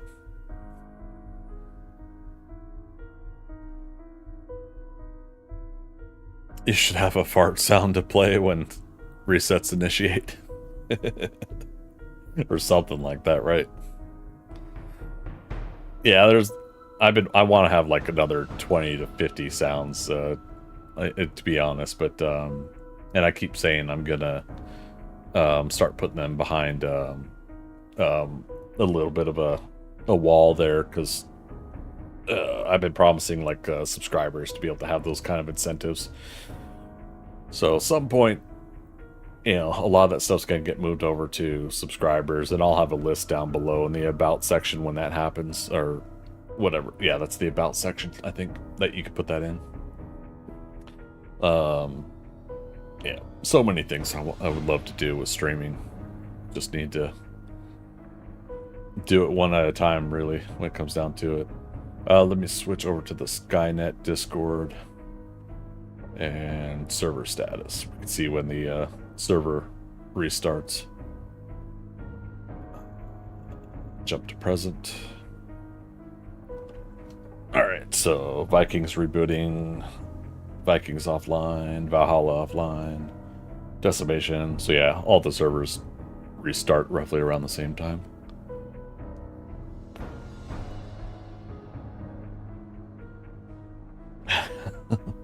Yeah, it'd be kind of cool to have an integration where, yeah, like as soon as the alert comes up for restarting the server, that it cues off a sound in game or on my stream. Dun, dun, dun, dun, dun, dun. All right, says Midgard is online. There it be. There it be. There it be, there it be.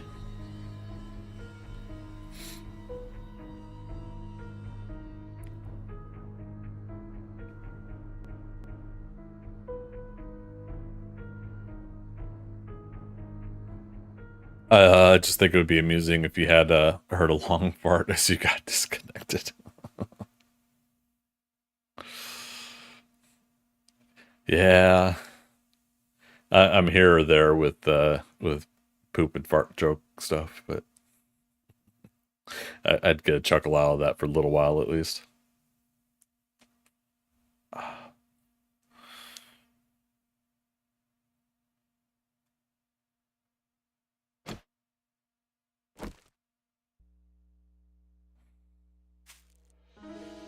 All right, and we're back. Oh, why is there a reddish tinge? Let's say it's not Horde Night. All right, so we did get new food and water. Slash return. It actually worked. Okay. I couldn't remember if that would work for the teleport.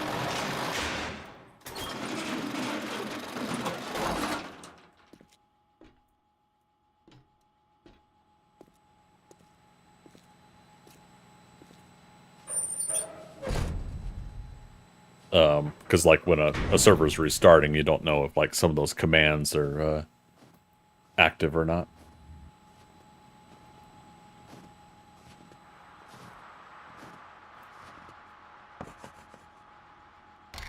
All right, we've been streaming 8 hours, so let's say 8 days.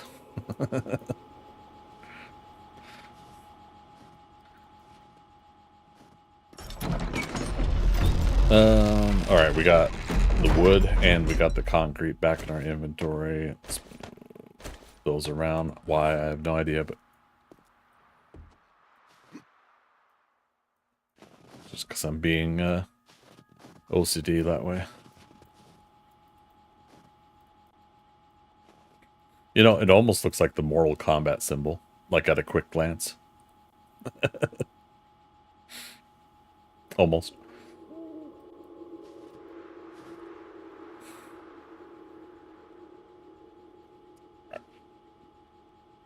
If I bring that out 3 blocks deep, I should still do it too. And then the third layer is going to be the symbol and the circle.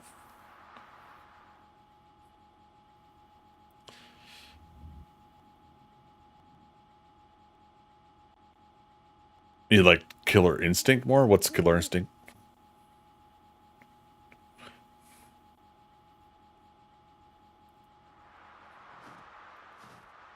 From SNES? I don't know if I ever played that. Now that I think about it. Oh, because I said Mortal Kombat.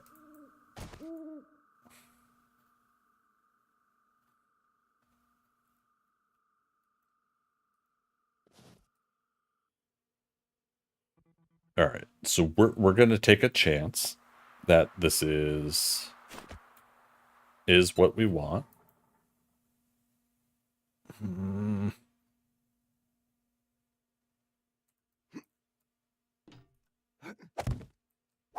Okay, we can at least do this first.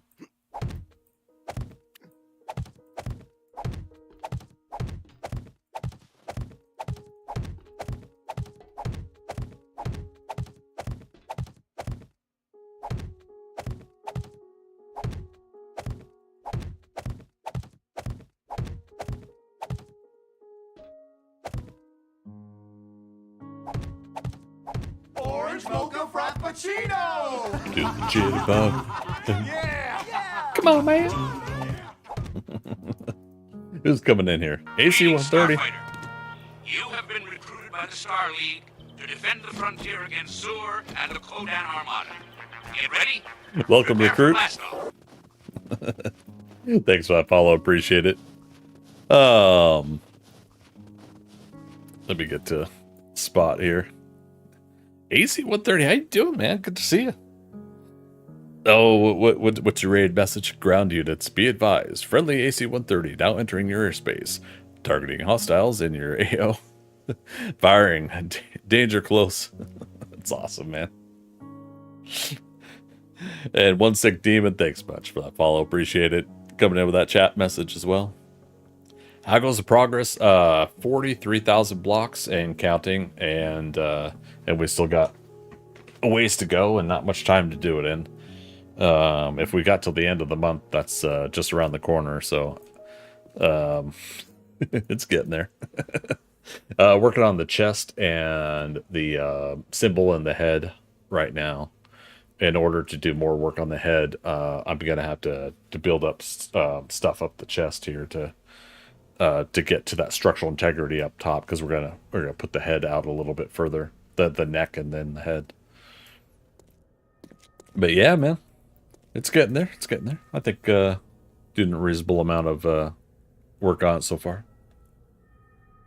That's the other thing I did. Like, I already have the neck out wide, wider than I probably need it.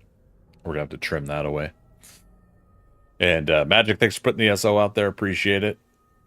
So you last doing Dead Island. Oh, okay. Riptide Definitive Edition. I'm not familiar with Dead Island. Do I think I have enough time? No. To be perfectly frank, no. But still gonna try to get as much done, obviously, as I can. I think we can at least finish up the head, and then I'll try to get the neck and the shoulders, everything. But truthfully, no. Not if it's wiping or restarting at the end of the month. We haven't heard definitive if that's happening, but the server owners, it's up to them. See, there's all of this back here that we would technically be building into. But I've had too much going on, work and personal issues, health, and everything like that, you know. To be perfectly frank. Oh, wait, sorry. You guys don't want me to be Frank. You want me to be Greg. Okay. But, yeah.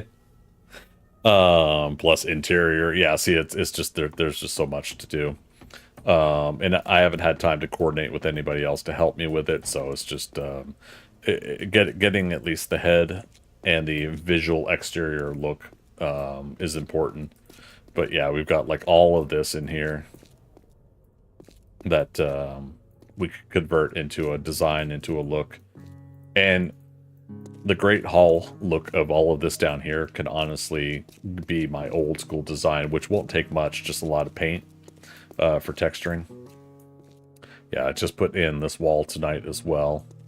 And we were starting to put in the flooring up top.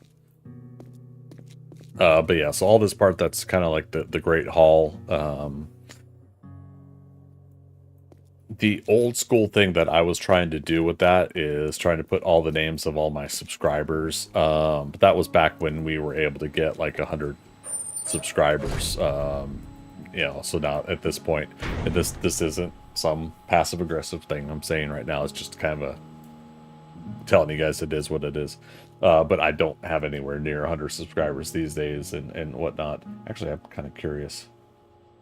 25. Yeah, so it's just one of those things, right? Like where had I had the time and the ability to do so, I would have gone back and done my previous design of putting a sign up for everybody's names and kind of commit everybody's names to the build and whatnot. Like that would have been a way to kind of symbolize that, you know, you guys have subscribed or you're a Patreon supporter or something like that, and everybody's names would have been up on the Great Wall or the Great Hall. But you saw how big all that space is. That, you know, that I think was enough for like 500 or more names. I'm not that kind of a streamer, so.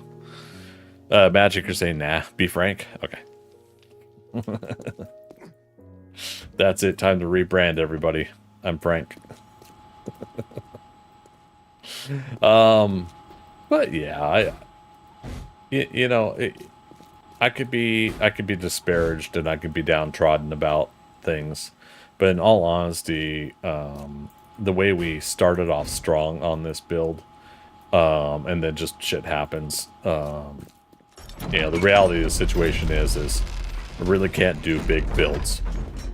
I want to do them, but I just don't have enough time or the ability to manage all of them. I get overwhelmed and whatnot. So I think for at least quite a while, no more big builds until I can commit to the time to actually do them.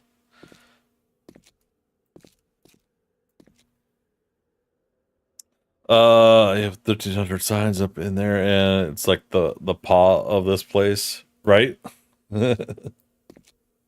Yeah, man. Oh wait, have you seen? Oh, sorry, I didn't see your previous message. Have you seen what I did with the right manner? No, but yeah, you said you have 1,300 signs up there, and it's like a paw of this place. Yeah, no, I hadn't seen that at all, man. But yeah, so we at least got to the point where the head is structurally here. I'm probably gonna try to put it out a couple more blocks. In order to do so, I need to extend out a little bit, which is part of what doing the chest is gonna do. So the chest, and then I'll work up to the neck again, and we'll come out from there to extend out 2 to 3 more blocks. Yeah. This row of steel here, I'm likely going to chip away, and then we'll restructure it with the this design here. So we'll put that down 1 more block. But again, like it's interesting where I put the neck this wide. I can't remember why I chose it to be this wide. 1, 2, 3, 4, 5. 1, 2, 3, 4, 5, and so that's 1, 2, 3, 4, 5, 15 blocks wide. Yeah, I don't know. Maybe I thought the head was going to be wider than this, which we did go out at least a couple blocks. But you know, the neck isn't wider than the head at that point. Yeah, I don't know what I was thinking. Interesting. Oh. We'll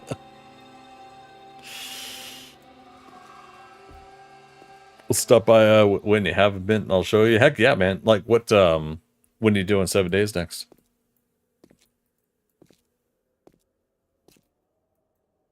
Yeah, so that's another reason I didn't finish filling in some of these blocks here, because I was thinking I'm probably going to be wow, okay. Little record scratch there with the owl noise. Yeah, I was thinking I was probably going to be trimming that a little bit. And now we got our answer.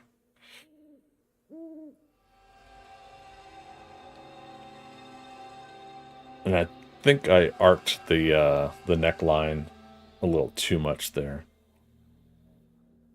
Yeah, because looking at some of the examples, it's a nice gradual out until you get to like, yeah, the collar area. Damn. And again, the shoulder looks like it could go up another 10 more blocks. Ugh. it's tough to say, like, at this stage of things, there's really no time to kind of tear apart and restructure in some areas. So, and this is honestly the last time I'm doing this, because you know, for everything I've gone through for this, it's just got to be yeah, it's got to be done and over with, so we can move on to other things in the future, instead of picking like a 3 month out of the year period where we're working on something like this again, this big enough of a project. Sorry, it says I missed a call. Oh, no, okay, it's not what I thought. I always have to check to make sure I'm not missing an on-call for work, my day job call. Don't know, it's still a bit wonky, but I could stop what I'm doing to show you. Love the thing I made. Well, I mean, yeah, let's find another time to do it. But let me know, because yeah, that way I can check it out. Like, it's just that's the thing, man. It's like all these builds that we want to do and trying to find the time to do them. Oh man. Yeah, again, we started off so strong in December, but then I was telling people before Christmas, took a vacation, took almost a week off to go to see my parents, so I didn't play 7 days there. And then subsequently after that, work and health and everything like that kind of delayed things for 6 weeks now. And now I've been kind of farting around today because I wanted to finish some of the flooring back here for the build. And I kept putting off working on the head. But now that I'm working on the head, I start seeing that I needed to work on the chest. And yeah, again, like I built a quick mock-up of the ThunderCats symbol here. And going off of what I put here for shapes, we can now retool and reshape so we can get closer to that shape. But that's the 7 meters circle. There's no 7 meters that fills in completely on the corner here. Just down on the deep end. But so that's just gonna have to be the way it's gonna be. But yeah, it's too dark for me to show you guys. But I've got the spot picked for the chest symbol here for the ThunderCats logo. Can you convince the server owner to save it and drop it back to the world? Oh yeah, they'll do something like that for me. I'm pretty sure. It's the hard part is just moving on from a project, you know? Yeah, this is built into a mountain that's dug out. And so you would not only have to kind of technically try to grab the build, but it would have to be put into another mountain to match that aesthetic, I feel. Technically, really wouldn't. We could just find a flat area to continue and finish the build. It really could just be that it's possible that could be the case, but I also feel like I need to move on, and if I'm given that kind of a excuse, then I could go another 3 months not finishing this and dilly-dallying. I don't know. It's hard to know truly how I feel. I'm trying to anticipate my own faults and my own problems with finishing things, while also wanting to finally finish something, which is, you know, the point of doing this build. Big part and point of doing this build was that it is a project that I have not completed since Alpha 16, and this was supposed to be the really the last time to try to do it. So I'm torn, right? You know, it's I'm at a weird little. I'm at a weird impasse. Is that the right term?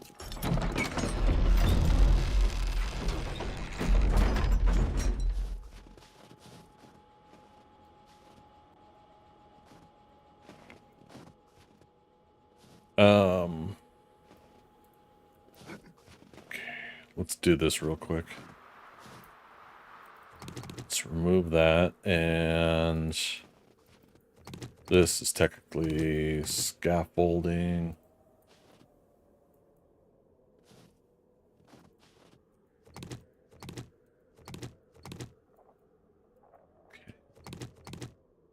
Can't reach that. Oh, I should have done that differently.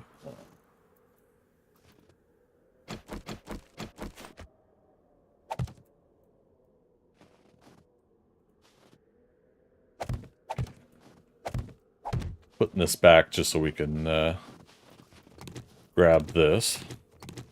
Yeah, so I mean, it's definitely possible. I don't know how crazy it would be to try to export this this POI due to its size.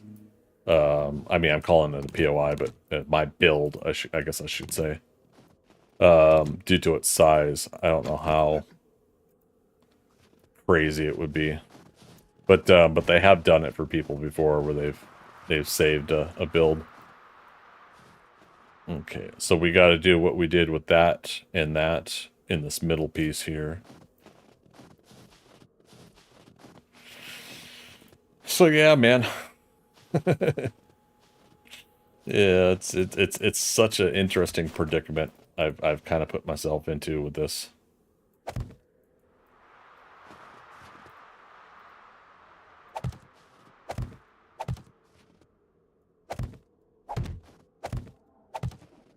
Okay, so put another scaffolding to walk on here, and then we'll take it away again. There we go. Okay, so this should go 1, 2, 1, 2, 1, 1. Nope, 1 and 1.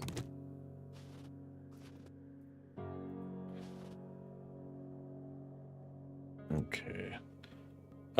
So we do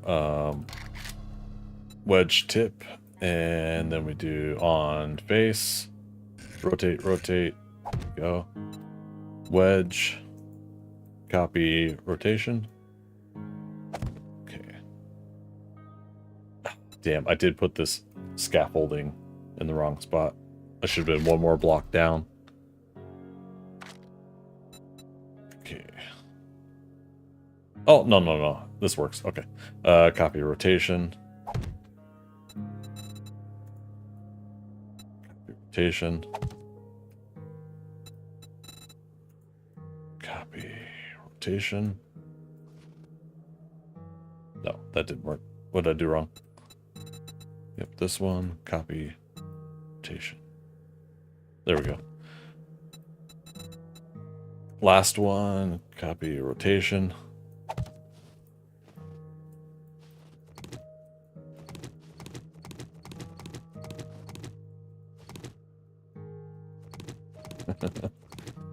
Making sure we back away correctly.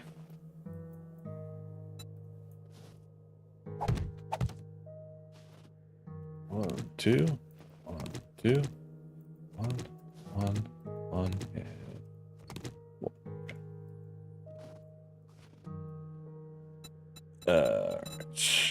Back to wedge, tip, on face, wedge, copy rotation, back to narrow. Again, thankfully we could copy rotation in these blocks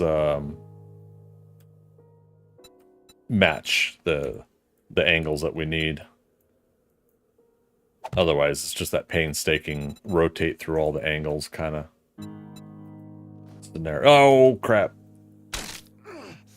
Ugh.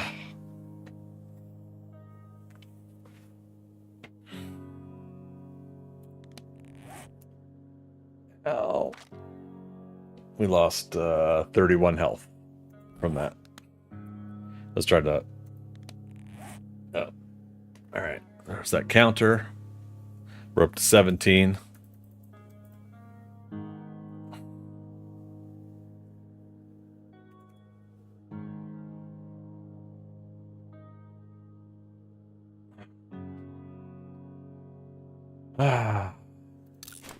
Plaster cast. 12 minutes. Health bar. Brings it to 10 minutes.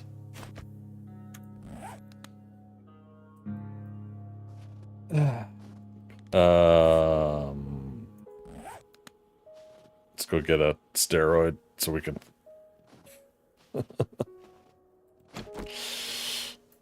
move around a little bit more comfortably.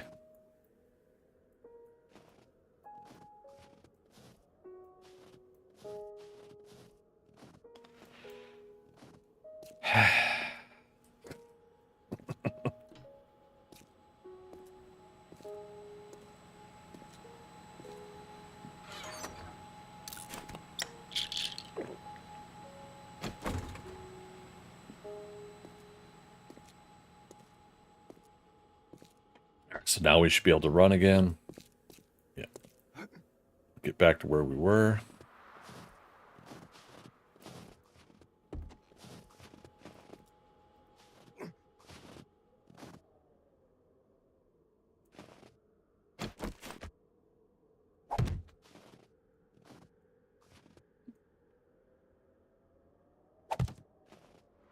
Okay.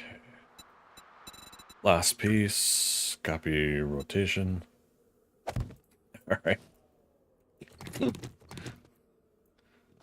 Just to get that.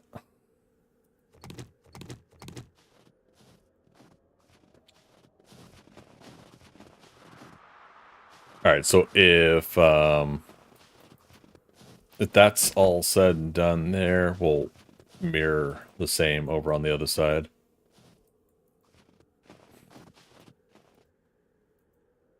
Okay.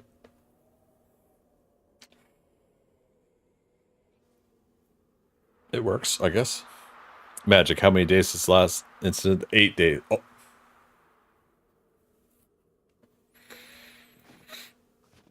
I see what you're getting at. Magic.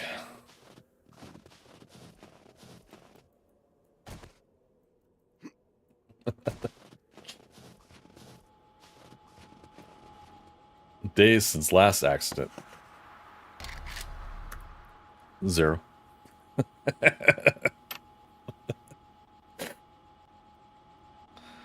Rogue Squadron, what's up, buddy? I'm looking forward to the new Borderlands and Fallout movies. Now they need to do 7 Days to Die movies. So yeah, I love the trailer for Borderlands. That looks real fun. Very, very happy with that. And now Fallout, is that a movie or is that a TV show? Because I hadn't heard, and I hadn't played Fallout, so I don't have like a full. I don't have a full investment in that, but I look forward to it. Oh, I mean, I know it's based on the Fallout game. I'm asking if it was a movie or a TV series, because I couldn't remember if that, which one it was going to be.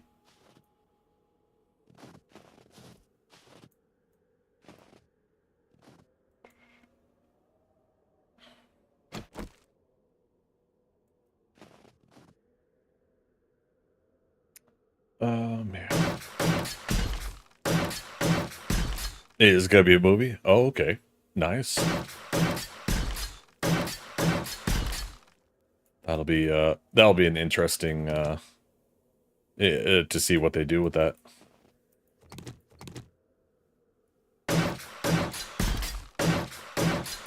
Cuz I know a lot of people really dug Fallout.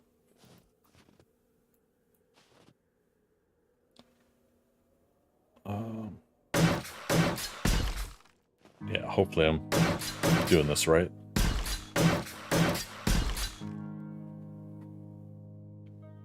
Oh wait, Magic says it's a series. Premiere is April 12th of this year.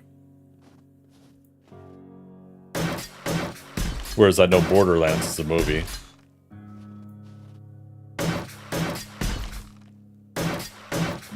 Interesting. Okay.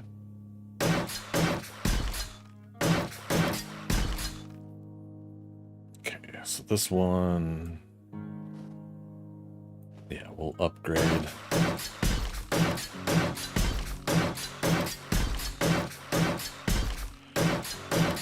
Also looking forward to, last season of Star Trek Discovery. I have not seen the trailer for that, and I'm gonna go in blind on this last season of Star Trek Discovery without seeing trailers. I want to jump right into when it starts and see how it plays out for going in blind, so to speak. But yeah, definitely looking forward to Discovery.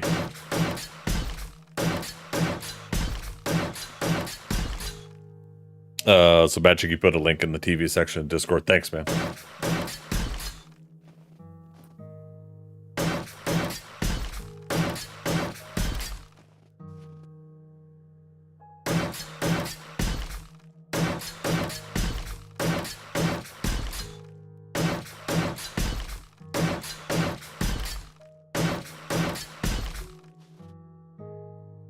It's like cautiously going up these ladders.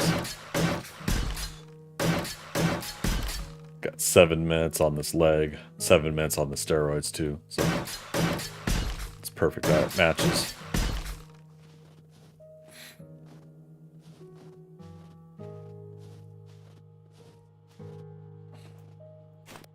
Okay, technically we can copy shape and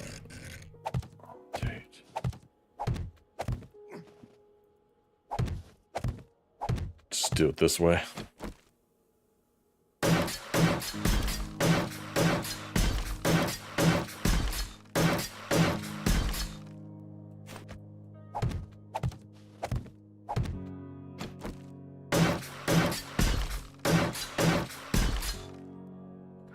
I think the only problem I had with the Borderlands trailer was as much as I think it's going to be fun seeing Ariana Greenblatt as Tiny Tina, I think there weren't any Tiny Tina isms in the trailer.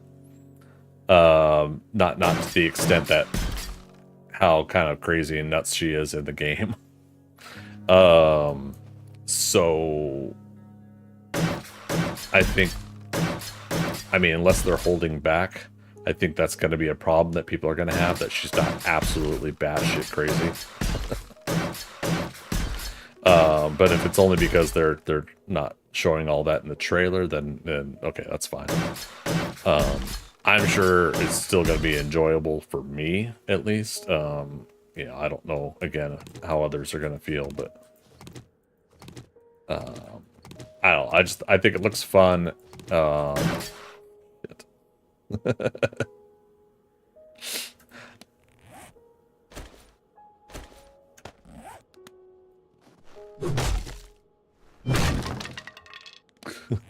Carefully, carefully.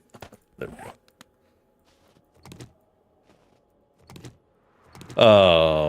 There we go.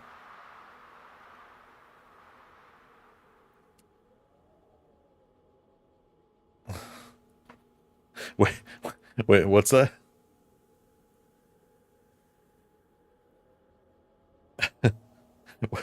AC 130. Wait, what are you saying here? Whoa! You deal with broken walkie sticks. What? Just put down a bedroll and eat off the head.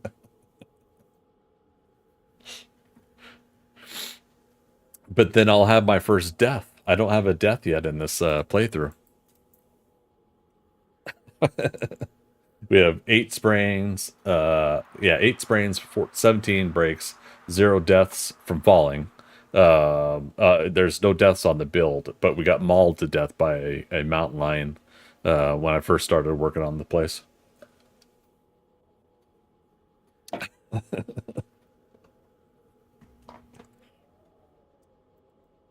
Yeah.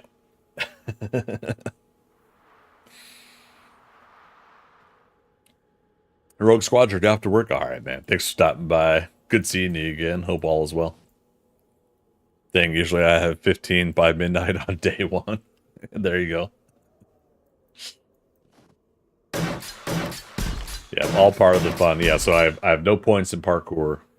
I've done no other, like, what do you call it? Like impact bracing mod. I don't have that. I didn't even read the book. with the just talked about it earlier. Great Heist 5, fall great distances. If I have 5,000 dukes, you can do 15 meters without taking damage. I eliminated any of that, so I didn't read that book either. However, it did occur to me that we now have 200 health points instead of 100. So, depending on how much health you lose falling from that height way up there, we may or may not have eliminated the fall to your death part of this. But yeah, I won't be testing that theory yet. Broken legs, early day infection, because I just want to get back to my base. Fast travel. I can see that.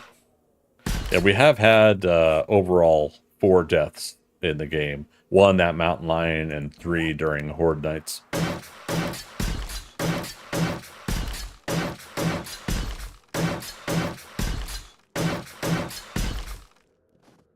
Yeah.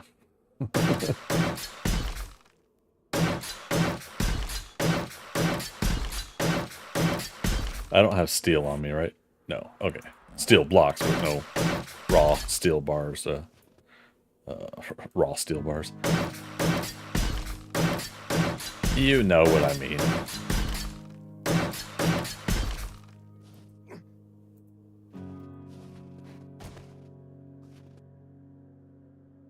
Wait a minute. How do I still have 6 minutes on my leg, but 2 minutes now on the steroids? Was I ratioing 2 different?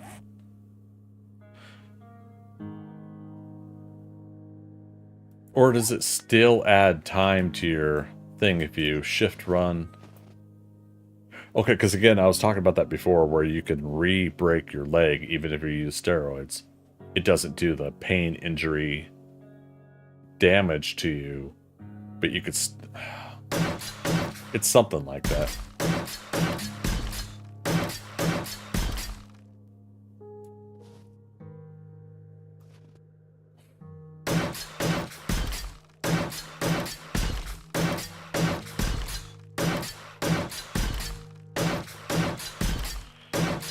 Oh, well. Death is a minor incon? What's that mean? What's a godsend? Who the am trying to fool here? Can't be bothered to deal with debuffs. What's that? My arm sprained? Time to die then? Oh no. Yeah, couldn't do that on this playthrough. Not for the meta I'm going for, but I could see that with what you're saying. All the gravestones.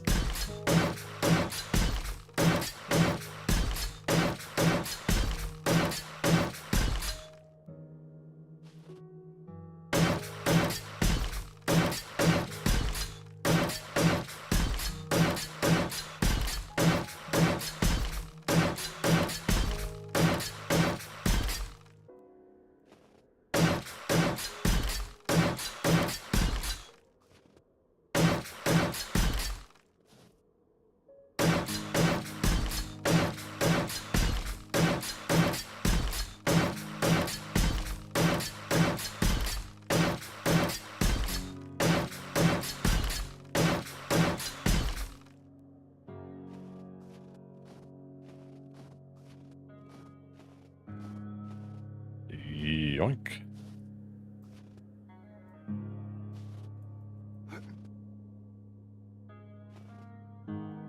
Can we reach it from here? Some of it.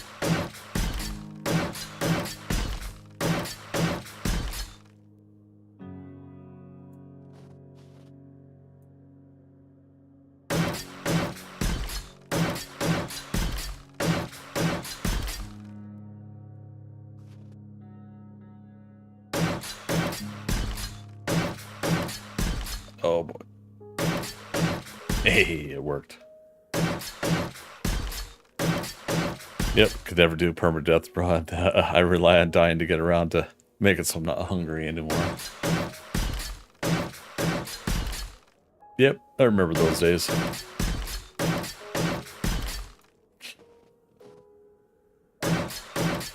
Oh man, the early Alpha 16 heat exhaustion and lack of food and water, and I was like in a desert, and I was literally running from shaded tree to shaded tree,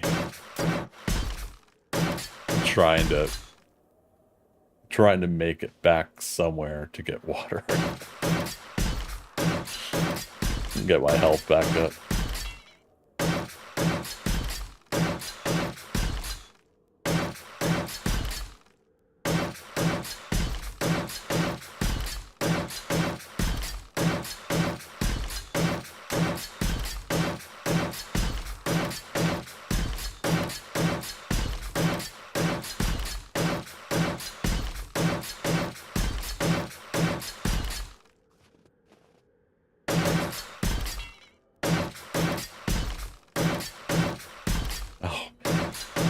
My YouTube dashboard is behind. It's showing the last time I had popped up my notepad file. That's funny.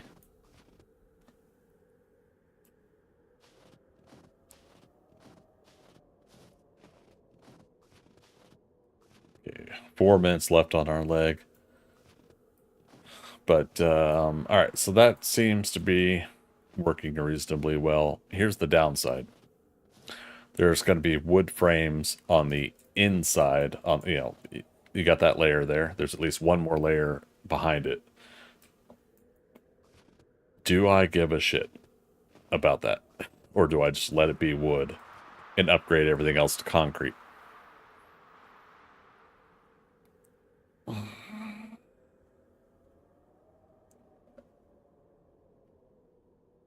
You don't snack on the health bars, do you?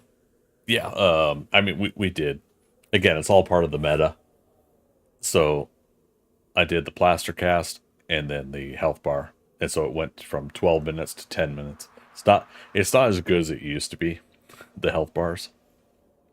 The other thing is to do a splint, then a plaster cast, and then a health bar. And I think it does 8 minutes on the broken leg. So, yeah, as far as it being worth it, I mean, hey, it's better than 2 hours, right? Real life hours of a broken leg.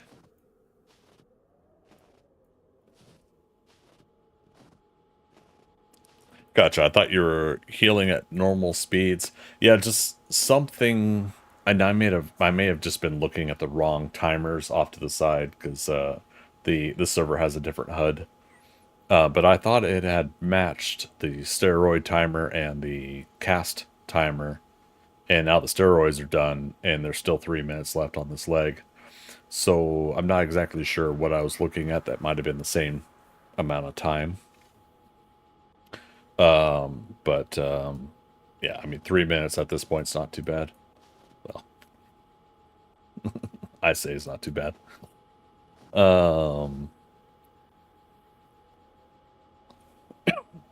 There's something else that just occurred to me. Oh, that's right. That's what. Excuse me. My goodness. Apparently, I can't breathe Diet Mountain Dew.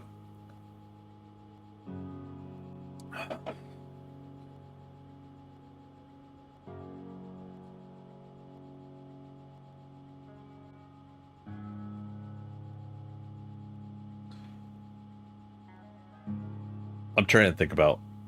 Let me move this image over.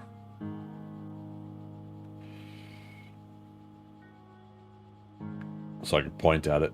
I'm trying to think about this middle part thing here. If I'm really going to put that in. It's almost twice as tall as the doorway down below. Again, it's like my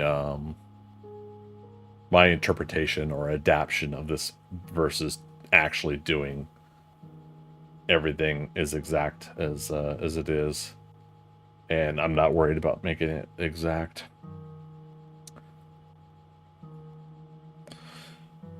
Yeah, it could be Darkness Falls. It's ridiculous. 999 hour real-time hours debuffs. Oh, good golly. Yeah, no thanks. Wow.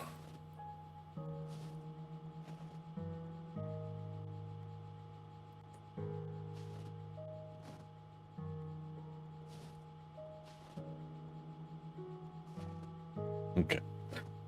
All right, 2 more minutes. We'll start hopping back up and repeating this on the other side.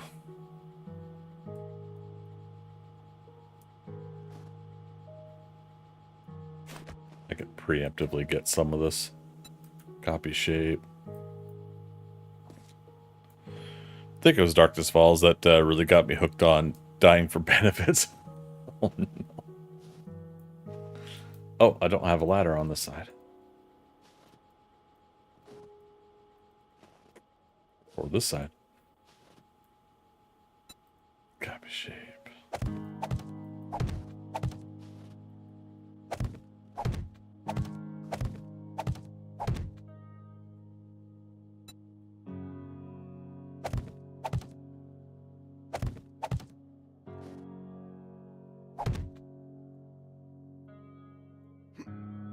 Oops, careful.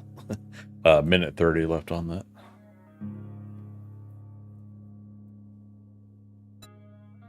Copy shape. So, is that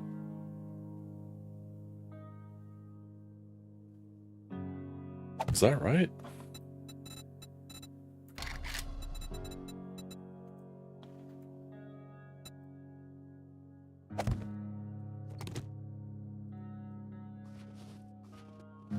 Let's find out.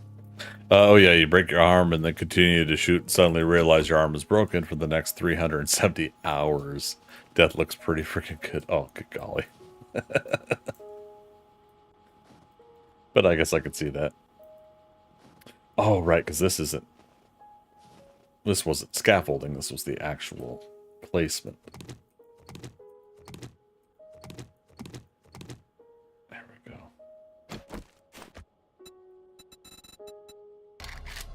Narrow. Copy rotation.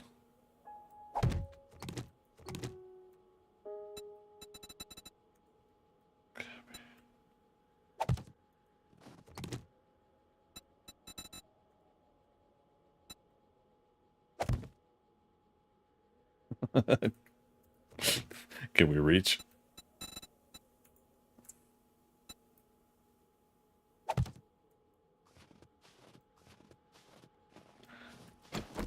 "45 seconds. I just added a couple more seconds. That's hilarious. Okay. Looks about even, right?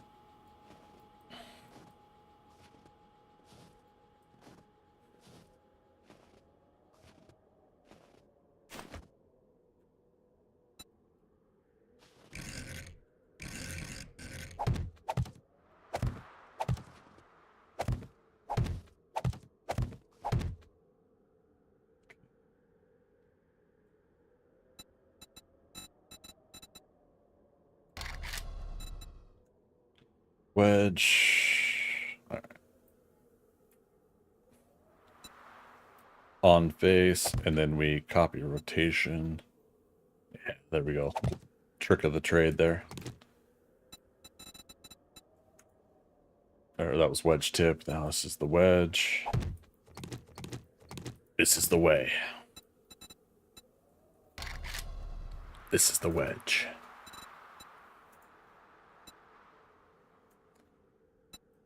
Rotation.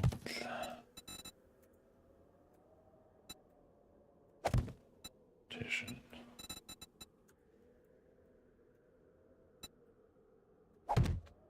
Rotation and rotation.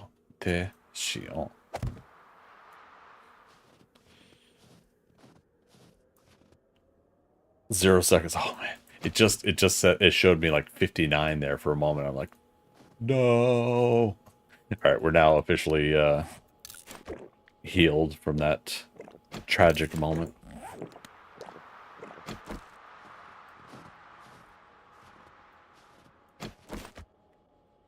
Copy shape.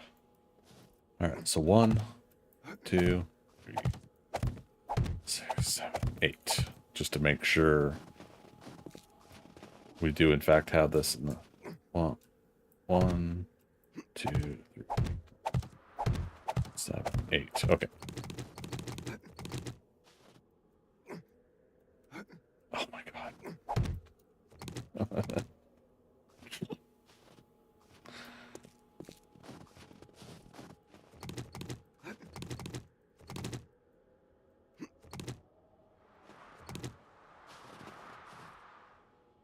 Alright, so that gets us taken care of there. We could technically put all the blocks up on the wall, and again, we really don't need to upgrade.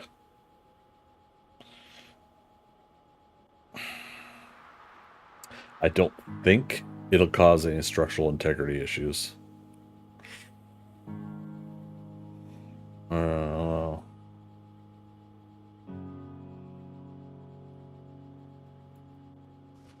I don't think.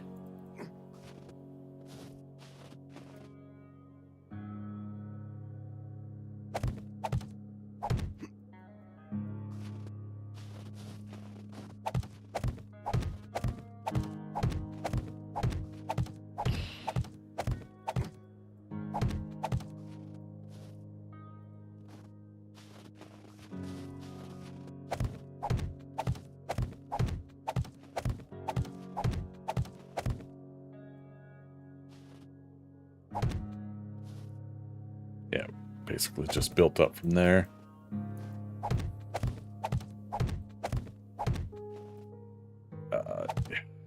I need like a freaking 2 to 3 more weeks minimum here. We're not going to have it.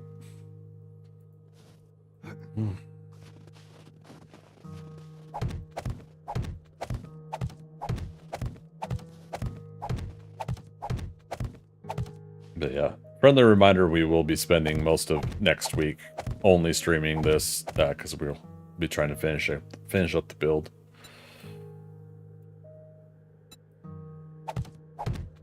Get as much of it done as possible. We're yeah, now 9 hours in to today's work, quote unquote.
Body's starting to finally tell me, dude, we're just about done. But I don't wanna.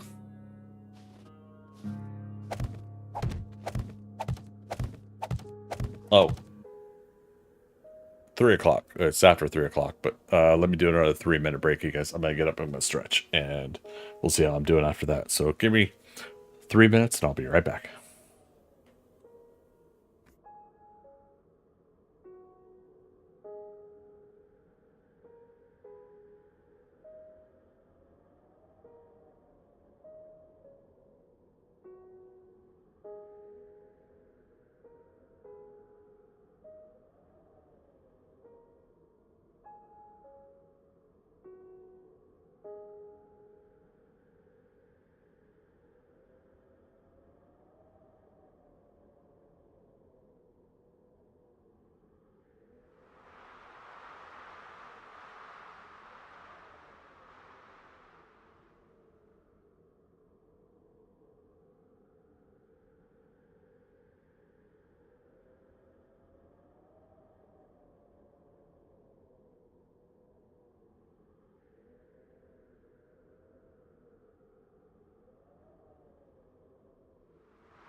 Yes! Or it's Greg Scott Bailey. All right, so I'm definitely on my last hour of streaming, you guys. Just a heads up there. Technically, last 45 minutes, I think. So, let's see if we can get this chest part done, and we should be rocking and rolling at least to get more structural integrity going up to the head. And I'll feel more comfortable once this is done. I believe we should be able to get the neck to come out at least a couple more blocks safely.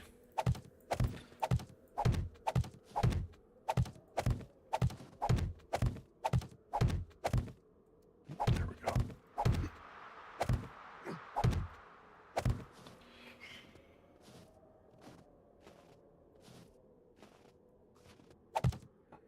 Let's take a look over there. So,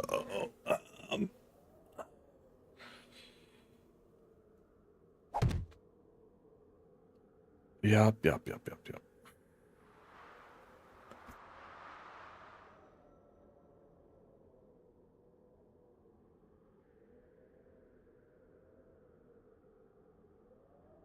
Oh, excuse me. Oh, pardon me. And Magic, thanks for putting that break message out. Appreciate it, buddy. Oh, goodness gracious.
So many blocks.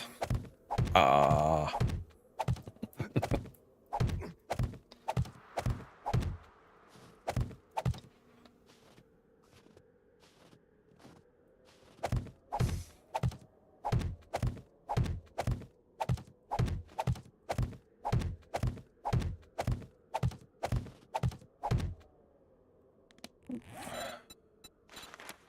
That for another 500.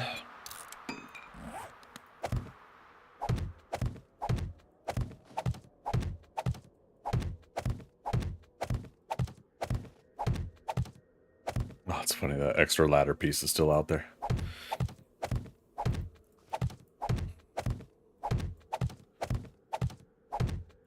Okay, I have no idea why, but I'm suddenly craving chicken noodle soup.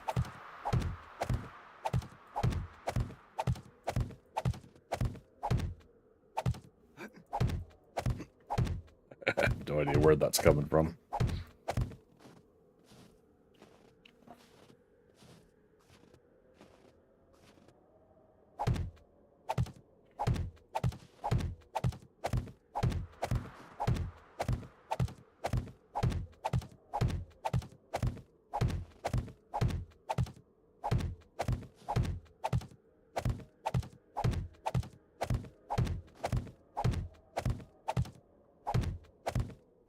It's not like, it's funny, it's not the like thick noodle or like Campbell's hearty version or whatever, like bow tie noodles.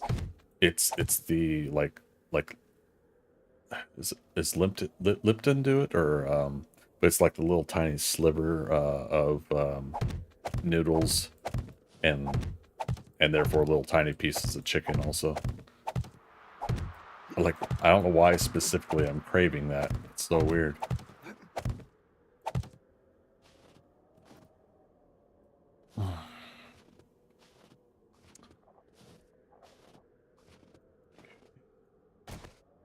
here.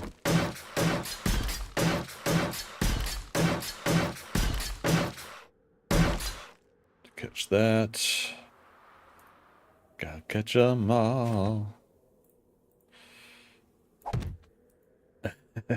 Can we do this? Yep. Yep. Okay.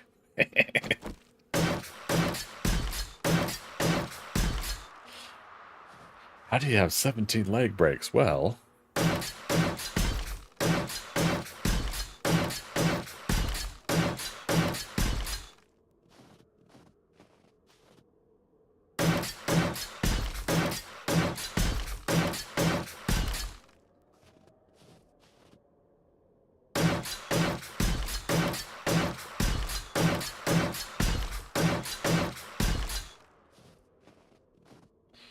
you see, it all started when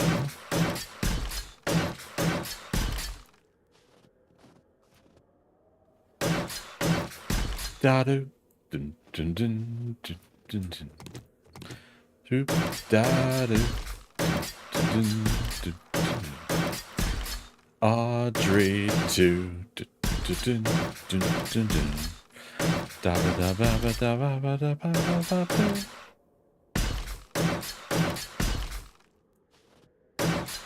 There was this total eclipse of the sun.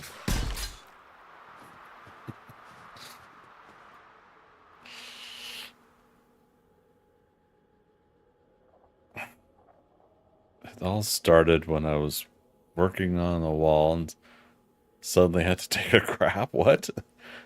I went to lean out the side and slipped. That would be most unfortunate. As I do it. Sort of.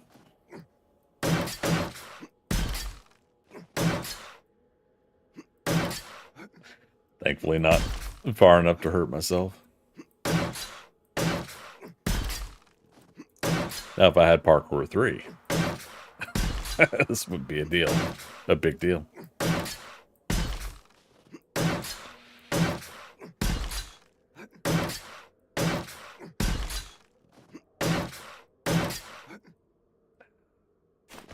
Just do this.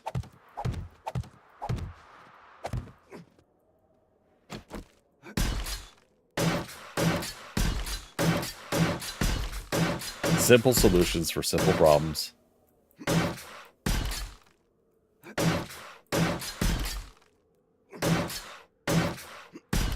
There.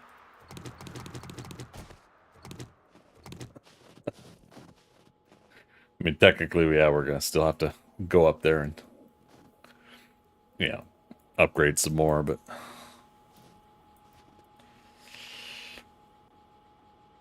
You level capped with all this building? No, we just hit 200 tonight. So yeah, 100 more levels to go, technically. Man, I think Dorkster's hit 300, though. But yeah, again, he's killed a lot of zombies, too.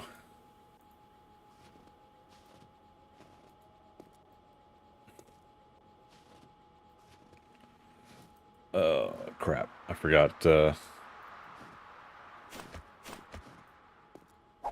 nerd pull up here.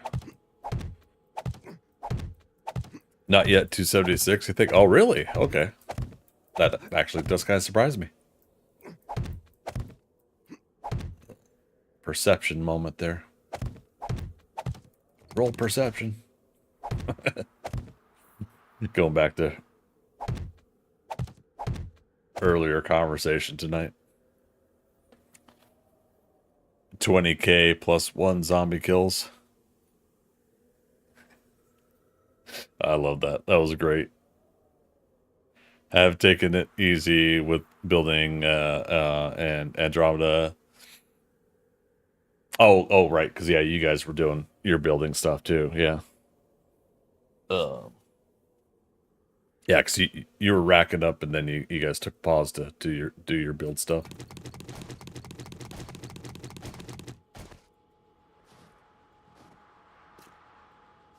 Okay, so technically we can go over one more there.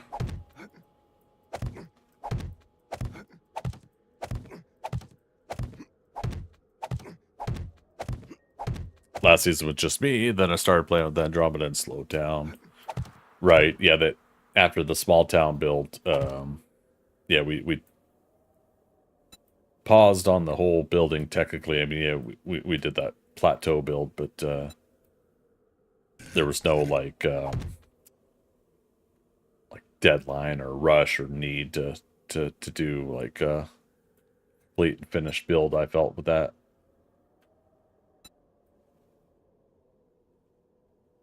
There we go. Okay. So technically from these blocks over we can upgrade. Doesn't need to be there.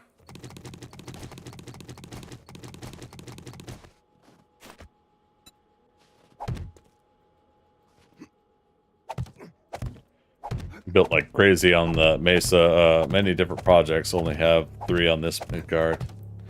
Yeah, actually that's true, huh? Yeah, you did get to go crazy on some of that stuff. In a good way. Mind you, when I say that, I agree. Yeah, man.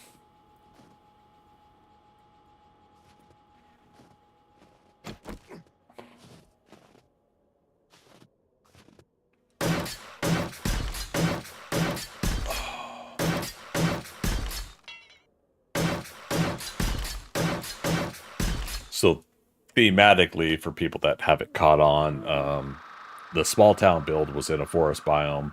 The last map before this one was in desert.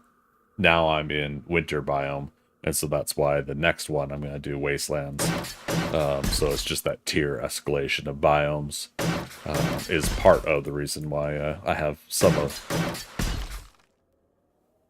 the plans I've got going.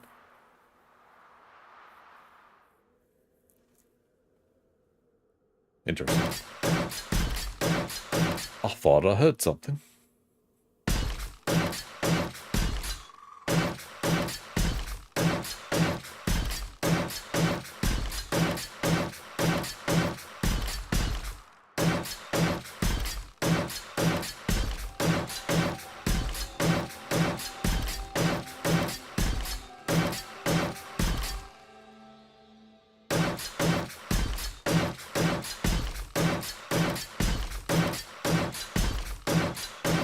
Do we have to be careful because, like, if I go over just a little bit, I'll get the ladder instead of the block. There we go.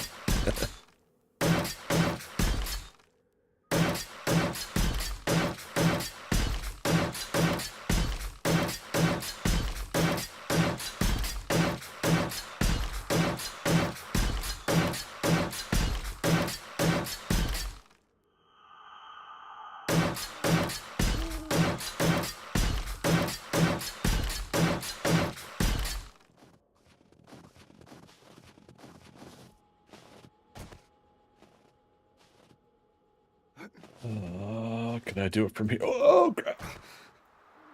Okay. Slightly hurt, but not sprained or broken.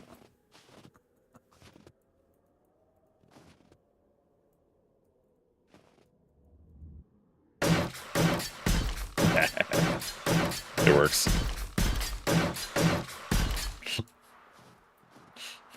Watch that first step. It's a doozy.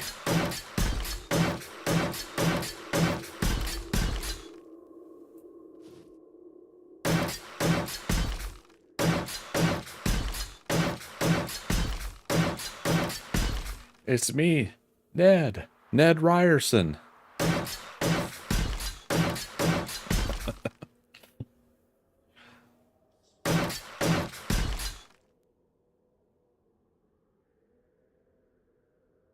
Again, why do I think I keep hearing stuff? There's only me and one other player here, so. And,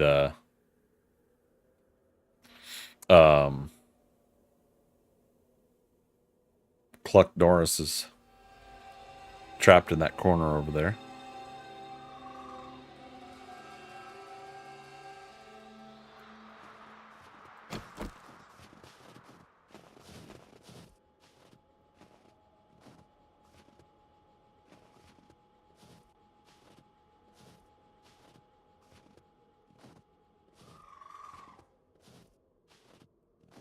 Fish Lair still on? Yes.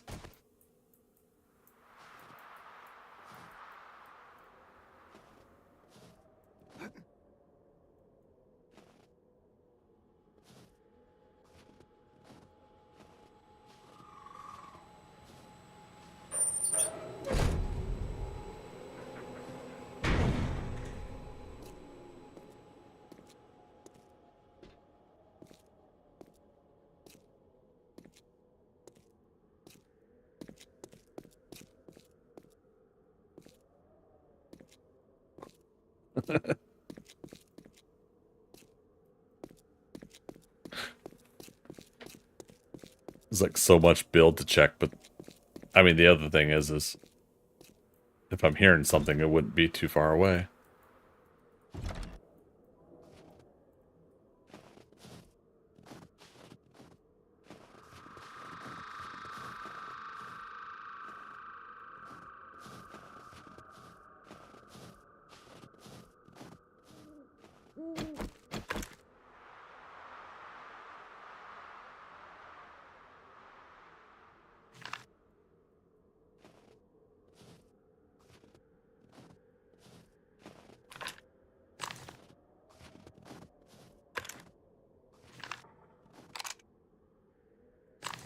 Huh. I don't know. Weird.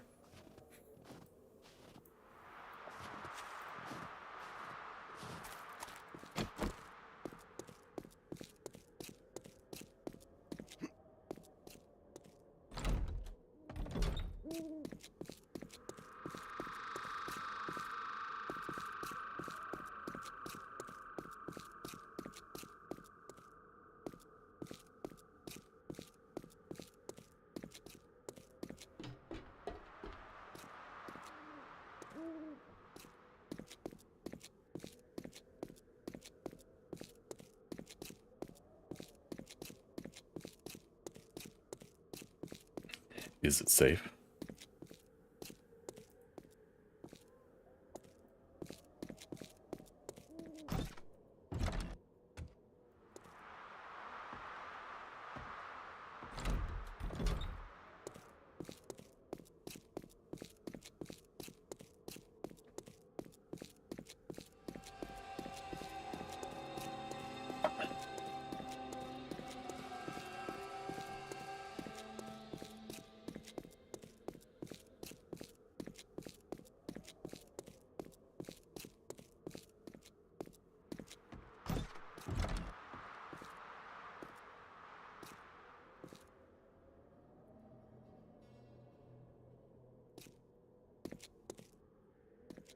Definitely a bummer that zombies don't load in more randomly around the world, like this close to the build. Like I feel they should.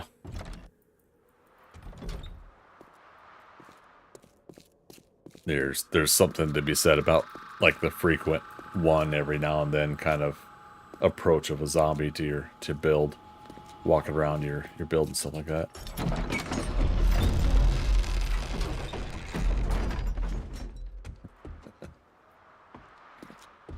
Opening a door like that. Again, I feel like I hear something walking around on snow or...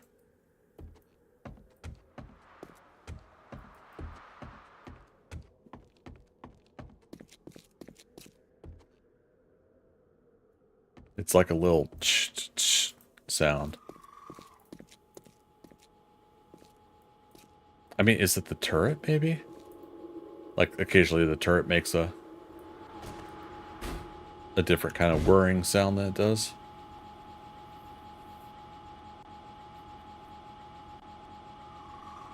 Seems like it would be the closest object to give me an extra sound. The other thing is I was always hearing Cluck Norris when he comes up the stairs and sits around here and walks around here, so that's another reason why I went ahead and put him in a smaller pen away from me.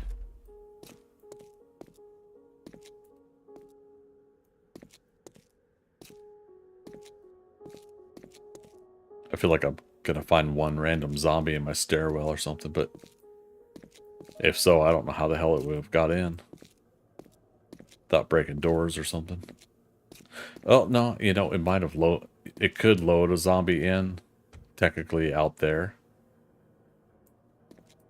It's not land claimed out back there.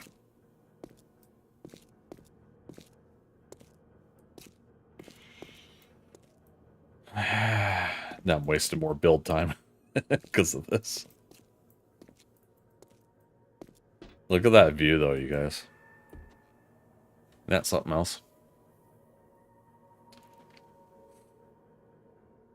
Now imagine if dynamic mesh was turned on, too. So another town there in the distance over the southeast. I don't know. Maybe it's part of this music as well. Music and background. What's it called? Sounds.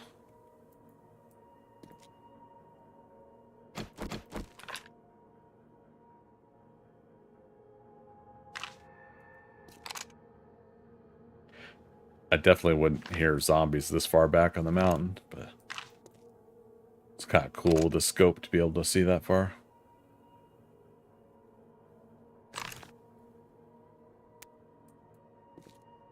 Make for a hell of a sniper position, wouldn't it? Yeah. Actually, wonder if I could hit a zombie from this far. Would it even load in?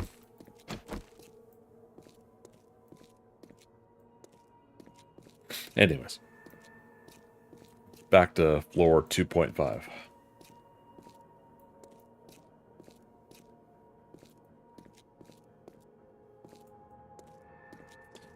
If only they would render in at that distance. Yeah, right? That's what's really about.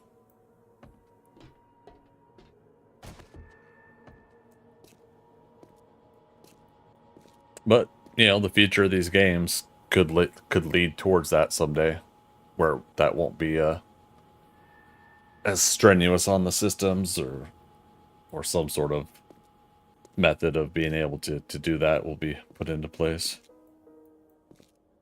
Either way.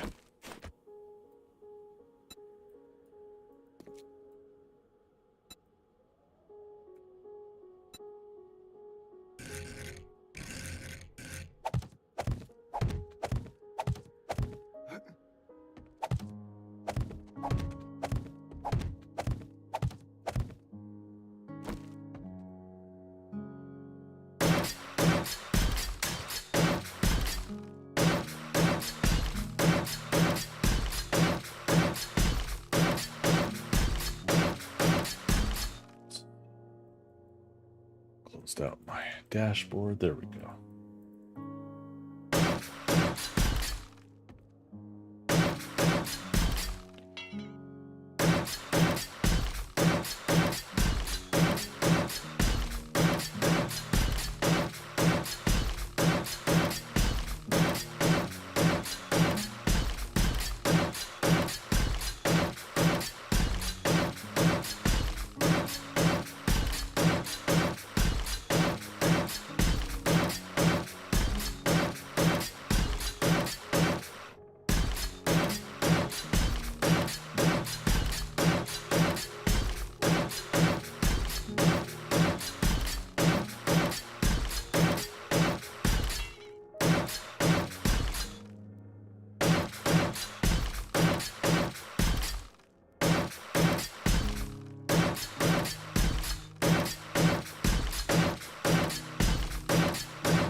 destroy that at some point in the future. Oh, looks like we did get some ladders going.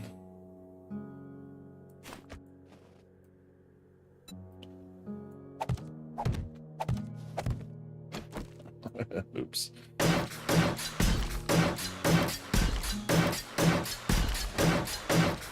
I am now level 201 and I have 23 skill points to spend.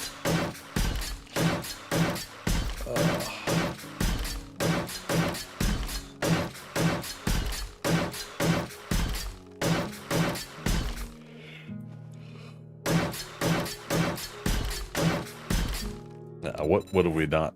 Let's just go to perception. Spearmaster, quick and perceptive, infiltrator, animal tracker.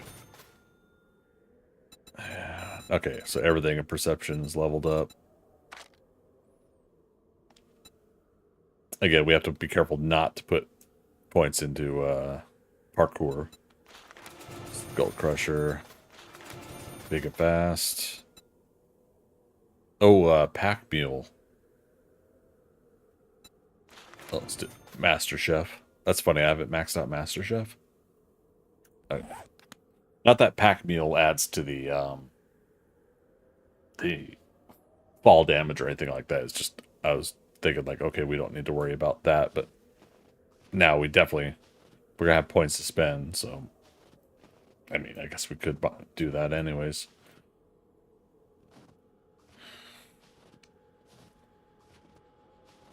All right, so we now have that.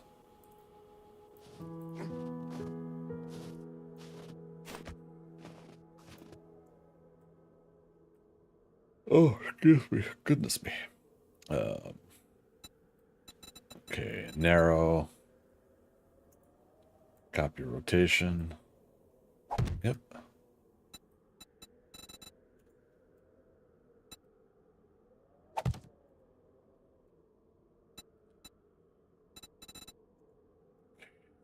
Rotation. It's like, come on, game, cooperate.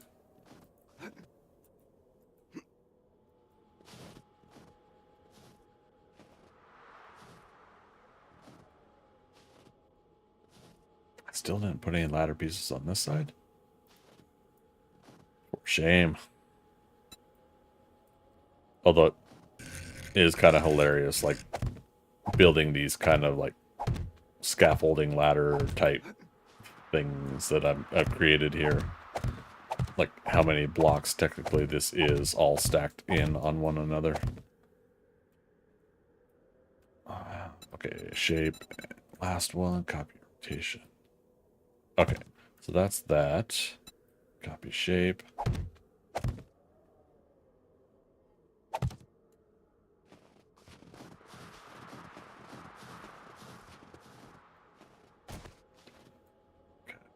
Shape. I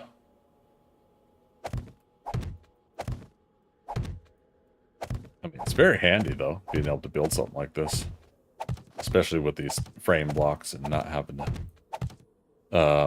really worry about them being permanent. You know, use them for just a temporary placement.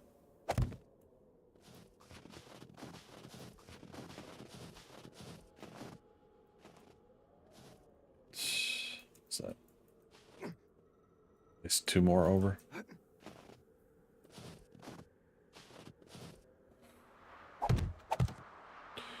Three, 4, 1, 2. I think that's right.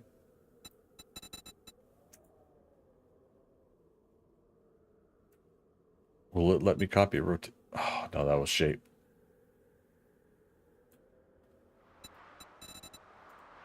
Rotation this far. Rotation. Yeah, it did. That's awesome.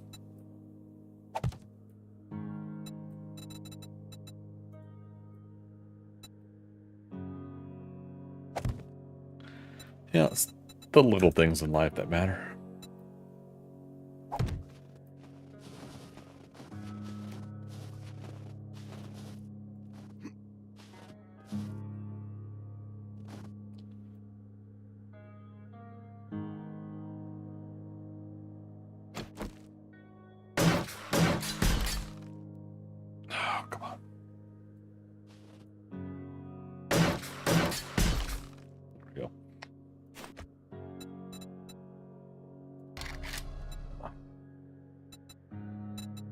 Wedge, copy. Rotation. Wedge tip. Rotation.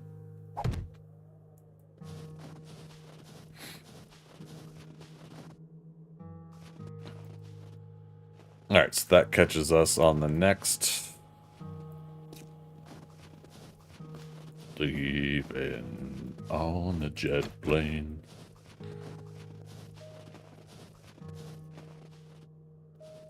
Perfect. Okay.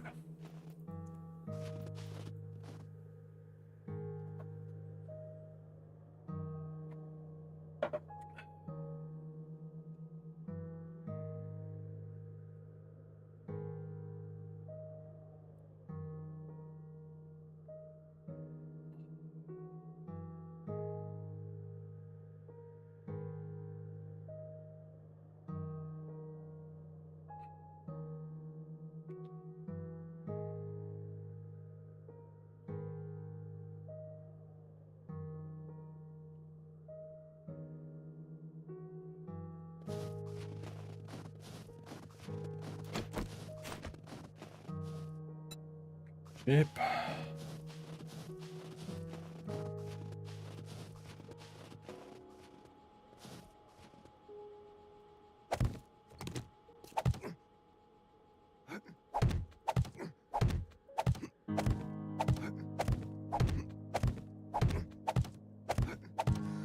Good luck, see you later. Dorkster, take care, man. Good to see you again tonight.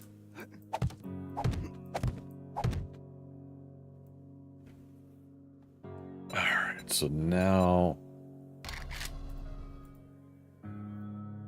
7 meters. Back to these.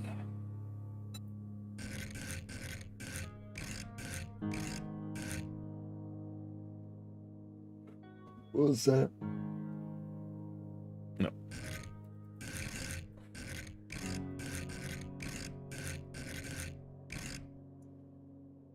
That's what I'm looking for. So it should go there, and then 1,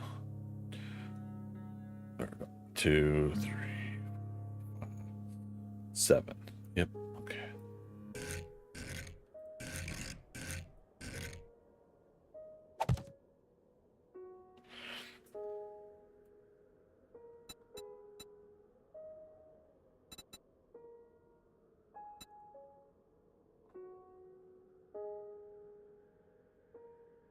That way. Oh, actually, that's perfect for there. That's perfect for there. Okay. All right, next shape.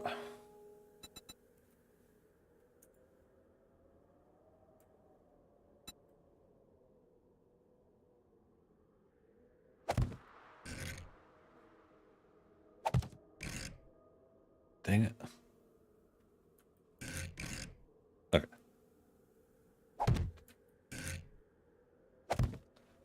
Yeah, some of the stuff fits pattern and the rotation and everything. And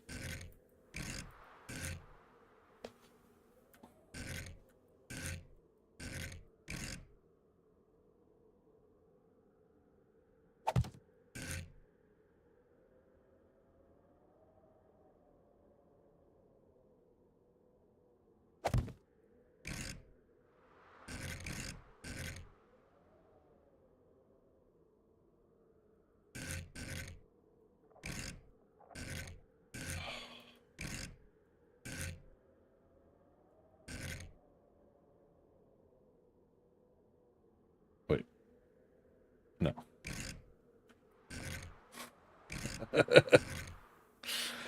It's not rotating the way I want it to.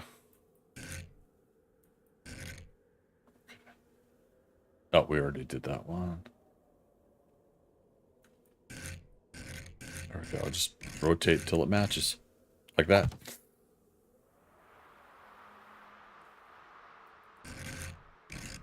Like that. Okay, next one over.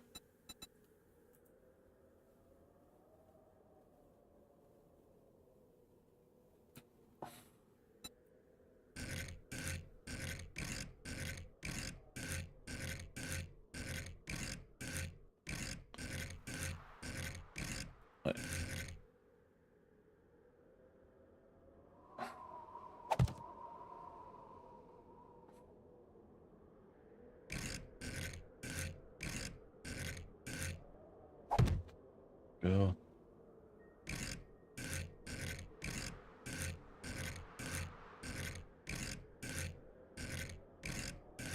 Or is this this one?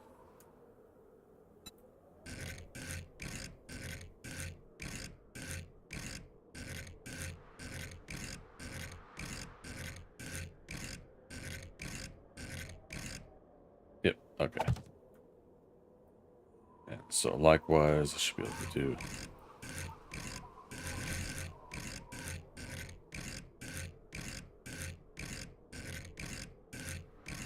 Oh, good lord.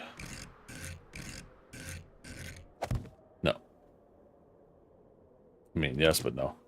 Oh. Oh, now that just occurred to me. We can put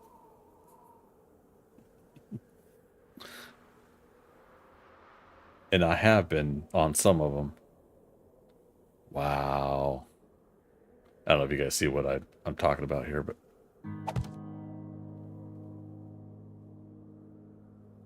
all right, technically we can fill on the outside because it just flips over. And the flat end will be on the outside, around the outside.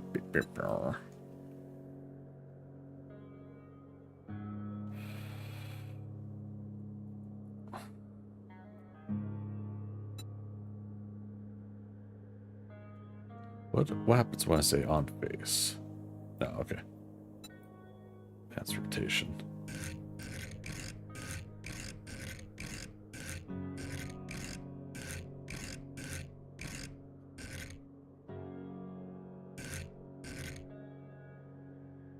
Wow, okay, so it is in the rotation mixer. We just have to find it as we painstakingly rotate through everything.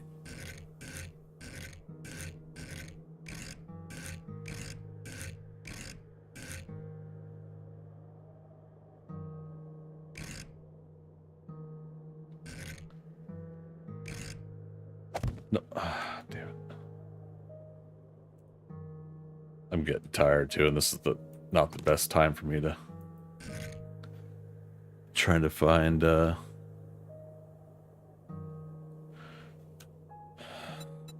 let's go to this real quick.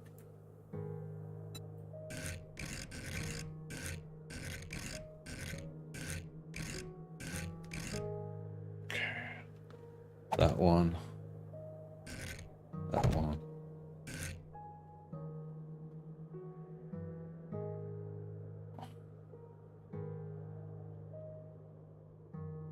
I think technically that one. There. Okay. Again, some of these things do follow pattern of rotation. Others, you have to freaking do things to find the right spot. Okay. So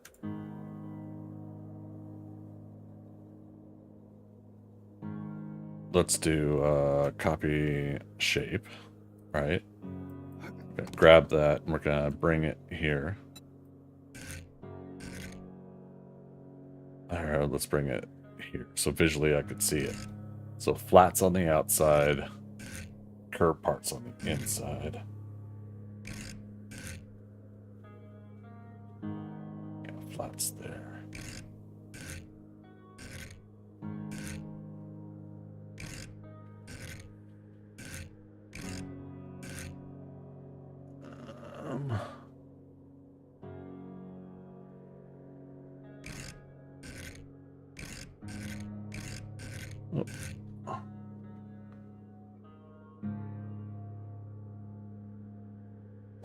I think that's it. Let's look at it this way.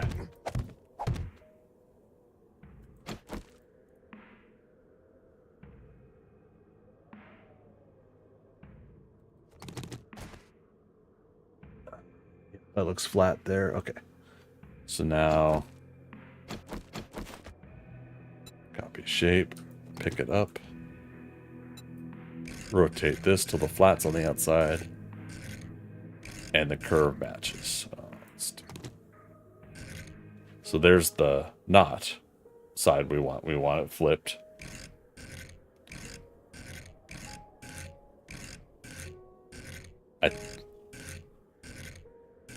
If it's not on this piece, no, here it is for over here. That's what I think the deal is, right? Which we've got there already. Okay. So then it's this piece. No, that's the triangle.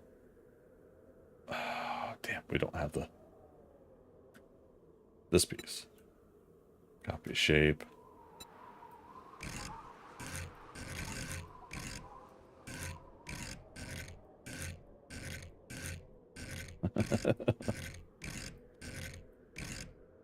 No, that was the same one. So would it be opposite corner then? Copy shape. Yeah, I think opposite corner.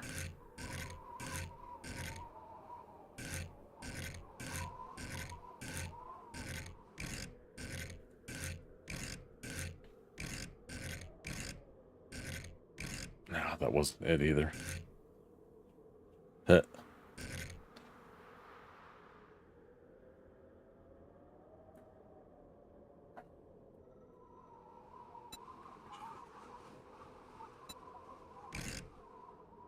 Damn.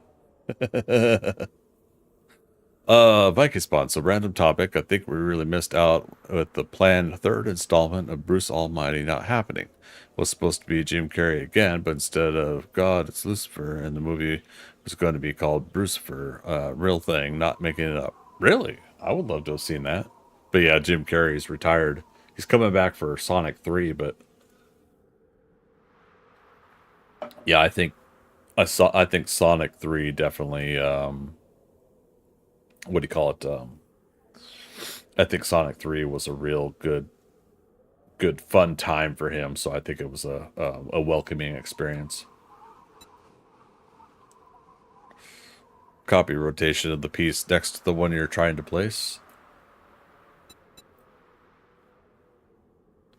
No, I think it's the shape itself that I'm not getting correctly.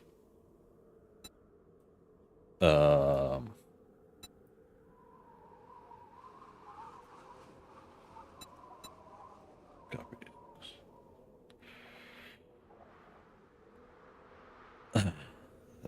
He made alrighty then a household term. Yeah, he did.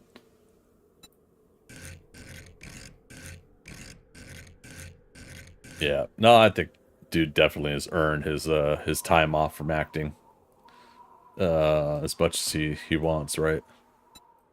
Copy shape. Okay, let's look at what shape this is. So filler 02.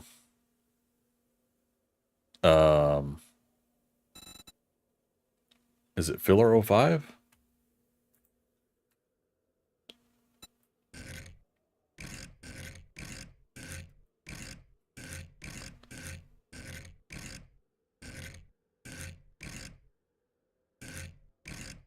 Yeah. Filler 05. I had basically the wrong one. Filler 02 and filler 05 are the ones that we need to complete the design officially. Okay. Not to mention Holy Testicle Tuesday. Yes. Holy Testicle Tuesday.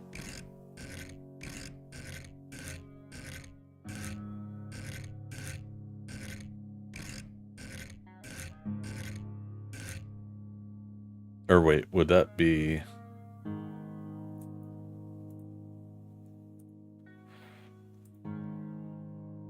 Damn it. The whole need to scaffolding this again.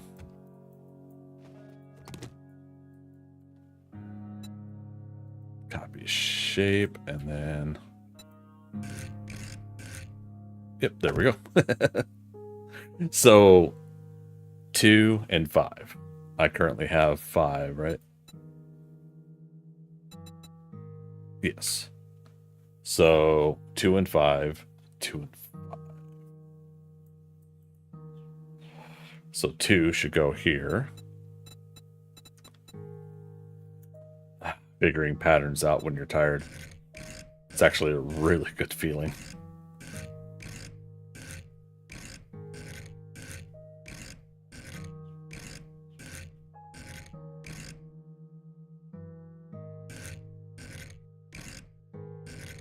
No, wait. 2 and 5? So this should be 5.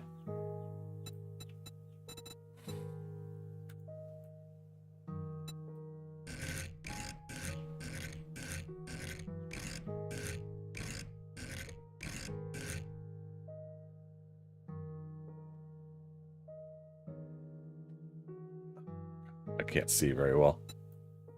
Just when you think you've figured out pattern.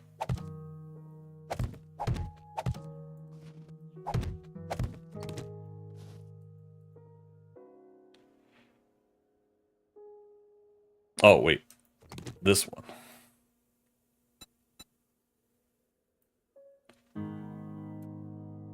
Copy shape. That is... So, like, when you figure out patterns when you're tired, but then when you're so tired, you actually forget, again, what you've done. Okay, yeah, so 2 and 5. Rotate 2 and 5. So 5 should be this one right here.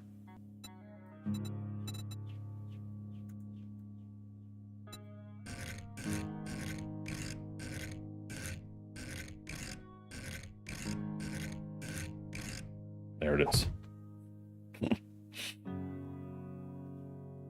Okay. So copy shape. Now we have to figure out the rotation of this. So the solid is on the outside. That's not it. That's not it.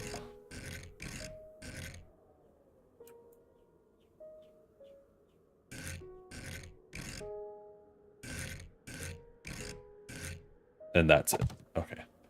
It's little things like that that are going to help make this the way we want it to be. We also missed out on the re-recording of Shrek. What? Not that they had any choice. I think Chris Farley would have been great, but Bike made the role great for sure. Oh, because Chris Farley was going to be doing Shrek. But yes, Jim Carrey most definitely earned his retirement. Yeah. And I relate a little bit to him in the sense of like how, yeah, maybe people feel like he's lost it a little bit. I don't think so, but the fact that like he started kind of just like reminding everybody like some of these things are just not important. The things that we get worked up about, things we shit, there we go. Things we get either worked up about or things that bother us and take up our daily lives, it just like overall, like eventually, like some of this stuff, I think, I really liked how he had put it. I just wish I could remember how he put it. But like the last 10 or so years, he's just been kind of like,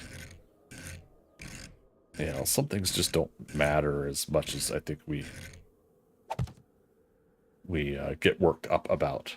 They matter to us. Things matter to us, but not in I think the way we stress ourselves out about some things or put our focus and our attention on some things.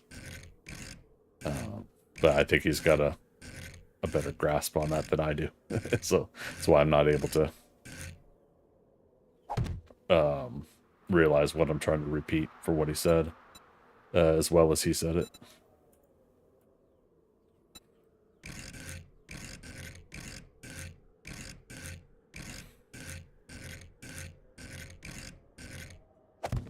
Wow. Figured it out.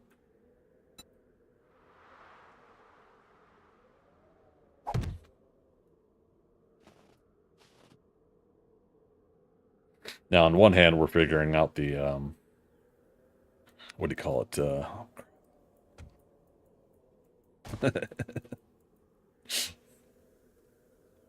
We're figuring out some of this patterning, but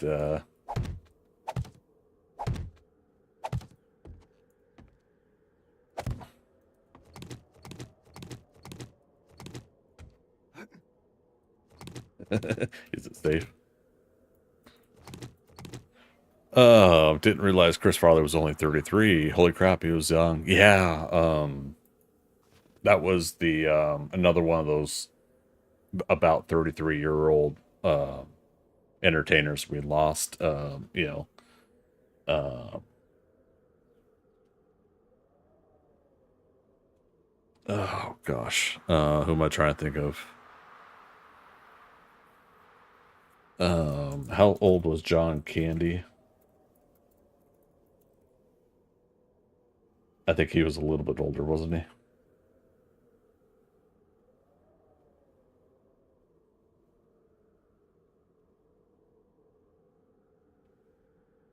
John Candy was 44 when he had passed away. Had a heart attack.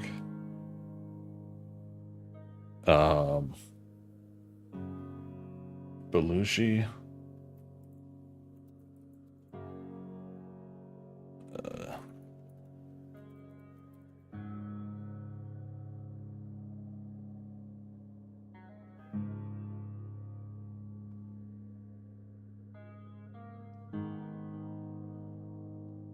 Belushi was 33.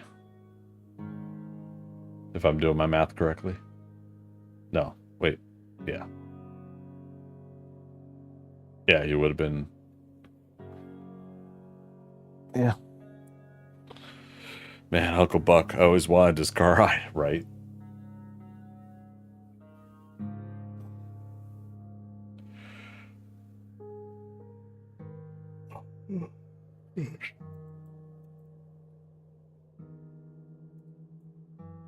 All right, what are we doing?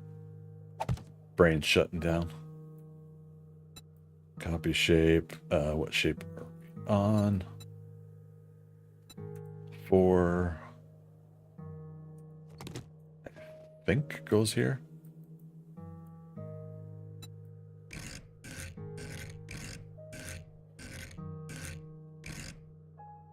No. Maybe?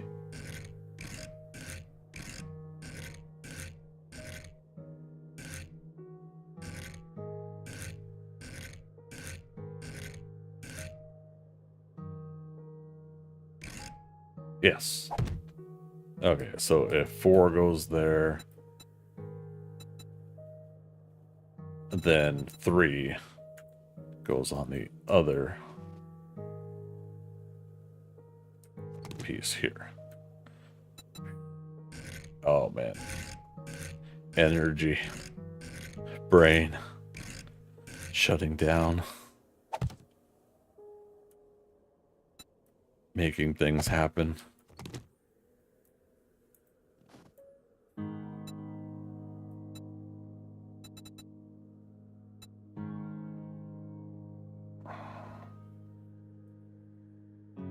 What did I say? Escape.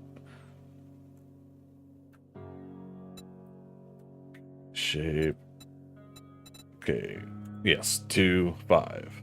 2, 5. 2, 5. So this should be a 5 here.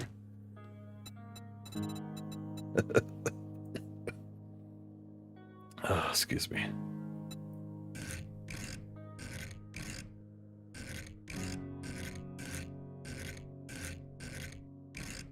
Yes. Okay.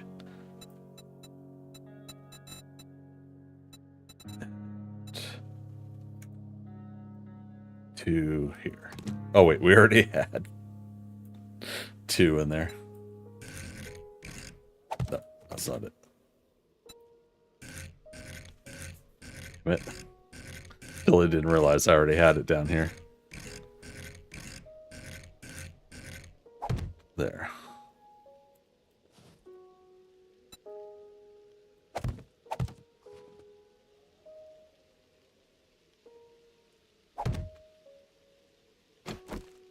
Did we have it? Oh, except for the copy shape. Oh, no, wait. Is that the right? Somehow it was in the position we needed. That's awesome. Okay, so that is good.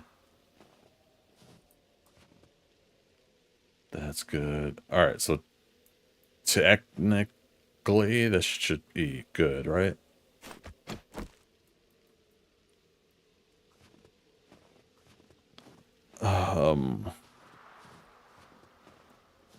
Hank Williams Sr. was 29. Wow. Boom. Well, you know who just pulled in. Granted, Hank Williams Sr. died before my parents were born, but still. Yeah, it's interesting to say senior, right? You know, but that's the case.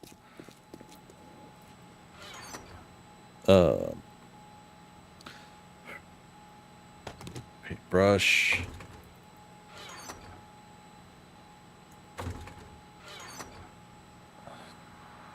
Did I use up all the paint?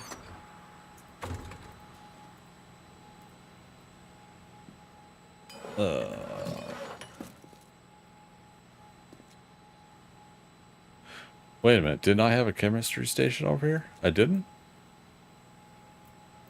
Thought I did.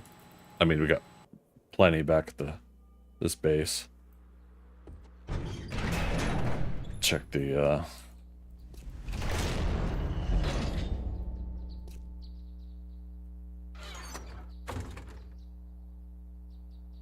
decoration. Yeah.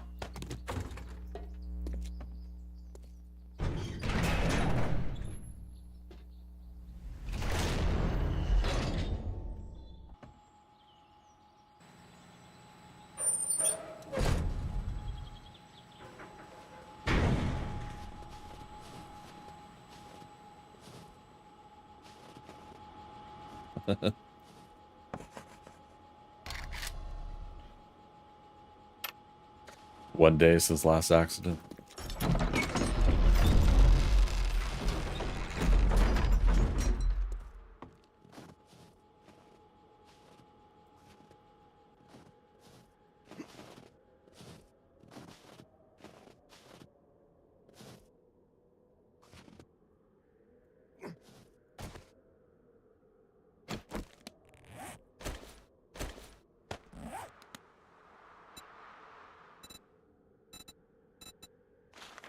I really need to go to bed, you guys. But I want to get a little sample image up here. Does it need to be brighter, you think? Yeah, why not? So what this is gonna do is we'll see how it looks from a distance. Then obviously we'll work again on the actual symbol afterwards. Dude, 10 hours, you're as bad as me. Oh, dude, I'd play this game forever if I could sometimes. If energy and body allowed it. Alright, so.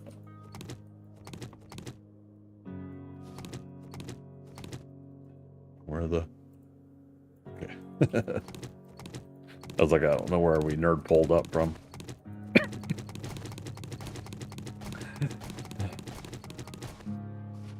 Good time for the fog to roll in.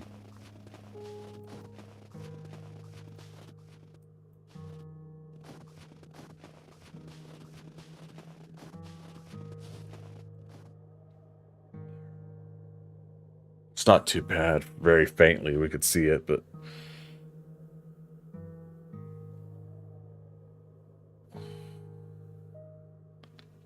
it does still make me want to put the pectoral part down at least 2 more blocks, though.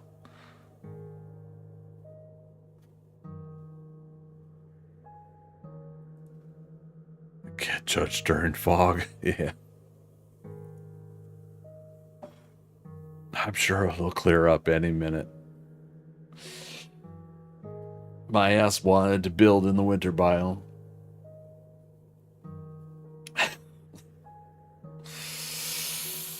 Oh, man. It's so funny, though, being in the winter biome, my monitor casts off a lot more brighter light, streaming-wise, than I'm usually used to. Yeah, there we go. Much more comfortable.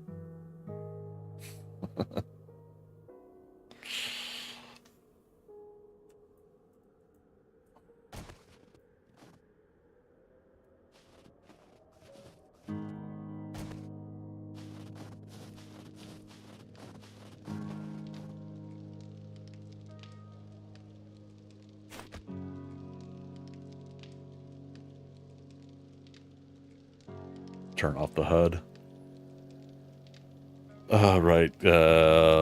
Because cats would build there instead of like in the mountains of a temperate environment. Well, to be fair, on the cartoon, it is in a more temperate forest area. To me, it's just the symbolism of the icy cold, like building a big structure like this out of a mountain in an icy cold environment, mountainous environment. But also because we also were on that stage of building in the winter biome for my projects. It was all supposed to align correctly. See, in the stars. You have every episode. Nice. Yeah, so I just started a rewatch, and that'll be on my YouTube also, is the my little recap and review of each episode of the ThunderCats, starting with episode 1 here. As soon as I can sit down and record and start episode 1, and I'll do one a day at that point is the plan. But oh shit.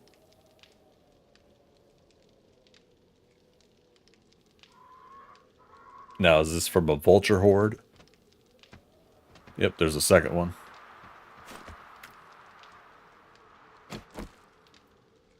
There's a third. Okay. So it's really interesting. We've talked about this before, but vulture hordes, the fact that these are never aggro. They just fly around. Now, if you happen to be hurt, okay, now they're going to dive down on you. Bit tougher to watch as an adult. Real Ghostbusters cartoon, not so much. Oh,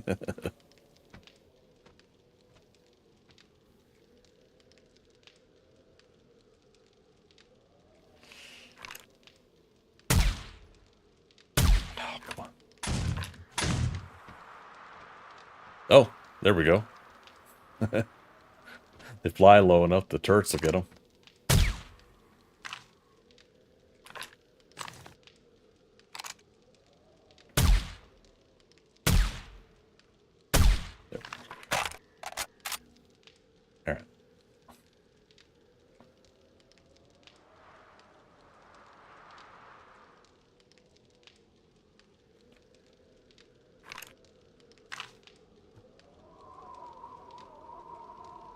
Yeah, it's still an interesting thing, the vulture horde, the randomness of a vulture horde,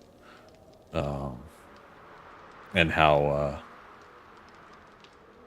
yeah, all they're gonna do is swarm around you. They're not gonna really do anything.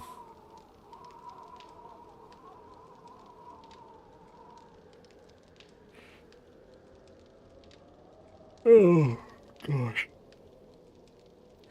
Yeah, so, I mean, I was watching that first episode, and I think I'll highlight it in my video, but the first episode, Exodus of ThunderCats, and the fact that, so they're escaping the planet Thundera, right?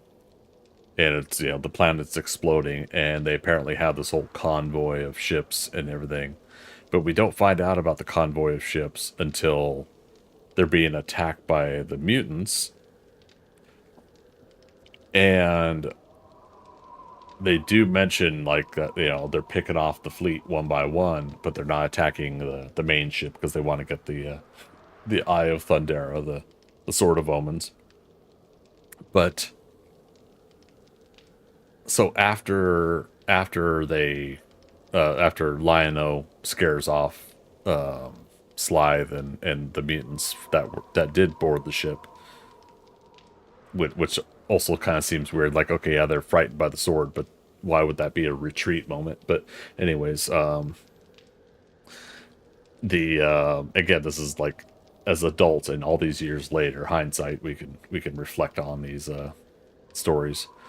But so they finally they apparently scare off the mutants. So apparently they break off the attack and leave. Okay. But at no point does Jaga or Panthro or somebody say, let's see who's left in our fleet. Let's see if there's any survivors, At no point do they have any conversation about that. So now it's kind of like don't search the wreckage, don't try to find other ships that are still alive. So there's that aspect. Then the other aspect that I was thinking of is, so the ThunderCats, our main cast of characters, they go into suspended animation, and I believe I don't remember how long the suspended animation is. Do you remember, Adarius? They go into suspended animation. Lion-O basically still ages up about 10 years, yet Wily Kit and Wily Cat don't. And so you're telling me that these mutants basically spent 10 years, 50 years, or whatever, or went into their own stasis. Like, it was important for them to basically do the same thing. That,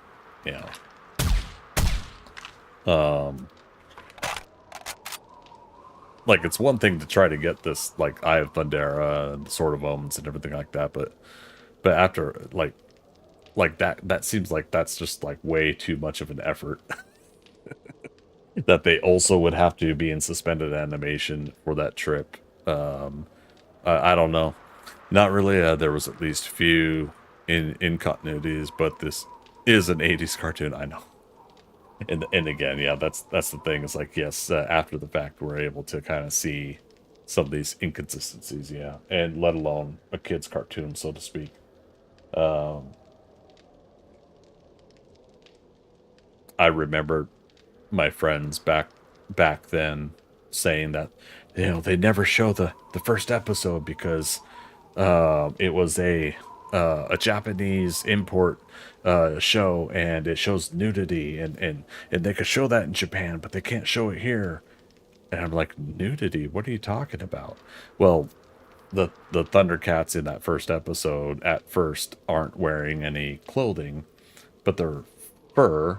But because they show the shapeliness of the breast or whatever like that on Chitara, your friends are like, ooh, that, that's the special, like, nude variant of the first episode, and they've never shown it on TV ever again. Things like that we say to each other when we're, like, in school, like elementary and high and junior high and middle school or whatever. Did you ever see the cartoon called the Mysterious Cities of Gold, or Lost City of Gold, right? Yeah. I have chopped up memory of that show and trying to watch every episode because I wanted to know how many more clues and how many more things. Jesus, it's getting really foggy out. Wow. But yeah, that whole search for the Lost City of Gold, and I was like, this next episode might be the clue that gets them even closer and everything like that. I used to get up at 5 every morning, sneak downstairs to watch it on Nickelodeon, right? I was trying to remember for me if it was early morning or if it was like within that half an hour of getting off school for me. In Alaska, we had to watch some of these shows on channels that we got elsewhere. Like, yeah, so we had Nickelodeon, but we had like Nickelodeon out of Chicago or something like that. It was so weird because we had WGN out of Chicago also. And it's like we're Alaska, but we're having Chicago channels. But yeah, if I remember correctly, that might have been one of them that, like, if we got out of school at 3:30, it started at 4 o'clock, and I had to get home fast in order to get home by the time it started, or I'd miss like the first 5 minutes or something like that. I can't remember if it was that show or not, or if yeah, if I had to wake up early for that one. Gosh darn, yeah, that's the memories right there. I still never remember. Did they ever find the Lost City of Gold? Did that ever happen, or did the show get canceled before that happened? I was like that with ThunderCats. I even skipped school once, not to miss an episode. Yeah. Well, yeah, I definitely knew that ThunderCats was part of the after school cartoons I would watch. Um, so I had just found out by doing this initial research because I was seeing how many episodes. It's 130 some episodes. But 60 of those episodes, 65 I believe, are the first season. Like, they did 65 episodes on the first season of ThunderCats. Like, wow. Oh my god. It's 40 total episodes. What you have? Oh, it's 130. Yeah, let me pull it back up here. I hope you're not missing some then. Yeah, ThunderCats. 1985. Episodes 130. Yeah, so the first season, scroll all the way down, was yeah, 65 episodes. Oh, right, it screws up when I do that. Season 2. Season 2 is 25 episodes. Season 3 is 20, and I believe the 20 in the last one, right? Again, math. Yes, 20 in the last episodes, or last season. So yeah, 4 seasons, 20, so yeah, 65, 25, 20, 20.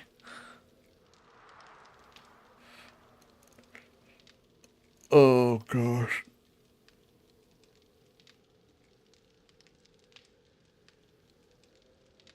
Wait, what? Sorry. Uh,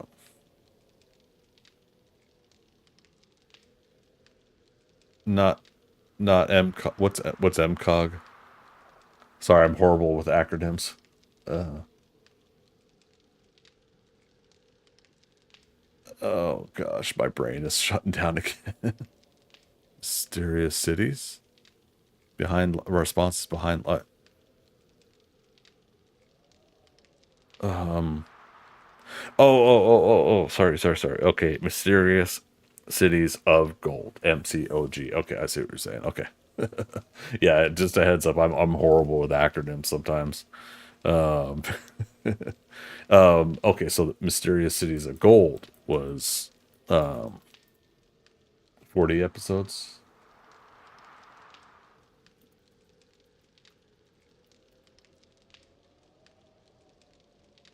Yeah, that was 1982.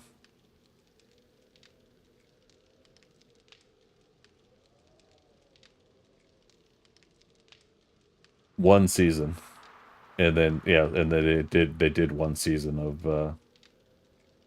those episodes. Okay.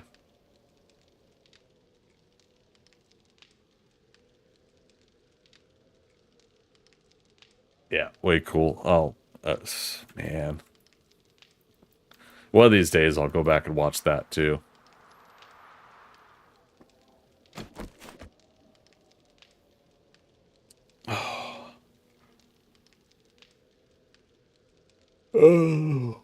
Yes, I did find it not and to not have seen the end as criminal, it made me cry. Oh man. Yeah, I think one day I'll really hit the nostalgia factor and I'll go back and check that out too.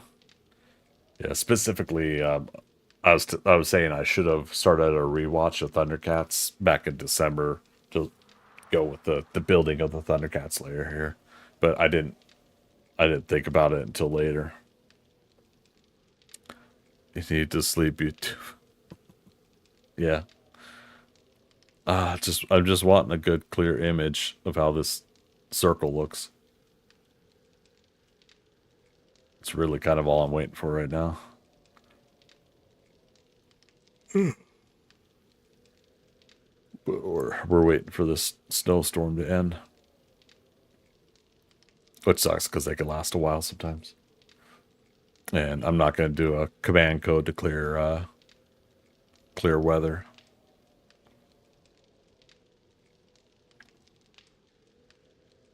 Implement global warming. God. Oh, no, it's nighttime. Crap. Well, we could always come back to this on Monday. Which is the loose plan now to come back to to work on this. And again, all of next week's streams will be 7 Days to Die, so we could finish this up. Try to look at something here.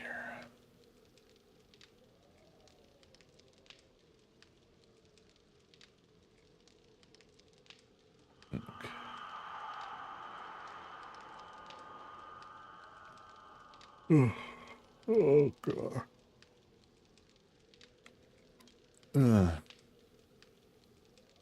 All right, well, I mean, for the most part, I think the 7-meter circle and the way we were able to find a way to fill in the blocks on the outside of our, because we did our test piece down here. That makes me happy. And it should be roughly big enough for the whole ThunderCats layer, ThunderCats symbol, sample of it up there below the leg break counter. All right.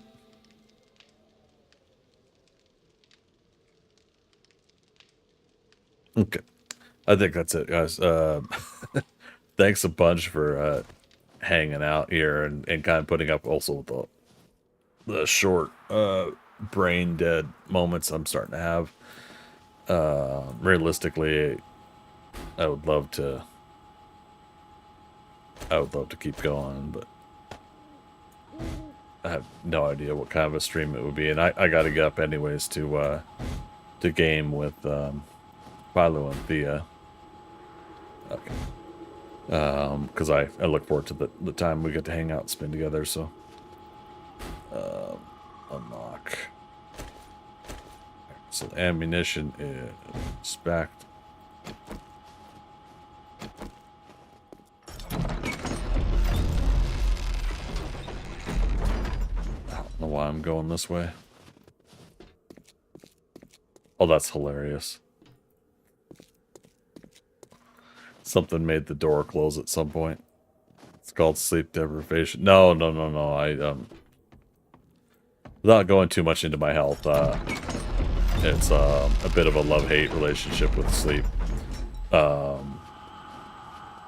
Basically, I just did depression sleep this past, like, before today. For 48 hours, I slept an ungodly amount of sleep. And,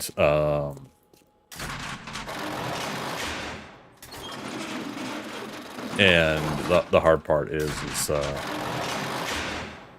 because of that, like, I've had a lot of sleep. Now my whole clock is off as well. So, but again, like, these days, when I'm trying to do stuff, I can't stand being tired, fatigued, and exhausted because of my other health issues. Because then if I sleep, I don't get things done. Case in point, you know, things I want to work on outside of my day job. But if I stay up late and I do things, then my health gets worse, and I run myself ragged, and then I end up crashing and having the issues I have. So yeah, again, it's that love-hate relationship. When I'm asleep, I'm a lucid dreamer, so I can dream some really fun things and somewhat control my dreams. So if you could do that, why do you want to wake up, right?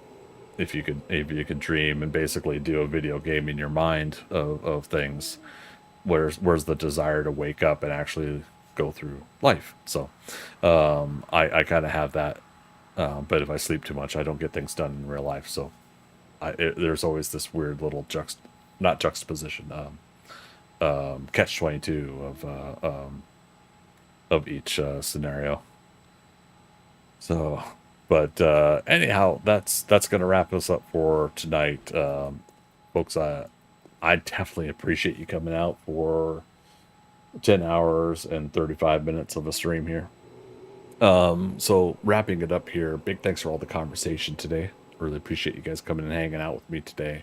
Again, next scheduled stream is going to be Monday night, let's say 6 p.m. Eastern time. I'll go ahead and start at my 6 p.m. time. All of this next week, because we're going to do at least 4 hours a day streaming and doing the ThunderCats Lair. So Monday through next Thursday, if they announce that they're going to wipe and restart the server, I'm going to post that on my Twitter and on Discord and everything like that for the folks that are in Discord. So we'll go ahead and have those updates going on, how we're working on, but we'll also talk about it in stream through the week here if that does happen. If they don't wipe and restart, then we at least will have like another week or two probably to work with. So we'll see how that goes.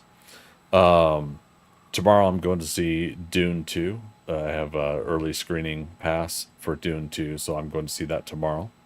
So I will post on social media and in Discord my thoughts on Dune 2 when I get to see that. So last but not least, as always, I like to thank the lurkers. People are coming into my streams and don't chat. No obligation to do so when you come to my streams, but if it's because you're looking for a topic of conversation, I love talking about comic books, TV shows, movies, and of course, whatever it is I'm streaming at the time. So I thank you all for coming out tonight. Appreciate each and every one of you. As always, we'll see you on the next adventure. Alrighty. Bye-bye.